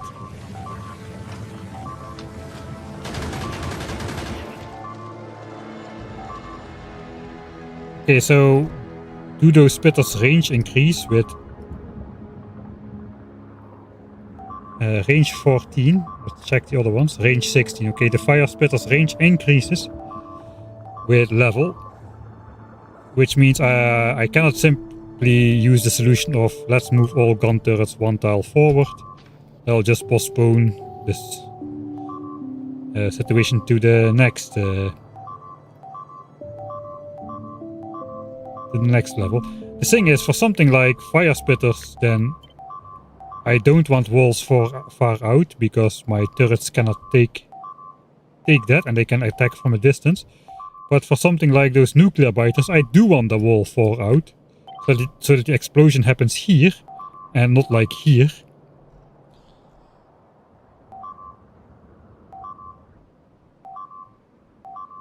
Oh, there's a lot of things to think about.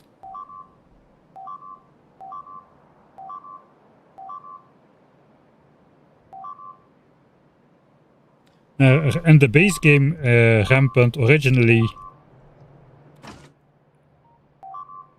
there were no target priorities that just got added in Factorio 2.0. I think the original Rampant did not have 100% resistances. I think they had like high resistances but never maximum, like at 88%. I think you saw something like that, but you didn't see 100%. Okay, can we...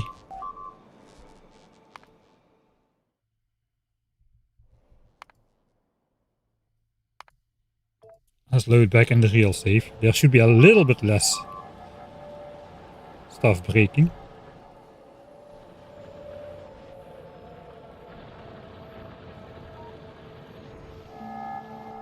Alright, I think this is gonna be it for run number 1. I don't think it makes a lot of sense to keep playing.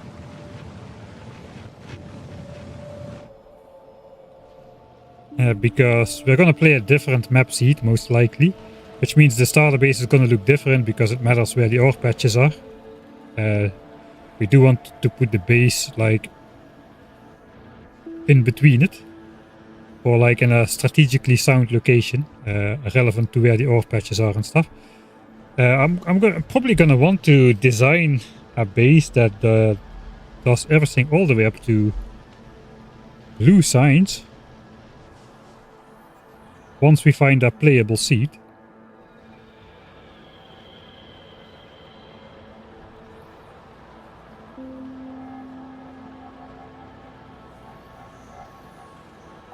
That's going to need to be tested out a whole lot better as well.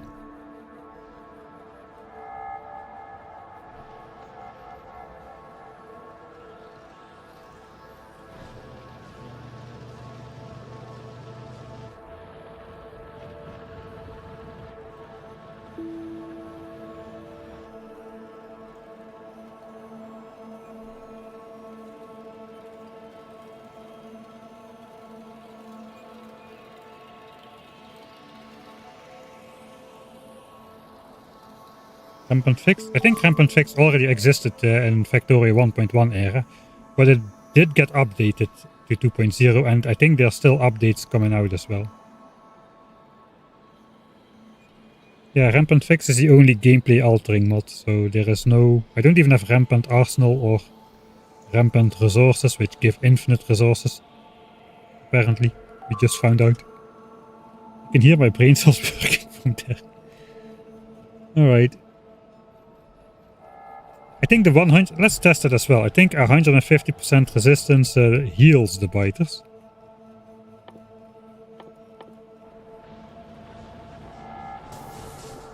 Do I need to test that? It kind of makes sense that it does. It's going to be a bit annoying to set up. Let's get one of those poison things. Let's get an A tier one. Stop moving. Right, so this guy is 150% poison resistant. He's got 1000 health. So we can soften him up a little bit with some gun turret or something.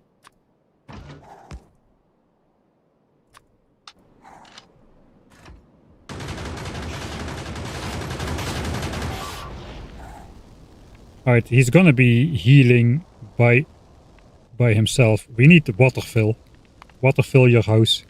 Come on. Don't go anywhere.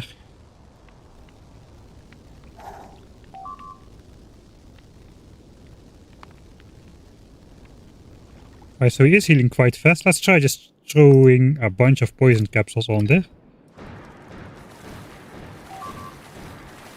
Alright, and then we go per tick. Oh yeah, he's healing super fast now.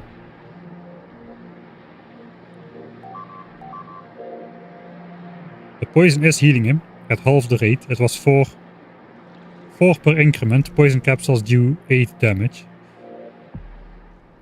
So yeah, that if the resistance is over 100%, it actually heals them. Fortunately, the fire biters don't heal from fire. That would be horrible.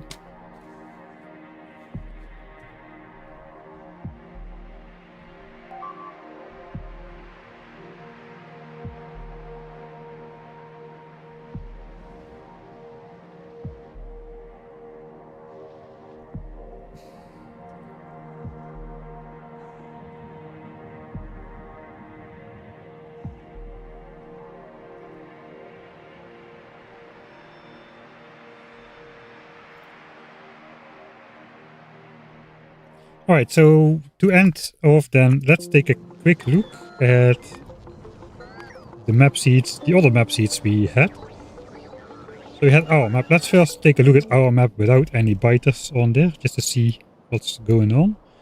So it's actually not that much of a desert map. There's tons of trees to absorb pollution. At least in the south, the north is pretty barren. We want our starter patches closer together though, we found out in this run. This was pretty annoying to get started. We should skip the opening strategy of trying to get the biters to settle somewhere else, because it doesn't work. They do settle here once or twice when we are here, if we let them destroy stuff. But it's probably better to just set up at home and defend it so they don't do the post destroy a base settlement stuff at all. See this area where there were all the biter nests, it's completely devoid of biters at the start. It was all pure expansions. Even these resource patches didn't have biters on them. But yeah, we should find something where we don't need to push these biters in the beginning.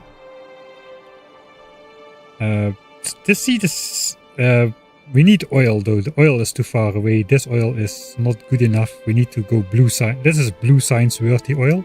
This could be flamethrower worthy oil, but we need blue signs worthy oil. So this seed is pretty spread out. Let's take a look at some of the other ones we found and if they are at all better. Alright, so we need iron, oil and stone as extra resources. Here, this is actually a fairly decent seed. And there's 2 bases to push, but it looks like just pushing bases doesn't invoke like settlement revenge, which I thought would happen.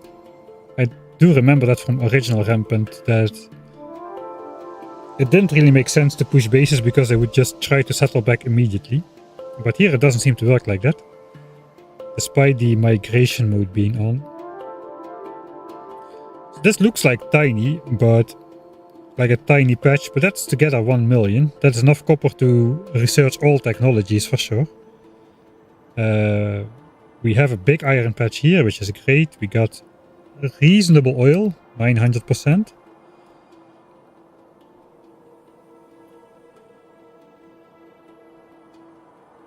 We got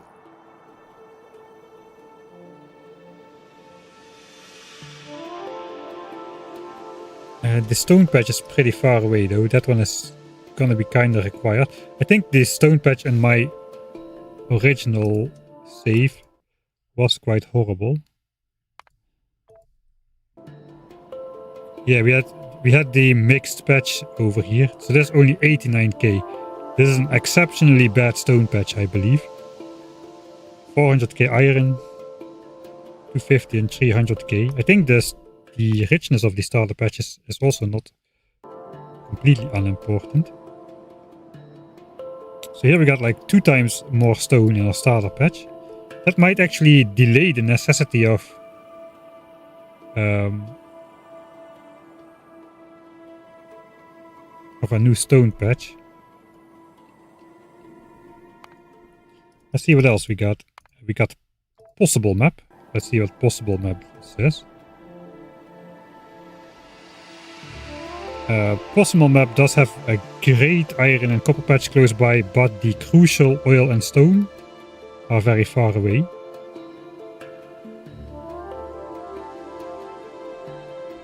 So possible map does not seem great. Seed 1.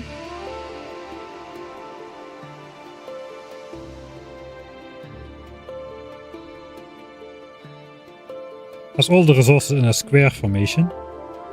We don't need to push a lot of biter bases, but it is probably too large to completely encapsulate in time, with stone and oil being far away again.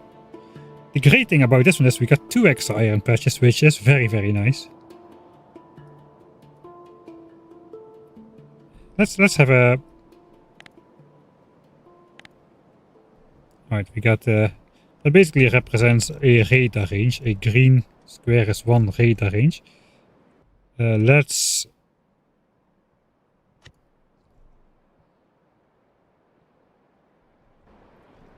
set up how this would look.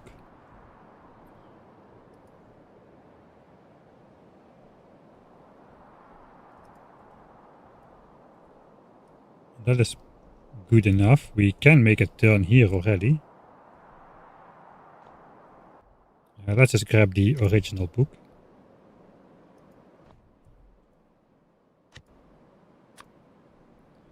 There the corners are organized at least.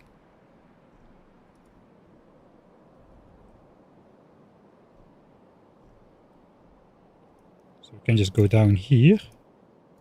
We just need to go out for the stone again.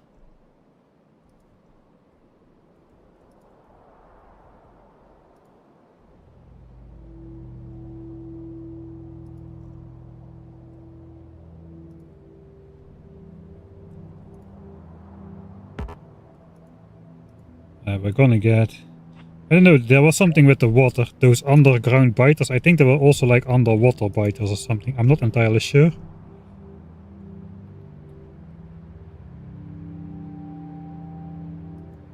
But it does seem we might want to do something like this.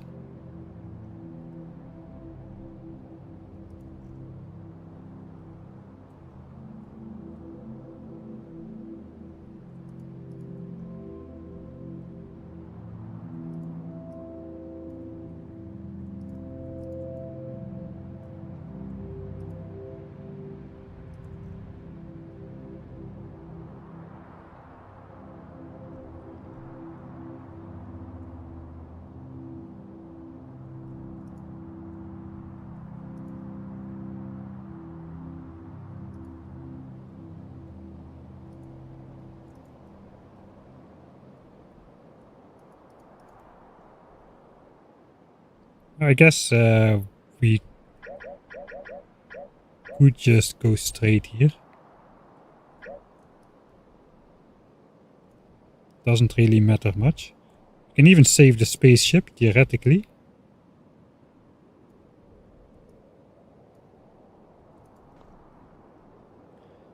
I think that is still a has a fairly large area. Let's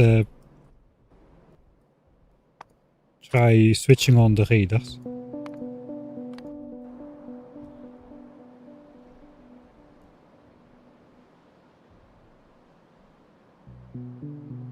Yeah, that's way too large still. This does have the original idea of encapsulating every resource. There is no uranium on this map though. Seed 1 walled. There's only 3 bases inside to push though, and the rest all can stay on the map. We did waste a lot of time and resources doing combat.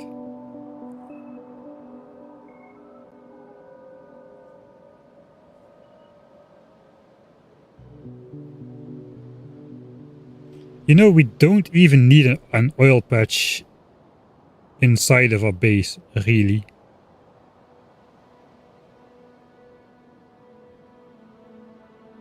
We got like 100,000 of K of oil. A blue science pack is 1,000 science packs is 1,500 chips and 500 sulfur. Sulfur is 30 petroleum gas, 15 petroleum gas each. So 750 petroleum gas for the sulfur. And 3,000 plastics, which are 10 petroleum gas each, so that's 30,000.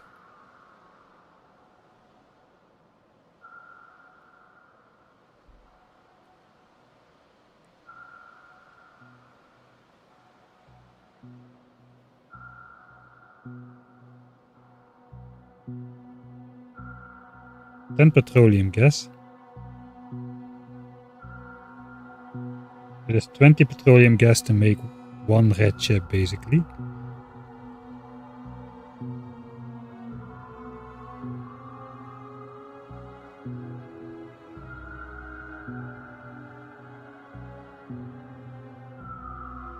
It is 30,000.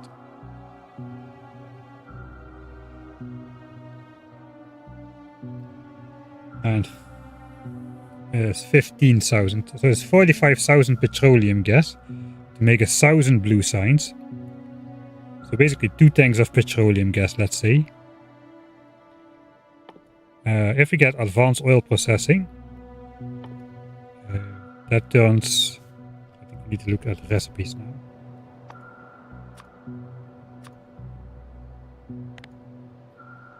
So we need twice the oil to make... Basically 2 oil becomes 1 petroleum gas.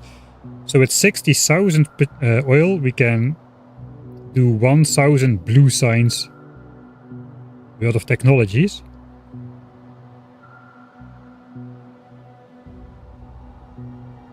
With just basic oil processing. It kind of doubles with advanced oil processing. It's roughly double if you crack everything. So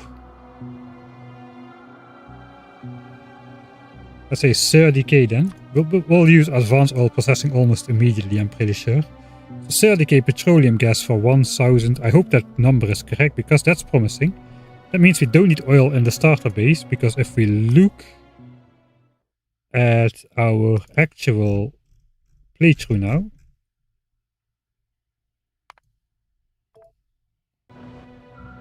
and we look at fluids, we have already produced 500,000 oil.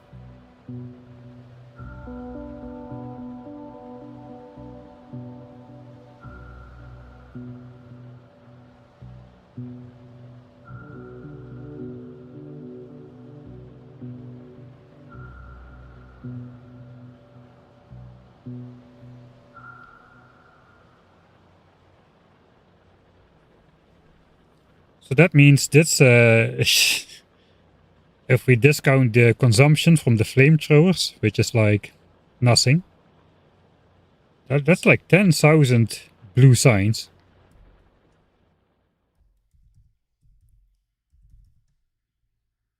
Worth of oil.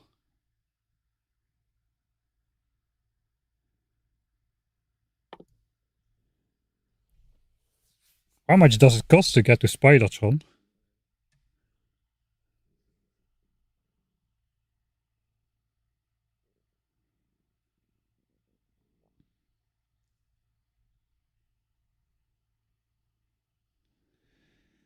Ooh, that's a big tree.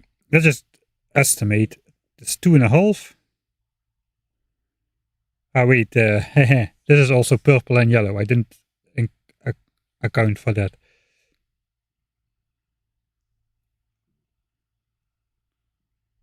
Let's count anyway. It's 2.5 to 7 to 8. We'll count that as 8 to 9, 3, 3, 3, 4, 1, 4, 2, 4, 3, 4, 4, 4, 5,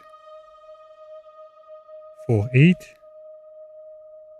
Let's take this one. Let's say 5, 1, 5, 2, 5, 3. About, let's say 5,500 blue signs to get to Spidertron. The problem is there's a lot of yellow and purple signs as well. So I would have to count that out a little bit, how much oil we would need to get there. It does kind of seem possible to get enough oil without having it actually in your base.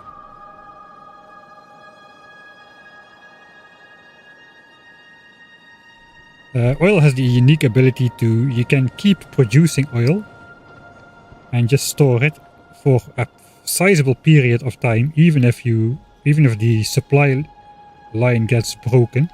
That's different for ore patches because ore is very bulky, and it will just stop producing if the supply line breaks very quickly, even if you have trains with supply chests. If the train breaks or the rail breaks, the patch stops producing until you really fix it. Whereas this, like we saw, it kept on producing for a very long time, even after the biters took it all down, because of these tanks. So that means we can just do like temporary rescue missions where we quickly pump out the fluid in here. If we just look, if we disconnect it from the rest. 185k, that is like, it needs to be connected for what, 2 or 3 minutes to pump all of that out of there with one pump. So if we do something like this or this with the infinite transmission speed, we can basically pump that empty in an instant.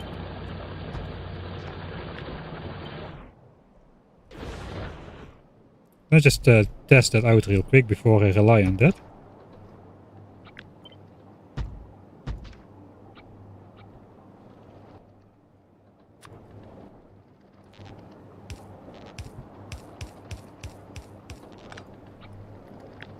Alright, so we got like 30 pumps here. That should move 36,000 oil per second, right? In the new game. So this should be empty in just about 6 seconds. Oh wait, it's connected to this as well.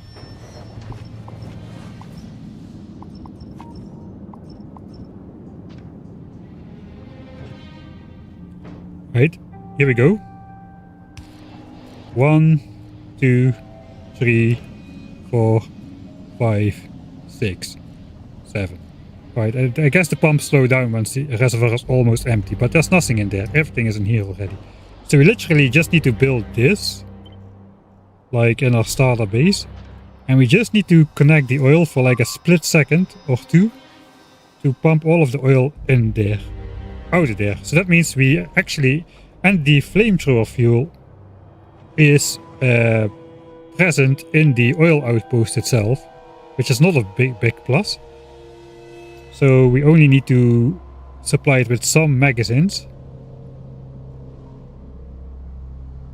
I think we can keep oil producing even if we don't yeah,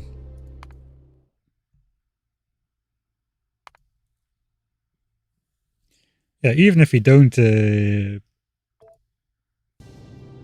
have it in our base permanently. Right, then there's this seed. This seed is pretty interesting.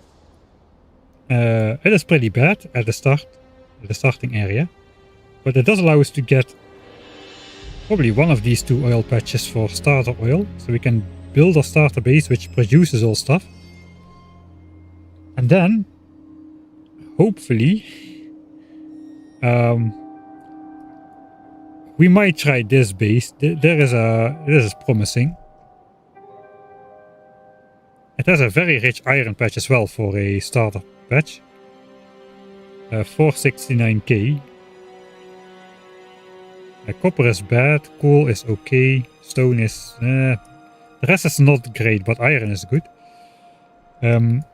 So we can really just turtle up in our small little patch over here. Get up to blue signs, break out, and then just... with personal bots and whatever. And then just come out here. Hopefully these 2 bases will mutate into something that we can push. It's not like those fire biters or whatever. And then we can build a new base here, which has all the resources inside. It's a tiny base. Has all the resources inside. All 6 at a decent amount. Copper is the weakest here. But that one is only really used for late game science, not for base defense. And win the game from this base, abandoning our starting area. That is an idea. And since we're doing stuff here, the biters should expand over here and not over here a lot. At least that's the hopes and dreams. If I don't go there, will that even generate? Let's take the Book of Weird Measurements and see how big 20 chunks is. Alright, that will generate, the map will generate until the outermost square.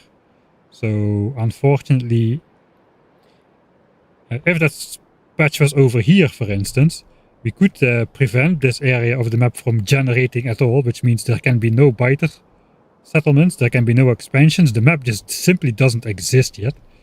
Unfortunately, we cannot do that over here. Alright.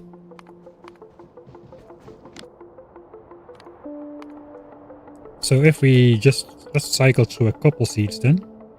So what we're looking for is starter patches close together, but what we are looking for even more is oil, stone and coal close by each other. We don't really care about the other resources set. Oil, stone and coal close together. So something like this, but then copper should be oil, basically. And not too far from the starting area, preferably. We got a trick up our sleeve to manipulate the starter patches once we find it. Here we got... is that not exactly what we are looking for already? We got iron, oil and stone, and even an extra iron patch here. For the late game, there is more coal in 2 places. Even is uranium not too far away. Copper is a bit hard to get though. Although there is a patch over here with not too much space for biters to expand, initially at least. So that might be grabbable in the end. This is not too bad. Let's do the trick where we can change the... let's change this back. We're gonna do the trick where we decrease the number by 1. All these ore patches and biter bases should stay the same. The water border will change slightly, so these iron and copper patches might become more or less visible. The starter patches and starting lake will change as well, and the general terrain and forest. So let's go. Alright, so this looks quite different. It's worse actually. It's nice that these patches are now completely above water. But the iron patch is right next to a biter base. It might be a pushable one, but also these patches are pretty far apart. So there's always a pair of seeds which has exactly the same biter and ore spawns. The last digit you can change to change this. Actually, this is also pretty close by. Yeah, it's only slightly more close by. We can use this like a starter iron patch, to be honest. It's further away. It's probably richer as well. Alright, so it wasn't that hard to find a seed which has the requirements. It would be even better. Let me just save the seed somewhere, just in case it is hard. Notepad.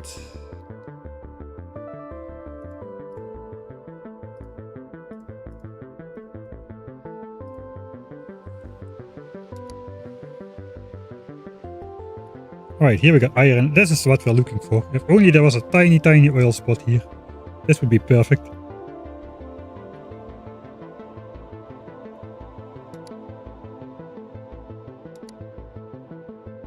Okay, so we're having a lot more luck so far finding good seeds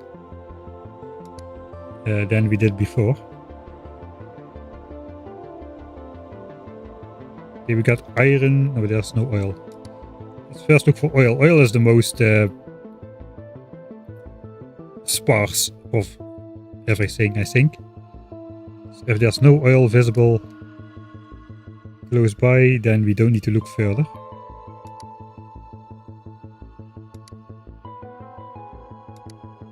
And we should immediately recognize some resource patches close by the oil. If that's not the case, then we can look further as well. I should not need to scroll. If I need to scroll, it's too far away. The starting patches are horrible, but there is oil, iron. It's tiny oil, but it is oil. Iron, stone, and oil is within reach. It's on the other side of the starter lake though. Let's do the change it by one trick. Oil seems better here. The starter patches are horrible though. I guess I'll put this one in the list as well. I'll do some research before the next stream.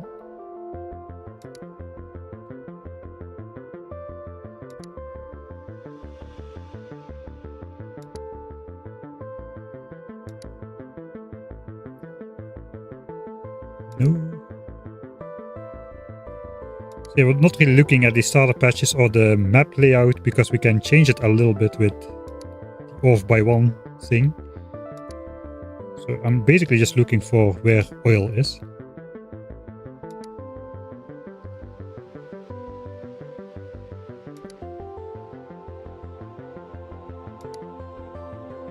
The thing is, oil richness is also determined by distance from spawn. So if it's close by, it's going to be a tiny patch by default, which is not very rich.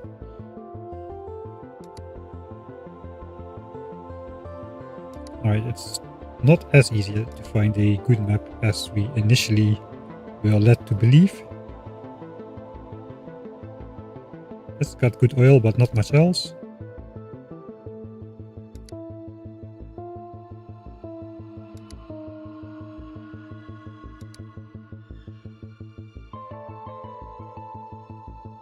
No stone. I think stone important.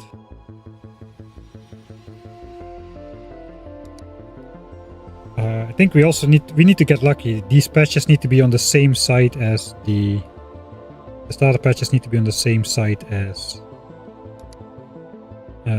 those extra resources, or the base will have to grow too big yet again.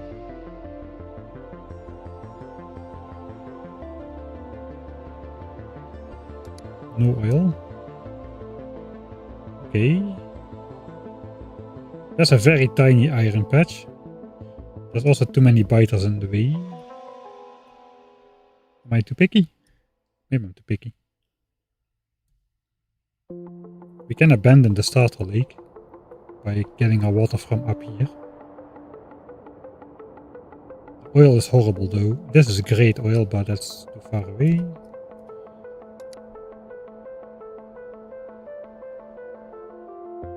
Alright, I did say something about let's grab the ones we saved.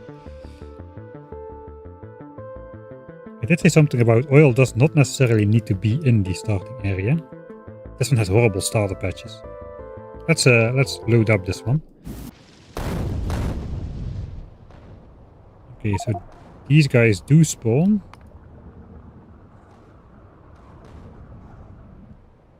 I think we can push that immediately upon getting gun turret.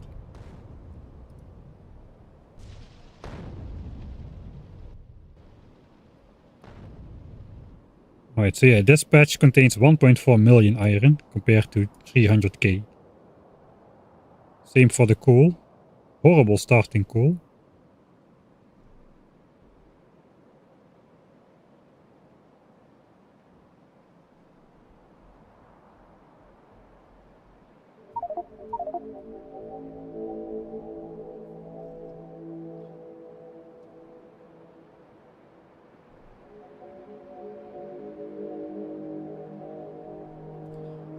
Alright.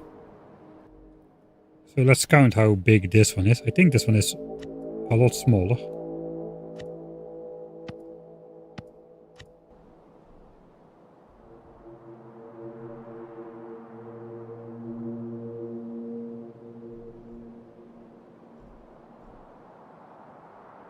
We need to go, yeah, in this chunk.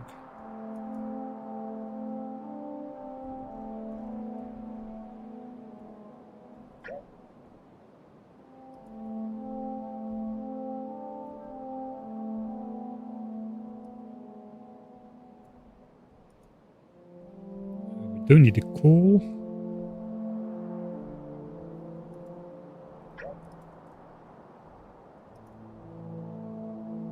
Not just yet, at least.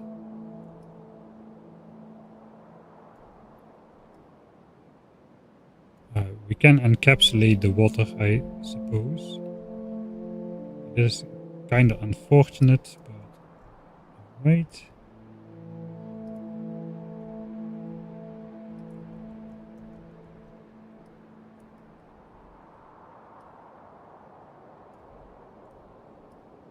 A totally square base would be great for bots later on.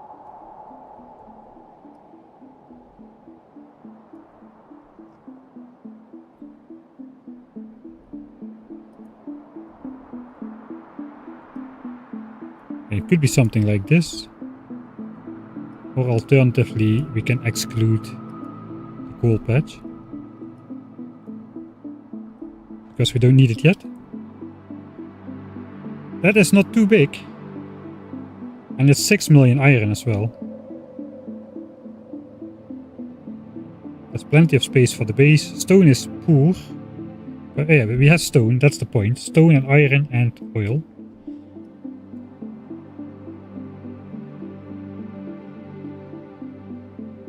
And then copper is way out there. We're probably going to get settled upon all the way around the base.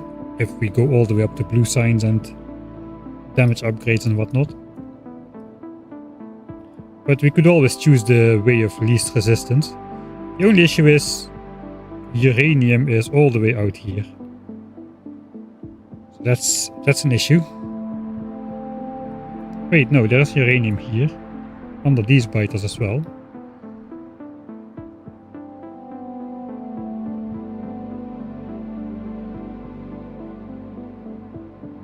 I feel once we're up to like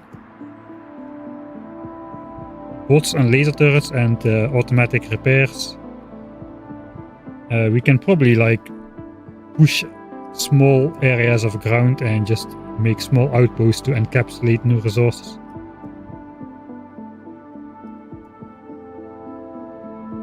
Well, until we get nuclear biters, I suppose. This is not too bad for a start.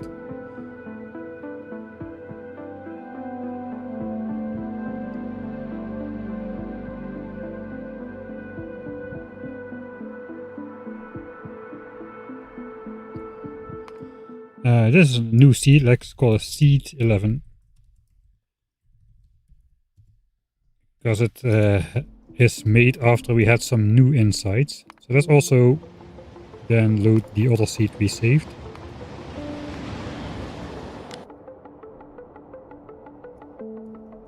Since apparently I already saved 2 seeds, which were okay.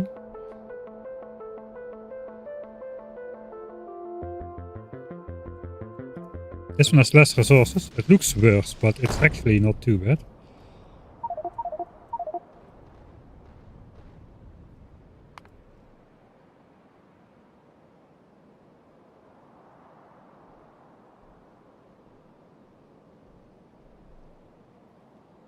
Okay, the starting iron patch is horrible, but we got a secondary starter iron patch, which is okay. Stone is decent here, so that is good. Oil 600%. It's acceptable. It's not great, but it's acceptable. It is very close to spawn, so that is nice. So if we want to go stone, iron, and oil, I suppose these are the ones I was eyeing.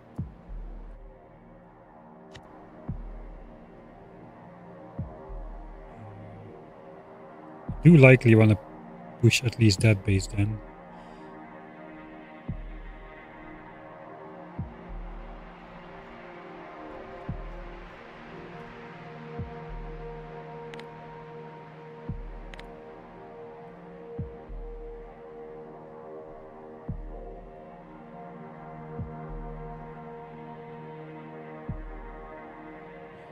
Could be greedy and get that, but let's for now play defensive.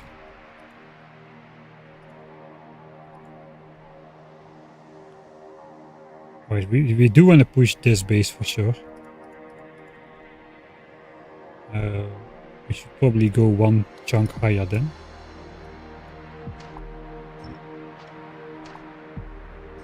That could be the good base space as well then.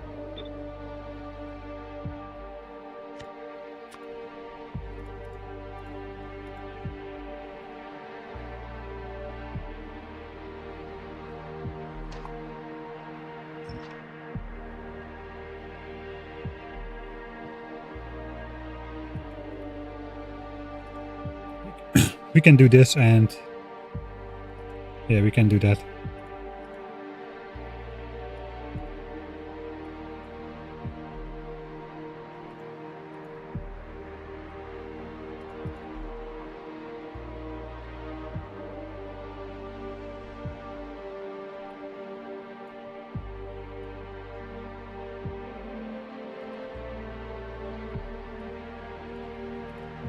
Something like this would do. Got stone. It is not as good as the other one. Although it's easy to grab some extra land if it stays open. That's a big if though. Yeah, I don't like this map seed as much as the other one. Hope no. Alright. That's some stuff to think about.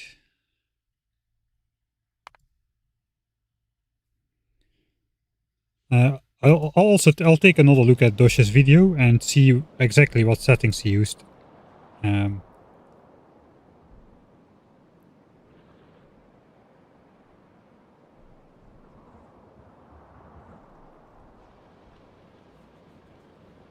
I could go just exactly the same settings.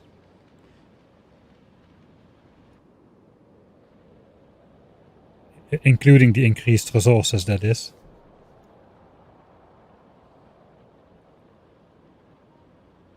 Or I should just lose the clickbaity copy the same challenge, or take the challenge kinda angle, and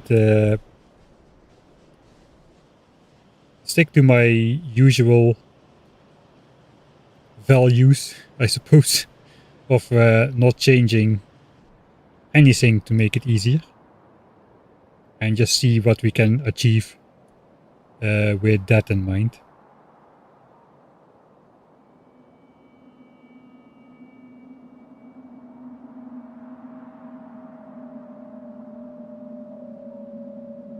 I think it will be easier with increased starting resources, despite adding like the Glabin enemies to Norvis. I just don't think that's gonna do too much. Especially not given how dangerous all the other factions are, which we've already witnessed. But, you know, I didn't finish a playthrough yet, so I might be very wrong about that. That's my initial feeling, though. I would rather not use the alterations to the DeathWorld map to give you the extra resources and the fireproof and biter-proof elements of the base. I think I'm gonna stick to my guns on that one.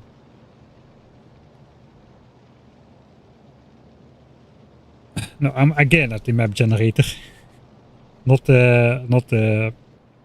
have built this actually, so it's not really falling apart just yet. Maybe we should continue on this one.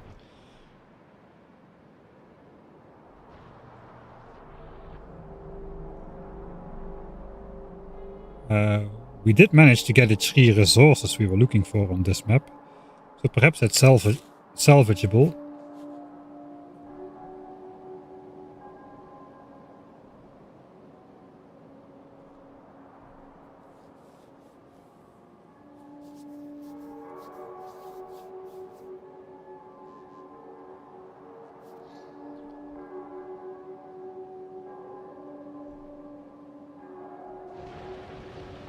We also did manage to get enough oil to get several thousands of blue signs here.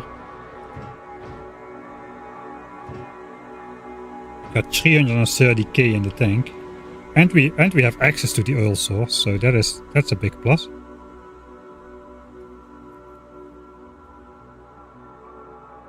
And we got uranium. Maybe this map seed is not too bad after all. I don't know. It doesn't look like a very good seed, but it's all right.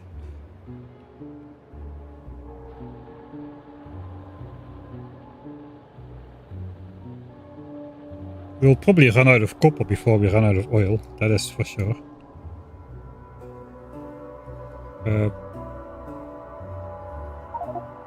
Wait. This one. This area is still free, it seems. Mostly.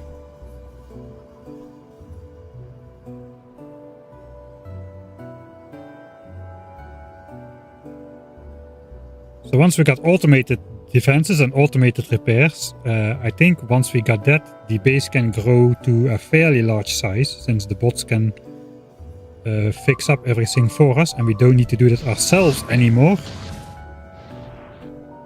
Everywhere, all the time. That will free up a lot of time.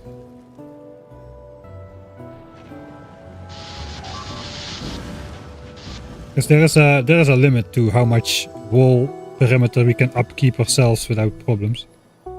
This already might be too much.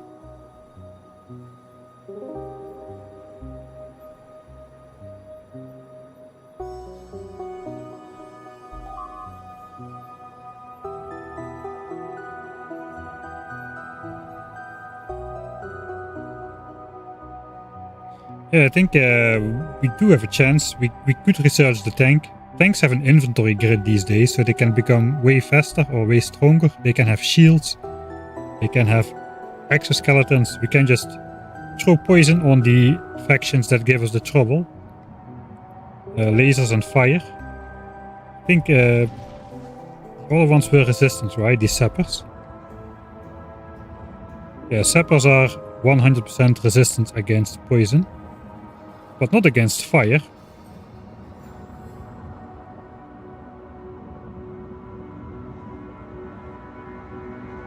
And fire doesn't require electricity to work, so they can create their pylons all they want. We should be fine. It's just pipes and flamethrower turrets. So we can poison these, and then fire these.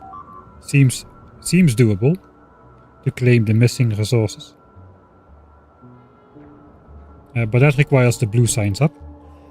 So we might have another try at this map seed. At least the starter base.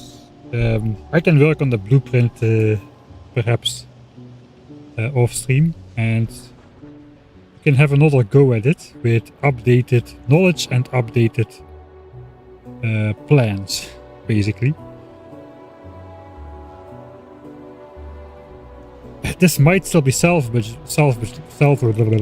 You know what I want to say. This might still be salvageable.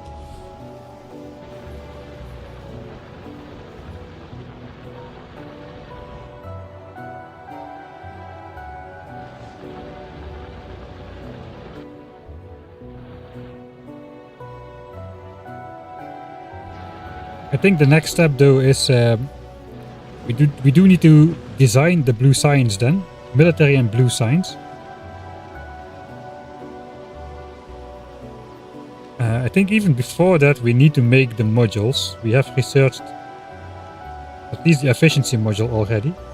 So it would be a great boost to throw that in the mining drills to at least cut down on the size and or frequency of the huge pollution driven attacks. Those are causing us a lot of upkeep trouble. We have repaired this corner at least 10 times already. The rampant AI tags, they usually follow the player around a bit. So that means this area is going to be left pretty much alone if we're not here. So all these dangerous biters are not going to cause us any trouble just yet.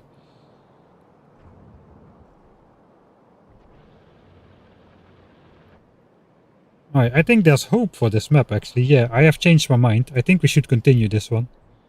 There is hope.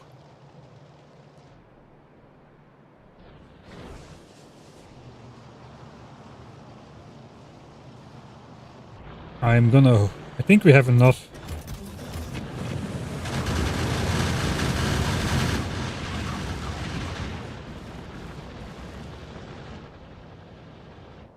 We have enough magazines and stuff to last a while. I think we can do efficiency modules first, reduce the pollution, reduce the attacks, then go for bots and fix up the base.